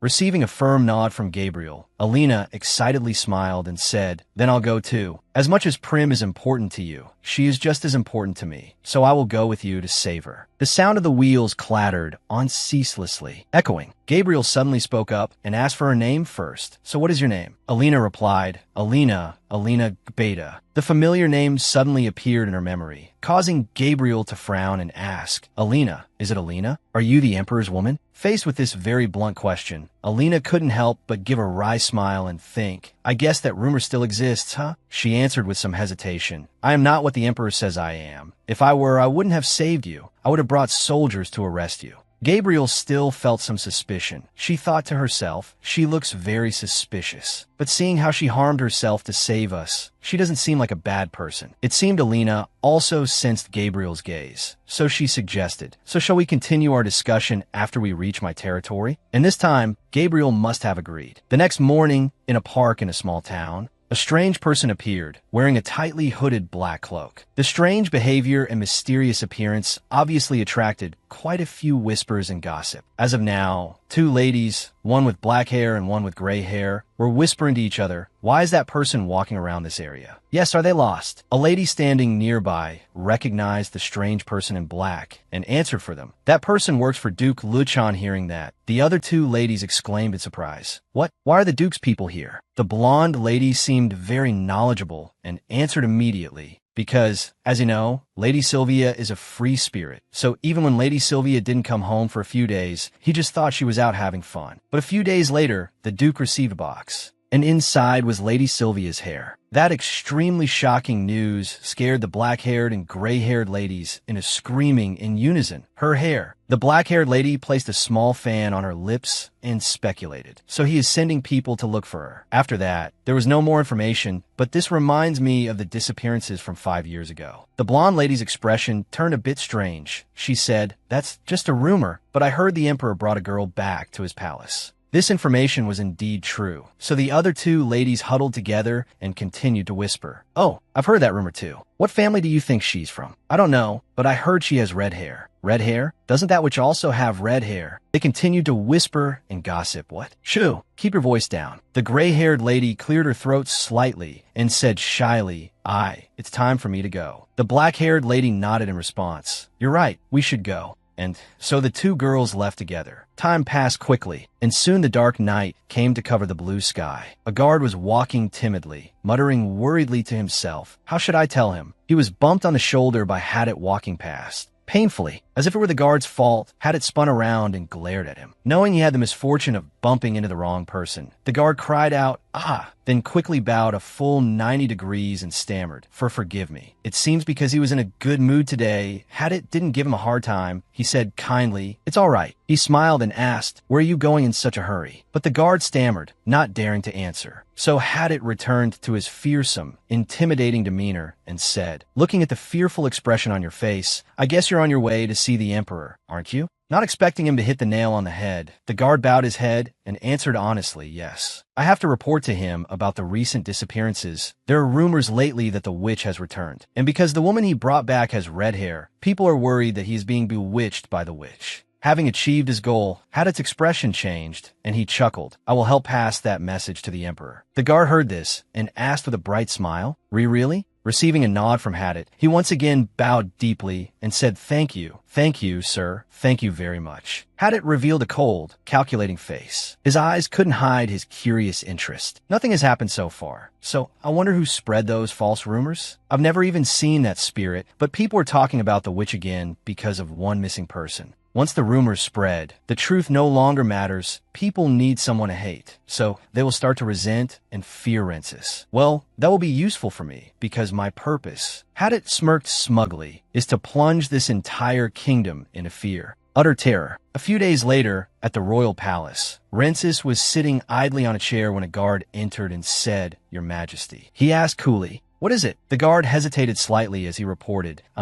Duke Luchan and Lord Ricardo wish to have an audience." Right after Rensis ascended the throne, Duke Luchan came to see him and made his demands. He tried to convince Rensis that his dedication was necessary for the empire and tried to protect his position. And at that time, Rensis just smirked. "You know, I'm impressed by the way you so desperately try to find a way to survive." But all he received was ridicule and coldness from Rensis. Although he didn't know what he was plotting, Rensis still allowed him into the room. What is he plotting? Let him in. Who would have thought the one to enter first was Ricardo? He bowed slightly in a greeting posture and said respectfully, "It is an honor to be in the presence of the son of the empire. I am Ricardo Luchan, Your Majesty." Rensis waved his hand, ordering get straight to the point. Knowing he was losing patience, Ricardo said fearfully, "My sister, Sylvia Luchan, has gone missing." Rensis frowned and asked, "Missing? Are you asking me about the whereabouts of a missing woman?" Ricardo answered honestly, "It is believed that the witch has returned and is kidnapping people. They say that the woman you brought back is the witch." Hearing this, Rensis angrily slammed his hand on the table. Then he warned with a grim face, "If you don't disappear right now, I will take that head off your neck. Get out immediately." Seeing this, the Luchan father and son both jumped in unison. Ricardo secretly glanced over and quietly asked his father, Father, what should we do now? Luchan also whispered back, we can't just leave like this. Ricardo had no choice but to try to suppress his trembling, take the file and give it to Rensis, saying, Your Majesty, please look at these documents one more time, if you look at them. Not long after, in the small room where Prima Ben was staying, or could be considered imprisoned, Rensis burst the door open with a bang and called out the name Prim. Prima Ben asked in surprise, Your Majesty? Rensis, panting, said without. Catching his breath, Prima Ben. Prima Ben asked, Is something wrong? Then he steadied his breathing and asked, Have you ever left this room? Seeing that she didn't understand what was happening, Rensis patiently asked again, Have you ever stepped out of this room? Prima Ben shook her head. This gave Rensis quite a headache. If she has never left the room, that means she has nothing to do with those disappearances. Seeing his action, Prima Ben assumed there was a problem with his eyes again. Your Majesty, are your eyes hurting again? Then she raised her own hand to rub them for him. Not only that, she also said gently, You said before that they hurt. The familiar feeling also rushed back in that moment, making Rensis purse his lips and think to himself, Prim is right in front of me. This is not a hallucination. If only I could forget everything about the witch and the way she abandoned me. Seeing him suddenly grab her hand and pull it down, Prima Ben asked a little worriedly, What's wrong, Your Majesty? With the question that Rensis had asked himself, Can things go back to how they were before? He restrained himself and let go of Prima Ben's hand. Perhaps only then did she realize her action was somewhat rude, so she said awkwardly, I am sorry. Placing both hands on her chest and stepping back, she silently blamed herself. I accidentally touched the Emperor. While I'm also suspected of being a witch, what was I thinking? After gazing at the girl he loved for a long time, Rensis finally spoke. You said that if you were really a witch, you could have made me love you. What if I told you that a young, naive boy, unable to share his true feelings, tried to keep you by his side by lying that his eyes hurt? After a few seconds of avoiding Prima Ben's bewildered gaze, he decided to look straight into her eyes and ask frankly, What would you do then, Prim? If I said that I felt like an insecure, abandoned child ever since you left, would you stay by my side? She showed her astonishment by covering her mouth with her hands and thought, It's him. Then, images of a past memory between the two of them began to appear in her mind. Wait, he asked me to help him find his fated partner. She still remembered his exact words when he asked, You'll stay by my side until then, won't you? She also remembered how happy he was when he correctly guessed her eye color. At that time, he had chuckled and said, I'm so happy I at least guessed your eye color correctly. Not only that, his words had unknowingly been deeply engraved in her subconscious. For example, I thought they were getting better, but they hurt again. Pat my head again. She clearly remembered Rensis always complaining about how painful his eyes were, and many other memories as well. Until this very moment,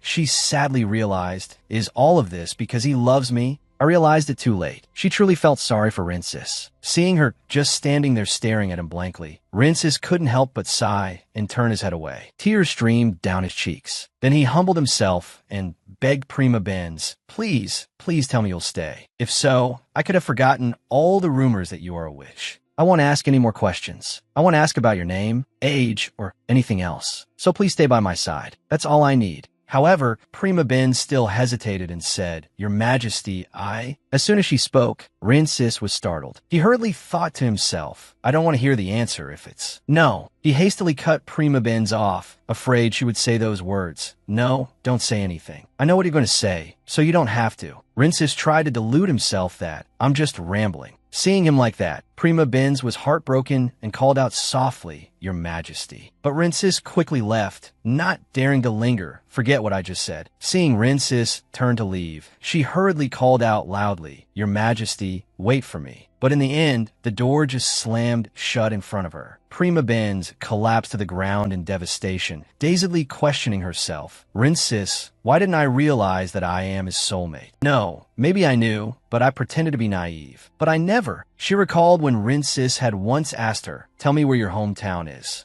At that time, Prima Ben's answered him with a lie she had made up. I'm from Zenetica. And now she realized how terrible she was, having never told Rensis the truth even once. Even when Prima Ben's made an excuse to run away, yes, I received news that my parents are seriously ill. Rensis at that time did not hesitate to let her go. All right, if that's the case, there's nothing I can do. Go. Recalling his tears from just now, Prima Benz felt even more tormented. But you still trusted me. You were afraid I would leave, even when I was right in front of you. Rinces's wariness was heartbreaking. What on earth did you go through while you were alone? The room gradually fell silent with the messy thoughts in Prima Ben's head. The next morning, while it was still dim, by the window of Ivino's private room, as he was tending to the flower pots, someone came in to inform Ivino, "Your Highness, Prince David is here." He coldly gave the order, "Let him in." David walked in and called out "Father" as a greeting. Ivino indifferently reminded him, "I told you not to come here without notice." Before, bowing slightly to show remorse, David hurriedly explained the reason he came. "I'm sorry, Father, but I have urgent news." Ivino sighed wearily and replied curtly, "What is it? Say it quickly and then leave." David smiled slyly and directly suggested to him, "Why don't you open the palace gates on the upcoming birthday?" Not immediately understanding his intention, Ivino irritably retorted at David, "We don't have enough time to train professional performers. Do you now want to open the gates to allow commoners in?" David said firmly, asserting that's right. You need to show your power and let them know that the people of the Empire still follow and trust you. Ivino frowned, repeating what David had just said, show power.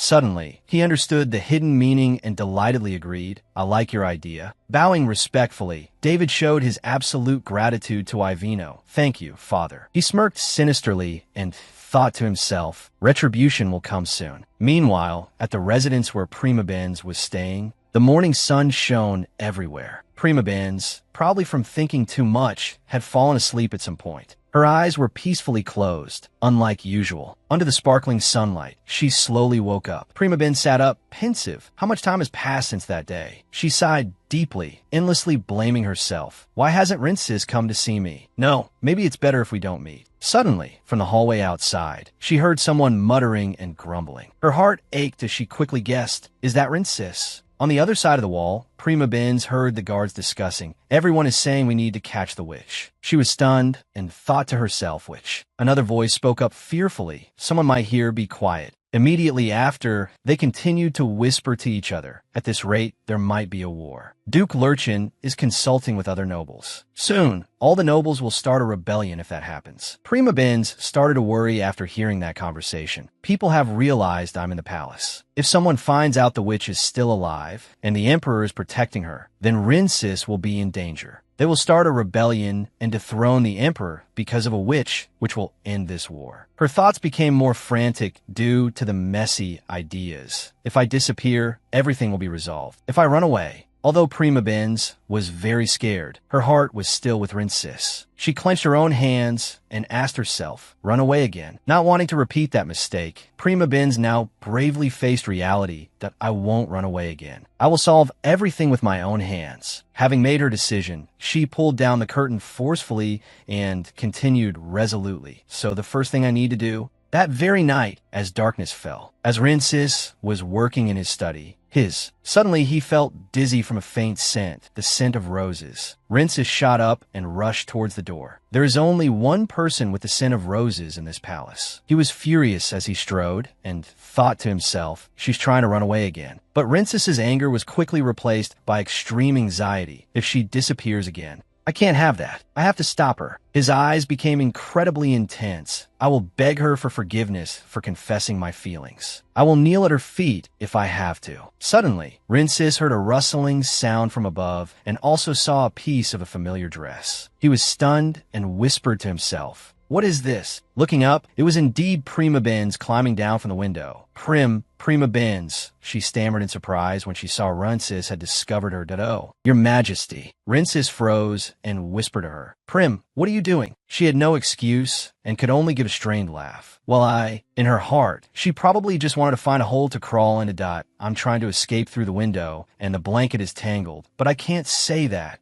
Afraid she would fall, Rinces didn't ask any more questions, just held out his arms and said gently, stop and come down. I'll catch you. Seeing her hesitate, he gently coaxed her further. Don't be afraid. I'm right here, Prim. Prima Benz let go and gradually slid into Rinces's arms. He gently caught all of Prima Benz, steadier and more tender than ever. Rinces held her and said softly, let's go inside and talk. Seeing him holding her tightly, Prima Benz said awkwardly, Your Majesty, you can put me down now. Rincis was resolute, absolutely not, and held her even tighter, and oh, if I let you go, you'll leave again. Rincis's eyes showed immense pain that I can't let you go, so, with tears welling in his eyes, he earnestly pleaded with Prima Benz, "Can you love me again? Why are you trying to escape again?" Reaching out her hand to touch Rincis's face, she replied softly, "Don't cry. I didn't come here to see you cry." This time, she truly spoke her heart. "I won't leave. I will stay by your side. I came here to tell you that." As Prima Benz sincerely confessed, Rincis was still skeptical. "I won't run away again." The past memory was vivid in Rincis's mind. "You disappeared after telling me those words." At that time, Rincis had sincerely asked Prima Benz, "Will you stay by my side? Please stay by my side. That's all I need." Prima Benz blushed and asked Rincis back, "How can I just sit still and wait?" Placing a hand on his shoulder, she gently reassured him, "I'm fine, let me down." Rincis stubbornly ignored her words. "You must be tired." The sound of Rincis's footsteps echoed in the room as he carried her in his arms. "Wait a minute, I'll put you down soon." Seeing how stubborn he was, Prima Benz shyly said with determination, "What? Your Majesty, please, just put me down right now." Having no other choice with her, Rincis sighed in compromise. "All right." Gently putting her down, Rincis carefully instructed her, "But warm yourself by the fireplace. Your body is very cold." The warm fireplace was crackling with burning wood.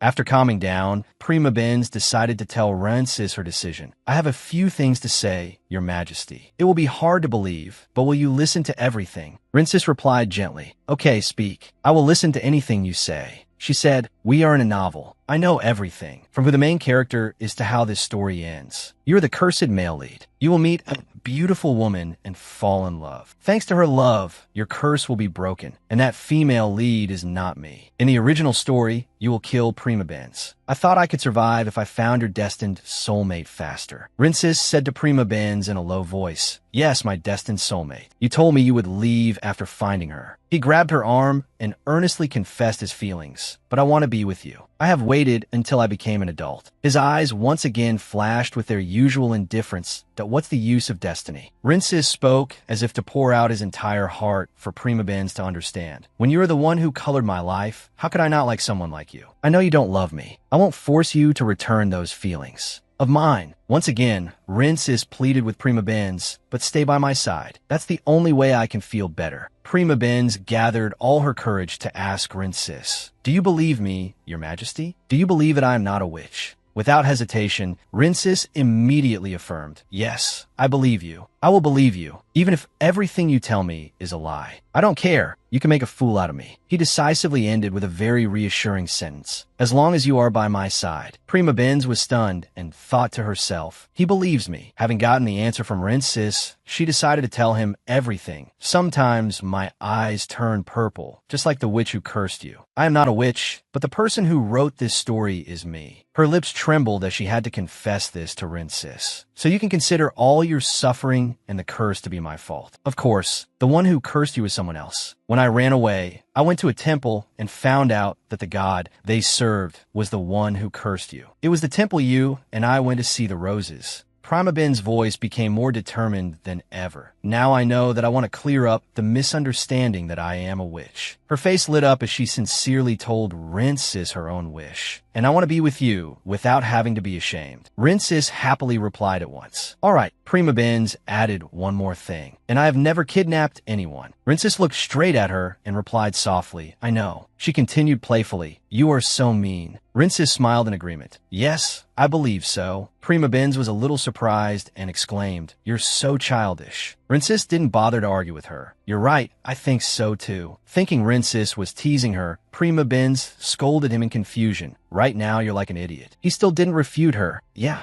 you're right." Prima Benz switched to a helpless mode and thought to herself, "Is he still listening?" Oh, Rincis's attitude completely changed when he heard her say, "So please let me go outside. I'll go back to my room, okay?" She decisively persuaded Rincis. "Everyone thinks I'm a witch. In order to be with you, we need to clear up that misunderstanding. I heard that people have been disappearing again recently. I want to investigate and prove that I'm not the one behind those disappearances." Rincis whispered, repeating her words, "The disappearances?" It turned out he already had a suspicion about the culprit pulling the strings. "I think I know who's behind them. But right now, the most important thing is, Rinsis walked over and hugged Prima Benz, causing her to exclaim in confusion, "Your Majesty." He still insisted on one thing with her. "You can do whatever you want, Prim. I will trust what you say." Rinsis earnestly asked her for just one small thing, "But let's stay like this for a little longer. I've been through a lot since you've been gone. Please stay with me right now, Prim." Prima Benz was a little startled and shyly asked back, "What? Here? But this is your room."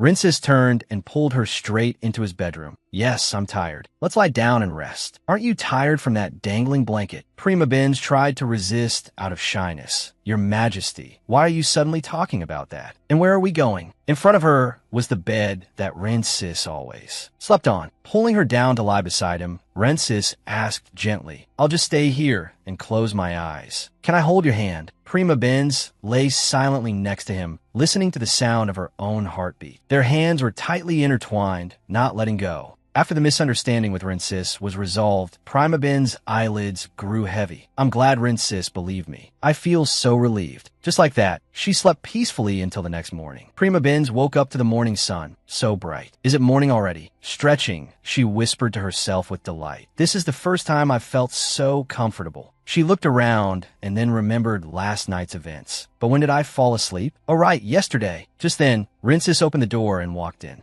It was clear he had just taken a shower. "You're up early. You must be very tired." Prima Benz, now fully awake, blushed and exclaimed, "Your Majesty." She stammered a greeting. "Rinsis, did you sleep well?" Rinsis bluntly recounted to Prima Benz, "Not really. The woman I like was lying right next to me. How could I sleep well?" She shyly corrected his words. "The woman you like, how can you say something so embarrassing?" Without denying it, Rinsis calmly asked her, "Aren't you proud of how I've restrained myself until now?" Ignoring the teasing, Rinsis continued seriously. "Anyway, about the disappearances you mentioned last night, I want to hear more about them." Too embarrassed, Prima Benz hid her face in the blanket and answered him. "People are trying to pin the recent disappearances on me." Rinsis glanced at her side and replied, I have a suspect." In his mind, there was only one suspect. The only one who would do such things was that tyrant. Prima Benz was extremely shocked and asked Rinsis with wide eyes, "What do you mean?" Not wanting her to worry too much, Rinsis smiled to reassure her. "I'll tell you when I know for sure." Prima Benz replied to Rinsis, "Yes, Your Majesty." He immediately replied, "But let me investigate the disappearances." She sighed and replied worriedly, "All right, but promise me you won't do anything dangerous." Rinsis reassured her, "Of course, don't worry." Rinsis looked at the list of missing people. The first person to disappear was Sylvia Lurchin.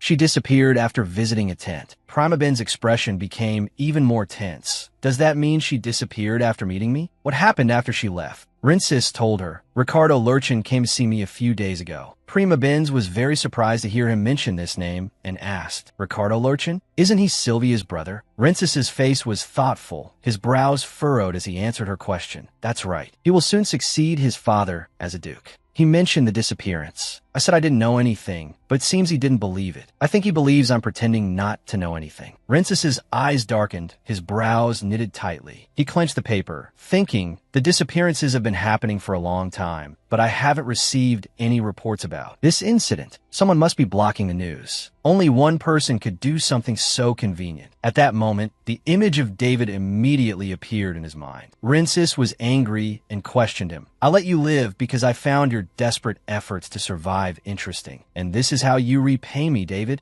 Rinsis's face darkened. He clenched the paper in anger and thought to himself, "I should have killed you sooner." Rinsis said to Prima Benz, "I'll investigate what happened to Sylvia first." "Wait, Prim." His face softened, and he said with a smile, "You should disguise yourself as a maid from now on. No one would think a witch is wearing a maid's uniform. Someone will come to help you soon." As he finished speaking, a knock came from the door. Perfect timing. Prima Benz looked at him doubtfully and asked, "Someone wants to help me?" He didn't answer her, but gave an order for the person outside the door to enter. "Come in." With a click, the door opened. It was Alina. Alina walked in with a happy expression. "Prim, do you know how much I've been looking for you?" She hugged Prima Benz tightly and immediately asked her, "Where have you been all this time?" Prima Benz was surprised to see her friend again, Alina. Rinsis's face and mood darkened. He suppressed his annoyance. "That's enough celebrating. Now get away from Prim, Lady Alina. Don't forget why you're here." After hearing his words, Alina let go of Prima Benz. She suddenly remembered she had something to show Prima Benz. Oh, right, I have something to show you. Prim, I also received His Majesty's permission. Prima Benz asked in confusion, what do you want to show me? At the same time, at the grand and majestic manner of Baron Drbeta. After disguising Prim, Alina took her to a place.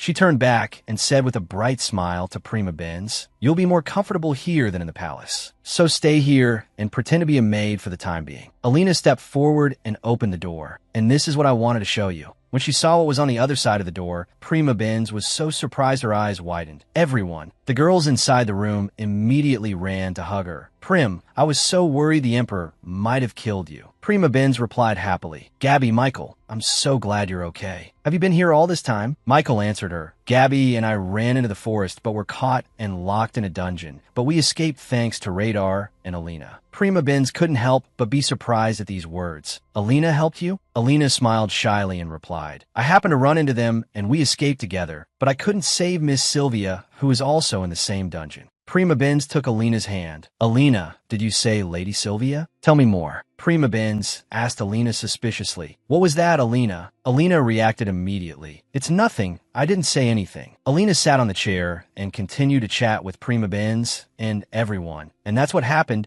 but Prince David probably hasn't killed Sylvia yet. He wouldn't just send her hair to the Duke, so he hasn't killed her yet. We have to find Sylvia first for her safety. Alina's tone became more tense with worry. Since Sylvia's disappearance, more and more nobles have become dissatisfied with the Emperor. They think the Emperor is silent because the witch is behind these disappearances. If Prince David is the one spreading the rumors, then there's only one way to know what he's up to. Her expression became more tense. The nobles are holding many gatherings, and I plan to attend one of them. Prince David will be very welcoming of my presence. He believes the Emperor stole me from him. Prima Benz was immediately astonished. Stole you? Alina's lips trembled. It's ridiculous, isn't it? I'm not an object. Prima Benz put a hand on her small chin and questioned, what a rude person. Is Prince David the one responsible for organizing those gatherings? Alina continued, probably. I heard he's always there. The next gathering will be held at the Lurchin Manor. If I go there, I'll get the information we need. He seems to be enjoying how most of the nobles are angering the Emperor. He won't be able to hide his delight. Prima Ben's expression became profound. A smirk appeared on her lips. Alina, I have a good idea. A few days later, at the Lurchin Manor, David stood by the window, looking at the scenery outside with an indifferent expression. He gave an arrogant smile. Most of the nobles are here. As long as I maintain this, taking down Rancis will be a piece of cake. Suddenly he was startled, seemingly not believing his eyes. Wait, is that? Below was a luxurious noble carriage, a carriage of the Drbeta family. Does that mean Alina will be attending the party? He hurried. I need to gather people to welcome her right now. David stepped slow. No. His expression turned sinister. She came here voluntarily. I don't need to welcome her like before. I just need to wait for her to come here. Alina will come to me. David sat in the host's seat at the banquet table with the nobles sitting on both sides. He spoke to start the party. Thank you all for coming. He gave a commercial smile. I've had to hide for a while. David's eyes gradually sharpened. Because of the Emperor, who has gone mad over a suspicious woman, the nobles began to discuss. Is he talking about the witch? But isn't Lady Alina on the Emperor's side? I think she shouldn't be here.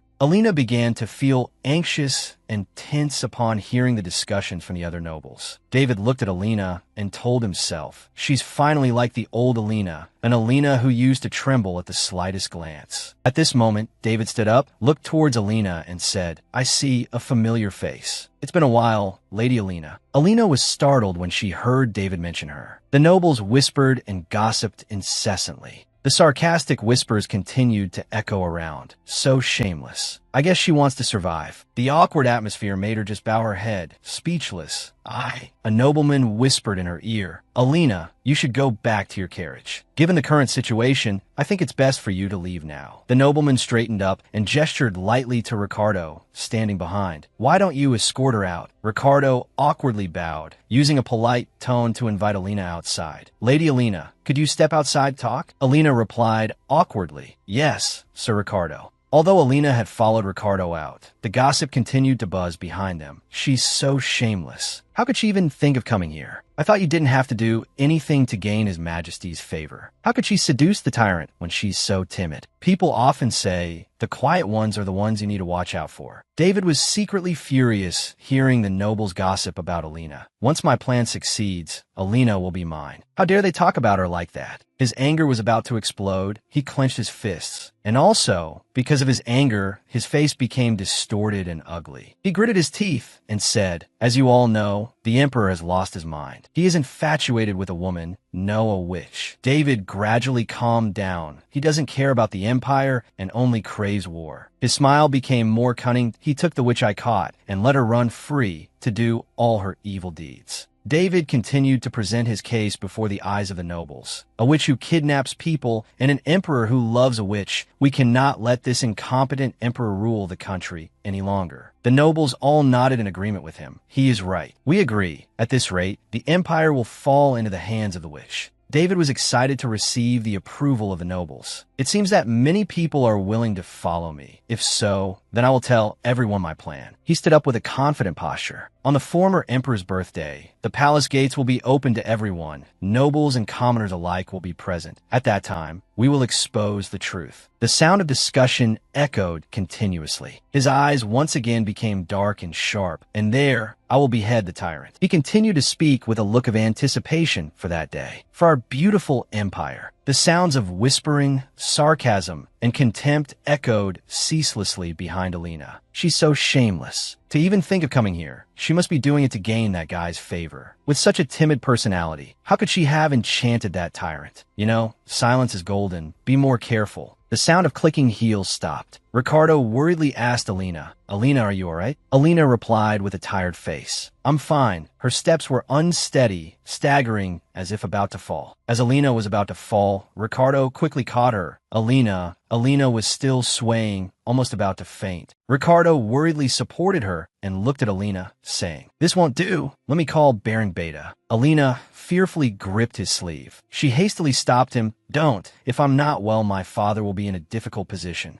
Ricardo asked Alina again, "Is this the reason you're hiding your health condition?" Alina could only sigh and laugh it off. "I don't want anyone to know." Ricardo looked at her and replied, "Me too. My father also does everything to maintain our reputation." His expression became resigned. He's worried about the family's reputation being tarnished. If it were discovered that Sylvia was missing, he would only allow a few people to search for her. Hearing this, Alina grew more worried and suspicious. She thought to herself, "Is this the reason why the information about Sylvia was released late?" Ricardo continued to explain. "But thanks to someone, the news about Sylvia was made public. He lived at my house for a few days and convinced him to tell the truth." Alina asked him, "Who do you mean?" Ricardo answered Alina's question immediately, "Prince David." Alina's mood became more complicated and unsettled. She couldn't believe it and asked him again, "Prince David." Ricardo did not continue to discuss the matter. He reminded Alina and prepared to leave. "You probably won't be comfortable resting in this dress. Stay in there. I'm leaving now." Alina replied to him, "Thank you, Sir Ricardo." Alina sat on the bed and said to him, "But I don't see any servants anywhere." Ricardo answered her question. "That's right. Servants must stay in their rooms when the master has guests. I won't let anyone leak information." He turned to leave the room. After hearing the explanation, Alina replied, "Oh, so that's why there are so few people here." As he opened the door, he replied to her, "Yes, and if someone comes, just ring the bell." Alina smiled politely. "Thank you." With a slam, Ricardo was out of the room and the door was closed. After Ricardo left, Alina breathed a sigh of relief. He wasn't so strange before. Alina's expression was pensive. She stood up and walked towards the door, but now she opened the door. Prima Ben appeared. "Come in, Prim." While Prima Ben was grumbling in annoyance, Alina confirmed Prima Ben's prediction. "You were right, Prim." Alina helped her in and continued to speak. Prince David sought out the Duke first. He stayed at their residence for a few days to convince the Duke to let the whole world know about Sylvia. Alina smiled brightly and once again praised Prima Ben. "Just as you said, Prim." After hearing what Alina said, her expression gradually became bewildered. She asked Alina again, "He was there?" Prima Ben thought seriously. If David had killed Sylvia, Duke Lecken would not have been convinced so easily. So that means the image of the residence appeared in her mind. Sylvia is being hidden somewhere in the residence. Alina's eyes were filled with worry. Even if the Duke is blinded by corruption, would he lock up his own daughter at the prince's request? Hearing this, Prima Ben immediately became excited. That's right, Alina. That man wouldn't imprison his own daughter. Prima Ben was lost in thought again. David's purpose is to spread rumors about a witch causing multiple disappearances, so all the Duke needs to do is hide Sylvia. Prima Ben leaned her hand against the wall, her expression thoughtful. He would surely treat Sylvia well. That's the way to know the result of the negotiation with David, and at the same time, expose his crimes. Prima Ben raised an eyebrow, thinking it's probably the most luxurious room in the residence. She grabbed the doorknob and told herself, let's check. With a click, the door opened. Light from the opening shone inside. Sylvia, thinking it was her father, called out, "Father." But she realized it wasn't her father and asked, "Who are you?" Prima Ben spoke, "Sylvia." Sylvia could only look at her. Finding Sylvia, she immediately confirmed her own deduction. The Duke and David are indeed using Sylvia to boost their reputations. Prima Ben became tense. David wants to usurp the throne with rumors of a witch kidnapping people, and the Duke wants to become the future emperor. Sylvia saw Prima Ben's hair and was frightened. "Red hair, who are you? Are you the witch?" Prima Ben answered her, "I came here to save you." Prima Ben asked Sylvia, "Why are you in here? There are no cuffs or ropes binding you here. Did the Duke tell you that you just needed to stay here for a while?" Sylvia tucked her hair back and answered her, "Yes, my father told me to stay here. Just be quiet. For just a few days, I'm just listening to him." Sylvia was heartbroken. She couldn't stop crying as she told Prima Ben about her father's words. "He said we could talk about what Prince David did to me later. He told me to be patient even if I was scared or miss my brother." Prim felt pity. She hugged Sylvia and comforted her. "It's okay, Sylvia." Sylvia was surprised by Prima Ben's kindness. She thought to herself, "You're a witch, so why are you so kind to me?" Sylvia looked up at Prima Ben and wondered, "Why do you look so sad?" Behind them, David and his men arrived. He sneered and said, "How touching. Thank you, witch, for finding your way here." His smile gradually turned malicious. He said to himself, "I can't believe the witch actually came here. Well, I caught her first, so coming here is just taking her back." Sylvia screamed in terror, "No, stop. Help me." David covered her mouth. He warned Sylvia,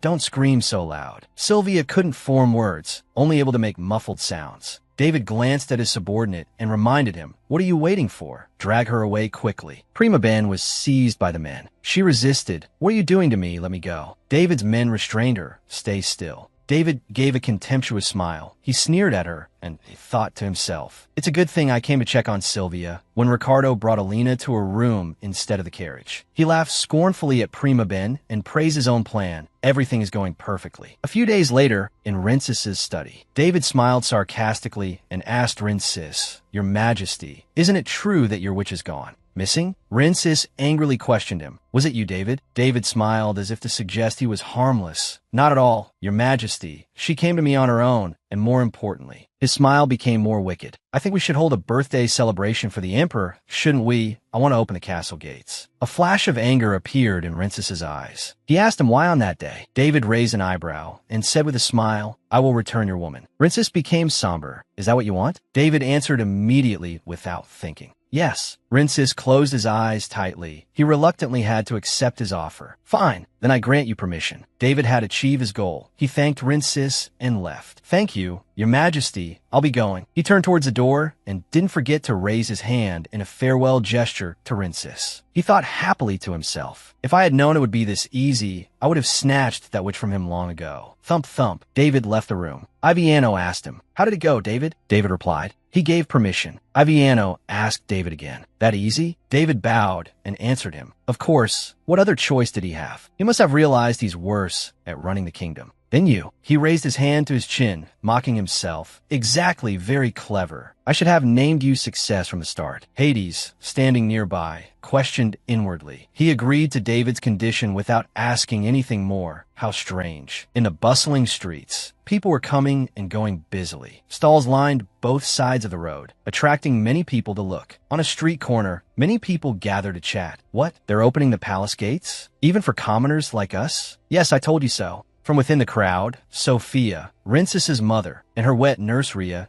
appeared. Both listened to every word spoken by the passers-by. She spoke up. "My lady, they are opening the palace gates." She called out urgently, "Hurry." Tamuo listened for more. Some merchants continued their conversation. Has His Majesty lost his mind? Is he really planning to hold a celebration even bigger than usual when people in the empire are still trembling at the appearance of the witch? Another person retorted, "But will there be another chance for commoners like us to see the palace? Besides, I heard that Prince David has already captured her. The other person admitted. That's right, I heard they're going to execute that witch soon. Sophia was startled to hear that news. She thought worriedly to herself, execute the witch. The wet nurse said the woman I once met could be her, the red-haired which everyone is talking about. Sophia recalled the time she was helped by Prima Ben. She continued to think, but she put herself in danger to save me, and she seemed to genuinely care about me. Sophia told herself, there's no way a witch could have such a kind heart. Moreover, she cares a lot about Ren. Even I couldn't protect Ren. Then she fell into deep thought again. But they say she is actually a witch and deserves to be executed. Finally, after a period of internal struggle, Sophia made a decision. I can't let that happen. This time I will protect them, both Ren and that woman. At the royal palace, on the day of the late emperor's birthday ball, Emperor Iviano was currently chatting with the nobles who had come to the party. Someone spoke up. Your Majesty, congratulations. Another person continued. Thank you for hosting this wonderful party. He spread his arms in a welcoming gesture and replied politely. I am the one who should be thanking you for attending. Just as I thought, this is where I belong. Beside him, David approached and announced, Father, let's go to the royal garden. The subjects are all waiting to see you.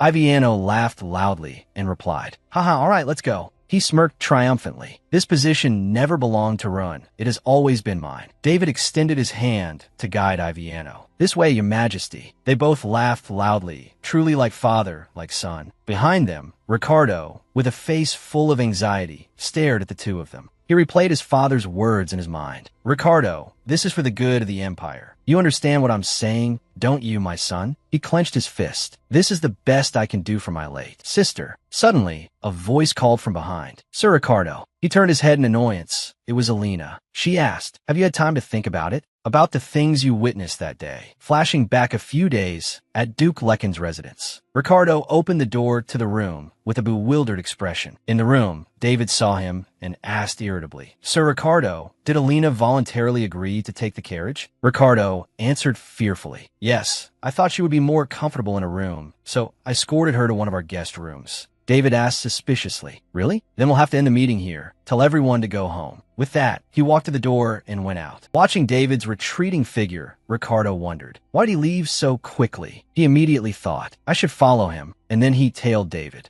Ricardo followed him to a room. He wondered in confusion. Why is he entering the room with those Iron Knights? Suddenly, a piercing scream came from inside the room. No, let me go. Ricardo trembled. Was that a scream? What's going on? There were two people tied up and blindfolded. They were Prima Ben and Sylvia. She screamed, untie me immediately. Seeing this, Ricardo hurriedly stepped forward. I need to help them. But then someone stopped him. What are you doing here? Ricardo turned to look. It was Lekin. He quickly explained, Father, Prince David is capturing those men. He immediately widened his eyes and ordered, this is all for the benefit of our family. Don't say anything about what you saw today. Ricardo asked, trembling. What? But father, one of the women being dragged away, isn't that Sylvia? Lekin sighed and said sternly, this is what Prince David wants. He concluded, Sylvia must have done something wrong, then turned and walked away. Ricardo collapsed to the floor in despair. Seeing this, Lekin couldn't help but say with disappointment, you are my heir, but you are too weak. He asked, devastated, I know you would do anything for our family's name, but even this. But he had already left, replaced by a voice calling, Sir Ricardo. Ricardo looked up and asked in surprise, Lady Alina, what are you doing here? It was Alina. She looked very worried and scared. She asked, you've seen Prince David's true colors too, haven't you? He has deceived everyone. Alina continued indignantly. He's not only harming Sylvia, but the entire empire will be affected. Ricardo speculated. Are you saying that the prince kidnapped Sylvia and blamed everything on the witch? Alina affirmed with certainty. That is exactly right, Sir Ricardo. She pleaded, please save us. He looked up and asked in confusion. What? Alina clasped her hands together and said sincerely, we need your help. Together, we will stop Prince David. Time rewinds to 1 hour earlier. Alina was talking with Prima Ben.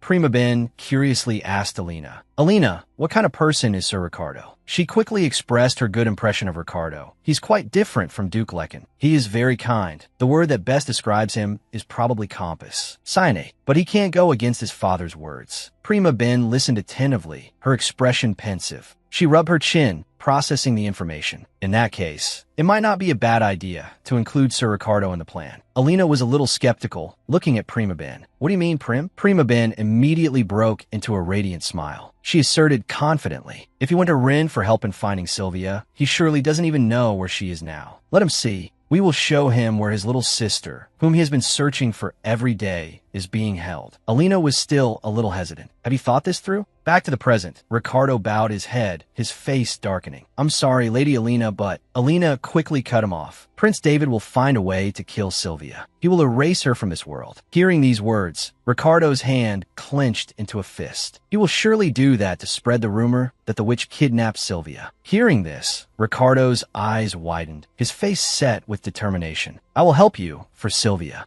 Over at the palace, it was very lively. The murmur of laughter and chatter mingled with excited whispers. Just then, Rinces stepped out, cutting through the lively commotion below. His Majesty, a warning voice spoke up. Should be quiet. If you meet his gaze, you could be killed. David smirked slightly and spoke. It's time. He continued to speak loudly. Thank you for your grace in appearing. Before we begin, I have something I want to show you. David waved to the guards while saying, bring her out. The whispers and murmurs started up again. Rinces wore a thoroughly judging expression. David, what on earth are you planning to do now? Then the guards escorted a girl up. The crowd below grew restless again. Who is that? Why is her head covered like that? Rinces couldn't stand the curiosity either. Take off that black hood. The guards ripped off the girl's hood. Yes, your majesty. As soon as the girl's hood was removed, while she was still trembling with fear, Duke Lecken was utterly astonished. He was completely shocked and immediately spoke. Daughter, what are you doing here? It was Sylvia. She was completely terrified and trembling, stammering to Duke Lecken. Father, But immediately, Duke Lecken regained his composure and leaned close to her ear. Be careful what you say. If you ruin my plan, you will pay the price. Don't disappoint me. Then that David smirked with an indescribably wicked smile. Do you all see? I have rescued Lady Sylvia from the hands of the witch. The people below were once again in an uproar, so the witch has definitely returned. He put himself in danger to save Lady Sylvia. Then Duke Lecken came forward and said to David in a voice full of gratitude and appreciation, thank you, Prince David. If it weren't for you, I would have lost this daughter of mine. David acted noble. I only did what was right for my position. The crowd below began to cheer and praise David, so he put on even more of an act. Prince David is the only one who truly cares about the people of this country. Thank you, David said. And aren't you all curious about the witch's location? This statement made the handsome, doe-eyed Rinces break out in a cold sweat and startle. I have captured the witch you are all so curious about. Sylvia, standing behind, broke into a sweat and was very worried. Suddenly, David ripped off the girl's hood after shouting, the witch is this woman. Surprisingly, under the hood was Alina. On the side, Sylvia had started to sob, tears streaming down her face.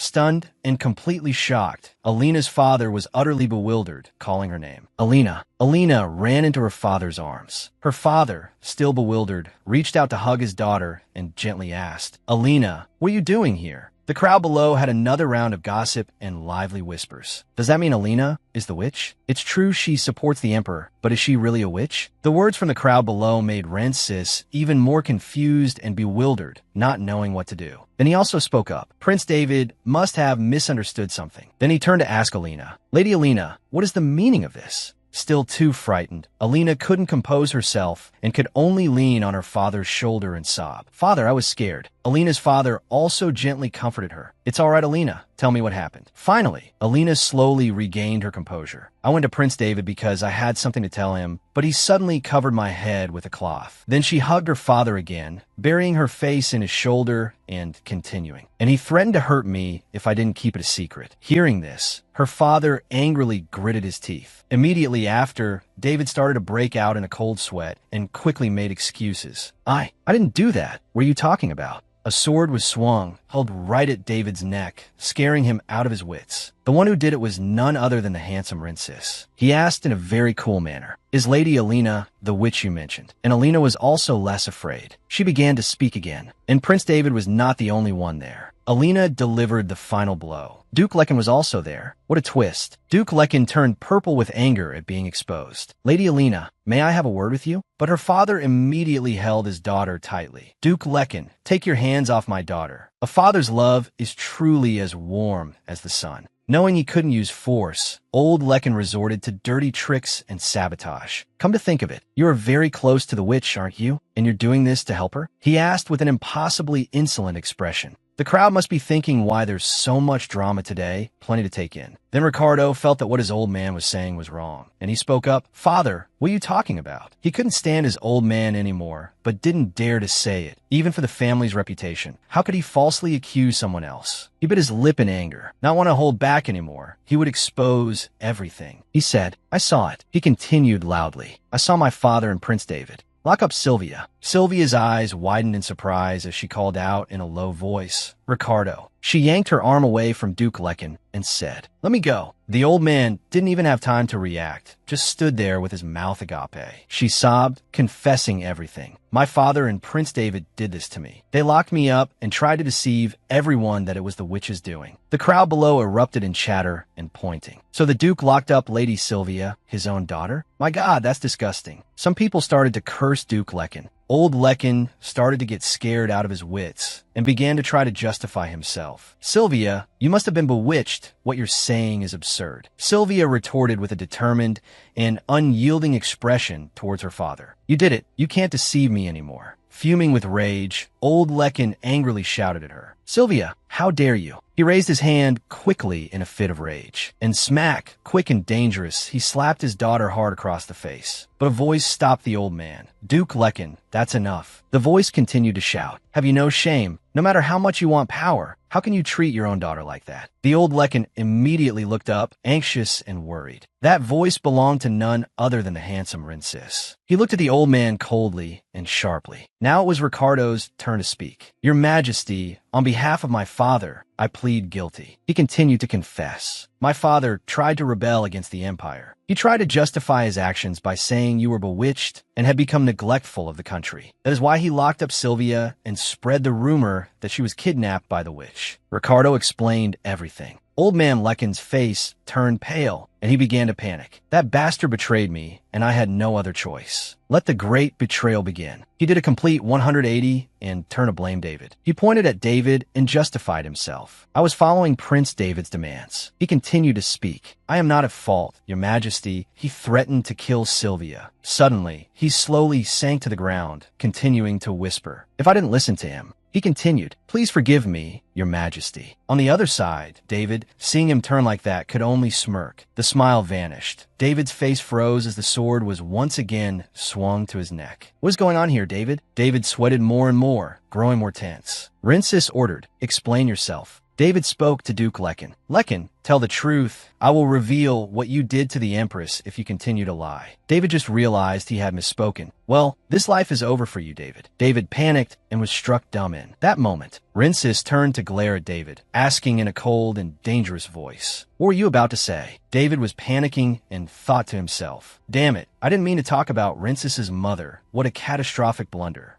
Noticing David's hesitation and evasion, Rincis threatened authoritatively. If you don't want to lose your head, then speak. The crowd below was shocked and began to buzz with lively discussion after David confessed. Lekin killed the Empress to increase his influence. He continued. He kidnapped the Empress from the castle for giving birth to a cursed child. He prevented her from going out by making her feel guilty for abandoning her child. Duke Lekin, terrified and trembling like a leaf, began to defend himself. No, I was just following orders. Now, the old man couldn't argue his way out of this, even with 100 mouths. Rincis was boiling with rage, gritting his teeth, his expression extremely dangerous. He thought, purple with anger. She didn't abandon me and leave because I was cursed. She left because of their wickedness and greed. Suddenly, a stunningly beautiful woman stepped out. The crowd below stared wide-eyed and began to chatter excitedly again. Look, who is that? Wait, that's... And exactly, it was the Empress. The Empress stepped forward. She spoke. Duke, she questioned him seriously. Do you really think you are not at fault? Her face showed no sign of wavering. Lekin, seeing Sophia's appearance, his expression darkened as he replied. That's right, I was truly threatened. Hearing those lies, Sophia said sarcastically, It's amazing how you can lie without batting an eye. You and Prince David are the ones. She paused for a moment, then said angrily, "Who made it impossible for me to see this world? Admit it now." At this moment, there were many murmurs and discussions around. So does that mean the queen didn't run away from the palace? They exiled her? My God, what did they do to her? The whispers made Lu Chan's face turn ugly. At this moment, Rinsis secretly understood everything. So mother didn't abandon me. He was in painful regret, blaming himself for the past. Why did I have to hate her for all those years? While Rinsis was still stunned, Sophia approached and whispered to him. She apologized to him. "Forgive me for being late, Ren. I'll take care of the rest. So please be patient and wait a little longer." Then she firmly asserted, "You're the sorcerer who kidnapped everyone." Duke Luchan hearing this, Luchan, being hit where it hurt, stammered in his defense, "What are you talking about?" Then she pointed and said, "The person who saved me and brought me here has told the whole truth." A girl wearing heels of the same color walked in. It's this girl. Yes, it was the familiar red-haired girl, Prima Ben, as beautiful as cherry blossoms, who entered. However, many whispers and calls for her expulsion arose when she appeared. "Red hair, is she the witch behind the kidnapping? Why is the witch here? Get her out." Hearing those words, Prima Ben clenched her fists worriedly. Seeing this, Queen Sophia protected her. "Please everyone, calm down. This woman is not a witch. She is just an innocent girl who has been accused." Then Sophia looked at Luchan with a contemptuous gaze. "Luchan, confess and pay for what you have done." Seeing the situation becoming difficult, even at this point, he still tried to deny his guilt. "No, don't slander me. That which is the one behind all of this." He despicably hugged Sylvia's legs and said sweetly, "Sylvia, my daughter, say something. I am your father, who took care of you and the whole family. Did I ever try to hurt you? How despicable." He was using blood ties to ask Sylvia for help, but she wouldn't let it go so easily. She pushed his dirty hand away and said loudly, "I don't believe your words anymore." Sylvia added coldly, "You and Prince David." She bluntly accused her father, "Are the sorcerers who imprisoned me." Luchan was stunned. Sylvia. Seeing this, David became angry. "Do you think it's that easy to bring me down?" He shouted and swung his sword towards Rinsis. "I won't let you do that." He continued to roar, "Run, if it weren't for you." Slash, and swung his sword down. But how could his skill compare to Emperor Rinsis? He disdainfully dodged the blow and said, "You call that an attack?" David gritted his teeth, bitterly cursing Rinsis. "You bastard." Then immediately, a sharp blade was at his neck. Rinsis, now angry, said, "I've run out of patience. I have always let you live in peace until now." With the title of emperor in his hands, Rinsis gave David a very contemptuous smile. "Because I was just waiting for this moment, the moment you have to pitifully face death." Many scornful eyes were directed at David. It must be true then. Prince David and Duke Luchan arranged everything. Was everything he said a lie? My God, how could he do that? He couldn't bear the pressure and collapsed to the ground. Finally, Rinsis declared, "My subjects, as the emperor of the Delhi Sun Empire, I declare from this moment on." He decided David Acta Invieno will no longer be a member of the royal family. Hearing this, David's face was stunned, not believing his ears. "No, this can't be." Along with that, Luchan's sentence was announced. In addition, Duke Luchan will be stripped of his title, all his assets will be confiscated, and he will be executed.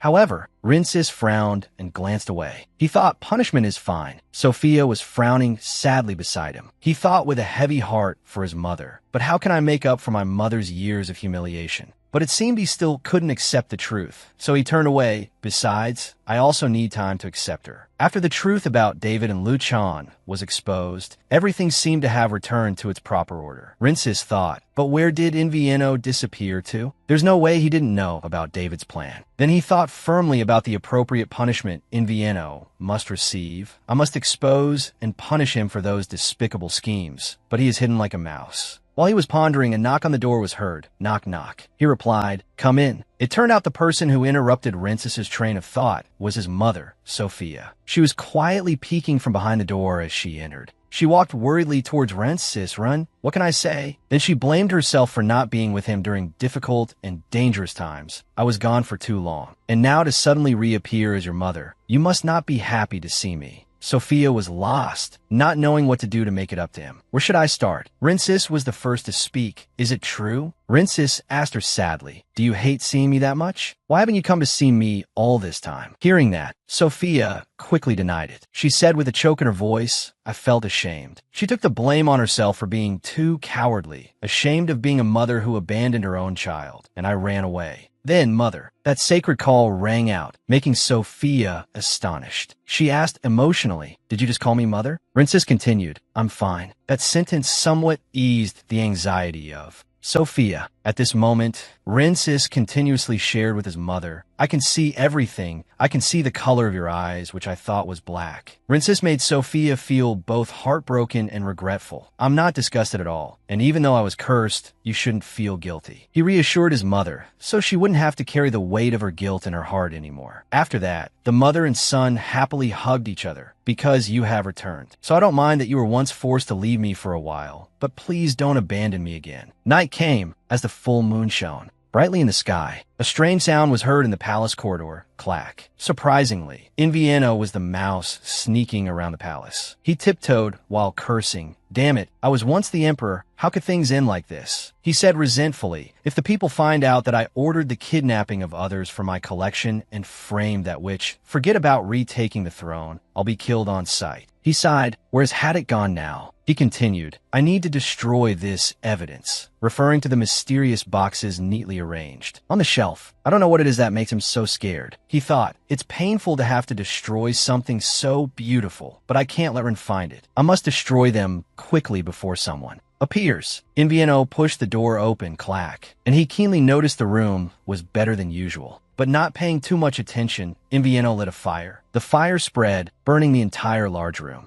Suddenly he felt restless, worried. It's strange. It's as if the shadows are moving. A dark figure appeared behind him. Thud. Invieno jumped and screamed, Who is it? A large hand reached out and covered his mouth, witnessing the warm embrace of the mother and son. Prima Ben smiled happily and said, the tragedy I wrote has finally changed. After crying, Mother Sophia looked in one direction, smiled gently, and said to her son, it seems you have a good girl by your side. Hearing this, the male lead glanced in the direction his mother was looking, saw the person she mentioned, and smiled. Rinsis gave a gentle smile and said to that person, what are you doing over there, Prim? Come here. Prima Ben hesitated a little, not knowing what to do, but then she approached the mother and son, sat at the tea table, and talked with them. The male lead wondered how Prima Ben and his mother knew each other. He asked, how did you two meet? Sophia recalled telling her son, when I was in hiding, an unexpected event happened just as I was about to be attacked by minions, and at that moment she suddenly appeared and saved me. The male lead's mother was extremely grateful, grabbed her hand, and continued, how can someone who can't ignore others in trouble be a witch? And the plan to defeat David and the Duke was also her idea. On Prima Ben's wrist, the red stone on the gold bracelet sparkled. Rinsis looked on, so surprised he broke into a sweat, only able to think to himself, that bracelet. After that, the male lead's mother smiled brightly like a flower and said to Prima Ben, thank you, miss, please do me the favor of becoming a good girlfriend to His Highness. Hearing Sophia's statement, the faces of our two main characters both turned red, looking at each other shyly, the scene creating a very beautiful picture, an innocent emotion as beautiful as newly bloomed flowers. Prima Ben repeated in confusion, girlfriend? Sophia looked at her, then looked at her son who was smiling very cutely, realizing the truth of the matter.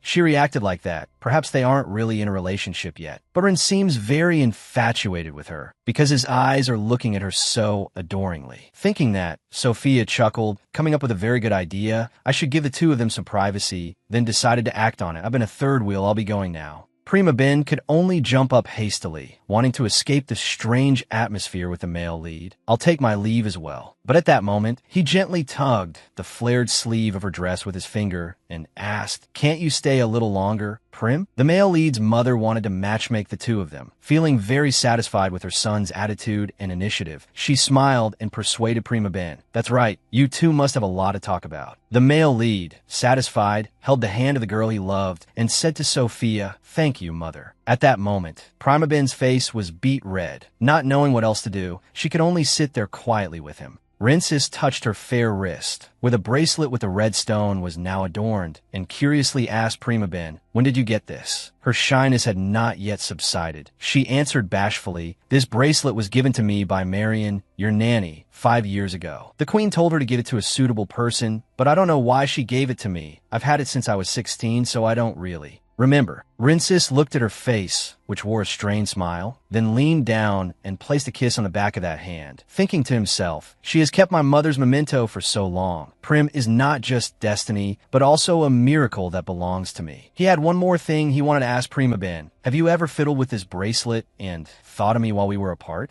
It's just that I have thought about you a lot. Every time I wake up, the sun's rays remind me of you. Even at night, the late sky is the same color as your eyes. I'm always thinking of you, even if it's not as much as I always think of you. Do you think of me?" She listened to Rinsis's confession and her heart pounded relentlessly. She thought to herself, "It's unfair for him to say those words with a face like that. My heart is beating so fast. I'm afraid he'll hear it. He's the male lead I created. How can he love me?" Rin said that he doesn't care that I'm the one who created his tragedy, and he also doesn't care if I'm a witch. I thought I couldn't forget Run because of my guilt. But if what I felt was just guilt, my heart wouldn't be beating this fast. Too shy to bear it any longer, Prima Ben turned her face away, confessing to Rinsis, "I think about you too, although of course it's not as much as you think." About me. He rejoiced inwardly. It seems Prim has feelings for me too. Then he suddenly froze, a surprised look on his face. "Huh? Primus Baus." It turned out his hand was still holding hers. His finger just happened to be touching the radial pulse on the girl's wrist. Therefore, he could clearly feel every rapid beat of Prima Ben's heart, exclaiming, "It's beating so fast." Rinsis realized the true feeling she had for him, blushed, and called her name. "Prim."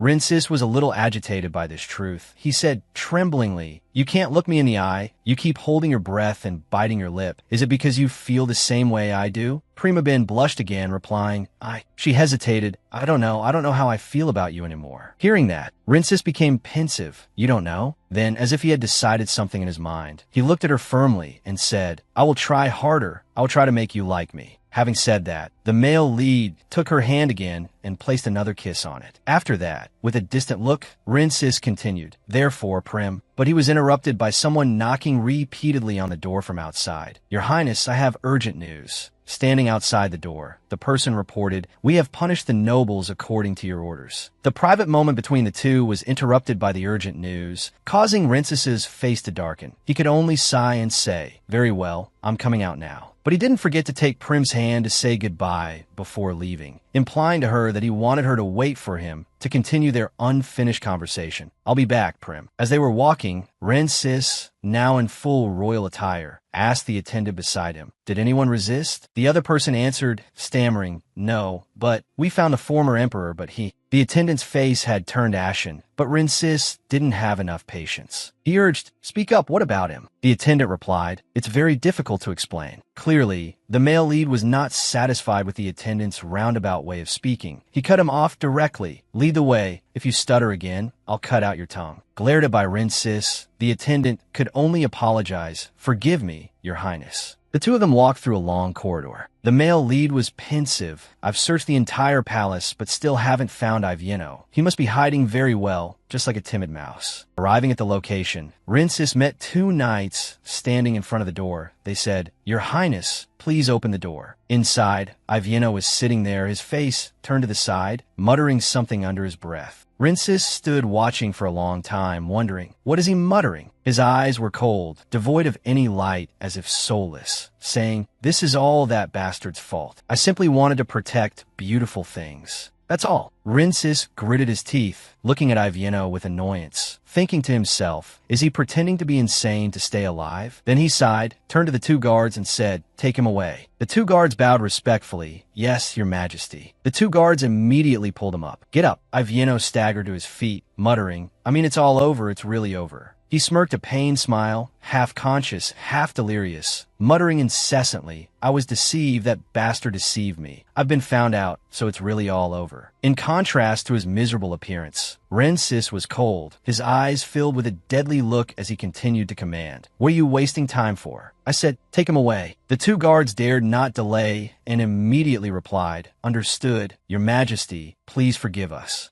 After finishing his work, he took a lamp and turned to leave, feeling a bit sad. He thought, this room is so dark. The sound of his shoes echoed in the quiet night with the thought, but it feels like I've faced this darkness before. Then he opened the door and left the room, the creaking sound of the door adding to the sad feeling. He was lost in thought. Oh, well, it's okay. What am I thinking? The room was now just a dark black with a strange, dark shadow. On this side, Prima Ben and Alina were happily walking and chatting with each other. Prima Ben turned to look at her, asking cheerfully, how is Baron Alina lately? Alina smiled and replied, my father is still waiting for orders from His Highness. A thought was forming in Prima Ben's mind. Baron Beta played an important role in uncovering the truth about Duke Luchan, and has fortunately gained Ren's trust through this incident. On the other hand, the nobles who sided with the Duke are now. Her thoughts were interrupted by the kneeling, crying prisoners, who looked up when they saw Prima Ben and Alina. Ah, my lady. The prisoners immediately kowtowed at the feet of the two young women, pleading earnestly, please have mercy, please speak to His Majesty, and ask for our pardon. He'll listen to what you say. Prima Ben was annoyed. She said firmly, what are you all doing? Please stop bothering us. They were astonished by her heartless words, tears streaming down as they continued, my lady, we beg you, please spare us. Alina also frowned, feeling pity for the prisoners, and gently whispered to Prima Ben, I feel a little bad seeing them being dragged away like this. Prima Ben also frowned. She was slightly moved, but remained resolute. That's right, but they must pay for what they have done. After that, Prima Ben became pensive, her frown deepening as she placed a hand on her chin and thought, but I don't see Sylvia or Ricardo anywhere. Without them, we couldn't have turned this situation around. But why did they disappear at the same time? Are they okay? Suddenly, a guard whose face could not be seen clearly spoke up. My lady, His Majesty wants me to escort you. Prima Ben's eyes widened in surprise. She looked at Alina. Both of us? Alina was also surprised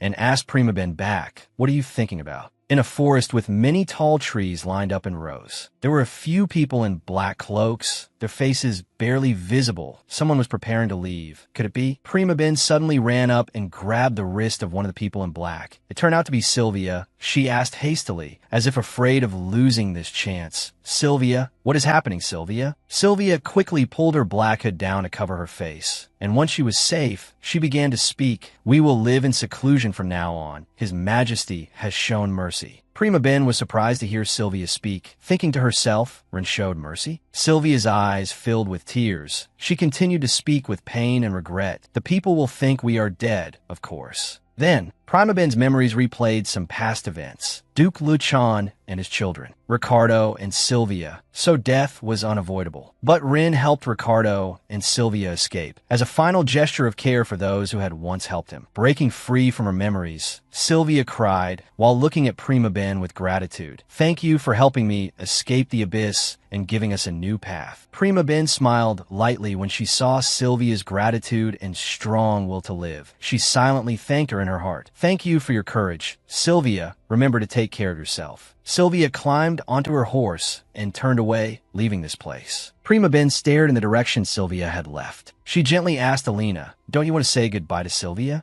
Alina also looked in the direction Sylvia had left. She muttered in reply, I think I have a lot to say, but right now I don't know what to say. I just want Sylvia to live happily. Then Alina chuckled softly, curiously asking Prima Ben, anyway, how did you come up with such a perfect plan, Prim? All I could think of was to save you and Sylvia and run away. Prima Ben was surprised by Alina's question and then smiled lightly, replying sincerely, well, I thought that if we kept running away, it wouldn't solve any problems, and I thought it would cause more trouble for His Majesty. Alina was silent as she listened to Prima Ben, smiling with understanding and acceptance. She thought to herself, Prim was thinking of His Majesty even when she was in danger. His Majesty is at the center of Prim's world, just as Prim is at the center of his. After that, Prima Ben walked happily with Alina. As she walked, she said, I'm going to see His Majesty. I don't have a place to stay right now, so I was wondering where I would go. Alina smiled and replied, then I will take you to his study. At Rensis' study, Prima Ben sat at the guest table while Rensis sat at his desk. She gently spoke first. You let Ricardo and Sylvia go. He nodded, looking at her seriously and sincerely. That's right, I was able to save you thanks to them. Hearing that, Prima Ben blushed, shyly clasping her hands, and hesitantly asked Rensis, so you let them go because they helped me?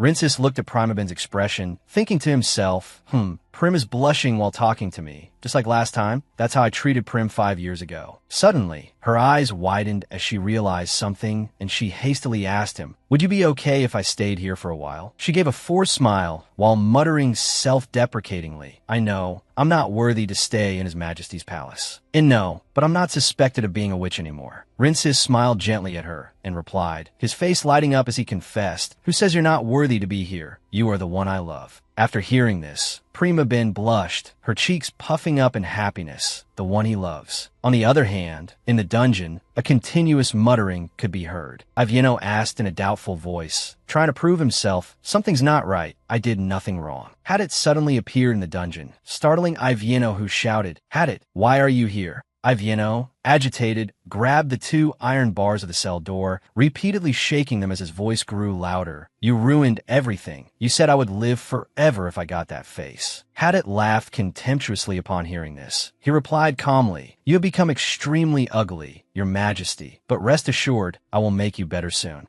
A guard was already standing there. The darkness seemed to cover half of his face. Hadit gently but ruthlessly ordered, "What are you waiting for? Do it now." The guard nodded, understood, and clanked over. As the guard was unlocking the cell door, Ivieno asked as if with hope, Are you here to save me?" Before he could finish his sentence, Hadit, as if wanting to extinguish his last hope, said coldly, "Kill him." Ivieno stammered, so shocked he couldn't believe it, and asked again, What? What do you mean?" Faced with Ivieno's fear, Hadit just smiled a cold, calm smile and replied, "What are you thinking? I'm doing this to eliminate the empire you so dearly love." Ivieno, as if in disbelief, knelt down and asked him again, "What? Eliminate my empire? Why?" Ivieno screamed in agitation, I don't want to die. Cuckoo." Hadit coldly looked at the old man, who seemed to have gone mad. He ordered the guard, "Let him live. I still have a use for him." The guard immediately obeyed. "As you command, sir." Over here, David was scared when he heard Hadit's conversation. He bit his nails as he thought,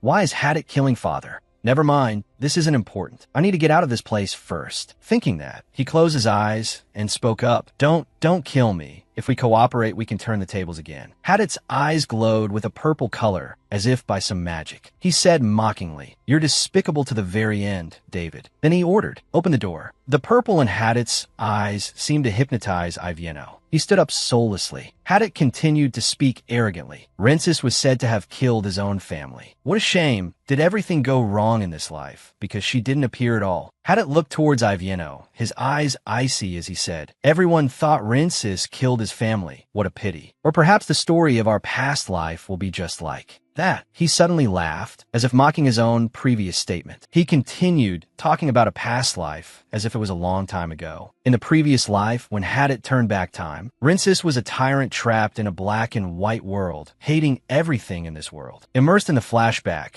Rincis stood before Ivieno and ordered the servant, execute him. The servant was terrified, answering with sweat dripping down. "But Your Majesty." He looked up at the servant with a sharp gaze. Rincis urged, "If you don't do it, I will kill him right now." Hadit continued to narrate. The moment a human kills someone who shares their blood, the evil within them grows stronger at an astonishing rate. When Rincis killed his father and brother without any hesitation, he became a demon. Even though he regained his kindness after meeting Ravian, he was still a suitable vessel for the devil. When Ravian fell in love with Rincis and left Hadit, Hadit became furious. Unable to contain himself, he immediately questioned, "Rincis, how dare you take her from me?" Hadit glared, his brow furrowed. He gritted his teeth and said, "I will make you suffer many times more than I have." He was determined to take revenge. As Hadit had sworn, Rincis was consumed by evil, and the world was destroyed. But Hadit was forced to turn back time, because Ravian chose to disappear from the world in exchange for the world's survival. Hader had sacrificed all his power to turn back time, but no trace of Ravian was found in this world. Hader was in agony as he witnessed Rincis being incredibly happy with Prima Ben. He said with a voice full of hatred, "How dare you love again when you stole her from me?" His eyes were cold, full of determination, with no trace of weakness or hesitation. He said, "I will destroy this empire in the name of revenge. This is all for you, Ravian." At Rincis's location, a nearby guard reported to him, "We have found the corpse of a guard with a strange eye color." At the same time, Prima Ben looked towards Rincis. She thought to herself, "I didn't know that Rincis could look so different.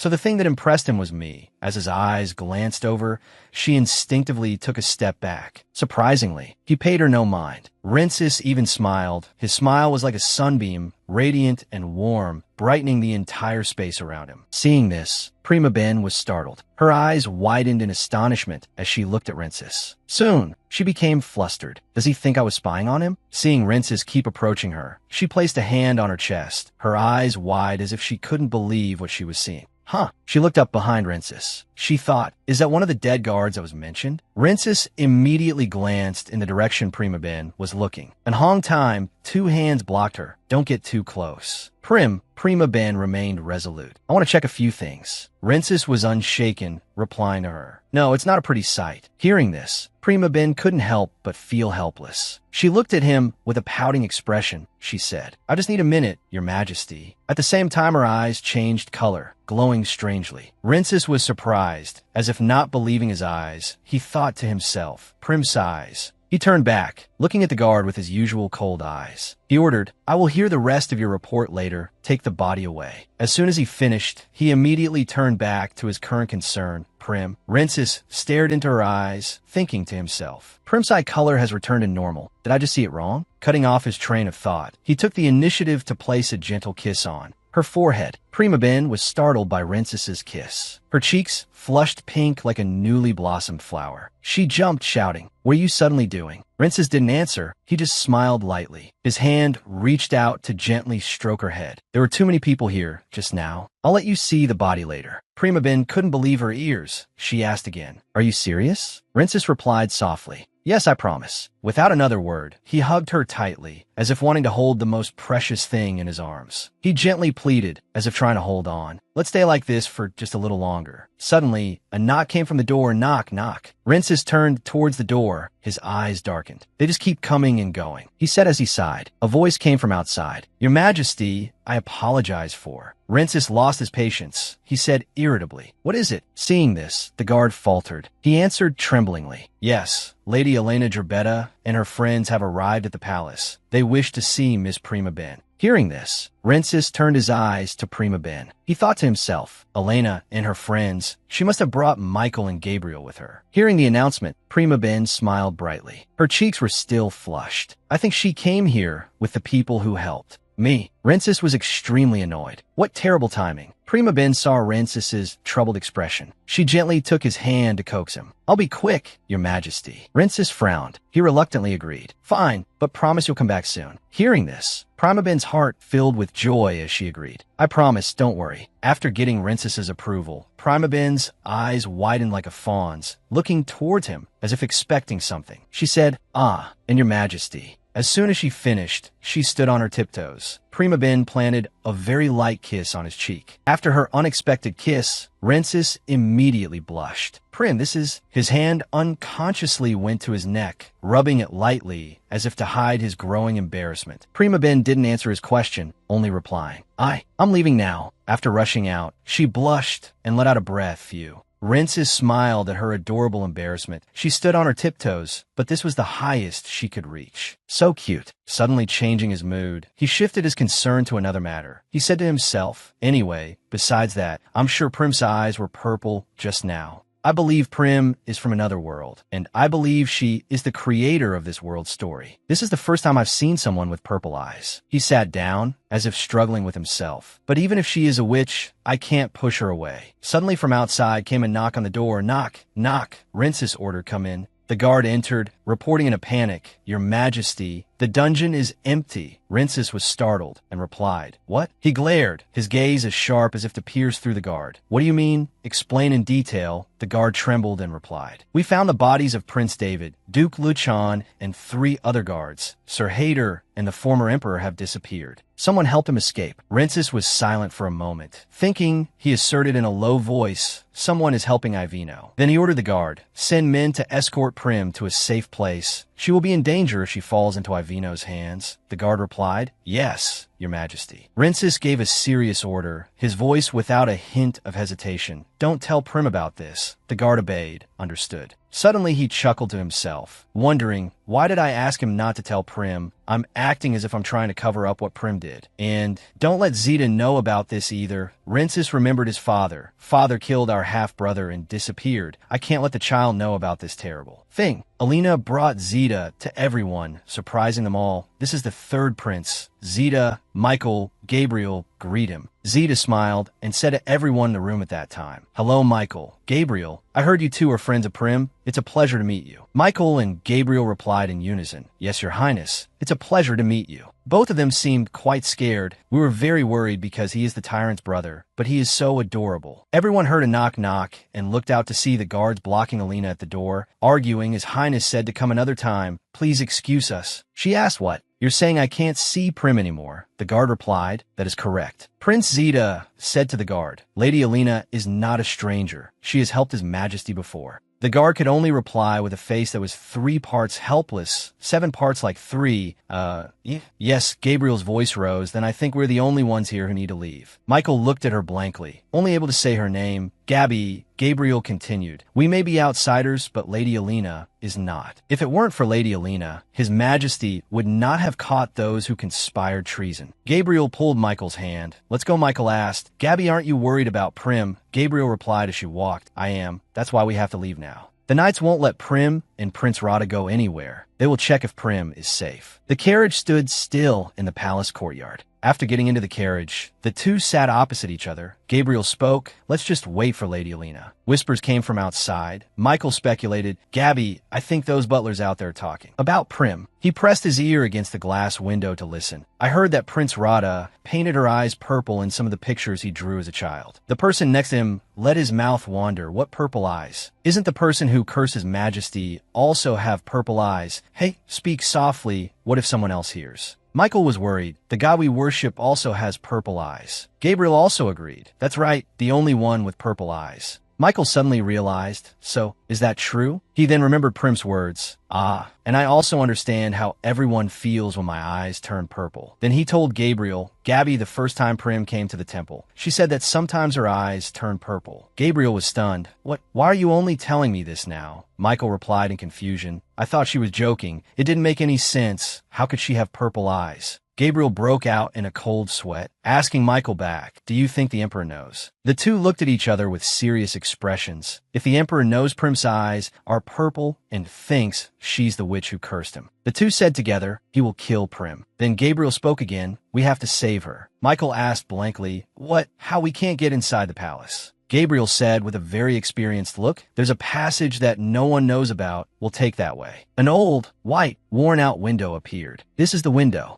Gabriel climbed up and opened the window next to Michael, who was a little worried, looking at Gabriel in confusion. Gabby, how do you know about this way? She also replied with unclear confusion. I don't know. Countless thoughts appeared in her head. He's right. How do I know this way? I remember I've taken this path before, but when? He continued to question her. Gabby, tell me why you know the way. I don't know, it just popped into my head. Her shoes clattered as they hit the ground. He didn't believe it and asked, Gabby, are you really going in there? Wait for me. The two tiptoed step by step in the dark. Seeing the prison, she and he were surprised and thought, a prison? Why is there a prison here? She reminded him, Michael, hurry up. He replied, okay, I'm coming. The two walked quickly. On this side, Prim was being called to a safe place by the guards. So you're telling me I just have to leave? An immediate reply came, yes. Prim was curious, but the guard only explained with things everyone knew. Why? I received an order from His Majesty. What order? To take you to a safe place. Why do I have to go to a safe place? That's His Majesty's order. Prim thought unhappily. So boring. He keeps repeating the same sentence. She asked the guard, where is His Majesty? I want to see His Majesty. The guard replied, I don't know, she thought, wondering. What's going on? Why am I not allowed to see Alina and Ren? She was startled as she came up with a plan. Oh, I have an idea. She said to the guard, I can't find Prince Radha around here. I heard his nanny isn't here today. She feigned worry and spoke as if on the verge of collapse. What if he's wandering around the palace alone? He wanders off a lot. I'm worried something is happening to him. The guard thought to himself, if the Emperor's only brother, Prince Radha, gets hurt, His Majesty will punish all the knights in the palace. Prim looked at the guard and said, feigning concern, well, you look terrible. Are you okay? If you're worried about Prince Radha, then try to go find him. She gave a radiant smile to comfort the guard. Don't worry about me. Just tell me where I need to go, the guard said and hurried off. Thank you. You can wait in the office at the end of the hall. A strange feeling enveloped Primaben's thoughts. He seemed very worried when he learned Radha might be alone. Something is definitely happening in the palace. Prim looked into the shining mirror and sighed. My eyes have turned purple again. I need to find Rin before I run into anyone else. As she walked, she bumped into someone. He spoke. My goodness, you should be careful. They looked into each other's eyes, surrounded by an endlessly romantic aura.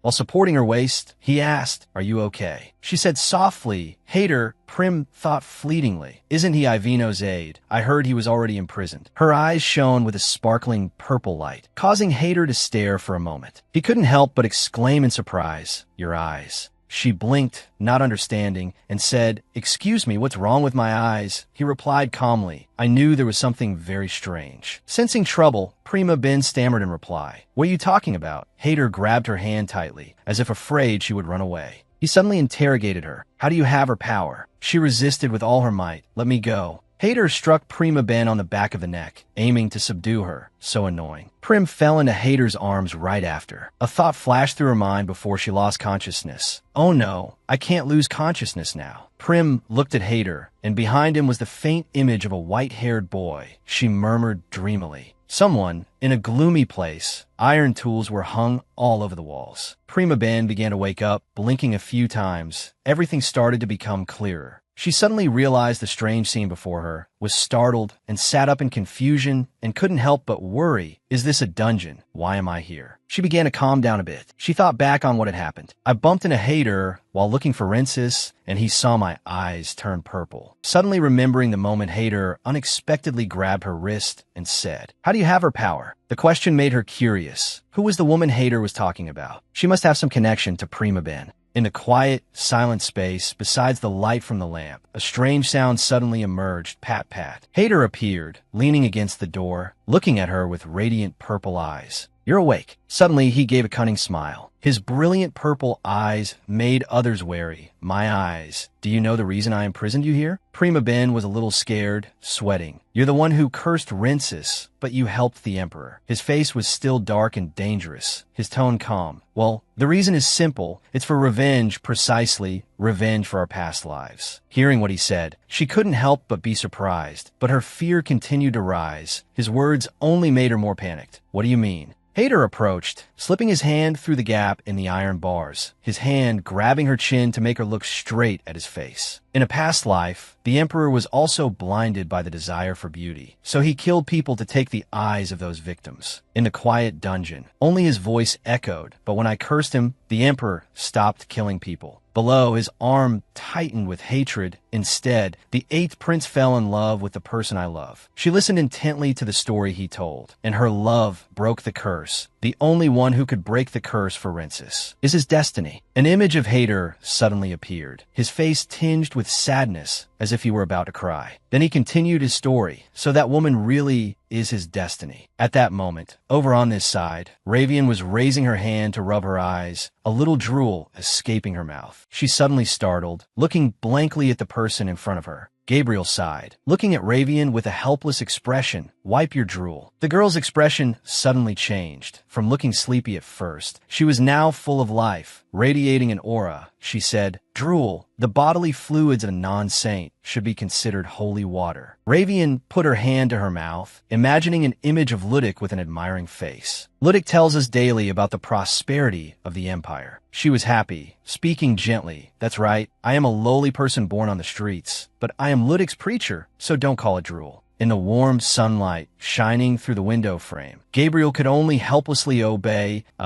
yes, yes. Outside in the courtyard, it was now bustling with people's voices. Ravian was laughing and talking happily with others. Nearby, Gabriel was looking annoyed and said to the person next to her, as a saintess, she only knows how to talk down. The person next to her immediately replied, that's right, she is not suitable for the benevolent Ludic. Merciful. Her face fell, thinking to herself, why would Ludic choose someone like her? Suddenly the girl, standing on this side, unexpectedly turned over. When she saw someone she knew, she ran over. Gabriel, can we talk? She quickly replied, I have nothing to say. The girl still slowly approached, her face still cheerful. But you were just talking about me, weren't you? As soon as she finished speaking, she received a reply. No, I didn't say anything about you. Still not giving up, she maintained that carefree expression and pointed at Gabriel gently. Well, but I can read other people's minds, so I can hear your thoughts. Hearing that, Gabriel, she put on a gloomy expression. If that's the case, I'll be honest, I don't like you. Ravian said, Oh, so you finally decided not to hide your feelings anymore. The girl stood right next to Gabriel, looking at the scene before her. I like it this way. Honesty is the best, isn't it? She stood beside her, glanced over, and also said it would probably be better to be positive. Suddenly, a sentence rang out, You can't survive in the city with this virtue. After hearing that, Gabriel explained in confusion, Oh, I didn't mean it like that.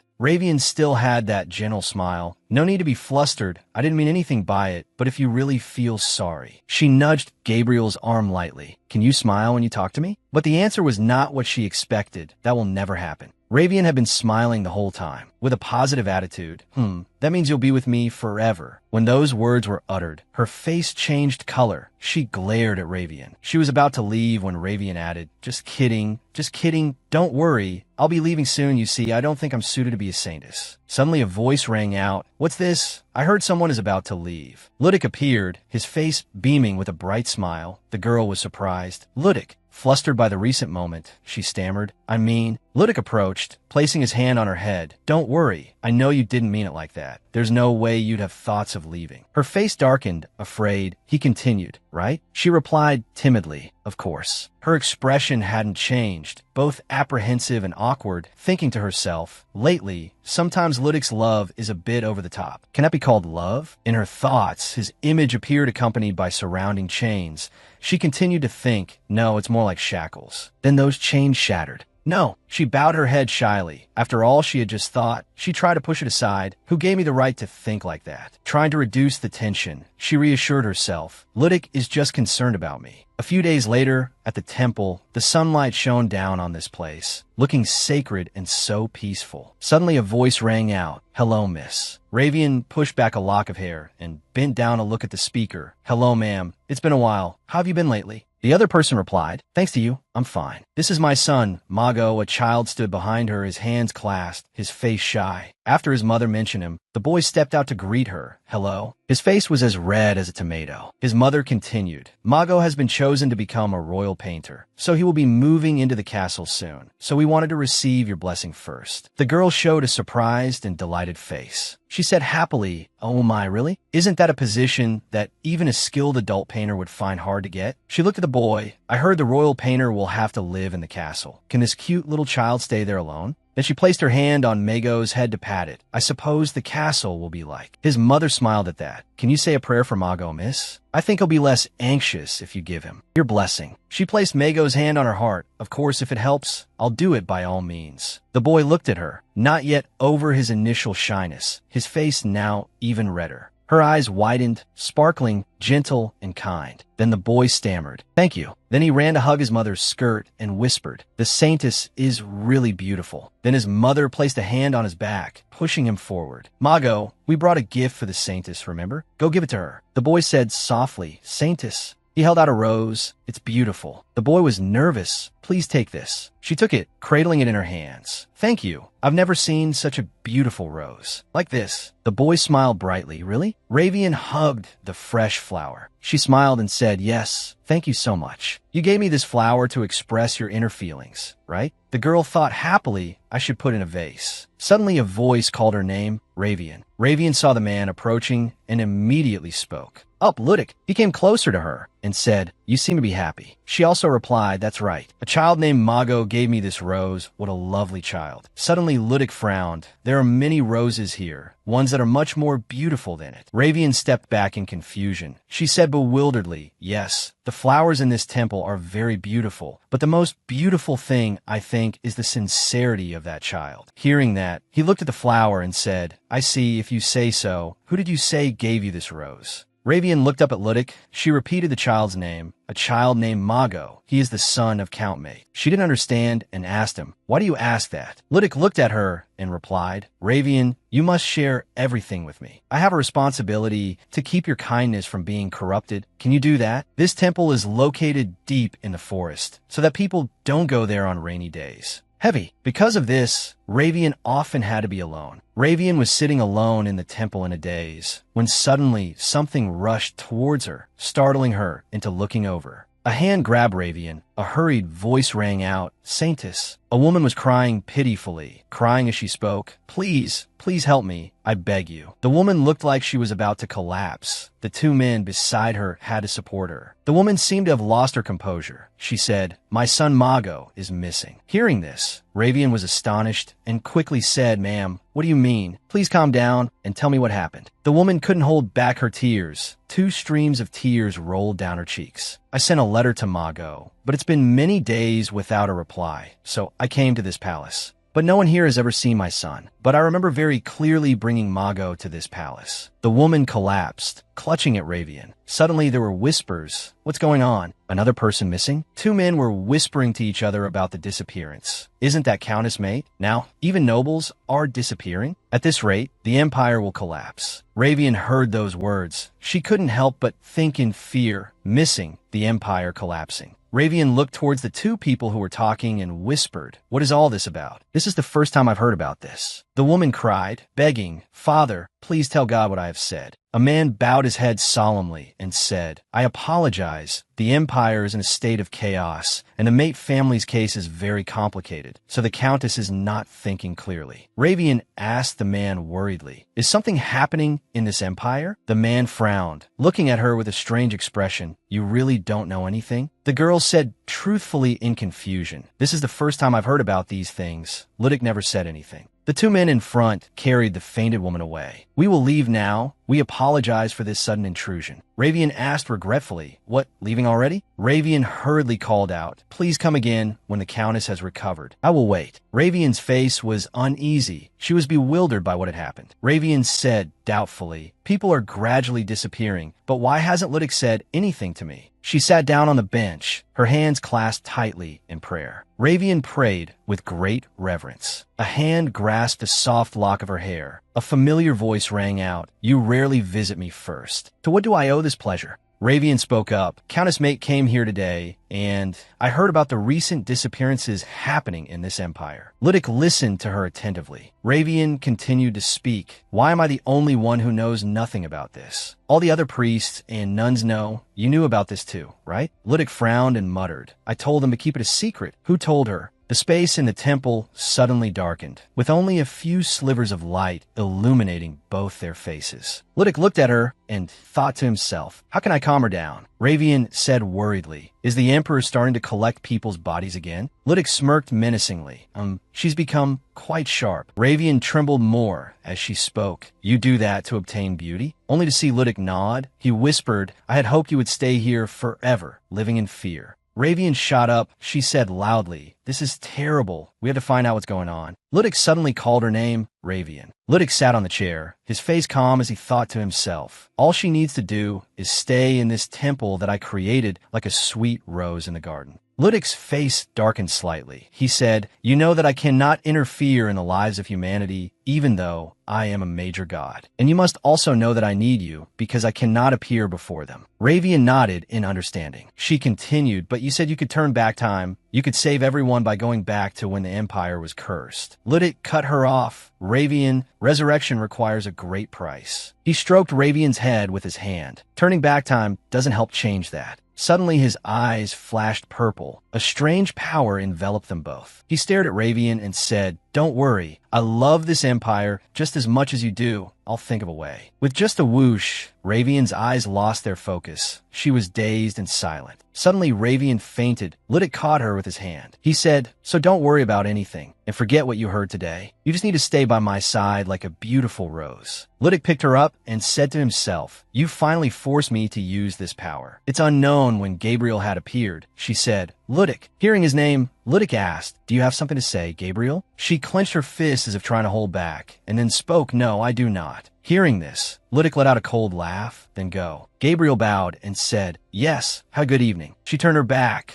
walking and thinking, "I can't do anything. This is fate." The night sky was mystical. The stars sparkled like gems. The full moon shone brightly, dispelling the silent night. Ravian was still asleep. Ludic sat silently beside her. In his mind were calculations. She will forget everything by tomorrow. Ludic frowned slightly looking at her, but I can't erase her memories completely, so she will think what happened today was just a dream. Ludic thought, but his thoughts grew more and more frightening. Should I put shackles on her legs before she tries to leave this temple, saying she had a nightmare? Ludic sighed. He gently touched Ravian's leg and continued those thoughts. No, that's the last resort. I don't want to hurt my beautiful Ravian. Ludic looked at the rose on the table. He remembered the past. Looking at those roses reminds me of that day. The elegant roses were arranged in a vase, placed neatly on the table. Their brilliant red color stood out, making one gaze in admiration. A few years ago, Ludic had offered to give Emperor Ivieno a rose. That rose was created from the life of the previous saintess, who had protected the temple before Ravian appeared. The saintess had happily given her life to prevent the tragedy that was about to befall the empire. A prince with gray eyes was born from her sacrifice, and the empire's tragedy was averted. But even as the greatest fear was forgotten over time, the recent disappearances proved that. Ludic held a rose in his hand and said, "The only way to prevent a tragedy is to present a greater tragedy." Ludic crushed the beautiful rose petals. That's right, much greater. He gave a strange smile, his eyes hiding a frightening mystery, like an omen of a tragedy about to strike. Ludic's depraved possessiveness of Ravian had gotten him exiled from the empire, and the new emperor had ascended the throne. The bloody reign of a tyrant began. At the temple, the sun was shining. Ravian wondered, on a sunny day like this, why has no one come to the temple? It's so strange. Overnight, all the priests quit their jobs. Gabriel and Michael behind her nervously exchanged glances. She stammered in reply. "That's true." He also chimed in. "Maybe they're too busy because of the new emperor." Ravian said again, "The new emperor? This is the first I'm hearing of this." Michael answered, startled. "What? Really? How could that be?" Gabriel quickly interjected. "You don't need to worry too much about it." Ravian looked at the two suspiciously, thinking to herself, "They both definitely know. Why are they hiding it from me? I should go out and find out." Gabriel glanced at her warningly. "Don't even think about leaving the temple. Don't you know whose fault this is?" Ravian could only sigh. "Fine, all right." She seemed to be in the room, talking to herself. "I didn't know what was happening outside. But why is she blaming me? Is it because Gabby doesn't like me, no matter what I do?" Ravian looked at the empty flower vase, wondering, where did these flowers come from? But when did they send them, and who sent them? Then she was startled and looked out the window. That's not important right now. People started coming to the temple as soon as the new emperor ascended the throne. Is there a connection? I'm the saintess of this empire. I should do something, shouldn't I? Meanwhile, Rensis, now the emperor, had begun to kill indiscriminately. He killed his own brothers and sisters who had mocked him, and he also killed his father. You cannot give up your works of art until you die. Finally, the rain painted the world red as the prophecy had foretold. They had begun to fear and worship him. Rensis had waited a long time for the day he came of age while enduring the cold stares always thrown his way. But the change was so great that he almost felt disappointed. His lingering disappointment would not disappear. Someone's voice echoed, "Rensis, you must not become a person of dignity, as they say. You must survive and come find me." His mother's almost inaudible whispers echoed in his ears. Rensis was walking down the hallway when he suddenly spoke. "There's a smell of roses somewhere." He started to run, seemingly angry, saying, "How dare someone bring roses into the palace like this? Someone must want to die." Rensis threw open the door, shouting, "Come out! Who dared to bring roses into the palace?" He suddenly laughed as if he realized something, reaching out his hand. "You think you can hide?" In response, there was a cry. "Ow, that hurts, it hurts." Rensis grabbed Ravian's wrist and asked, "Who are you?" And she just stammered in reply. He looked at the tearful woman before him and thought, how strange. There isn't a single rose, but this woman has a strong scent of roses. He spoke again, the sword in his hand against her neck. "Stranger, are you the stranger, the one who cursed me with roses? Why did you come here? Did you come to see how I've suffered because of my curse?" Ravian squeezed her eyes shut and replied, The curse, I don't know what it is." Something flashed. Rensis asked in surprise, "What's happening?" She said, "His eyes are gray." His eyes changed from gray to blue. He asked in astonishment, What did you do to me?" 2 guards standing outside the door rushed in. One asked, "Is something wrong, Your Majesty?" The other also added. We heard a loud noise. Rincis immediately ordered, "Take this suspicious person away immediately." Ravian thought in fear. "Your Majesty, is he the new emperor?" The two servants obeyed. "Yes, Your Majesty." They looked at her without daring to speak, only worrying silently. "You'll be dead soon." The person next to them also felt pity. "How did you let His Majesty catch you?" The two asked Rincis uncertainly. "Should we just kill her in the dungeon?" His hand holding the sword hesitated for a moment. He looked at the bewildered girl in front of him, thinking, kill who? Her. When Ravian heard the two guards ask, she squeezed her eyes shut. Rincis spoke. No need to kill her. Lock her up first." They wondered, "Why, Your Majesty? Why not kill her immediately?" He looked annoyed and said, "Are you questioning my orders?" The two immediately replied in fear. No, we will do as you command." Immediately, the light flickered dimly in front of the cell door. Ravian gripped the wooden bars of the door, thinking worriedly. "I've been caught before I could do anything." A voice from outside ordered, "Lift your head." Hearing those words, an idea flashed in Ravian's mind. "I need to talk to His Majesty." Rincis continued to call. "Didn't you hear me? Lift your face." The person inside replied, "You want me to look you straight in the eye." She continued with a bit of fear. "Your eyes will change color as soon as we face each other. My job is to heal and pray for the sick. And afterwards, they say that all the pain disappears." He glanced at her silently without speaking. Ravian looked up, feeling a mix of excitement and anxiety, thinking, why isn't he saying anything? Does that mean I can go ahead and heal him? She reached out her hand and gently caressed Rincis's face, then recounted, "They say they feel better if I do this." The two stared wide-eyed at each other, both silent for a moment in surprise. In a room, a voice rang out. "Sorry, Ludic," Gabriel said with a remorseful look. "I should have stayed by her side. This is my fault." But he just replied, "It's fine." He frowned slightly, not looking very surprised as he replied, "I knew this would happen one day, but I feel regretful." A voice asked, "What do you mean?" Another of Ludic's consciousnesses answered, "I regret not locking her legs that day." In a private lounge, a person's voice was reporting, "Other than your eye color changing, there will be nothing else different with your eyes." Rincis asked skeptically, "You mean the curse has been lifted?" The reply was firm, "Yes, I believe so." He continued to question, his eyes suspicious. "Do you feel any other symptoms?" "Recently I've been feeling a tightness in my chest and also nausea." The man replied, "Perhaps something psychological caused those symptoms." In his mind, a stream of thought.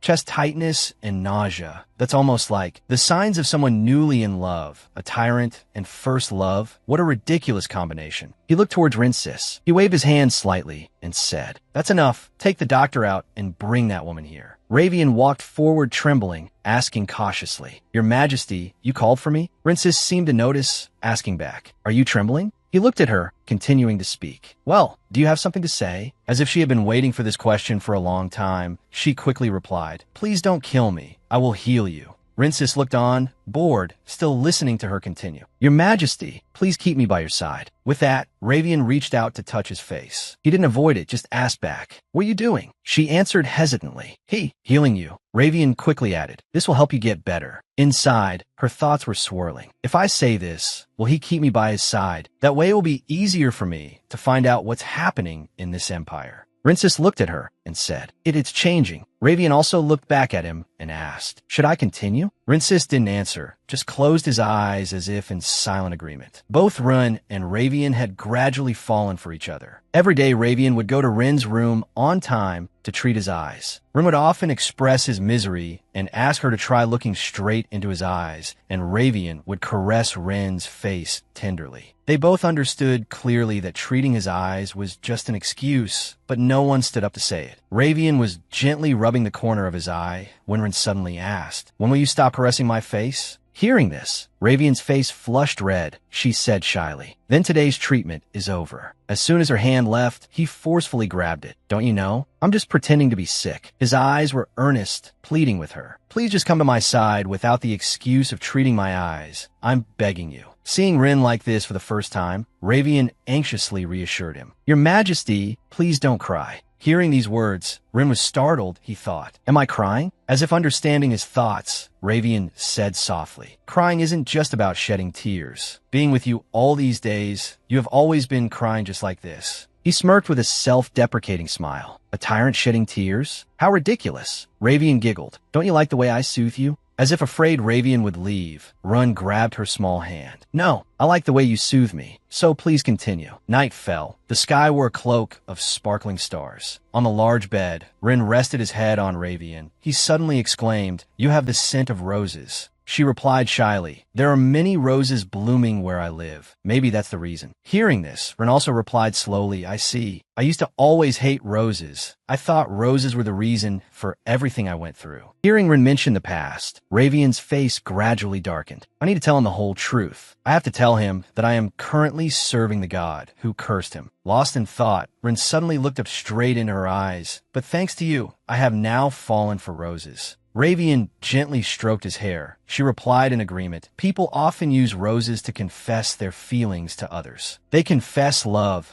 something the naked eye cannot see, with rose petals. Ren continued to gently confess his feelings. "To me, roses have an even more special meaning. Even before you changed my world, I could see the color of roses." Ravian became even more determined. I need to be honest with him. Then, she quickly got off the bed. "Your Majesty, it's late. I will return to my room." Hearing this, Ren didn't stop her. "All right, remember to come back tomorrow." In the quiet hall, the only sound echoing through the space was Ravian's hurried footsteps. She clutched her skirt, walking as if flying. "I need to renounce this position of saintess and give up the power that Ludic gave me. I have to discuss this with Ludic." On the other hand, Ludic saw that Ravian seemed a little unhappy. "Ravian, I've always told you not to leave the temple, but it's okay. Now that you're back, I will forgive you." However, she went straight to the point. "Ludic, I want to renounce my position as saintess. I don't want to be here anymore." With every word, every sentence spoken, the face of the man in front of her gradually darkened. "I knew this would happen sooner or later. That's why I didn't want to let you leave. I knew the world out there would make you defiled. But anyway, there are many ways to fix mistakes." He continued, "For example, I could kill the emperor you have feelings for." Hearing such words, she became panicked, thinking to herself, "He knows everything. He knows where I went and what happened with Ren, and knows I would return here out of guilt." Her voice trembled as she questioned, "Why would you do this to me?" Before she could process it, Ludic's hand pressed against her forehead. Her mind completely disintegrated. He said, "She'll go to sleep. When you wake up, everything will be back on its right track." Ravian gradually sank down. She fell into the arms of the man in front of her. "Sleep well." The sun shone on the royal palace, but everywhere seemed lifeless. It had been a week since Ravian disappeared. Ren's tone was full of anxiety. "So you still haven't found any trace of her?" Ren had mobilized all his knights to search for Ravian, but only received disappointment. Rumors spread that the emperor had gone mad just to find a woman. Everyone was buzzing with gossip. Someone said, "That's right, it seems she is his lover, and she has the ability to break that curse." Another said, "Yes, she is clearly his lover, and she broke his curse." What? I thought the only one who could soothe the curse was the one who cast it. Rumor has it that she was the cause of the last war. Oh my god, she could be a witch. Amidst the crowd, Ludic heard the insults against Ravian. How dare they defile Ravian's name? I'll have to punish them later. Ludic's face was downcast, his eyes cold. I need to carry out a really big purge. When the rumor that the emperor's lover was a witch spread, Ludic went directly to see Ren. That man looked at the emperor with indifferent eyes. "I know where the person you're looking for is." Finally, Ren could hear some news about the one he loved. He said joyfully, "What? Where is Ravian? Tell me." The other person replied coldly, "She's dead." His face darkened. He growled each word. "Do you have proof?" Ludic didn't answer the question. He gave a smile that was 7 parts mockery, 3 parts contempt. "Have you heard the rumors spreading throughout the empire? The people believe that the girl you are working so hard to find is the reason the war started." Then he said, "So to end the war, they found a way to make her disappear. It was they who killed her, but I know how to resurrect the dead." Hearing this, Run grasped at a blade of hope. "How?" Ludic smiled. "You can resurrect the dead by using a soul of equal value to the soul of the person you're trying to resurrect." The 2 guards in the room at this time heard this and couldn't help but object. How ridiculous. Ludic still wore a smile of absolute confidence. He said, "Don't listen to them. They're the ones who brought down the one you love. Aren't they deserving of death?" A guard suddenly cried out in alarm. "Your Majesty, your eyes, they have returned to black as before." Before the emperor's authoritative gaze, the 2 guards couldn't move, nor could they say anything more. Their faces were pale. They bowed their heads and trembled. At this moment, the curse seemed to activate. Ren's head ached as if being split by an axe. His eyes throbbed so much he couldn't open them. He covered his eyes. "Ren, what? Ugh?" The world around him suddenly became dark. The panicked shouts of the guards echoed in his ears. "Your Majesty." The curse has activated again. A guard quickly came to support Run. He asked worriedly, "Are you alright?" Suddenly losing his sight again. His eyes throb with pain, causing him to only cry out in pain, "Ugh, I need to bring her back from the dead." He thought to do that. A silver light appeared, like wind piercing straight through the guard supporting Run. The young man stood there stunned, collapsed. He spat out a mouthful of blood and said, "Your Majesty, why?" His Majesty the Emperor was now as if lost in his own world. On that pale face, fresh blood was splattered. He gripped the dagger in his hand. He had made a decision. Witnessing Rin continuously kill so many people without a shred of mercy, Ludic excitedly praised, "You're doing well. You must take more lives to save her. By collecting the souls of the dead, I can create a black object that can swallow his soul. There is no greater revenge than this." At the same time, the brilliant light of the sun shone through the window frame. It was also because of that light that Ravian woke up. She wondered, "Why am I here?" Then she mumbled, "What was I doing before I slept?" It seems I was going to meet Ludic. She was suddenly startled, her expression becoming anxious. "Oh, I disobeyed him and left the temple. He must be very angry. And I even broke Ludic's curse on the Emperor." Just as she was about to stand up, a clinking sound was heard. Ravian looked down. Her ankle was locked with an iron chain. "Huh, what's this?" A girl entered the room and said, "You're awake." Discovering that the person was none other than Gabriel, she immediately frowned and asked, "Gabby, what is on my leg?" Gabriel coldly reminded her, "Leave it alone. The more you move, the tighter it gets. You can't leave here." Ravian couldn't hold back her emotions anymore and agitatedly protested in a loud voice, "What do you mean? I don't accept this. Let me go immediately." Yet Gabriel calmly asked, "What can you do but accept?" Then she coldly blamed her. "If you had stayed put from the beginning, none of this would have happened. Think about the consequences of your actions. Whose fault do you think it is?" Ravian could only say 3 words. I just then fell silent. After a while, Ravian let out a sorrowful sigh. "Is this really my fault?" Back to Run. His sweat-drenched face clearly showed his tension as he listened to a soldier endlessly begging in misery, "Your Majesty, please, please spare me." Looking at the weak and desperate soldier who had to drop to both knees, Ludic understood something. He was deliberately not stabbing in a fatal spot, as if he was trying to prolong the pain. Waiting for the soldier to bow his head and cough up a pile of blood, Ludic then said, "Your Majesty, I think it's time to kill him." Like nothing more than a puppet on a string, Rin followed his words without a moment's hesitation. Ludic smiled slyly. "Unfortunately, he could kill you with just a snap of his fingers, but that's what you deserve for constantly talking about Ravian."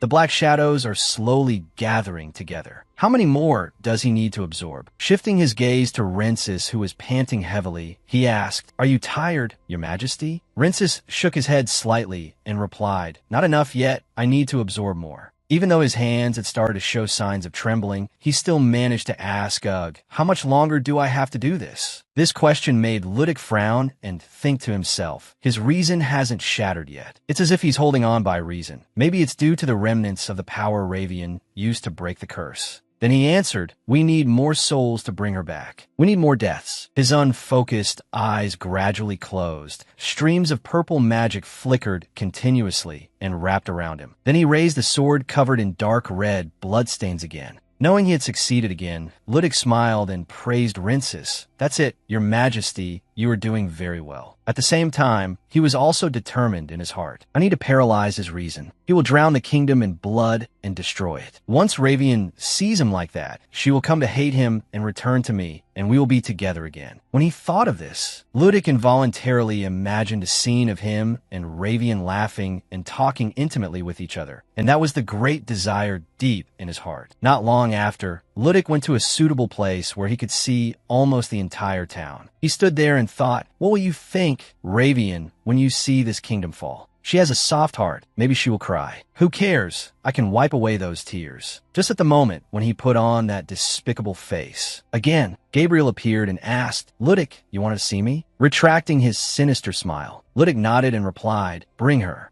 It's time for her to see." Gabriel spoke in a bored voice. "Just be quiet and follow me, and nothing bad will happen." Ravian could only let Gabriel pull her along and asked, "But, Lap, where are we going?" As soon as he saw the 2 girls, Ludic, who was leaning against a tree, stood up straight and said, "Here you are, but why the blindfold?" Gabriel answered honestly, "I thought it would be best not to let her see the corpses. That's very thoughtful indeed. Ludic cheerfully praised with 3 words, well done. Hearing the familiar, deep, hoarse voice, Ravian immediately recognized who it was. However, to be more certain, she still asked with some suspicion, this voice, is it Ludic? Although he didn't reply, she immediately said with an extremely eager attitude, it's all my fault. His Majesty did nothing wrong. So don't punish him. Gabriel, standing beside her, was shocked and horrified. That fool, she's truly hopeless. Gently reassuring Ravian by stroking her head, Ludic smiled with curved eyes and explained, "Oh, Ravian, you've misunderstood. I only locked you up for a little while for your safety. It's better for you to see for yourself than to listen to my explanation." With that, one of his hands reached up to gently touch her cheek. His other hand pulled down the cumbersome black blindfold, revealing pupils that sparkled like precious red gems. Only then could Ravian see the scenery of this place, especially the image of Rensis covered in no small amount of dark red blood. She exclaimed in horror, Your Majesty." Pointing his arm towards Rensis, who was sitting dazedly staring at the town, Ludic laughed and said, "This is why I brought you to the temple. Who knows what that bloodthirsty emperor would do to you?" He stroked Ravian's long, silky black hair and continued, "Anyway, don't get your hopes up. He can't go back to the person he once was." Without a trace of fear, she brutally slapped away the hand resting on her head. Ravian's eyes, which had lit up with a purple light, widened, and she coldly spat out one word, "Lies," causing Ludic to be stunned for a few seconds. Then he forced a laugh and said, "R.A. Ravian, why are you calling me a liar? Don't you see what the Emperor has done? Why do you think this is a lie? Answer me, Ravian." Before Run met Ravian, he was a tyrant who always waged war and never put down his sword. But after meeting Ravian, he never once touched a sword. He didn't even let the palace guards carry swords. That's because Ravian is afraid of swords. Ludic still remembers it clearly. Ravian herself once showed a terrified expression upon seeing a real sword. And Rensis also noticed that change and asked, "What's wrong?" You answer with a reserved demeanor, "Oh, I see. That's a real sword." As for Ravian, she also had her own thoughts about Rensis. He wouldn't slaughter innocent people like that. And Ren was treated like someone who brought destruction to the world. Just because they can't see colors, are they innocent? While the Emperor is being pushed into a corner. Can I be considered innocent when I serve the god who took the colors from the king of the world? Look at the faint smile on Ludic's incredibly handsome and captivating face. Ravian pressed her lips together. Then she said firmly, "I believe in him no matter what happens."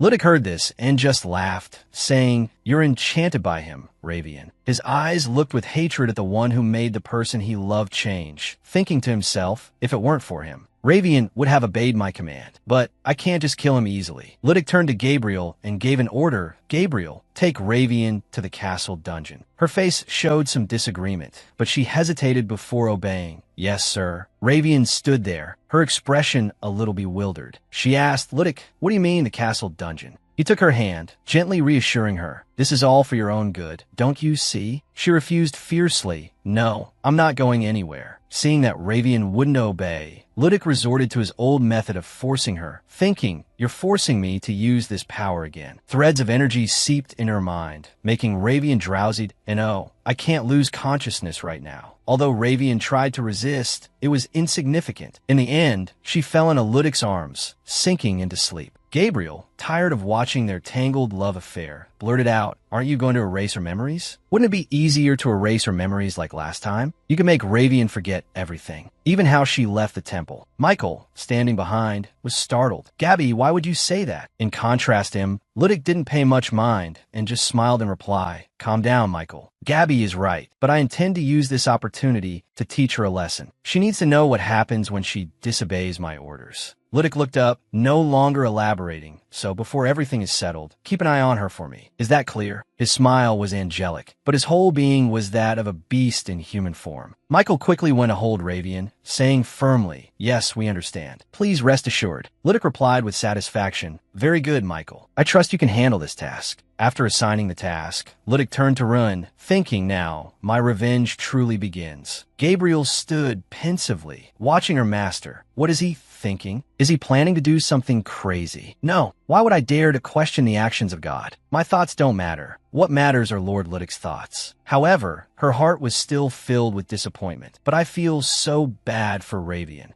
Ravian later opened her eyes to find herself locked in a prison cell. She screamed in despair, Is anyone here? Anyone? Seeing that screaming was useless, she sat down disappointedly on the bed and sighed. I can't keep wasting time here. Suddenly, the sound of footsteps came from a distance. Ravian rejoiced silently. Footsteps? Is someone coming? Ravian continued to shout, "Please, help me." A cold voice cut off her plea for help. Be quiet. Ravian recognized the person. She ran to the bars, trying to plead and beg. Gabby, is that you? Please help me get out of here. But Gabriel only shattered her hope. It's useless to keep shouting like that. Ravian was bewildered. She asked what? What do you mean? I need to return to His Majesty. Seeing that she hadn't given up, Gabriel angrily yelled at her. What can you possibly do? You can't do anything right now. Hearing those accusations, Ravian's heart ached and tears streamed down her face. Looking at her like that, Gabriel was frustrated by her stubbornness. The scolding continued like machine gun fire. The only thing you could do now is beg Lord Ludic for forgiveness. Ravian nearly collapsed, her body slumping to the ground, her voice filled with grievance that Gabriel quickly left the dungeon. Her thoughts were indeed complex at this moment, but she remained firm in her decision. She thought, Lord Ludic will only get angrier if Ravian tries to protect the Emperor, but stopping her from doing so will benefit both Ravian and the Emperor. She rubbed her temples, walking away wearily. She thought, I feel bad for Ravian, but this is for her own good. After Gabriel left, Ravian curled up in a corner, sobbing. Her mood was extremely low, and she began to blame herself. Gabby is right. Does that mean everything is my fault? Suddenly, the tips of shoes appeared before her eyes. Someone else had come to the dungeon. It was Michael, holding a bouquet of red roses. He asked cautiously, Are you okay, Ravian? Seeing who it was, she was surprised. Michael. He brought the bouquet to her and said, I came to give you this. Lord Ludic sent them. Ravian looked at the flowers in her hand, a sarcastic smile on her face. Is he trying to appease me with this? Suddenly, her pupils contracted. She was startled, as if vaguely sensing something. Wait, I think I've been given roses before. I'm sure of it. Some hazy, indistinct images flashed through her mind. Her heart felt as if it had been hollowed out, yet she couldn't remember. She hugged the bouquet and murmured, Someone gave me roses just like these, but who and when? I can't remember. Then, as if she had found the truth, she said, Could it be? Michael looked at Ravian worriedly, came to her side, and asked, What's wrong, Ravian? At this moment,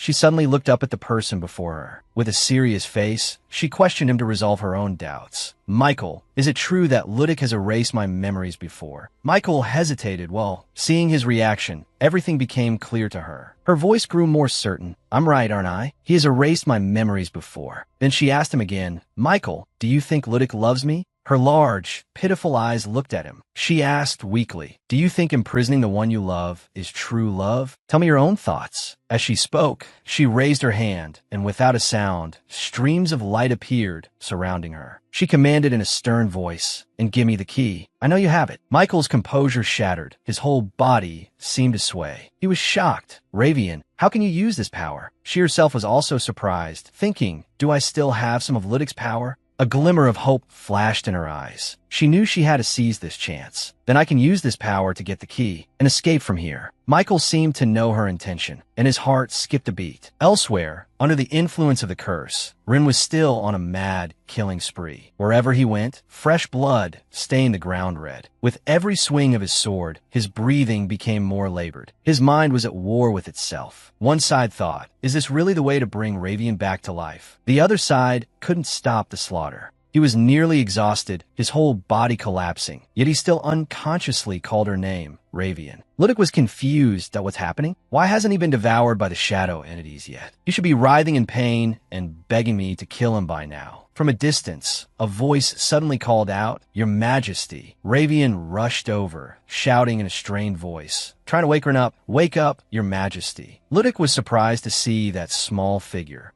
Havya, she sobbed, screaming in despair, Your Majesty. Ludic was truly angry now. He threatened in a low voice, I know you've always been curious, but I didn't expect you to go this far. If you keep this up, don't blame me for being cruel. With that, he summoned a black smoke that wrapped tightly around Ravian, causing her to only be able to make a few muffled sounds, MMPH. Then he commanded, Come here, Ravian. Holding Ravian in his arms, Ludic commanded the black smoke to attack Run. He couldn't wait any longer. There's no more time. Kill him for me now. The black smoke began to surround Run. Ludic laughed gleefully. The shadow entities will soon devour him. seeing the one she loved in danger, but unable to do anything. Ravian's heart shattered as she screamed, "No." But the culprit just stood beside her and whispered, "He won't be able to think clearly anymore." Black tendrils attacked, run relentlessly. He groaned in pain, cough, but because he was being controlled, he couldn't show any emotion. Lydic turned her face to look at him. He said, "See, if you had just stayed quietly in the castle, things wouldn't have come to this. You caused this." His words were like a demon's, wrapping around Ravian, causing her to break down. Every word he uttered made her tears fall ceaselessly. "It's your fault. If you hadn't sought out this emperor, none of this would have happened." She fell silent, once again falling into a vicious cycle of self-blame. "Is it all my fault? If I hadn't come here, this wouldn't have happened." Lydic was very pleased, a satisfied smirk on his lips. Has she accepted reality? It seems everything is still going according to plan. Just when it seemed everything was on track, Ravian suddenly lifted her head and looked straight at Lydic, questioning him. "Are you doing all of this because you love me? Because he stole me from you?" His face showed a casual expression as he calmly replied, "That's right. It's obvious, isn't it?" Hearing that, Ravian was filled with nothing but disappointment. She said, "I thought you would give a different answer." She voiced all the grievances of the past few days right at this moment. "I am not an inanimate object for you to do with as you please. I am the one who decides who I love." Hearing such words, Ludic's face darkened, and the purple in his eyes seemed to glow. She looked at him sarcastically and said, "Truly, I feel sorry for you, Lydic." Tears rolled down Ravian's pale face. She gave a self-mocking smile and said in anguish, "Who could possibly love you?" Ravian, furious with the person before her, shouted loudly, "I would rather die than go back to you." Hearing such words, Lydic, his face emotionless, still coldly called her name, Ravian. Stepping closer to him, Ravian seemed unable to control her emotions, laughing as she spoke. "You're wrong." Her voice gradually became gentle. "When I returned to that temple." At this moment, Lydic seemed to realize something and said, startled, "Ravian, wait." Glowing white lightning appeared around her. Leaves also swirled around Ravian, but she showed no fear, as if she had been waiting. "You didn't even take back the power you gave me." Guessing what Ravian was about to do, Lydic's face was now filled with worry and fear. He stammered, "Stop. I understand you, so just stop." The nearby town was illuminated everywhere by the pure power. Lydic had given Ravian a portion of his power to tame her. A human girl who had once wandered every road in the name of a saint, and now Ravian was using up all that power to make a wish. "Let me disappear forever." She stood within the glowing lightning, hands clasped and eyes closed, pleading for her wish. "Please don't let Lydic find me, even if he turns." Back time. Opening her eyes to look at the person before her, Ravian became gentle. She was looking at the world for the last time as her wish was being granted. Even so, she didn't forget to pray for everyone, and don't let anyone suffer because of me anymore. As if accepting Ravian's wish and plea, the surrounding power shone brightly. Lydic looked at the stream of light before him and called her name in fear, Ravian. The source of power emitted an even stronger light, farther and wider, as if trying to envelop everything near it. Ravian turned, smiling as she spoke to Rensis. If time could be turned back, he was slightly stunned. Even at her own death, she was still worried about him. "I hope you return to the time before he ever saw fresh red blood for the first time." Tears streamed down Ravian's saintly face. Was she in pain, or was she pitying Rensis's fate for the time before his heart was possessed? Memories of Rensis and Ravian appeared. With a pained expression, he had once confessed to her, "When I killed my art teacher, I saw the color red for the first time in my life." Ravian wasn't afraid. On the contrary, she felt pity for Rensis, reaching out to stroke his head as a wordless comfort. He continued, "In that moment, it was as if my entire world was painted by the color red." Rensis's face showed clear helplessness, as if he wanted to run from some terrifying place, but couldn't. His voice choked, "I feel like I'm in hell." Before the pure Ravian, before the dark, inescapable memories replaying in his mind, Rensis stood there listlessly. His eyes became dazed as he heard what Ravian said. "If I had met you then, I could have taught you so many things. I don't care if I no longer know how to love." As if to reassure him, she said to Rensis, "It will be fine if you love another woman, as long as I can see you again." Smiling before her farewell, Ravian said cheerfully, "Rensis, I will paint your world with the most beautiful colors." As soon as she finished speaking, the source of power exploded in a brilliant flash. Ludic only had time to shout her name one last time, Ravian. After the explosion, only white smoke remained, drifting everywhere, creating a thick fog that made it difficult to see ahead. Ludic, one hand on his knee and the other shielding his eyes from the dust, grunted in annoyance. The sunlight made the smoke dissipate quickly. The scenery everywhere returned to normal, but one person had disappeared. No longer seeing the girl he loved before him, Ludic called out loudly, Ravian, where did you go? Come back. Rincis was still dazed, unable to react because everything had happened so quickly. He softly called her name, Ravian. When he realized what had happened, realized she had disappeared, he collapsed his knees on the ground. She left because of me. Ludic, blazing with anger, glared and shouted, That's exactly right. Ravian left because of you. Even in his thoughts, he hated Rincis immensely, believing that if it weren't for him, Ludic clenched his hand into a fist. Ravian would never have left me. I can only feel better if I kill him with my own hands. Filled with resentment, Ludic slowly approached Rincis. His hateful footsteps made heavy thudding sound. I must kill you in the most painful way possible. A sword pierced straight through Rincis's chest. His eyes constricted. He couldn't tell if this was the pain of his body or his soul. Even now, happy memories of him and Ravian seemed to appear before his eyes. Blood slowly trickled from the corner of his mouth. He said, She was the one who said my eyes were the color of the blue sky. She was the one who painted my world with beautiful colors. Rincis's eyes grew heavy. Before him now was only darkness. Even so, he still uttered his thoughts. So what's the point of living in a world without her? Rincis's eyes closed completely. He fell, lying in a pool of fresh blood. He had accepted letting go of this world, ready to go to another place where the girl he loved was. Not satisfied in his hatred, Ludic clutched his head and screamed, Who said you could end your life like that? You were supposed to die in the most painful way. Ludic's mind was in turmoil that I've never made a wrong choice. Everything should have gone my way, so why? Around him, the space was open, green trees stretching to welcome the warm sunlight from the sky. No matter how one looked at it, this scene depicted the sad ending of a separated couple. No matter how beautiful the surrounding scenery was, all Ludic saw now was cold gloom. And I am the villain who pushed this couple to their end. Unable to accept the truth, he laughed in anguish. I can't let that happen. Finding an escape from the encroaching darkness, Ludic returned to his cheerful demeanor, thinking, if the story goes off track,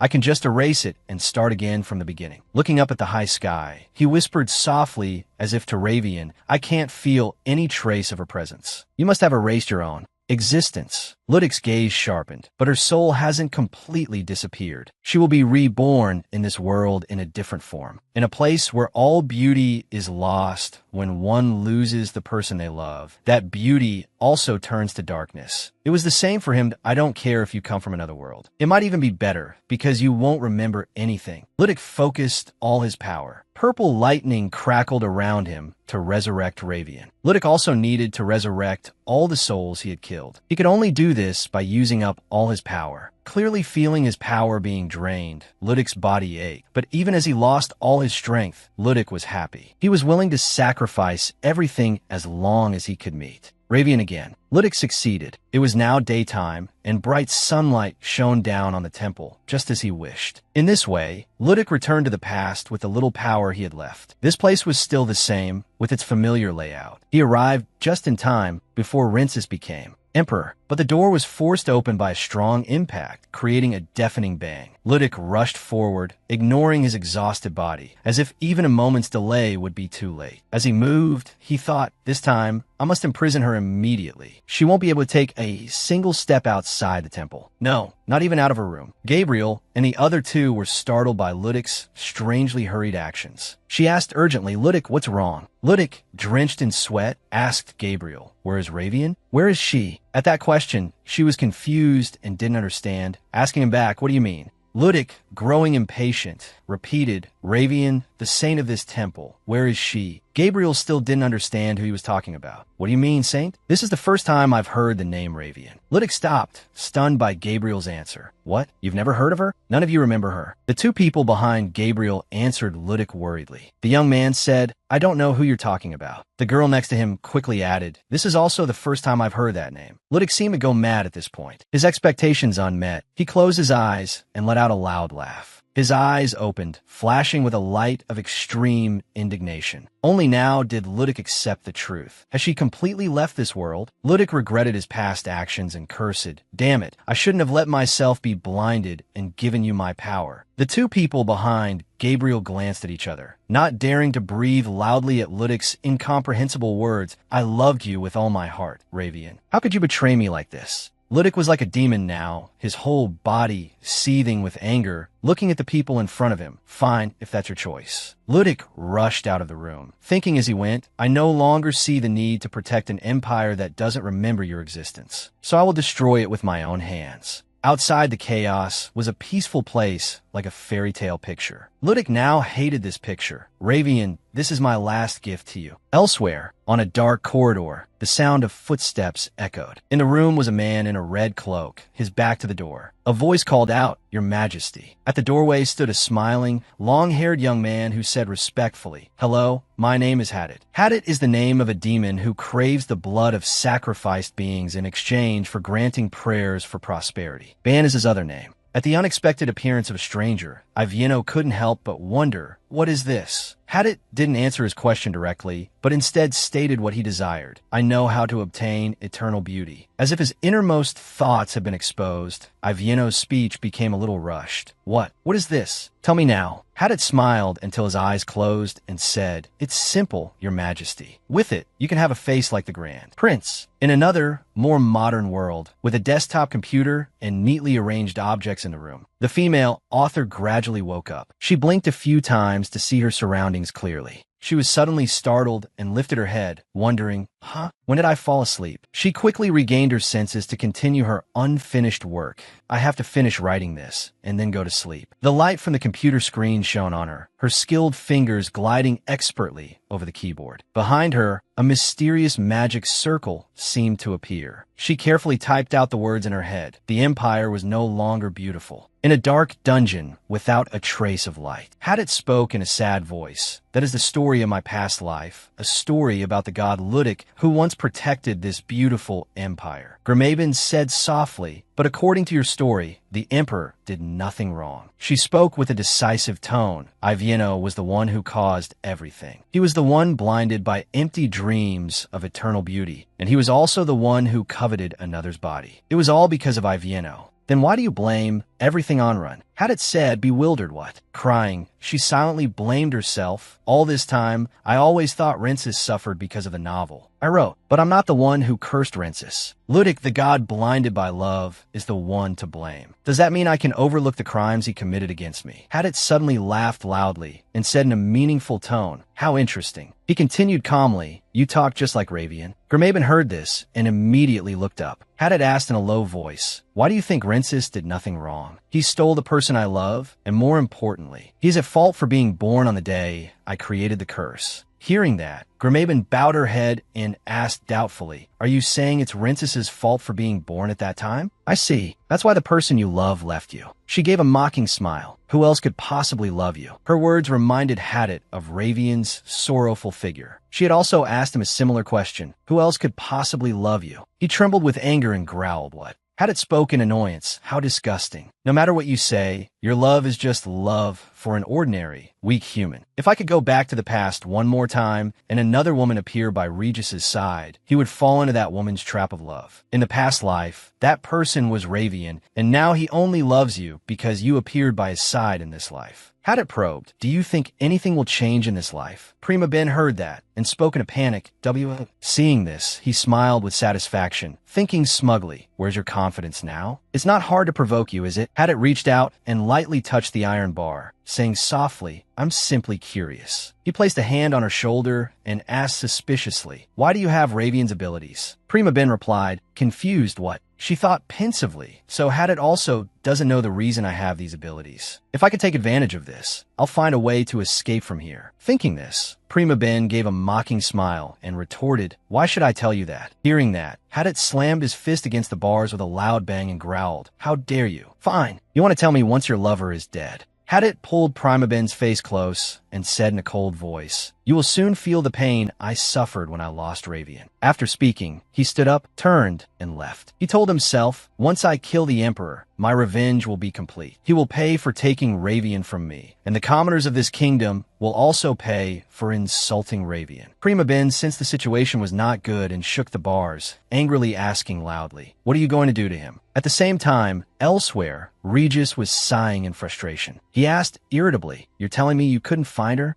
The soldiers immediately bowed their heads, looking apologetic, and replied softly, "Yes, I gave her directions, and I didn't follow her anymore." Regis interrupted, "I've heard enough of your excuses." The soldier quickly knelt and pleaded earnestly, "I'm sorry. Please forgive me." Regis speculated silently, "We've closed all the castle gates to catch Iviano, which means Prim must be somewhere in the castle." He clenched his fists, thinking worriedly, "I hope Nai is with her." Regis sighed, and then made a decision, and I have to find Prim first. With that thought, he commanded in a low voice, "That's enough. Get up." Hearing this, the soldier glanced up and said softly, "Sir." Suddenly, a dark aura appeared around him. The soldier was surprised and thought to himself, did the shadow just move? Regis repeated, "I said, get up." He jumped to his feet, tensed, and replied, "Yes." He ordered, "Search the rest of the castle and find Prim." The soldier said respectfully, "Yes, sir." The black aura from before began to surround his legs. The soldier seemed unable to move. He wondered in confusion, "What's happening?" Regis frowned suspiciously and asked, "Why are you still here?" The soldier's body began to walk unsteadily. His head twisted to one side with a cracking sound. His eyes gradually changed color. Seeing this, Regis said in alarm, "Your eyes, they're turning black." Seeing that the situation was not right, he immediately stood up and drew the sword from his hip. At the same time, the soldier clenched his fists and rushed forward to attack Regis. Suddenly, with a swish, the sword pierced straight through the soldier's body. He quickly fell to the ground, blood pooling everywhere. Suddenly, something dark was slowly moving out of his body. Seeing this, Regis asked in confusion, "What is that?" His face turned pale as he said in alarm, "Something just came out of his body." Outside Regis's room at that moment, he was walking slowly down the palace corridor. Regis called out in surprise, "Prim." Prima Ben immediately peeked out and said cheerfully, "Your Majesty, I'm right here."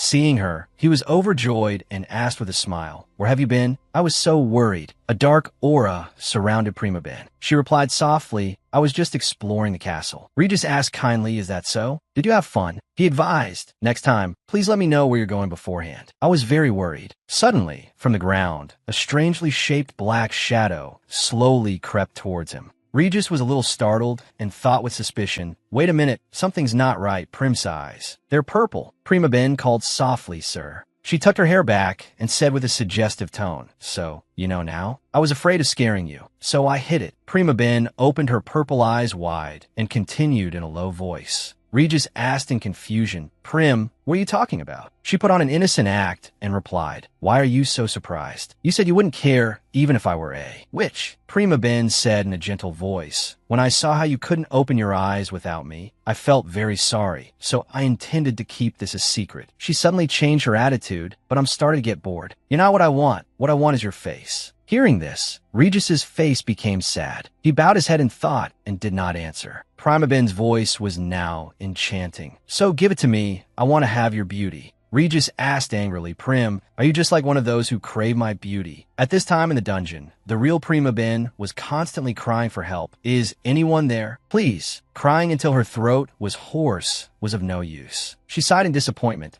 It's no use. No one has come down here for a while." She still couldn't believe the truth, thinking to herself, "I can't believe Hadit is the stranger." In the lonely space of the dungeon, she pieced together the events. The owner of the diary I read at the temple must be Ravian, the saintess who was deeply in love with Rin. In her past life, her hands no longer had the strength to grip the iron bars. Her hand slid down, her mind still racing. He loved her so much that he could give up his life just for her. Prima Ben recalled the image of Hadit coming to tell her, "If I could turn back time once more and there happened to be other women by Ren's side, he would fall for that woman. In my previous life, it was Ravian. He loves you only because you happen to be by his side in this life." She wondered if anything would change in this life. Prima Ben was shocked to hear him say that. She asked in disbelief, What? Returning to reality, she said to herself, "If someone else had been by Ren's side instead of me, would he have loved that person as Hadit said?" She closed her eyes tightly, thinking deeply, trying to deny it. No, I won't think about it anymore. This is what Hadit wants. You want me to feel Rin's emotions again. The most important thing now is my current life and the person I love. Our past lives and our past love don't matter. Her determined gaze could overcome the many negative things that were about to come.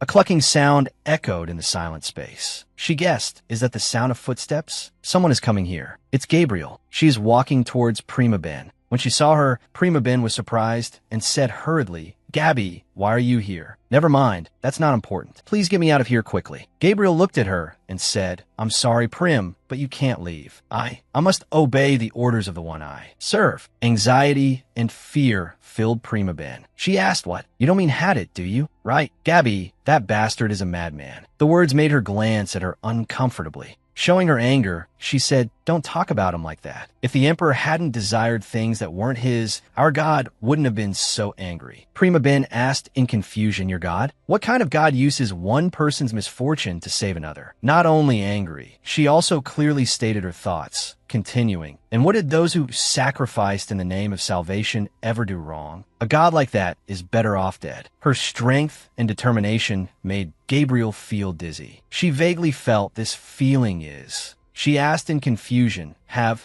we talked about this before? Hearing that, Prima Ben smiled, giving Gabriel a mysterious look and said, you're starting to remember your memories from your past life. Gabriel stammered, past life. Prima Ben replied, that's right. The life you had before the God you so revered turned back time. That God killed the person he loved because of his own sins. But he blamed the Empire, and he turned back time to bring about the Empire's destruction. Gabriel, as if not believing her eyes, asked again, but he cares for and loves the Empire more than anyone. She said decisively, he transferred all the sins of the Empire to one person, Run. Do you really consider that salvation? I just think it's a curse. Gabriel hesitated that. Prima Ben gripped her hand tightly, saying, Gabby, your thoughts are what matter. This is your life. She squeezed the key in her hand, still unable to process what she had just heard, and said, but you can't stop him. Prima Ben smiled brightly, thinking she understood her, her eyes affectionate. She continued, I know, but I have to try. I can't just sit back and watch him destroy everything. A sigh echoed in the prison cell. Gabriel smirked and said, I might regret this for the rest of my life. She was shocked, as if realizing something. Gabby, does that mean? The key was held tighter by Gabriel, who continued, but even if I do it, I won't blame you. I'm doing this because I want to. A rattling sound was heard. The cell door swung open, and the two of them were no longer in sight. Crash! The flower vase fell, shattering to pieces. Red rose petals lay in a pool of water on the floor. Alina quickly took Zita's hand, urging him, Your Highness, this way. The boy was still dazed, not knowing what had happened. She was terrified, thinking to herself, I never thought I would kill someone with a vase. The man lay collapsed on the floor, surrounded by spreading bright red. The scene was truly horrifying and haunting. Veda cried out in terror. Miss Alina, look. The boy pointed at the man. It seemed that despite being injured, he was not yet dead, still moving and trying to get up. Alina hugged him tightly, pressing his face in her body. Protecting that small, weak figure, she reassured him, no, it's okay. Suddenly, the man turned into black shadows and dispersed without a trace. Alina looked at the scene before her, trying to stay calm. I don't think it will attack us. Suddenly, she saw a familiar figure, flowing red hair and a familiar yellow dress, hurrying somewhere. Alina cried out in surprise. It's Prim. Prim, don't go that way. Ignoring the warning, Prima Ben was still determined to run. Radha said, Miss Alina, that's Purple, his eyes looking in one direction in horror. He continued, I'll be fine here alone, but Purple can't fight alone. Alina looked at him and instructed, Your Highness, I'll be right back after I save Prim. Please go to a safe place. He quickly replied, Okay, don't worry about me. Be careful. Alina hurried over, shouting, Prim, watch out. Prima Ben's figure grew more distant. The purple eyes shone brightly again. The fake Prima Ben said seductively, Will you give me your beauty? Princess looked at her, speechless. Prim. She yelled in his face, Give it to me now, cut it out with that sword. Rinces brought the sword to his own neck, and although he was trembling, he still said in a small voice, All right, Prim, if that's what you want. Hadit was concentrating. I can use Run as a shield when Han dies. The mechanism to use the dark forms, the souls of those unjustly killed. He smiled, a malicious smile, secretly rejoicing. I'm so eager to see Run kill the people of the Empire and writhe in pain. A shout rang out, no. Prima Ben arrived just in time to stop him. Your Majesty, don't. Hadit glanced at her. How did that woman get here? I told Gabriel to keep an eye on her. Gabriel didn't let her go, did she? Rensis was startled. Prim Hadit laughed contemptuously. How ridiculous. You've been fooled by this illusion all this time. This doesn't change anything. Raising his hand in the air, he thought further. If the dark forms threaten that woman's life, you will have to obey my command. She was shocked. What is this? Her mouth was suppressed by magic. Black smoke flew to cover her mouth, making her unable to speak. Hadit calmly said to Rensis, Your Majesty, the only way to save her life is for you to kill yourself. The dark forms will take over your body as soon as your soul leaves. Her eyes filled with tears, completely helpless, she silently pleaded, No run, please. Rensis glanced at her. He raised the sword, holding it to his neck. Prima Ben could only watch Rensis helplessly. She thought, no. At this moment, Alina had caught up to her. A piercing scream rang out. Prim Hadit was startled and cried out in confusion. Ravian. Suddenly, the black smoke surrounding her dispersed. Prima Ben keenly noticed, the black thing has weakened. Hadit was still stunned, trying to think clearly about the person in front of him. No, Ravian is dead. She may have black hair and red eyes, but she looks completely different from Ravian. Prima Ben looked at him, silently speculating. When Hadit saw Alina and became flustered, the black thing lost its power. Is that black thing related to Hadit somehow? Which means Prima Ben shouted, Alina, why did you come here? It's dangerous. Hadit, seeing she could speak, said annoyed, Damn it, she escaped confinement in such a short time. He waved his hand. The black smoke reappeared. Hadit thought, Foolish woman, it's useless. I can capture you again. His hand pointed towards Prima Ben. The black smoke, as if following a command, flew straight towards her. She quickly shielded Alina, silently pleading, No, please stop. Suddenly a ray of light blocked her, preventing the smoke from touching her. Prima Ben was stunned, not understanding what was happening. Hadit saw the scene before him, startled and confused. The black thing can't touch her. He looked at her and asked, How? How do you have Ravian's power? She was also confused, thinking, They can't attack me, why? Hadit became even angrier, asking again, Answer me, how did you get Ravian's power? A smile appeared on Prima Ben's face. So Hadit doesn't know the reason either, right? Prima Ben smirked, her words full of challenge. Do you want to know why? If you release the Emperor, I'll tell you. He remained calm, his face serene, saying, Don't be ridiculous. Do you think I'd release him that easily? The black smoke flickered in front of her. Prima Ben thought, ensuring Ren's safety is the top priority. The black thing can't get near me, so if I stay by Ren's side, he might be safe. Hadit also became confused by the situation, silently asking, Is the black thing still too weak? He clenched his fist, deciding, Then I must give them more power. I don't want to use this method, but Prima Ben ran straight to where Rensis was standing, shouting, Your Highness, please wake up. She hugged Ren, looking straight at him, her voice earnest. Are you all right, Your Highness? Look at me. The black smoke around Hadit twisted and writhed. He looked at the two of them and thought, Look at her, running to him willingly. But it won't last long. Try to enjoy it. I know how to make this black thing stronger. Thinking that, he drew his sword. I just need to sacrifice this body. Hadit slowly raised the sword. Slash, blood splattered. The red substance stained the sword, flowing down to the floor. I'll give them just enough that I can still handle it within my control. He used one hand to hold the wound, thinking, just live. The black thing will take over this body. Bloodstains spread down his body. The black thing gradually took over his body, seeping into the wounds. Hadit thought, Ravian, this is for you. He coughed a few times, his face pale. The black thing is invading my body. It's painful. He collapsed. The black smoke had completely enveloped his body. He tried to utter a few words. Ravian, this is for you. Suddenly Hadit stood up, holding the sword, and with a ferocious face, lunged at Rensis. Prima Ben did not yield. Determined to shield Run, she shouted, Hadit, stop. Blood splattered. She collapsed onto the floor, her eyes glistening. She said, I have to protect Run. A light flashed behind her. Prima Ben squeezed her eyes shut. The dazzling light blurred her vision. She was confused. What's happening? The light enveloped her entire body. Prima Ben searched in the fog, bewildered. Where am I? Before her eyes appeared a large mirror, the image blurry and ethereal. Prima Ben wondered, what is that mirror? She moved closer in that mirror. Images of familiar people appeared. Ravian, Gabriel, Michael. She looked into the mirror, shocked, and said, What is this? That's not my reflection.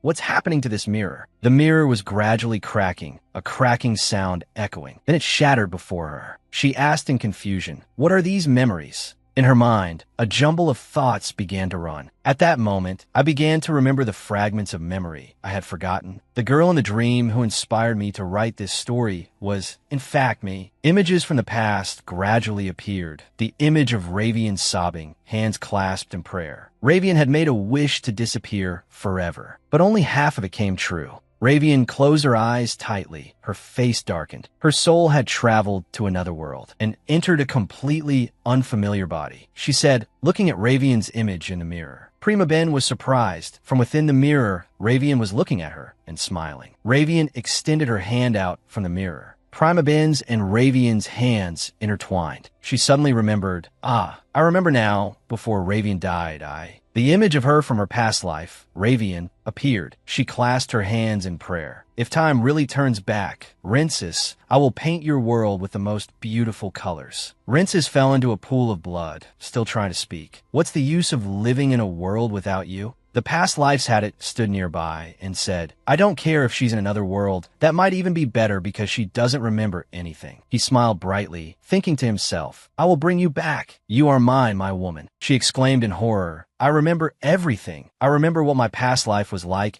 and I remember what the past lives had it did to me in the name of love. When I wrote this story, I thought the dream was just an inspiration, she said while touching the mirror. But it was more than that. It was my past life. The image of Ravian in the past, with bright red eyes, smiled. Prima Ben thought on. Ludik didn't recognize me because of this different appearance. With that, she walked away, a light flashing behind her. Ludik, I will make you pay for your mistakes, including your promise in the past life. A strange object glowed in midair. In reality, Alina was still confused. The black thing has disappeared. What happened? At this moment, Hadit was also confused. That light, it's exactly like the light I saw in the past life when Ravian died. That woman has Ravian's power. Could it be that the red-haired girl is the reincarnation of Ravian? The unconscious Prima Ben was still holding Rensis tightly. He gradually woke up, when he saw her unconscious, but still in a position of hugging him. He quickly held her, shouting, Prim. He was scared, worried, his eyes welling up. Prim, what's wrong? Open your eyes. Prim had its expression froze. His brain seemed to be on a 2G network, unable to process the information. His mouth stiffly stammered out each word. No, that can't be Ravian. There's no way I wouldn't recognize her.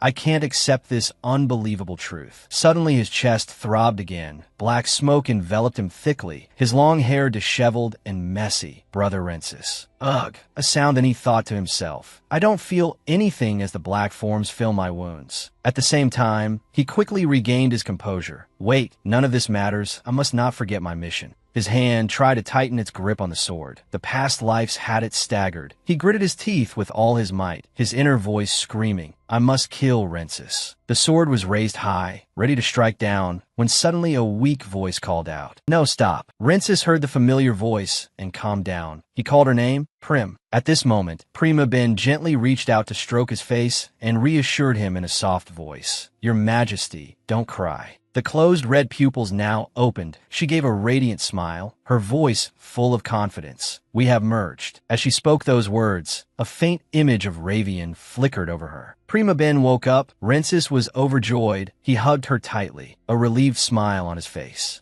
Hadit seemed to have sensed something too. He gritted his teeth in anger and shouted, Wait, what's happening? Explain everything. Prima Ben stood up without emotion. Rensis raised a hand to support her as she approached the other person. She walked up to the past life's Hadit and said, It's been a while, hasn't it, Ludik? Hearing this name, he immediately froze, his lips unable to form any words. He could only stammer, You. Prima Ben gave a relaxed smile, and the more she did, the more devastated the past life's Hadit became. No, you're lying. It can't be true. There's no way I wouldn't recognize Ravian. His whole body seemed to have lost all life energy, standing still like a statue, his heart filled with existential doubt. I turned back time and gave up everything for you, Ravian, but I didn't even recognize you. His whole body seemed to collapse. He clutched his heart, as if it were bleeding upon learning this absurd truth, while she looked down on Hadit from above and slowly said, This is your end, Hadit. Unable to accept this shock, he was like a puppet, standing up blankly, muttering, Is this how my love ends? I just wanted to see you one last time. In front of Hadit,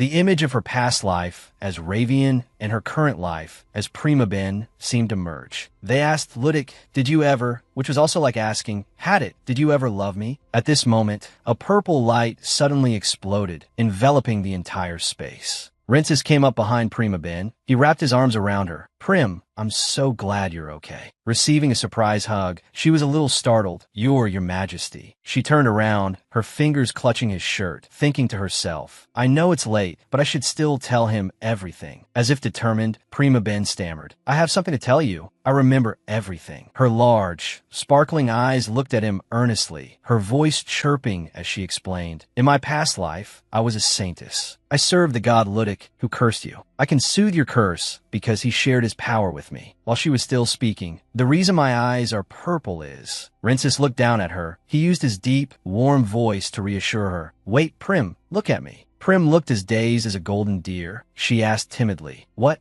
He took her hand and cut off her question, asking a casual question. "Do you remember the first time we met?" Then he gave a gentle smile, his face lovely and captivating, and said to her, "I found you hiding in the garden." Prima Ben was surprised, her eyes filled with disbelief. "What? Your Majesty, you mean?" Rinces gently replied to her, "Yes, I remember everything too." He looked at the small girl before him, her blushing, shy face also looking at him. He immediately dropped a line stickier than glue. "Forever. You will forever be the one who colors my world." Prim. With that, he pulled her into his arms. He placed a deep kiss on her lips, the two of them officially escaping the drama of their lives. The time after this would be a life of passionate love for both of them. After so many ups and downs, Rinces' heart was secretly grateful. "Thank you, I love you, Prim." The noisy affairs of the royal family, of course, could not escape the eyes and ears of the gossip mongers on every corner and street. People were buzzing about the story. Someone asked, "Have you heard? The real culprit behind the disappearances has been found." A girl in a blue dress who had gathered to hear the story quickly exclaimed, "Who hasn't heard about it these days?" The woman in the brown coat, hearing this, also joined in the gossip. "What? This is the first time I've heard about it. Who's the culprit?" Someone quickly replied. It was the former Emperor Iviano. Far away, a girl completely covered up suddenly froze upon hearing that name. The woman in the brown coat then wondered, "So was he controlled by a witch's spell?" The girl in blue replied, "I guess so." The girl who was hooded a moment ago gently approached from behind. She took off her hood and interrupted the conversation. "The red-haired woman everyone calls a witch is not a real witch. She is a good person who always helps people in need." The group, seeing her suddenly interject, also froze stiff. A girl suddenly whispered, her eyes showing disbelief, "Is that Lady Sylvia?" The girl in blue, hearing this, also stared wide-eyed. "What? The daughter of Duke Lecken?" Then she immediately denied it. "Impossible. All the members of the Lecken family were executed." Seeing that things were not right, a hand suddenly grabbed Sylvia's shoulder, saying, "Sylvia, wait." Sylvia gave a forced smile, her voice comforting. "It's okay, Ricardo. We should do these things for the person who saved us." The other person, hearing this, though still a little worried, did not stop her anymore. A few days later, in the royal garden, Prima Ben was strolling in the flower garden when a voice from behind called her, "Prim." She turned around, startled to see a blonde head looking at her. She exclaimed, "Prince Veda." The little prince held a rose in his hand, his fair face and radiant smile. He said cheerfully to Prima Ben, "Take this." Suddenly receiving a gift, Prim was a little surprised. She asked, "What is this, sir?" Veda quickly replied, "It's not from me, it's from..." Before he could finish, another voice cut him off. "Your Highness." From behind, Gabriel approached. She also held a rose branch in her hand, her face a little shy. She said, "Ahem, there you are, Prim."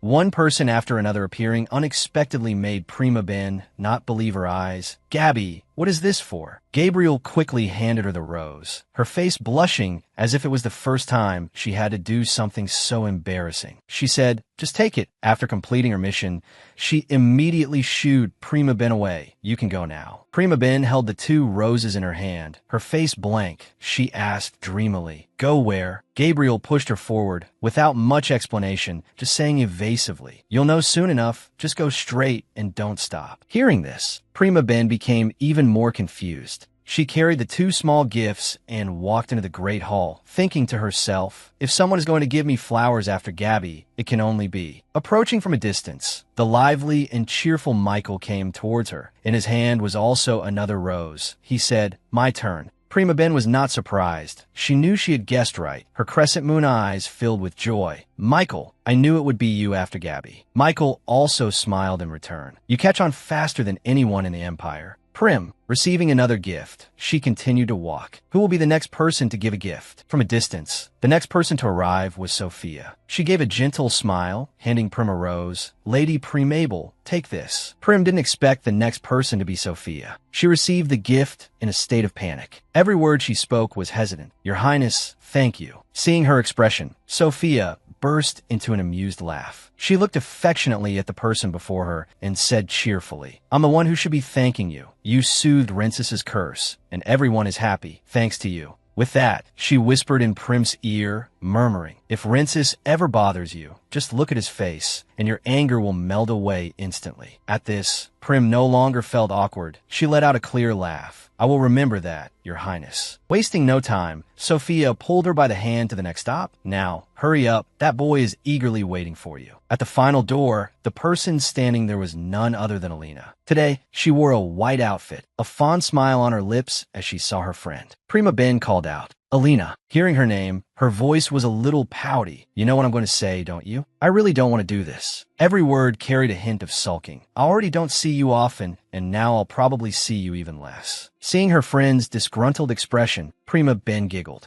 She hugged the person before her tightly, speaking from her heart. Thank you for being my friend, Alina. You are the bravest, most wonderful friend anyone could wish for. Hearing these words, Alina couldn't hold back her tears. She sobbed, You will always be my most precious friend, Prim. I'm your best friend, so I will give you 3 roses. Prima Ben reached out to wipe the tears from her face and said, Thank you. Alina didn't linger, telling Prim, If you go into the room, you will see him waiting for you. The door opened, and thousands of rose petals flew through the air. In the room, Rinces was dressed in a tailored suit, holding a beautiful rose in his hand. Seeing the girl enter, he broke into a blissful smile. He called her name, unable to wait any longer at this moment. Grim, will you? Before he could finish his words, Grim cut him off. Wait, I want to date before we get married. Hearing this, Rinces was a little disappointed. What? We can get married and then date. But in the end, he could only give in to his future wife. All right then, I don't care. We'll just love each other for our whole lives anyway. With that, he placed a reverent kiss on her hand and said, But think about it after you accept my proposal. Then, holding the bouquet, he knelt on one knee before her, took her other hand, and said solemnly once more, My lady, will you marry me? Prima Ben held the bouquet in her arms, a beautiful smile on her lips, and said, Yes, I will. Rinces embraced her and kissed her deeply on the lips. A few days later, on a beautiful day, guests from both families gathered to witness the most sacred moment. Cheers rang out from all around. Congratulations, Your Highness. You look incredibly beautiful. Prima Ben, in a beautiful wedding dress, walked slowly towards the altar, feeling nervous but also very happy, thinking to herself, Now, Rinces and I can live happily ever after. The groom approached and took her hand. Looking at the woman before him with reverence, he said, Shall we go, Grim? Blessings for the bride and groom came from all around. We wish you happiness. Congratulations. The 2 main figures of the party smiled happily, receiving the sincere wishes. Prima Ben suddenly looked up at the sky and said to the man she loved, Your Majesty, do you see the rainbow in the sky? Rinces turned to look at her, his eyes curving into a smile. I see it. Thank you for coloring my world with these beautiful colors. He looked at Prima Ben, feeling that no words could fully express his feelings, and said, And thank you for loving me for so long. Thank you for not giving up on me and for staying by my side. He was about to continue, and when Prima Ben quickly stopped him, her cheeks flushed with embarrassment. She said, Stop, stop. How many more times are you going to thank me? He chuckled, no longer teasing her. Haha, all right. Rinces wrapped his arms around her waist, and she put her arms around his neck. In his mind, he silently spoke the words that, even if said 100 times, could never fully capture his love. He said, I love you, Prim. Thank you for watching today's video. And so, we have reached the end of this captivating story. See you in the next video with a more dramatic and exciting story. Don't forget to like and subscribe to support us and not miss any new videos. Thank you sincerely for watching. Have a great day.